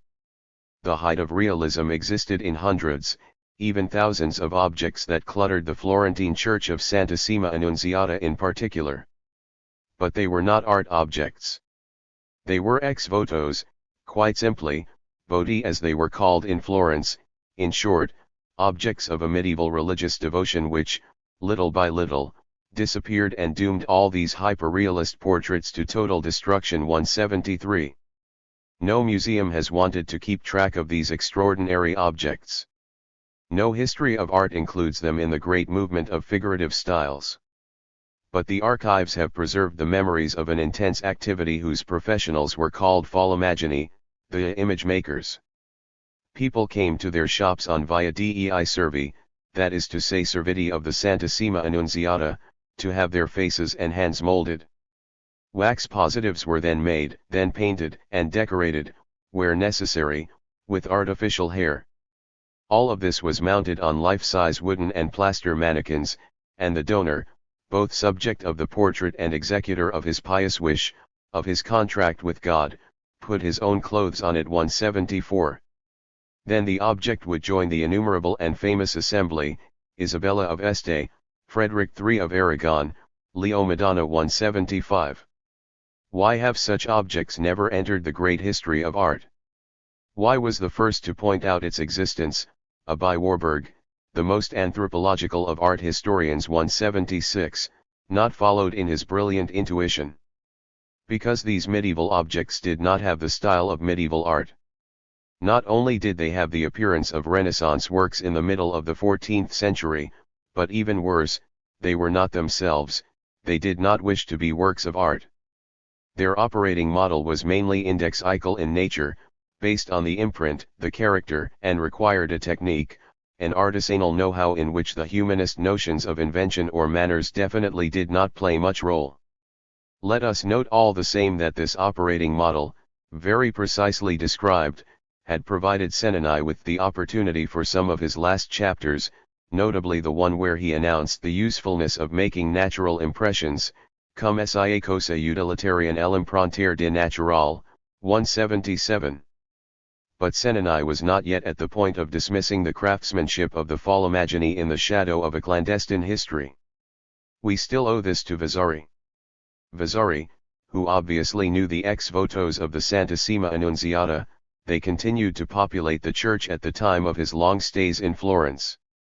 Vasari, who in his lives practiced denial to the point of exactly reversing the order of inference in which we must think of such objects, he in fact invents for us the fable of a Verrocchio using one of the first, that is to say in the second half of the 15th century, this technique of molding and wax, Verrocchio helping a famous artisan, Orsino, a great representative of the main family of Falomagini, the Benintendi, to excel in the realism of his images, incommencio a most rare cum.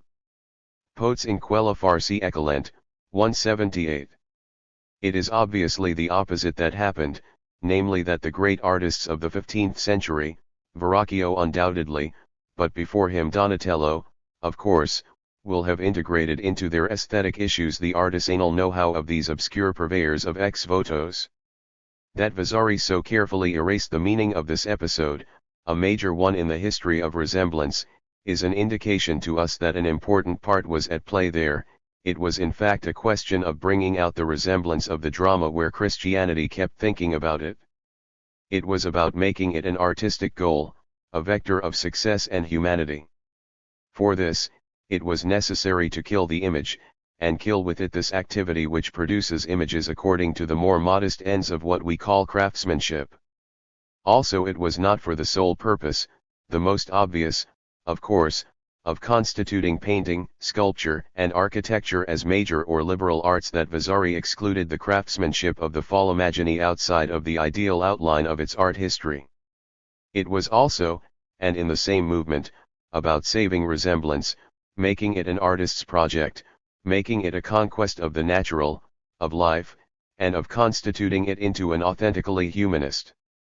It was therefore necessary to forget that the resemblance of the buildings had not been an end in itself, but the partial clause of a great contract concluded with God, between desire and promise, prayer and thanksgiving 179. It was necessary to forget that the resemblance of the buildings had not been thought of in isolation as the search for an adequate aspect, but that it was part of a symbolic system which gave other possible paths to its deployment. For example, these buildings which were only made of a shapeless mass of wax, but at the exact weight, and this was therefore in this case the parameter of resemblance, of the donor. Vasari, finally, tried to forget that these index techniques of line-for-line resemblance had been above all mortuary techniques. It is no coincidence that Senani does not use the adjective vivo once when he speaks of these de natural imprints, while Vasari ends up completely superimposing the two notions. To make the imprint of a face, even a living one, which required an adaptation, the invention of means for the subject to continue to breathe, was to use an immemorial technique of imago, of mortuary effigy, transformed symbolically to serve the magic of a vow which linked the Florentine bourgeois to the great manager of his future death 180. The admirable statue of Niccolò da Ueno would be in this respect instead of a perfect balance. It speaks to us of life because the head turns upwards, as if moved by a desire, or by that painted gaze of which Donatello depicts it.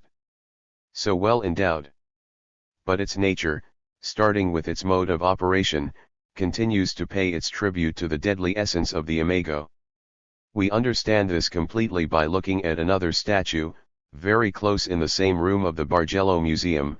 It is a bust of a woman, long attributed to Donatello, moreover, and which also pays in death the price of its too exact resemblance, figure 12. The discreet sagging of the integuments under the weight of the plaster to be cast, the rigor mortis, the closed eyes, all this forces the moving face to now only resemble its most exact, impersonal, and dramatic resemblance, its resemblance of being death 181. To Vasari, who dreamed of a resemblance conceived as gain, as art, as life, the images of the 15th century Florentine therefore persist in opposing a resemblance conceived as a gift made to God, the pledge of a supernatural contract and the sign of a complete death. Close.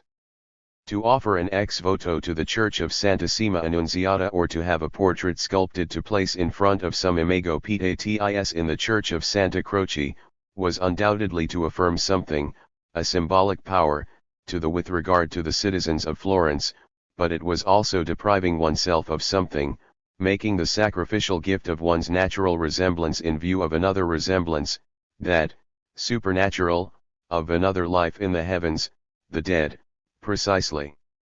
This is why the resembling image, the exact or realistic image of the Quattrocento does not always have this optimism, even this triumphalism that Vasari wanted to project in its entirety. It too, although similar, knows how to impose on us the disturbing strangeness, the secret disfigurement of its mode of presentation. By the light but insistent traces of his contact with death, by the invasive visual clue of his face drowned in a bronze as black as a mourning veil, the Bargello statue, too, becomes strange. How strange, even frightening to some, must have seemed all these buildings too exact because they were too immobile, all frozen in their devout face to face with the miraculous image of the Santissima Annunziata. Such would perhaps be the peace of truth before which all these figurative symptoms place us in spite of ourselves. The immobility of these images, their main symptom of all, one could affirm with some irony, forces us to experience something like a management of death. 12 Anonymous Florentine, bust of a woman, 15th century. Bronze. Florence, National Museum of Bargello.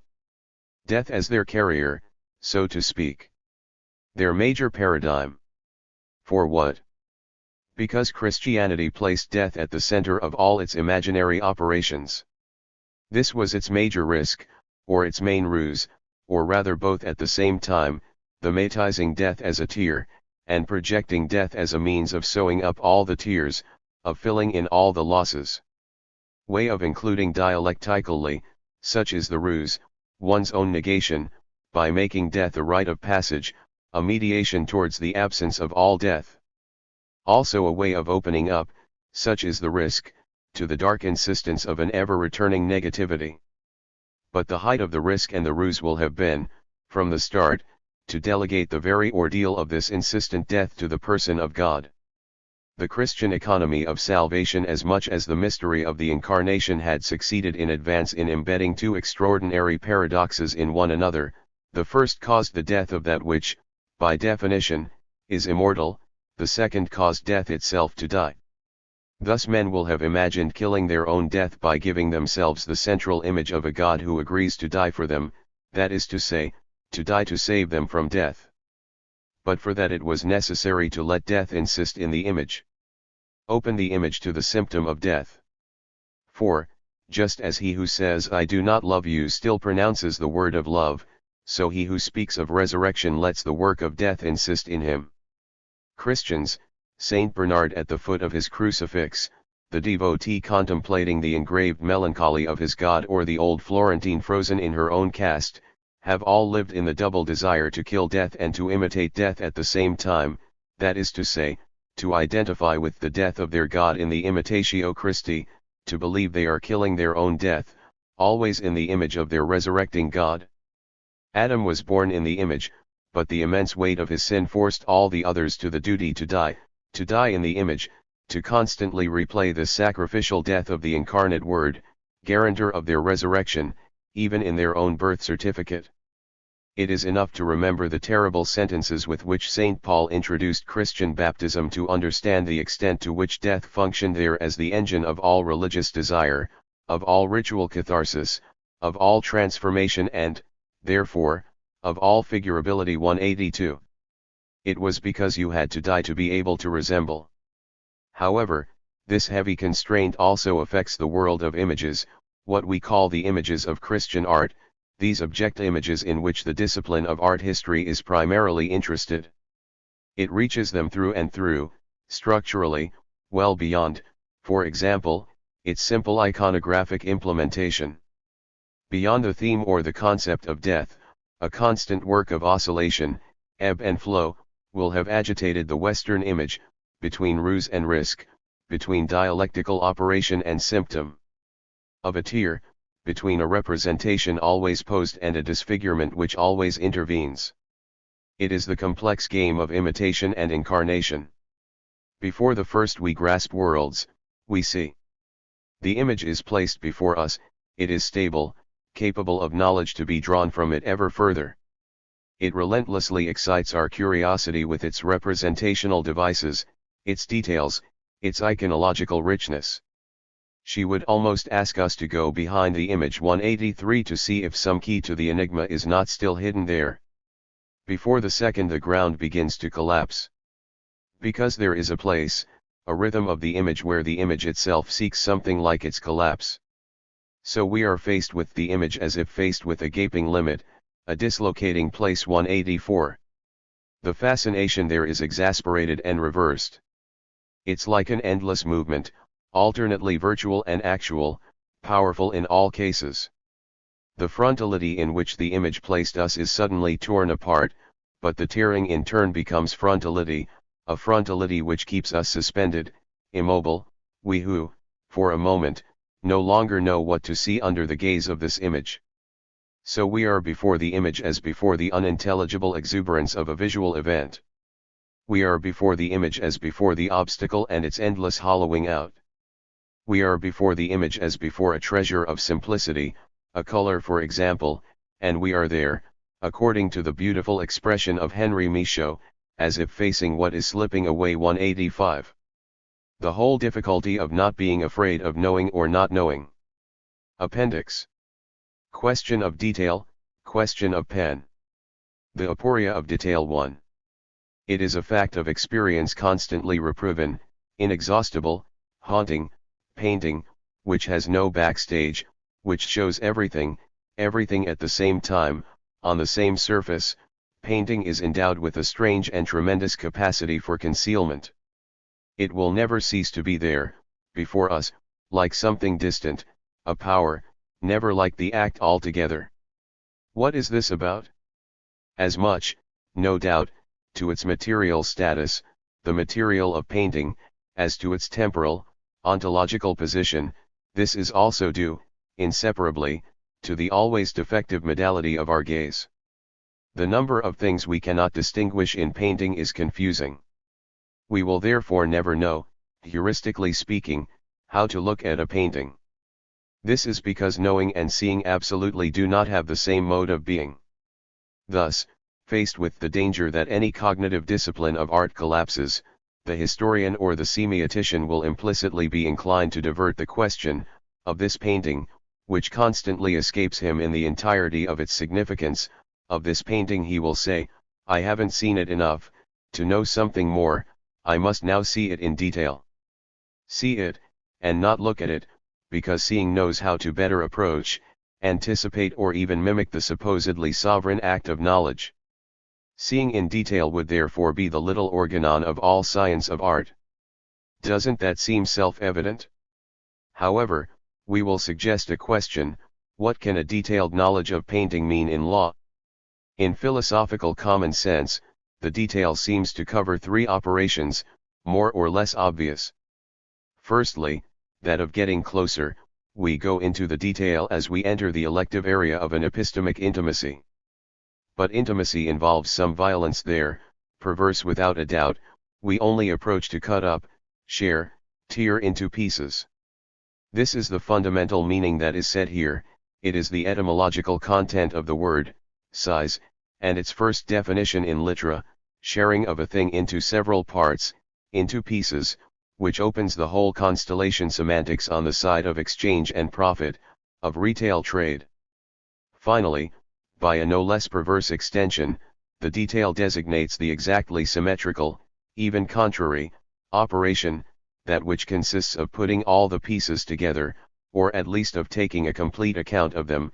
To do the detail is to enumerate all the parts of a whole, as if the size had only served to give the conditions of possibility of a total account, without remainder, a sum. A paradoxical triple operation is therefore at play here, which approaches to cut better, and cuts to do the whole better. As if everything only existed in pieces, provided they could be summed up. Such a paradox, however, defines something as an ideal.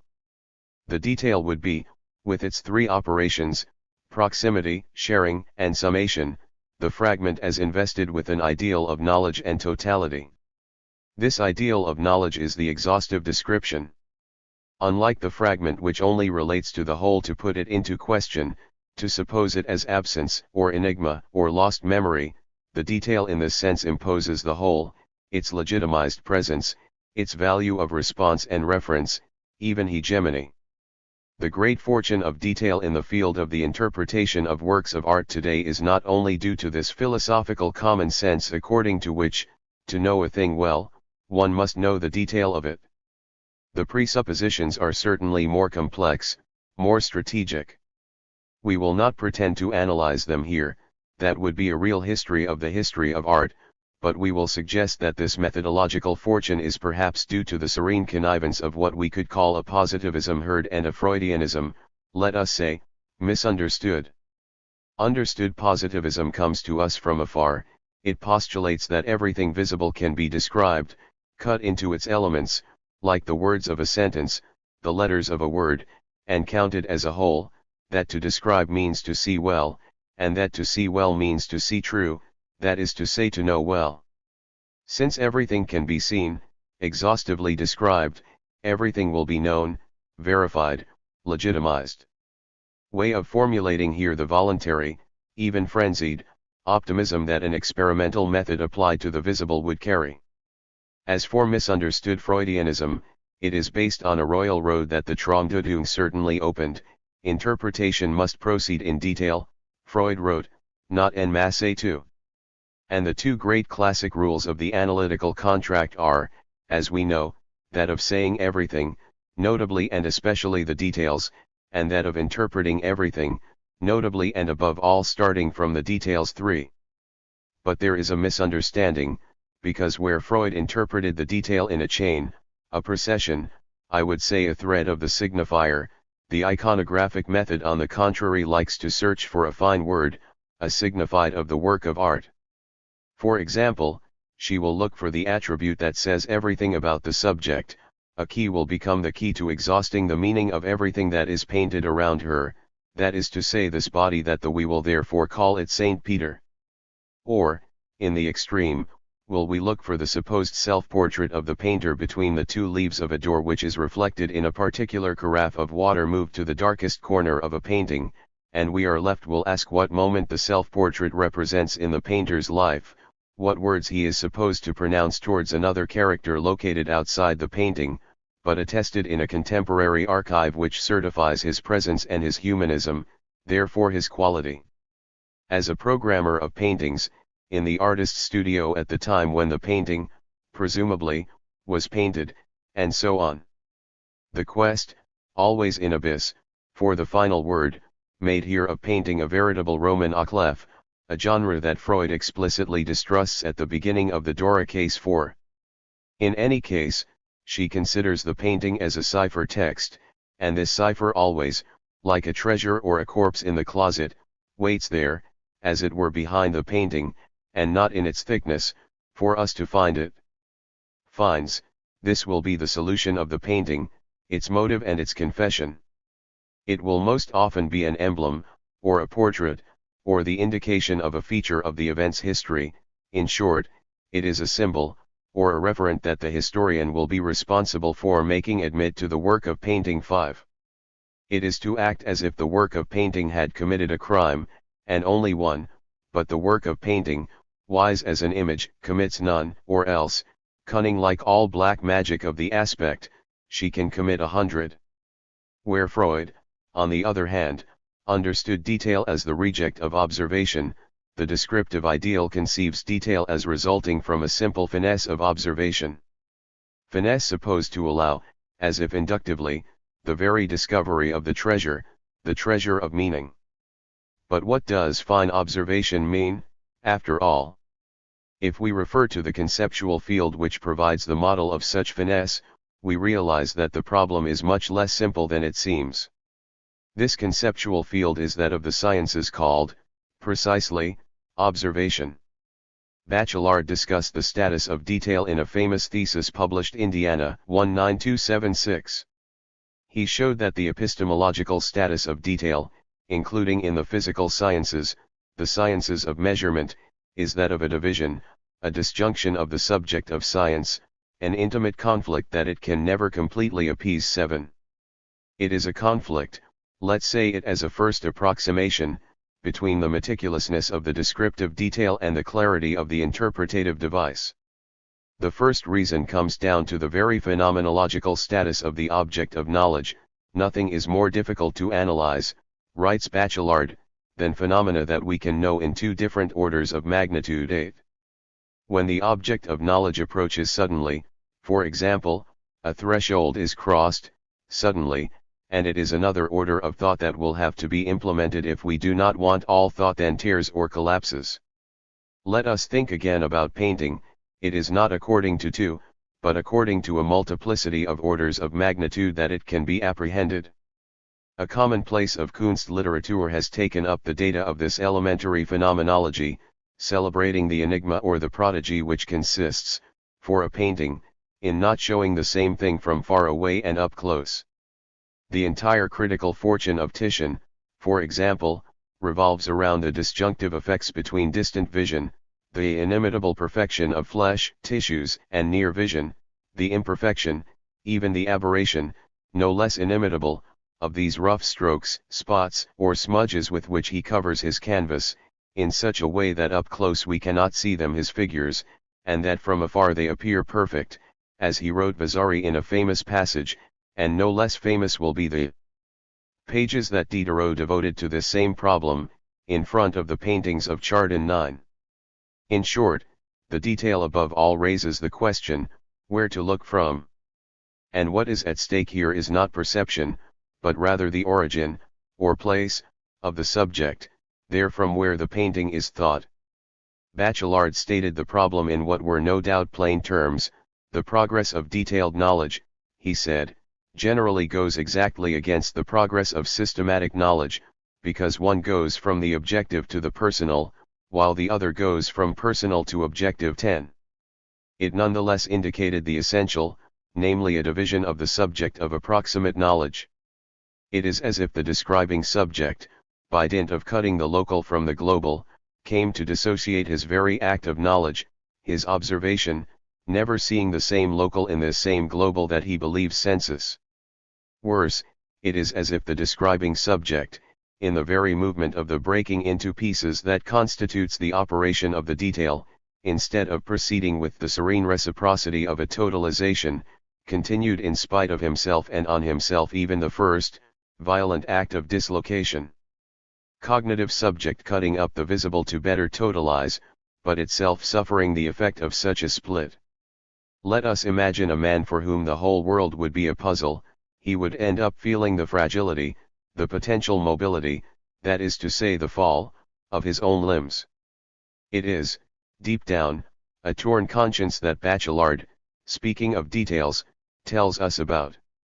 It evokes in the epistemic order what Balzac recounted, in the order of pictorial creation, about the unknown masterpiece: the figureless falls to the one who watches for the thing itself in its representation. It also evokes what Lacan calls, in the order of the constitution of the subject, an alienation. It is a logical choice, an alternative in which we are forced to lose something, in any case.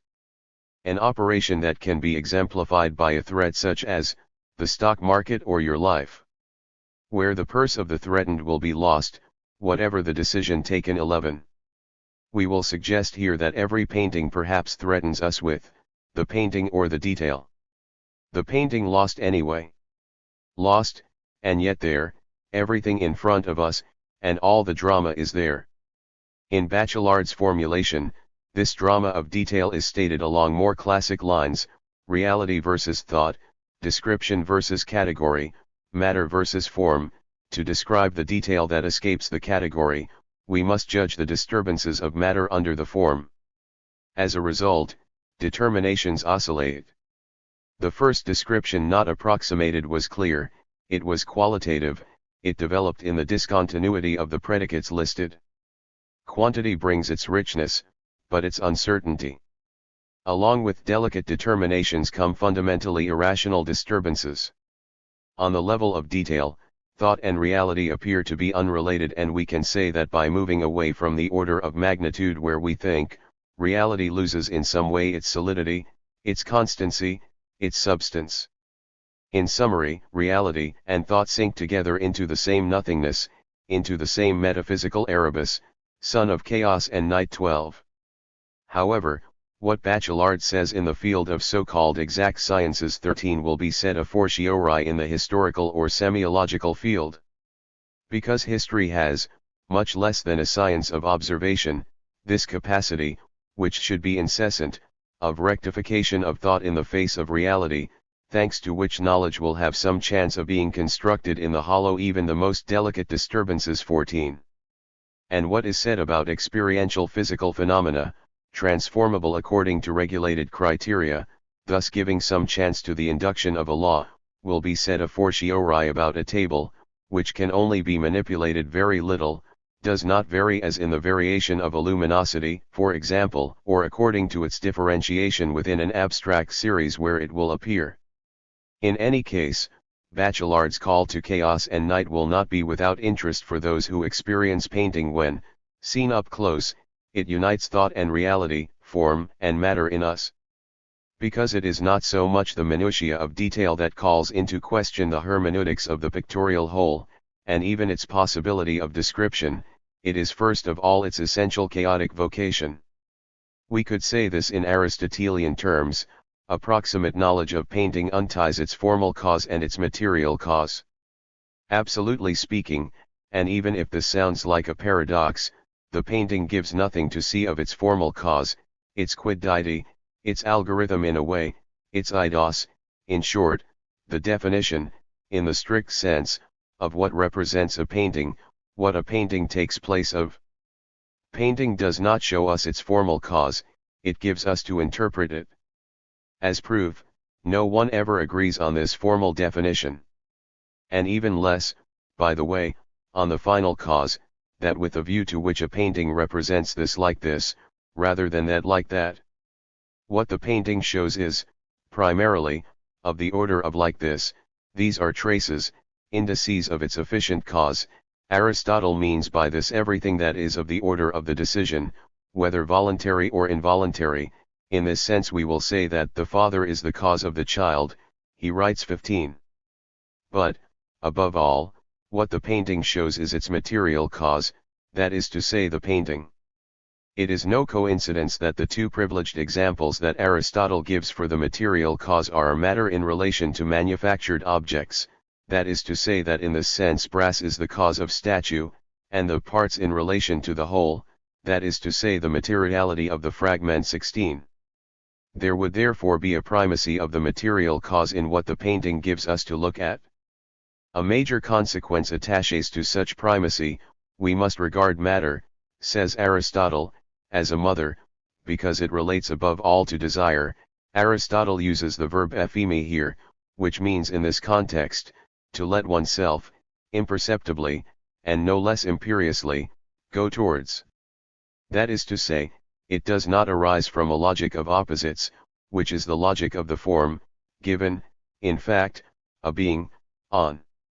There is, shall we say, on the one hand something which is contrary to it according to its form, on the other, that which is constituted in such a way that, by its own nature, it tends towards this being and desires it. Epheisthai, the form cannot desire itself, because it does not. There is no lack in it, nor the opposite, because opposites are destructive of each other. But the subject of desire is matter, as a female desires a male. 17. Such would in this sense be the aporia of detail, the aporia of any approximate knowledge of painting. Even though it was aiming for a more precise form, the close gaze only manages to untie the material and the form, and, in doing so, despite himself, he condemns himself to a real tyranny of matter. Tyranny which thus ruins the descriptive ideal linked to the common notion of detail. The closer look produces nothing more than confusion, obstacle, contaminated space. 18. The operation of sharing therefore becomes impossible or artificial, that of the exhaustive summation of the parts borders on pure theoretical delirium. Instead of significant units being cut out in the visible, what comes to us in the near gaze is, always following Aristotle's terms, a matter, that is, a non-distinct, a non-defined, a simple protension, a desire. Exit the logic of opposites, exit the definition, exit the clear and distinct object of a representation. We must therefore assume that to any hermeneutic which attempts to identify or discern it in its form, in its definition, painting never ceases to oppose its indistinct material, even in counterpoint to its figurative and mimetic vocation. Paint or depaint. The whole problem is that of counterpoint, of course. So far I have only stated the obvious, after all, a banality. By saying what painting shows is its material cause, that is to say painting, I have still only produced a kind of tautology, which we must now work on, go beyond, in form. I only insist on this because of the following fact: the history of art almost constantly neglects its effects. It is the very tactical neglect of a knowledge which attempts or pretends to constitute itself as a science, clear and distinct. It would therefore like its object, painting, to be also clear and distinct, divisible, than the words of a sentence, the letters of a word. When looking at a painting, the art historian generally hates to be worried by the effects of the painting, or he speaks of it as a connoisseur, evoking the hand, the paste, the manner, the style. It is no philosophical coincidence if all the literature on art continues to use the word subject for its opposite, that is to say the object of mimesis, the motive, the represented. This precisely allows us to ignore both the effects of enunciation, in short, of fantasy, of subjective position, and the effects of projection, of subjectivity, in short, of material, with which painting, eminently, works, and raises questions. 19. Panofsky, in his famous methodological introduction to essays on iconology, implicitly takes the question to be settled. The word description appears in its three-level diagram only to designate the simple pre-iconographic recognition, the so-called primary subject, or natural, the least problematic, as if, in all cases, this recognition could relate to a binary logic of identity, between it is and it is not, as if the question of the quasi, for example, should not arise, or demanded in advance its resolution, its dissolution. It is obvious, writes Panofsky, that a correct iconographic analysis, in the strict sense, presupposes a correct identification of the motifs. If the knife that allows us to identify Saint Barthélemy is not a knife, but a corkscrew, the character is not Saint Barthélemy. 20. I am not suggesting that painting is pure material chaos, and that the figurative meanings that iconology brings to light should be considered null and void. There are obviously reasonable distances, in view of which the detail does not collapse, does not crumble into pure colored foam. There are obviously very numerous and relevant knives or corkscrews, clearly identifiable in many figurative paintings. 21. But we should also constantly problematize the dichiarachone, as Ripa said, of a painted figure. For each declarative statement, it is/it is not, the question of quasi should be asked. Because every painting detail is overdetermined. Let's take the famous example of Bruegel's The Fall of Icarus, figure 13. The detail par excellence here would be the little feathers that we see scattering, flying again, falling all around the submerged body, but not all completely swallowed up, because how would we see that it was swallowed up? There must be a quasi to make the signified act visible. These feathers in any case seem to us to arise first of all from the most refined descriptive concern, to paint a fall of Icarus, and even the famous feathers detached by the solar heat, these feathers which here make a discrete silky rain, slower than the body, designating the area of the fall. Had the body completely disappeared, the fall would still have been described thanks to these feathers, thanks to this additional description. But, at the same time, the little feathers in Bruegel's painting are an indication, and even the only one, of the storia, of the narrativity. It is the concomitance of a body which sinks into the sea, any man overboard, and these modest feathers which alone, in the painting, liberate the meaning Icarus. As such, feathers are a necessary iconographic attribute for the pictorial representation of the mythological scene. 13. P. Bruegel, Landscape with the Fall of Icarus, detail, circa 1555. Oil on canvas. Brussels, Royal Museums of Fine Arts. Now, if we look at the as if the quasi, if we pay some attention to the material, we see that the details called feathers have no determining distinctive feature which separates them entirely from the foam produced, in the sea, by the fall of the body. These are accents of whitish paint, surface scans over the background, the water, and all around the figure, both parts of the human body which is submerged. It's like foam, and yet it's not that, quite. Nothing, moreover, is completely there. Almost everything is. This is neither descriptive nor narrative, it is the in-between, purely pictorial, pale, of a signified feather and a signified foam. In other words, it is not a semiotically stable entity. But then, why do we see feathers anyway? It is because the same accent repeats itself, becomes a constellation, stands out from a background other than the sea, where we can no longer declare, it is foam. We thus see him stand out in front of a boat. It is the difference in the background, sea/boat, which will therefore make the difference, which will decide the meaning, of the figure. Clearly, these white paint accents will have led us to read fall of feathers, rather than emergence of foam. But do we still recover the descriptive evidence, the figurative stability? Not exactly. Because what allows us to decide the pen here, namely the differential play of the background and the accent of painting, occurs through a kind of panic, of figural vertigo, but a vertigo which would be that of the placing flat on the board. See this painted feather, placed, near the sailor hanging on the rigging, suddenly senseless feather, having completely changed scale, immense, to the size of a man. We try to evoke an illusion of depth, but we hardly succeed.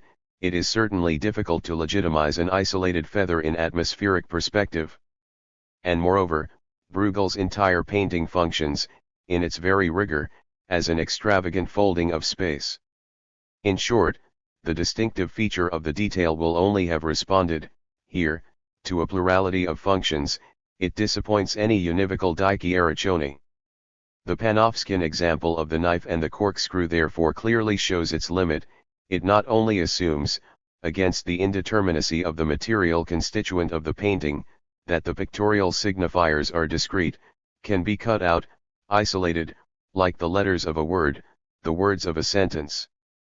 But still, and against the overdetermination that the notions of subject and significance carry with them, he supposes that every pictorial signifier represents a subject, a motif, a signified, for itself, as if every painting functions like a text, and as if any text were readable, fully decipherable.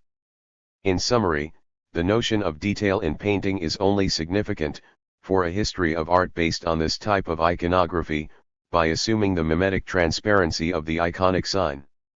However, this transparency never ceases to encounter the opaque paint material. There is something other than iconic detail in the paintings, even figurative, even Flemish or Dutch. In a book welcomed at the same time as a provoking book, the latest methodological cry in the history of art, and the implementation of yet ancient precepts in which mastery and the authorship of Ernst Gombrich 22 are invoked, Svetlana Alpers has relativized the scope of any iconographic method as it would be linked to the Panofskin heritage and the specific field of the history of Italian art. What Alpers questions is the idea of a semantic and narrative reflection of which painting, universally, would be the support. There are paintings which tell nothing, she declares, rightly so. And one could say that all the convincing force of the work already lies in this single proposition. These paintings which tell nothing are the Dutch paintings of the 17th century. Thus Vermeer's view of Delft, it is not the iconography and emblem of anything, does not refer to any narrative program, to any pre-existing text whose image would be responsible for visually composing the supposed historical value, or anecdotal, or mythological, or metaphorical. None of that. The Delft view is simply a view. The relevance of Alpers' argument here consists of very firmly indicating the limits of ut pictura poesis, the Albertian ideality and the prevalence of narrativity, of the storia, do not say the whole of Western figurative painting 23. Painting is not made to write stories, by means other than writing. Certainly. So, what is it made for? It is made, says Alpers, to describe. Painting, Dutch, is made to provide evidence that the world has deposited itself on the surface, with its color and its light, that it has imprinted itself there, this of which the view of Delft is a perfect example. Delft is completely captured, collected, Delft is there, quite simply, for the view, says Alpers 24. This would therefore be sight understood as the vocation of painting. The perceived world is deposited as it is perceived, in pigments on a painting. Now this denotes a singularly restrictive conception, both of sight, I mean the phenomenological relationship between the eye and the gaze, and of deposit, I mean the relationship, no less complex, between jet, project and subject, between vision and brush, between pigment and support, etc. We realize that Alper's argument amounts to replacing the myth of pure semantic reflection with a myth of pure visual, perceptual reflection, of which Dutch painting, with the help of technical skill, would be the place, the instrumentalization, and the socialization. This is indeed the central word of the book, ut pictura, ita visio. The ut ita, unlike the quasi, aims to reconstruct a new logic of identity. What is painted on the Dutch paintings of the 17th century is what was seen in the so-called visual culture of the time, term borrowed from Baxendale, 25, it is what was seen, exactly seen, through the techniques of scientific description and recording of the perceptible world. Such a logic of identity being possible, of course, only by reducing all the work of the indeterminate, of the opacity, which nevertheless supposes in law any change of order of perceptual magnitude. Thus, when we transits from the seen world to the recorded world and from the recorded world to the painted world, the instrument of this reduction lies in the argument of accuracy, the proverbial technical skill of Dutch painters, their sincere hand and faithful eye. 26. And this is how the world, the visible world, will come to function here as an absolute model and as an origin. The primacy of the signified gives way, from now on, to a primacy of the referent. That there is an epistemic aim in 17th century Dutch painting, a participation of painting in the structures of knowledge, this is certainly not debatable, and this, moreover, is no longer contestable because Alper's book exists, which reveals to us in this sense an important part of what we could call the final cause of an artistic era. But the aim does not say the whole thing about vision or sight, even less about painting. The methodological defect consists of having immediately reduced an idea of the final cause to the formal cause. On the one hand, the eidos of Dutch painting of the 17th century is the episteme of the 17th century, the pictorial division, it is the scientific division of the visible world, its descriptive exhaustion, and on the material cause, on the other hand. As if paint, this opaque material, restored the visible with as much transparency as a well-polished lens. As if painting were a technique of exactitude, which it never was, in the epistemological sense of the term, painting is rigorous, or fair, it is never exact. Basically, Alper's argument amounts, even in the title of his work, to prejudging painting in these terms, painting equals depicting. Hence the extreme valorization of what Alpers calls descriptive surfaces. 27. As if the visible world were a surface. As if the paint had no thickness. As if the jet of a pigment had the legitimacy of a topographical projection, and this would be the ideal covered by the notion of technical skill, that the hand itself can be transformed into a faithful eye, it is that is to say an organ without a subject. As if the only thinkable thickness was that, absolutely diaphanous, of a spectacle lens, or of an ideal retina. But above all, in Alper's argument there is the highlighting of two instruments of visibility, whose historical role, usage in the 17th century, is reinforced by a paradigmatic value where a meaning is expressed. Global interpretation of Dutch painting, one of these instruments is the darkroom, the other, the geographical map. 1. Informed theoretically by the contemporary prestige of photography, seems to guarantee the accuracy, or, better, the authenticity of the referent projected on the painting. 28. The other seems to guarantee us that any gap between the surface of the world and the pictorial surface of representation is the fruit of a regulated transformation, therefore epistemologically legitimate, therefore exact, therefore authentic. 29. In this sense, Alpers will say that Vermeer's view of Delft is like a map, that the painting is paradigmatized on the non-pictorial genre of urban topographical views, and that in the end, there are exactly the same things on the table that were in the minds of the geographers of the 17th century. 30.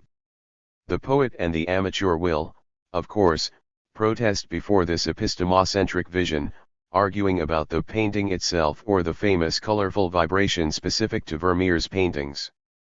But Alpers immediately opposes this with two arguments of a heterogeneous nature. As far as color is concerned, it still provides an epistemological argument. Geographical maps, in the 17th century, were colored.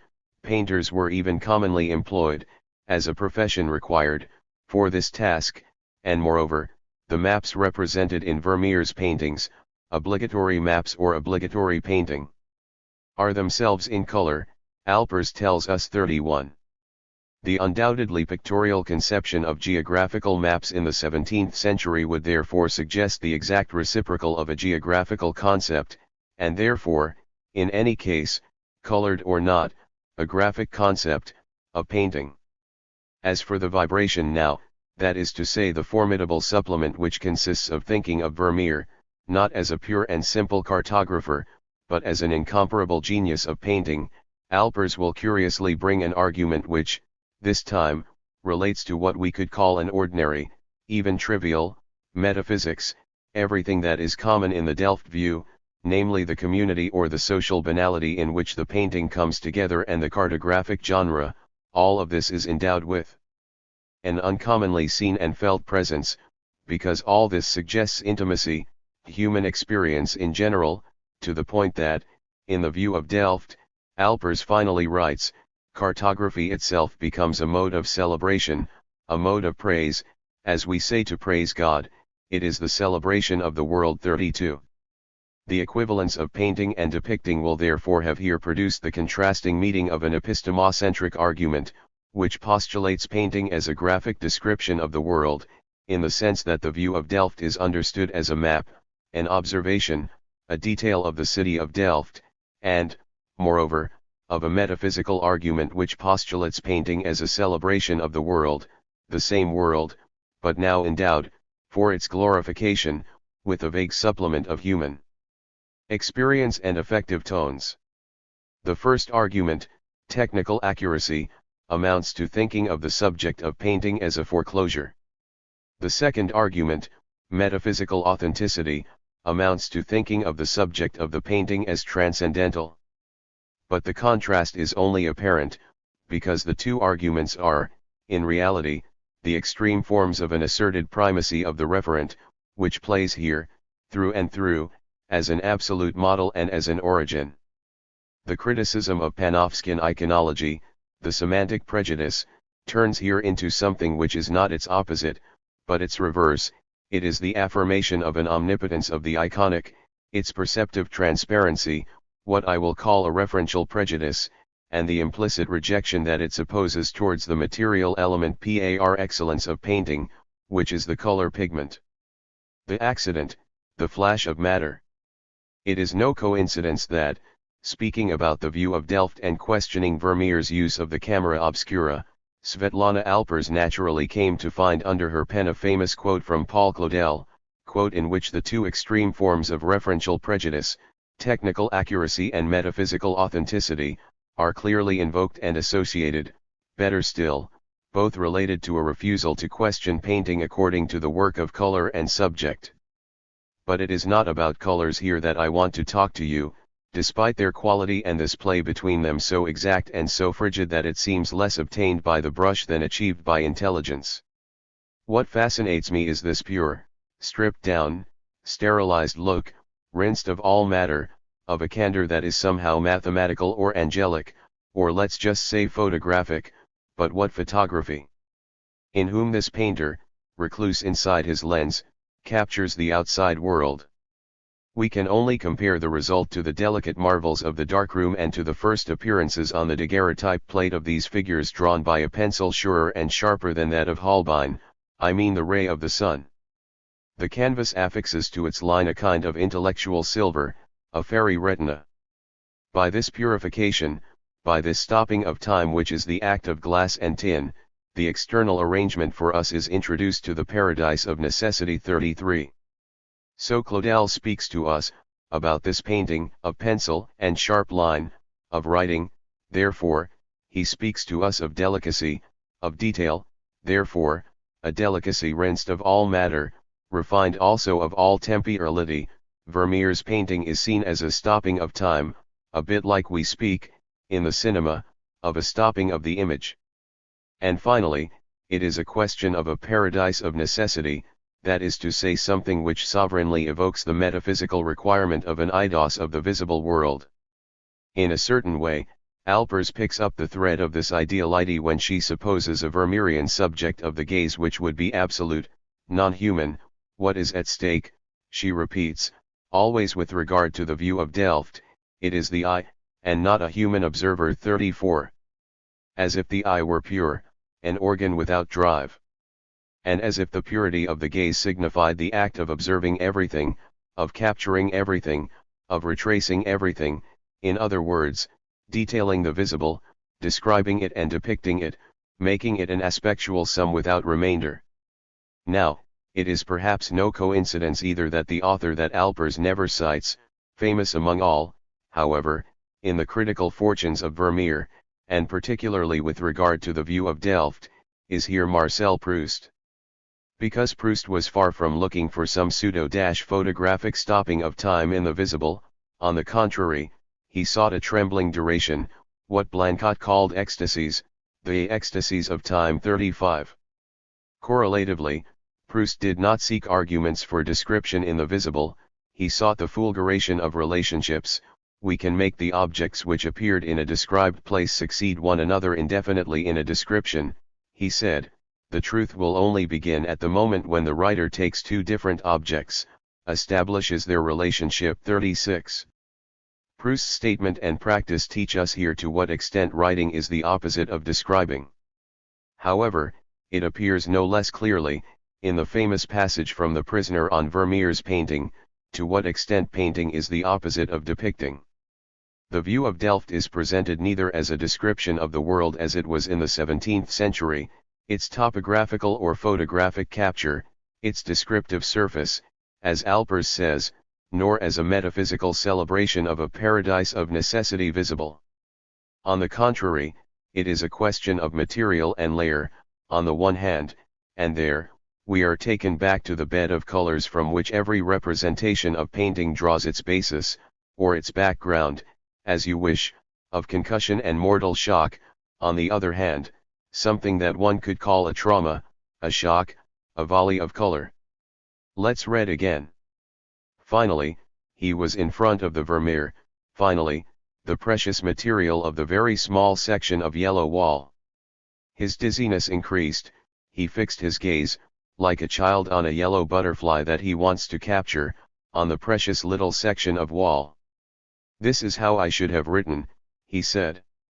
My latest books are too dry, it would have been necessary to use several layers of colors, to make my sentence in itself precious, like this small section of yellow wall.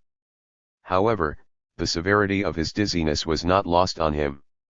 He repeated to himself, small section of yellow wall with an awning, small section of yellow wall. However, he landed on a circular sofa. He was dead. 37. 14. J. Vermeer, View of Delft, detail, circa 1658 to 1660. Oil on canvas. The Hague, Moritz Hughes. Small section of yellow wall, figure 14. One might wonder, and I imagine a translator hesitant on this point, to which word the adjective refers, exactly. But the equivocation of such a relationship introduces us precisely to a true conceptual distinction that the entire text, in its very dramaturgy, brings to light, and this distinction touches the most intimate part of our problem, what I called an approximate knowledge of painting. For someone who sees Vermeer's painting, that is to say someone who apprehends the represented according to a phenomenology of recognition and identification, someone who would have gone to Delft to see if it's the same, or, like Svetlana Alpers, would have gone to look for all the topographical views of Delft dating from the years 1658 to 1660, in order to compare, to identify the point of exact view, on the bank of the canal, in order to find its referent, for this someone, yellow relates to the wall. It is the world, it is the wall which were yellow under the eye of the painter Vermeer, that day, probably between 1658 and 1660, on the bank. And now, on the painting, yellow continues to refer to the wall of a stopped time. It speaks to us of Delft in the 17th century, it is therefore in a sense rinsed of all pictorial matter, off canvas, it is delicate, as Claudel says, it is exact. For this someone, therefore, it is the wall which is yellow, and, as a wall, it is a detail, the circumscribed piece of a larger topical whole, which is called Delft 38. For someone, on the contrary, who looks at the painting, for example someone, like Bergotte, who would attach his eye to it to the point of becoming mesmerized by it, to the point of dying there, as Proust imagines, for this someone, it is the pen which is yellow, it is a part of the painting, quite simply, but effective, electively and enigmatically effective, not rinsed of all matter, but on the contrary considered as precious material, and as layer, not aroused by it. Photographic stop of past time, but arousing a shaking of present time, something which acts suddenly, and which collapses the body of the viewer, Bergotte. For this someone, the yellow of Vermeer's painting, as a color, is a section, a distressing zone of the painting considered as a precious and traumatic material cause. However literary it may be, the distinction suggested by this research text carries with it a very profound rigor of thought. Fiction relating to the effectiveness of painting, certainly, it is rare for a painting to watch whoever looks at it die.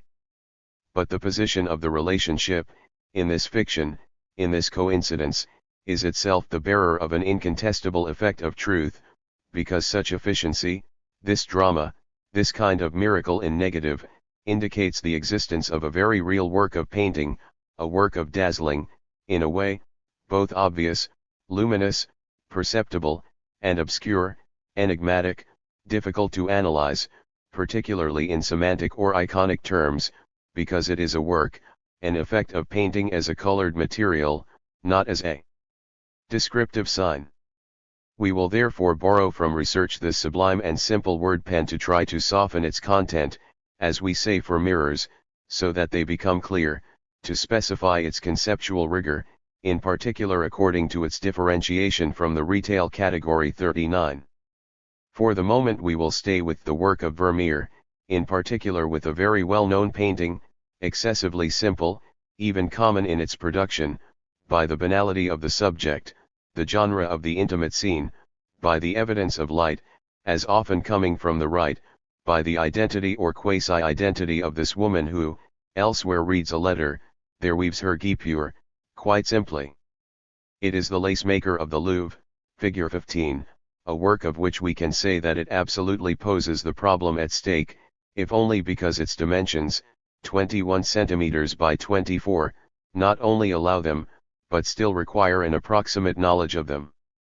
There is evidence of the painting, first of all because the motif is clear, without history, it does not require unraveling any iconographic skein whatsoever, it seems.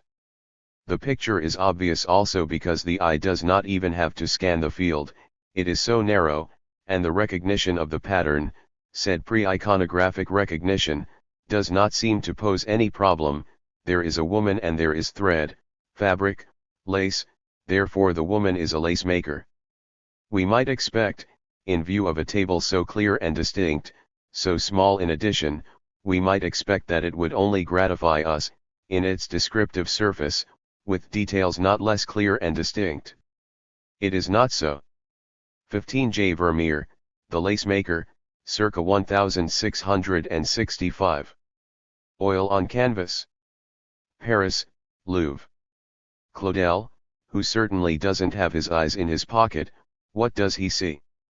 He sees details, and his diptych, see, only calls for confidence in their accuracy, in their authenticity. See this lace maker, at the Louvre, applied to her drum, where the shoulders, the head, the hands with their double workshop of fingers, everything comes to this needle point, or this pupil in the center of a blue eye which is the convergence of an entire face, of an entire being, a kind of spiritual coordinate, a lightning bolt released by the soul. 40. 16 J. Vermeer, the lace maker, detail. Looking more closely, that is to say, looking in the table for what the text speaks to us, we realize that Claude-Elian ekphrasis takes to the extreme what I have called aporia. Detail, figure 16. Indeed, if we look for referentiality in the description, what do we find? A drum, that is, shoulders, a head, hands with their double workshop of fingers, no doubt. But I don't see what, according to Claudel, everything leads to. I don't see any pupil whatsoever in the center of any blue eye. As for the lace maker's eyes, I don't see, only eyelids, which, strictly speaking, prohibits me from declaring them open or closed. I do not see this needle point that Claudel mentions either. As close as I can look, I only see between the lace maker's fingers two white lines, less than half a millimeter thick, white lines which everything leads me to make the two iconic signs, the details of two threads that unwind, on both sides the other of the bent index finger, two small wooden spindles. Did Claudel therefore see a needle where I see thread, and pupil of a blue eye where I see two almost closed eyelids? We cannot better express the fragility of any delicate visible recognition. Unless we must read Claudel's text on a completely different level, outside of any photographic delicacy, outside of any accuracy, and far from this visible paradise of necessity with which he nevertheless credits Vermeer's painting. We should then hear, in his C, the injunction to imagine a needle behind the four closed fingers of the lace maker 41, and that of metaphorizing an eye, its pupil and its blueness, in the colored, moving surface of a fabric where this same hand rests. In both readings, in any case, the detail as such, with its descriptive vocation, is put into aporia. Either it is highly contestable, or it is proposed as invisible. We will however admit this, in order not to remain in the pure aporetic genre, whether it is a question of looking for the needle in the haystack of the painting, or of finding the thread in the labyrinth of forms.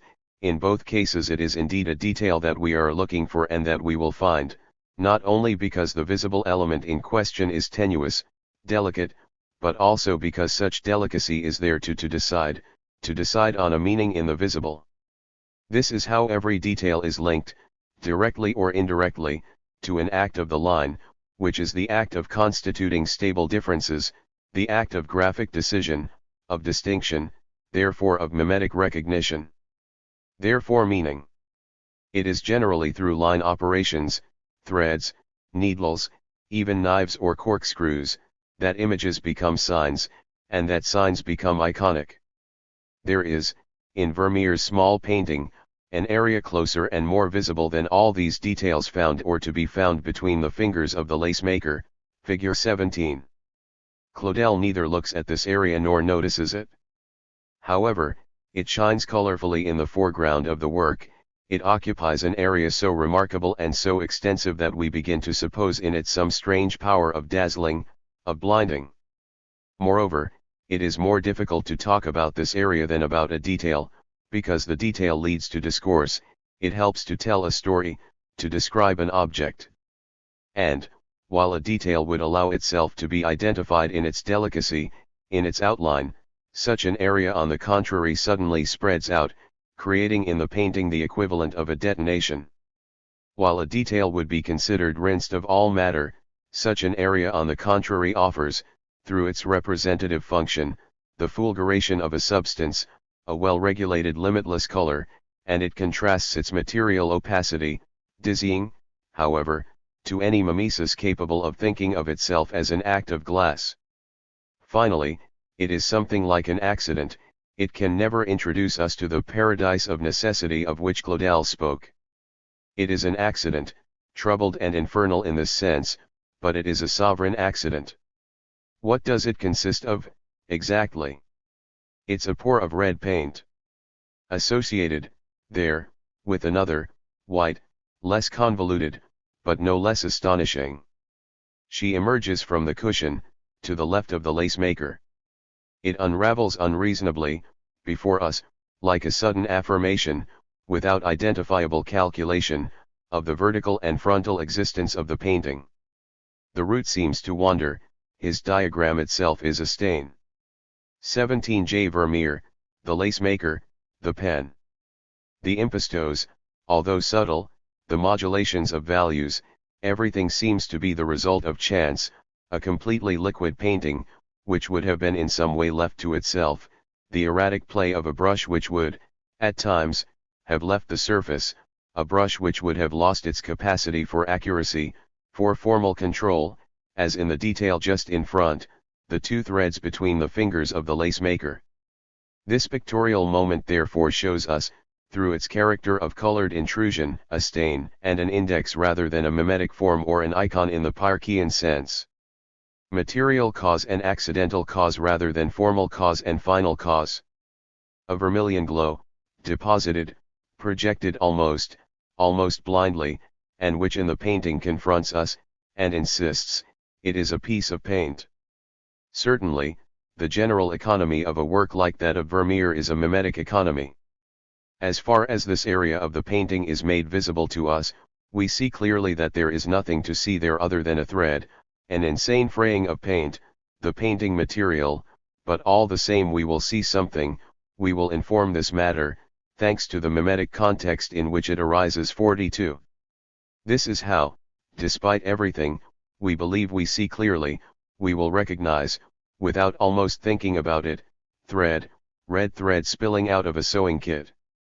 It nevertheless remains that visual recognition, the attribution of a mimetic meaning, all this is put by Vermeer himself, if not in aporia, at least in crisis and antithesis, because he shows us well, in the same tiny painting of the lace maker, two antithetical threads.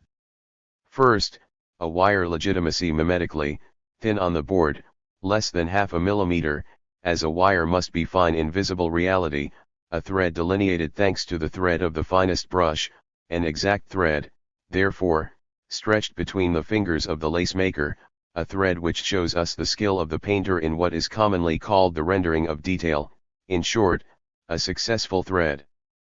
And then, opposite that, there is the other thread, which imitates nothing, except the accident, as if Vermeer had been interested in the process alone, the fraying, the flow, and not to the appearance. From the point of view of appearance or description, this is an inaccurate thread, which only gives the painting the opportunity to bring out a section of vermilion. There is a crisis, even in aporia, but not a failure, to the extent that the existence of the first thread, the exact and detailed thread, puts us in danger if we want to recognize the same thing in the second thread, the inaccurate thread. And colorful. Then this net of vermilion becomes, strictly speaking, unidentifiable, except to say that it is painting in action, its form is dominated by its material, its representative status is dominated by the dimension of the quasi, precarious in that, neither distinct nor clear, it perhaps imitates thread, but it is not depicted like thread, so it is painted like paint. What does Svetlana Alpers see in this area of the painting? She sees thread, of course, but a poorly described, confused thread, she says. She speaks of small globules of paint for which she will seek, beyond the simple dialectic stated before her by Lawrence Gowing, life surprises us with the face of optical abstractions, a more instrumental reason for being 43. The effect of spot, or rather, according to her, of confusion, seems to her the equivalent of circles of confusion, diffuse circles of light which form around the points of light of reflection, in a poorly adjusted dark room. 44. An accident of focusing, an act of glass and no longer an act of matter, the lace-maker's vermilion net, like all the luminous spots in the painting, is therefore once again referred to a pure optical and instrumental procedure. Even if Alpers comes to conclude that Vermeer's use of the camera obscura is ultimately very questionable. 45. The optical and referential character of his interpretation remains. This vermilion net signifies at the very least the decline of an art of describing, that is to say a flaw or failure, an accident of description. 46. It is nevertheless, I repeat, a sovereign accident. This must be understood in two ways, syntagmatically, first, at the level of the painting itself, in which this section of red paint undermines, even tyrannizes, the representation. Because it is endowed, this part, with the singular virtue of expansion, of diffusion, it infects or affects, so to speak, phantasmatically, by an unheimlich effect in action, the whole picture. And the mimetic evidence, one by one, then begins to falter, the green carpet, dotted with droplets, liquefies, the tuft, on the left, becomes diaphanous, the grey bouquet, the other tuft, placed on the small clear box, threatens us with its uncertainty. Finally, extreme speculation, one could say that, if Vermeer had had to paint some blackbird hugging the neck of the lace-maker with its wings, he would not have done otherwise than he did, with the enigmatic and broad anthracite which he dares to invade his subject. The accident is also sovereign because it surfaces, paradigmatically, in all of Vermeer's work. It is a work, in fact, which never ceases to create such bursts, such moments of colorful intrusions. These are partial intensities in which the usual relationships between the local and the global are disrupted. The local can no longer be discounted from the global, as in the case of detail. On the contrary, it invests it, it infects it. If we take the single paradigm of the color red in Vermeer's work, we immediately find a number of examples. And first of all, minimally, in areas of accentuation, commas, discreet but insistent fraying, which we often notice at the edges of the figures, in the standing woman at the spine, from the National Gallery, in London, the system of curls, knots, reticulations of red, all this seems to gradually penetrate the face, adhering to it, very close to the arm, until it mixes absolutely with the mass of the bun, like a veined material. In The Soldier and the Young Girl, from the Frick collection, the colored intensity of the red supplement, on the man's dark hat, captures and disappoints the eye, because it goes beyond any necessity of ribbon, so intense that it becomes something else, a fiction of an object, an invented material, a pure clearing, unusual and incandescent, of bloody petals. 47. Not even the famous map shown in the workshop presents, exactly under the word descriptio, an archipelago of crimson scansions whose exact mimetic function would be difficult to certify. 48. Often, in Vermeer, the areas of folds, gathers, upturns of the surfaces, give rise to these intense vacuities of representation. The detail of a fabric will be obsessed there, put into metamorphosis, quasi-state, until it becomes to perspective, and then exist only in the flatness of its pure colored function. Such are the red stockings, barely modulated, of the artist at work in the Vienna workshop, such, the folds of the clothes of Martha and Mary.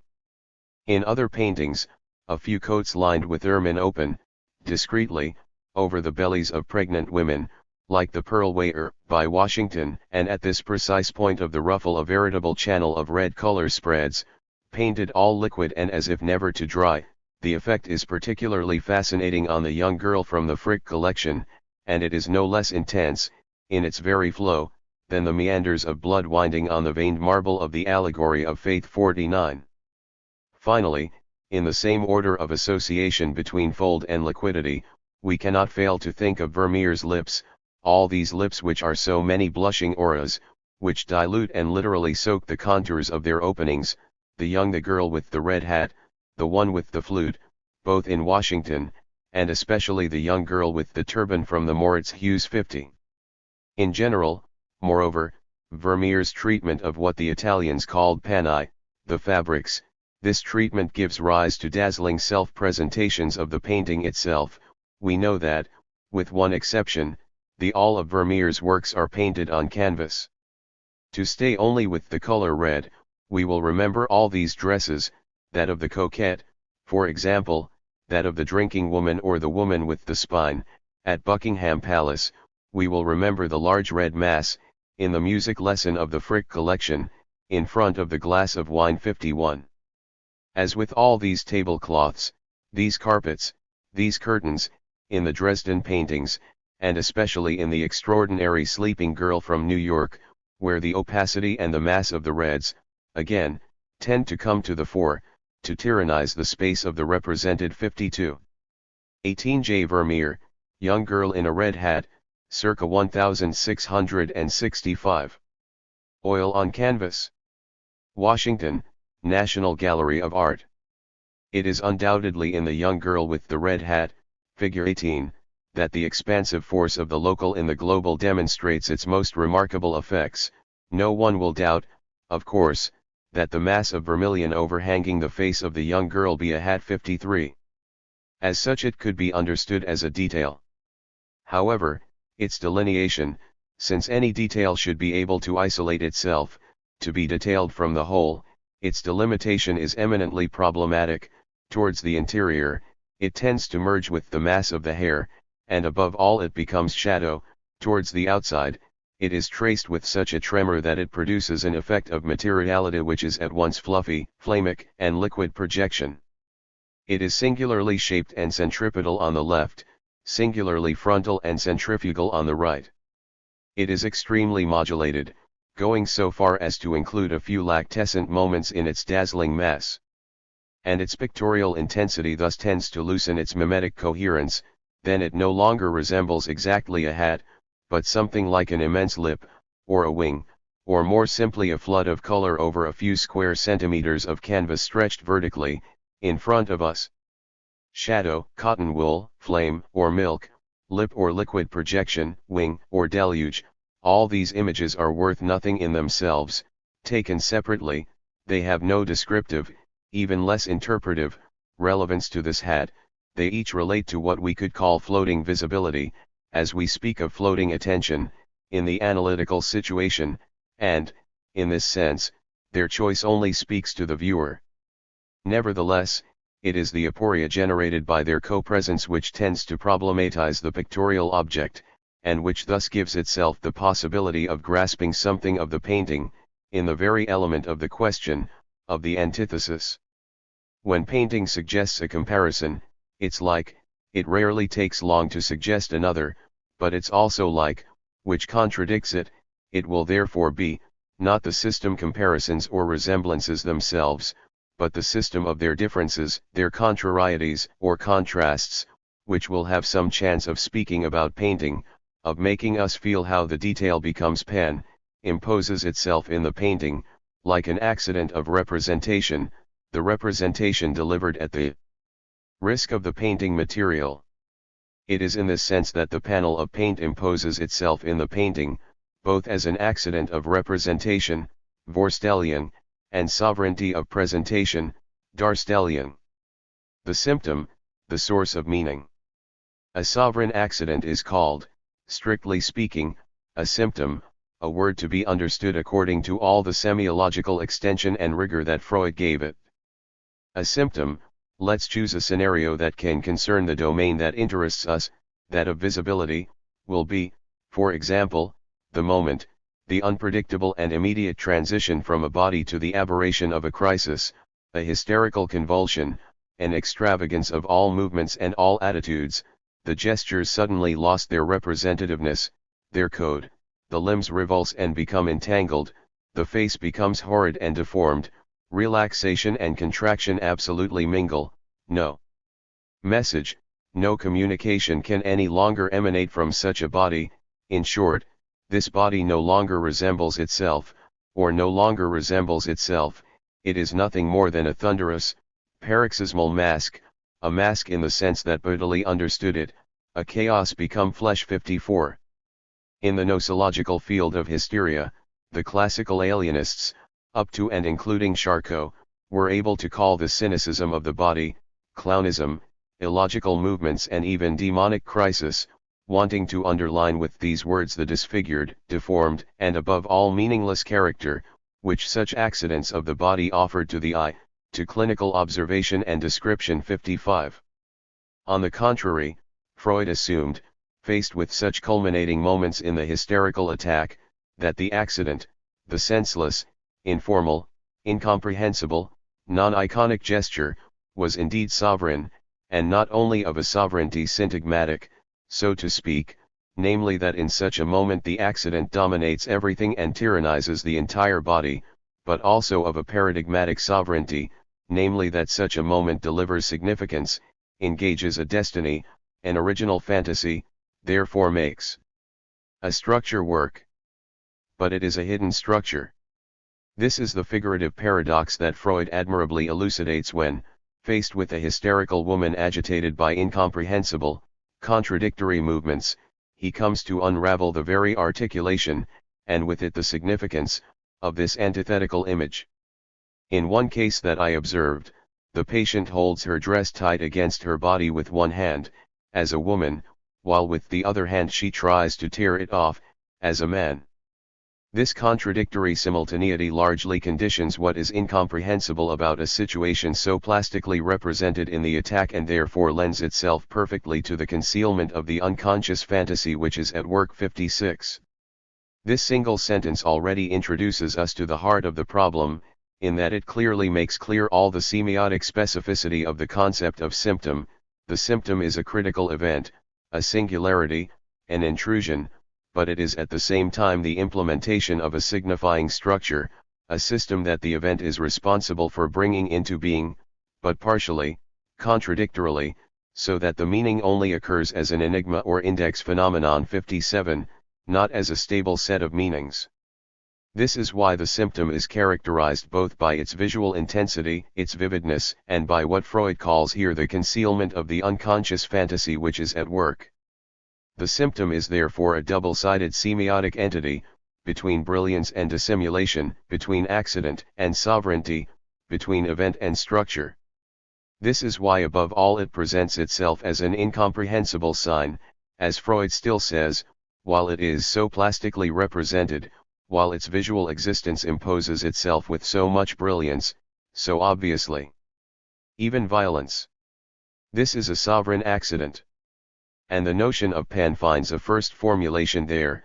The pan is the symptom of painting in the painting, painting understood here in the sense of a material cause, and matter understood in the sense given to it by Aristotle, whatever something which does not arise from a logic of opposites, but from a logic of desire and protension.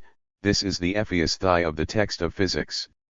Ultimately, we could say that in the pan the painting becomes hysterical, while in the detail it becomes fetishized. But the borrowing from the conceptual universe of psychoanalysis, it must be clarified with regard to a history of art which, even today, sometimes denies and rejects short-sightedly, sometimes blindly uses the psychoanalysis in what it has most falsified, that is to say psychobiography. The conceptual borrowing only makes sense with regard to a theory of figurability such as Freud constantly to construct it, from the dream image and hysterical conversion to the metapsychological model of unconscious fantasy. Thus, speaking of symptoms in the field of the history of painting is not looking for illnesses, or more or less conscious motives, or repressed desires somewhere behind a painting, supposed keys to images, as we once spoke of keys to dreams. It is more simply seeking to take the measure of a work of figurability, it being understood that any pictorial figure presupposes figuration, just as any poetic statement presupposes enunciation. But it turns out that the relationship of the figure to its own figuration is never simple. This relationship, this work, is only a tangle of paradoxes. This is also how the Aristotelian sublogic of the material cause can join, to a certain extent, the Freudian sublogic of fantasy as an unconscious cause. 58. I speak of sublogical because, in both cases, the relation of contradiction, therefore of identity, has been definitively subverted. The image, in fact, knows how to represent the thing and its opposite, it is insensitive to contradiction, and this is where we must constantly start again. 59.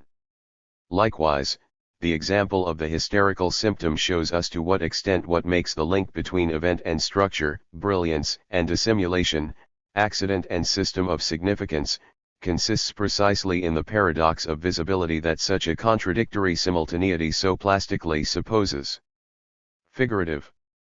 It is perhaps when the images are most intensely contradictory that they are most authentically symptomatic. Thus the net, or even the red hat, in Vermeer, because they already knot together, paradoxically, but intimately, the work of the mimetic and that of the non-mimetic.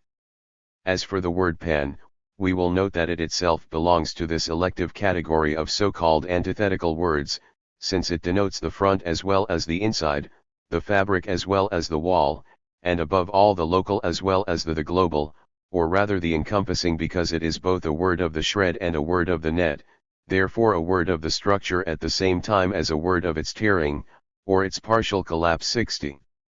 The methodological interest in expressing this pictorial notion of the pen in terms of symptom lies above all in the fact that the concept of symptom, a double-sided concept, is itself at the exact limit of two theoretical fields, a field of phenomenological order and a field of semiological order. Now the whole problem of a theory of art lies in the articulation of these two fields, or these two points of view. By confining ourselves to one, we run the risk of remaining definitively silent. Through a fusion before what is beautiful, we will only speak according to the affective tone or the celebration of the world.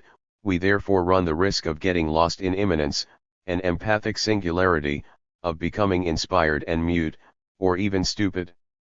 By only making the other work, we run the risk of talking too much and silencing everything that does not strictly relate to the device. Then we will think higher than painting. We therefore run the risk of getting lost in the transcendence of an eidetic model, an abstract universal of meaning, which is no less restrictive than the idealism of the referential model.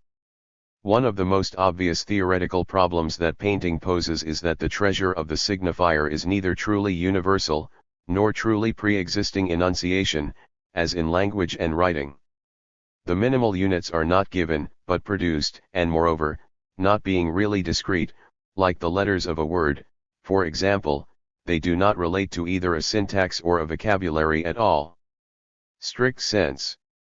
And yet there are treasures, structures, meanings.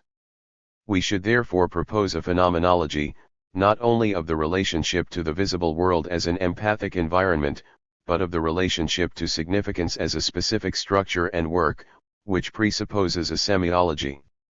And thus be able to propose a semiology, not only of symbolic devices, but also of events, or accidents, or singularities of the pictorial image, which presupposes a phenomenology. This is what an aesthetics of the symptom would tend towards, that is to say an aesthetics of the sovereign accidents of painting. In order to make all these dividing lines clearer, we could refer the notion of pen to two other notions to which it is quite close, and even to which it owes its existence, from which it nevertheless separates itself, precisely because it ventures to play on both sides, so to speak, the two sides where the symptom in the Freudian sense finds its theoretical relevance and its effectiveness. Close to the pen would first be the punctum, the admirable theoretical point that Barthes directed towards the visible. Let us recall that he did this by dedicating his entire attempt to Sartre's imagination, which manifests as clearly as possible the phenomenological requirement of which any analysis of the visible must take note, and this is why Barthes did not hesitate to adopt the point of view of a phenomenology, even vague, even casual, because compromised with affect, he said, and, in any case, expressible in terms, not of structure, but of existence. 61. The theoretical difference between the pen and the punctum does not fundamentally lie in the fact that one of the two notions has painting as its field of origin, and the other photography, no more than in the difference in the semantic constellations carried by the two words, one going towards the area and frontal expansion, the other going more towards the point and point focus. Barthes did not forget to speak of a force of expansion of the punctum. 62. The problem is that the notion of punctum seems to lose in semiological relevance what it gains in phenomenological relevance. We clearly grasp the sovereignty of the visible accident, its event dimension, but this is at the price, and the affective tone, and the celebration of the world. Once again, the world returns to place itself on the image, through the mediation of its detail. This is the very term Barthes uses, and its temporality as a world. It is not me who I'm going to look for him, it's him who leaves the stage, like an arrow, and comes to pierce me. 63. Then there is no longer any imaging substance to question, but only a relationship between a detail of the scene of the world and the affect which receives it like an arrow. In this sense, the punctum should be considered, not as a symptom of the image, but as the symptom of the world itself, that is to say the symptom of time and of the presence of the referent. It has been, the thing was there, absolutely, irrefutably present 64.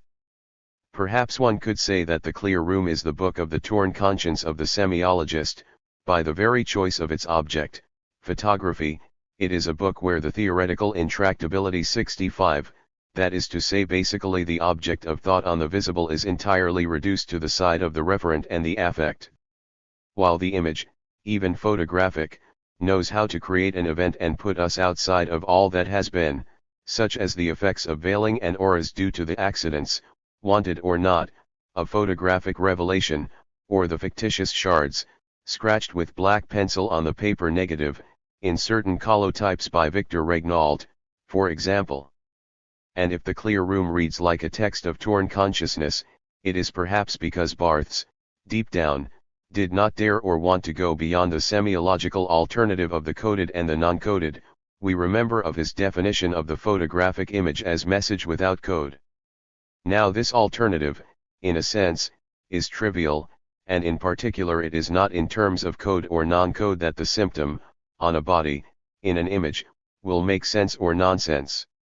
A semiology of images, of their material causes and their sovereign accidents would only exist to slip between the world, without code, dominated by empathy, and meaning dominated by a narrow notion of code. The other concept in relation to which the pen would undoubtedly have to be situated is that of the non-mimetic elements of the iconic sign, as it was developed by Myers-Shapiro in a famous and important article 66. We will simply note that the notion of field takes on the very general value of a parameter, as a last resort geometric, and within which the very organization of the image could be thought of. Field, frame, smooth or prepared background, orientation, format, all of this, effectively, allows us to grasp the structural regularities of the image, the fundamental articulations. But, even as regularities, these mimetic elements of the iconic sign are considered from the side of the less accidental, so to speak. And when Myers-Shapiro speaks of the material vehicle, or imaging substance, that is to say the lines or stains of ink or paint 67, he suggests a change of gnosiological order in front of the work rather than an accident or a singular materiality exhibited by the work itself 68. In short, it only focuses on the universality of parameters which vary in the modification of perceptual points of view, the greater or lesser fineness of observation. Now, the panel of paint does not designate the painting seen from another angle, seen more closely. For example, it truly designates, as a symptom, another state of the painting in the representative system of the painting, precarious, partial state, accidental state, and this is why we will again speak of passage. The pen is not a global parameter, it is a singularity which, however, has the value of a paradigm, even a paragraph. It's an accident, it surprises us, with its essential capacity for intrusion, it insists in the painting, but he also insists that it is an accident which repeats itself, passes from painting to painting, is paradigmatized as a disorder, as a symptom, insistence, sovereignty, in itself carrying meaning, or rather acting as if randomly bursts emerge which are, from place to place, like the outcrop zones, therefore faults, of a vein, of a deposit, a metaphor almost required by the material thickness and depth of the painting. The pen would therefore be defined as that part of the painting which ostensibly interrupts, from place to place, as well as a crisis or a symptom, the continuity of the representative system of the painting. It is the accidental and sovereign outcropping of a deposit, of a colored vein. It makes sense, with violence and equivocation, like the wound on white skin gives meaning, gives rise, to the blood which beats beneath. He self-presents his material cause and his accidental cause, namely the very gesture, the touch, the intrusion of the paint. An event too singular to offer a stability of meaning, the pictorial section makes sense like a symptom, and the symptoms never have a transparent infrastructure, which is why they wander over the bodies, disappearing here to resurface there, where we do not expect them, and as such constitute an enigma of the place and the journey as much as an enigma of the meaning. Accident or singularity in presentia, the pen is therefore not only the index phenomenon of a concealed in absentia paradigm, but also the index phenomenon of an unstable, label paradigm. This is why the order of reasons is, as it were, twice removed from it. I note in passing that Proust, in his own way, expressed the same unstable sovereignty when, speaking of Vinteuil's music, he evoked these unnoticed phrases, obscure larvae then indistinct, suddenly becoming dazzling architectures, not architectures whose columns could be counted, but, he said, sensations of light, clear rumors and transfiguring 69. Proust stated both, by name, the insistence of these singularities, and their pure value of passing brilliance, they proved before my imagination, with insistence, but too quickly for it to be able to apprehend it, something that I could compare it to the embalmed silk of a geranium 70. What emerges, he wrote again on the same page, are disjointed fragments, shards with scarlet breaks, and these are not the fragments of a whole in action, but of a power, something that he calls an unknown and colorful celebration 71. Now, of course, Vermeer returns there under his pen, Vermeer whose paintings are all fragments of the same world, he says, but not a world reference, a world reality, it is on the contrary the same new and unique beauty, an enigma at this time when nothing resembles it or explains it, if we do not seek to relate it through the subjects, but to release the particular impression that the color produces. This world is strictly a certain color of fabrics and places, writes Proust, that is to say in a sense the painting itself, deposited on the canvas to produce its own place, its deposit of color and meaning 72. Beyond the principle of detail. Let's try a brief recap. As for the relationship of the part to the whole, let us say that, in detail, the part would be deducted from the whole, while in the pen, the part devours the whole. The detail, it is a thread, for example, that is to say a perfectly identifiable circumscription of the figurative space, it has an extension, even minimal, a well-defined magnitude, it relates to a measurable space. On the contrary, the pen appears as a zone of colored intensity, it has, as such, an excessive, non-measurable capacity for expansion, and not extension. In the painting, it will not be a detail of colored thread, but a net of red color, for example, that is to say an event more than an object. The detail is defined, its outline delimits a represented object, something which takes place, or rather which has its place in mimetic space, its topical existence is therefore specifiable, localizable, like an inclusion. On the contrary, the pen delimits an object less than it produces a potentiality, something happens, passes, wanders into the space of representation, and resists being included in the painting, because there causes detonation, or intrusion.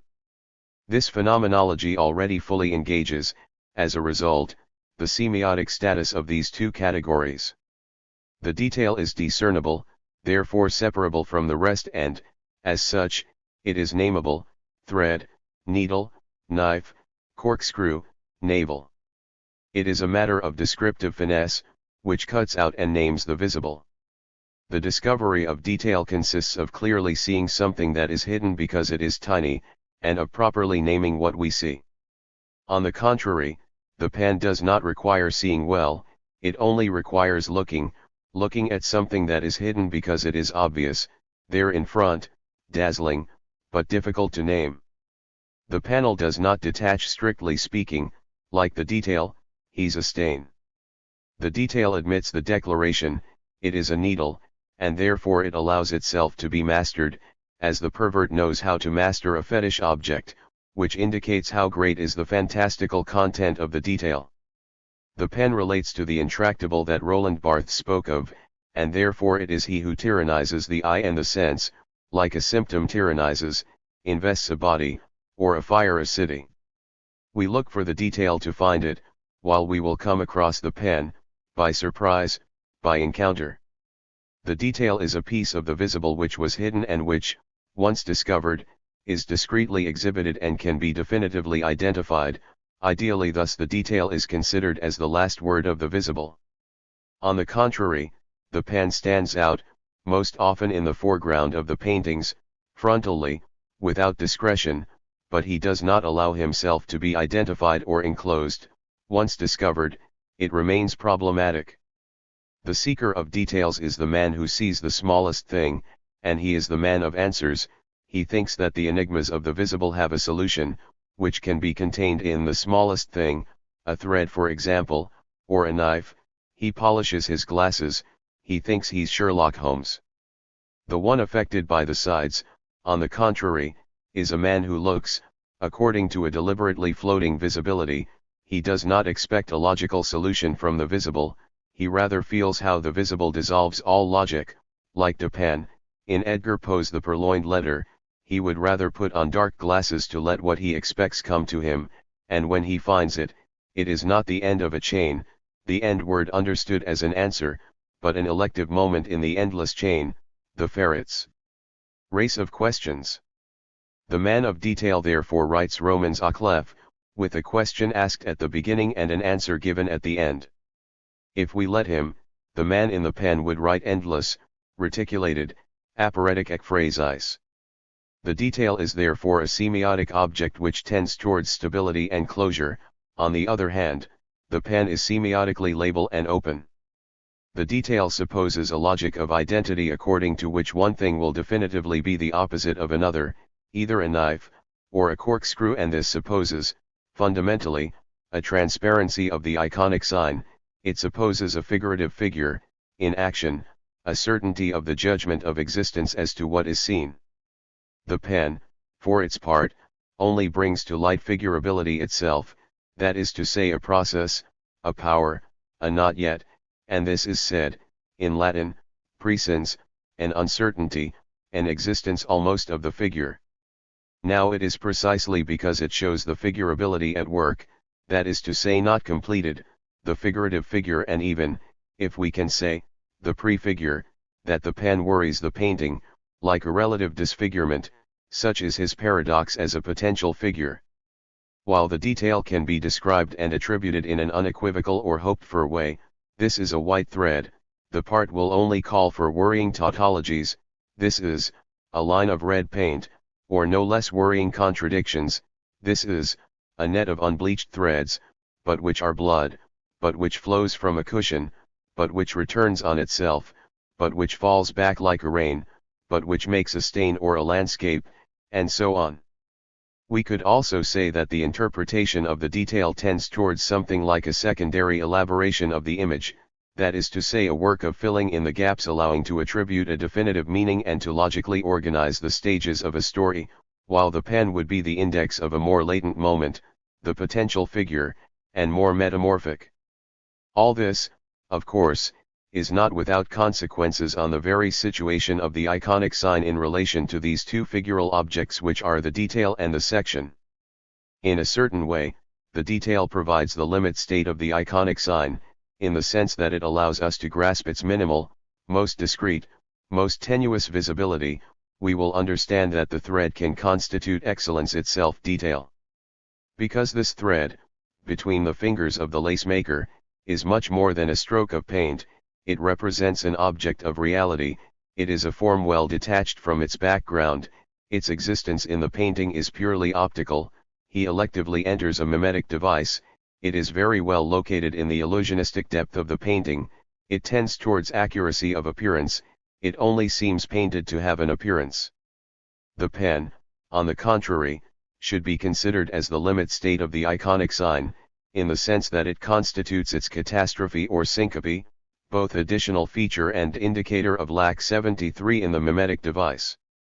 It does not univocally represent an object of reality, even if it is figurative, it imposes itself first of all as a non-iconic index of an act of painting. As such, it is neither exact nor even aspectual, he is painted, like nothing, it is a keeled sign, so to speak, a dispossessed sign. It does not imply illusion, but the collapse of the representative illusion, what we could call delusion 74. Its perceptual existence relates more to what Riegel called haptic space, assuming the crushing of planes and quasi-touch, than to a pure optical existence. The pen collapses the spatial coordinates of the detail, it literally faces the painting, thus, Vermeer's net presents itself above all as a passage, in the painting, where the painting no longer pretends to lie about its material existence, and so she faces. The pen tends to ruin the appearance, through the halo, or the liquefaction, or the weight of a color which imposes itself, devours, infects everything. Here, the form is the background, because it represents much less than it presents itself, as matter and colorful emergence. The detail is useful, it can have a descriptive value. This is the thread of Mademoiselle Vermeer, who makes lace, or iconological. One could imagine an art historian trying to prove that, the painter having read Ovid in the year 1665, the lace maker would be a personification of Arachne. In both cases, the logical relationship is transparent, ut ita. On the contrary, the pen tends to bog down hermeneutics, because it only offers quasis, therefore displacements, metonymies, therefore metamorphoses, and, if this red net were to really evoke Arachne, it would only be for us suggest his body even in full disfigurement. The pen in this sense is a risk for thought, but it is the very risk that painting offers, when it advances, when it confronts, because, when the material of representation advances, everything the depicted is at risk of collapse. And interpretation must nevertheless take note of this risk, in order to measure itself against it, in order to indicate, if only to indicate, the intractable that its object constitutes. We will finally understand how the object of the pen is not the object of the detail. The object of detail is an object of representation of the visible world, even raised to the level of a symbol.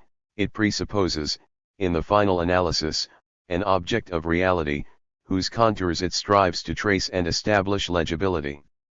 On the contrary, the object of the pen, as an intrusion, presence, of the pictorial in the representative system of the painting, the object of the pen would be a real object of painting, in the sense in which Lacan located the real object of the gaze as a pulsatile, dazzling and spread function in the painting itself, a function linked to the occurrence, the disorder, the encounter, the trauma, and the impulse. 75.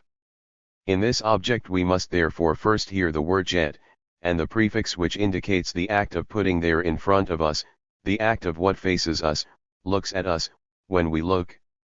In this object, intense and partial at the same time, insistent although accidental, in this contradictory object we must understand the fragile moment of a disfigurement which nevertheless teaches us what it is to figure.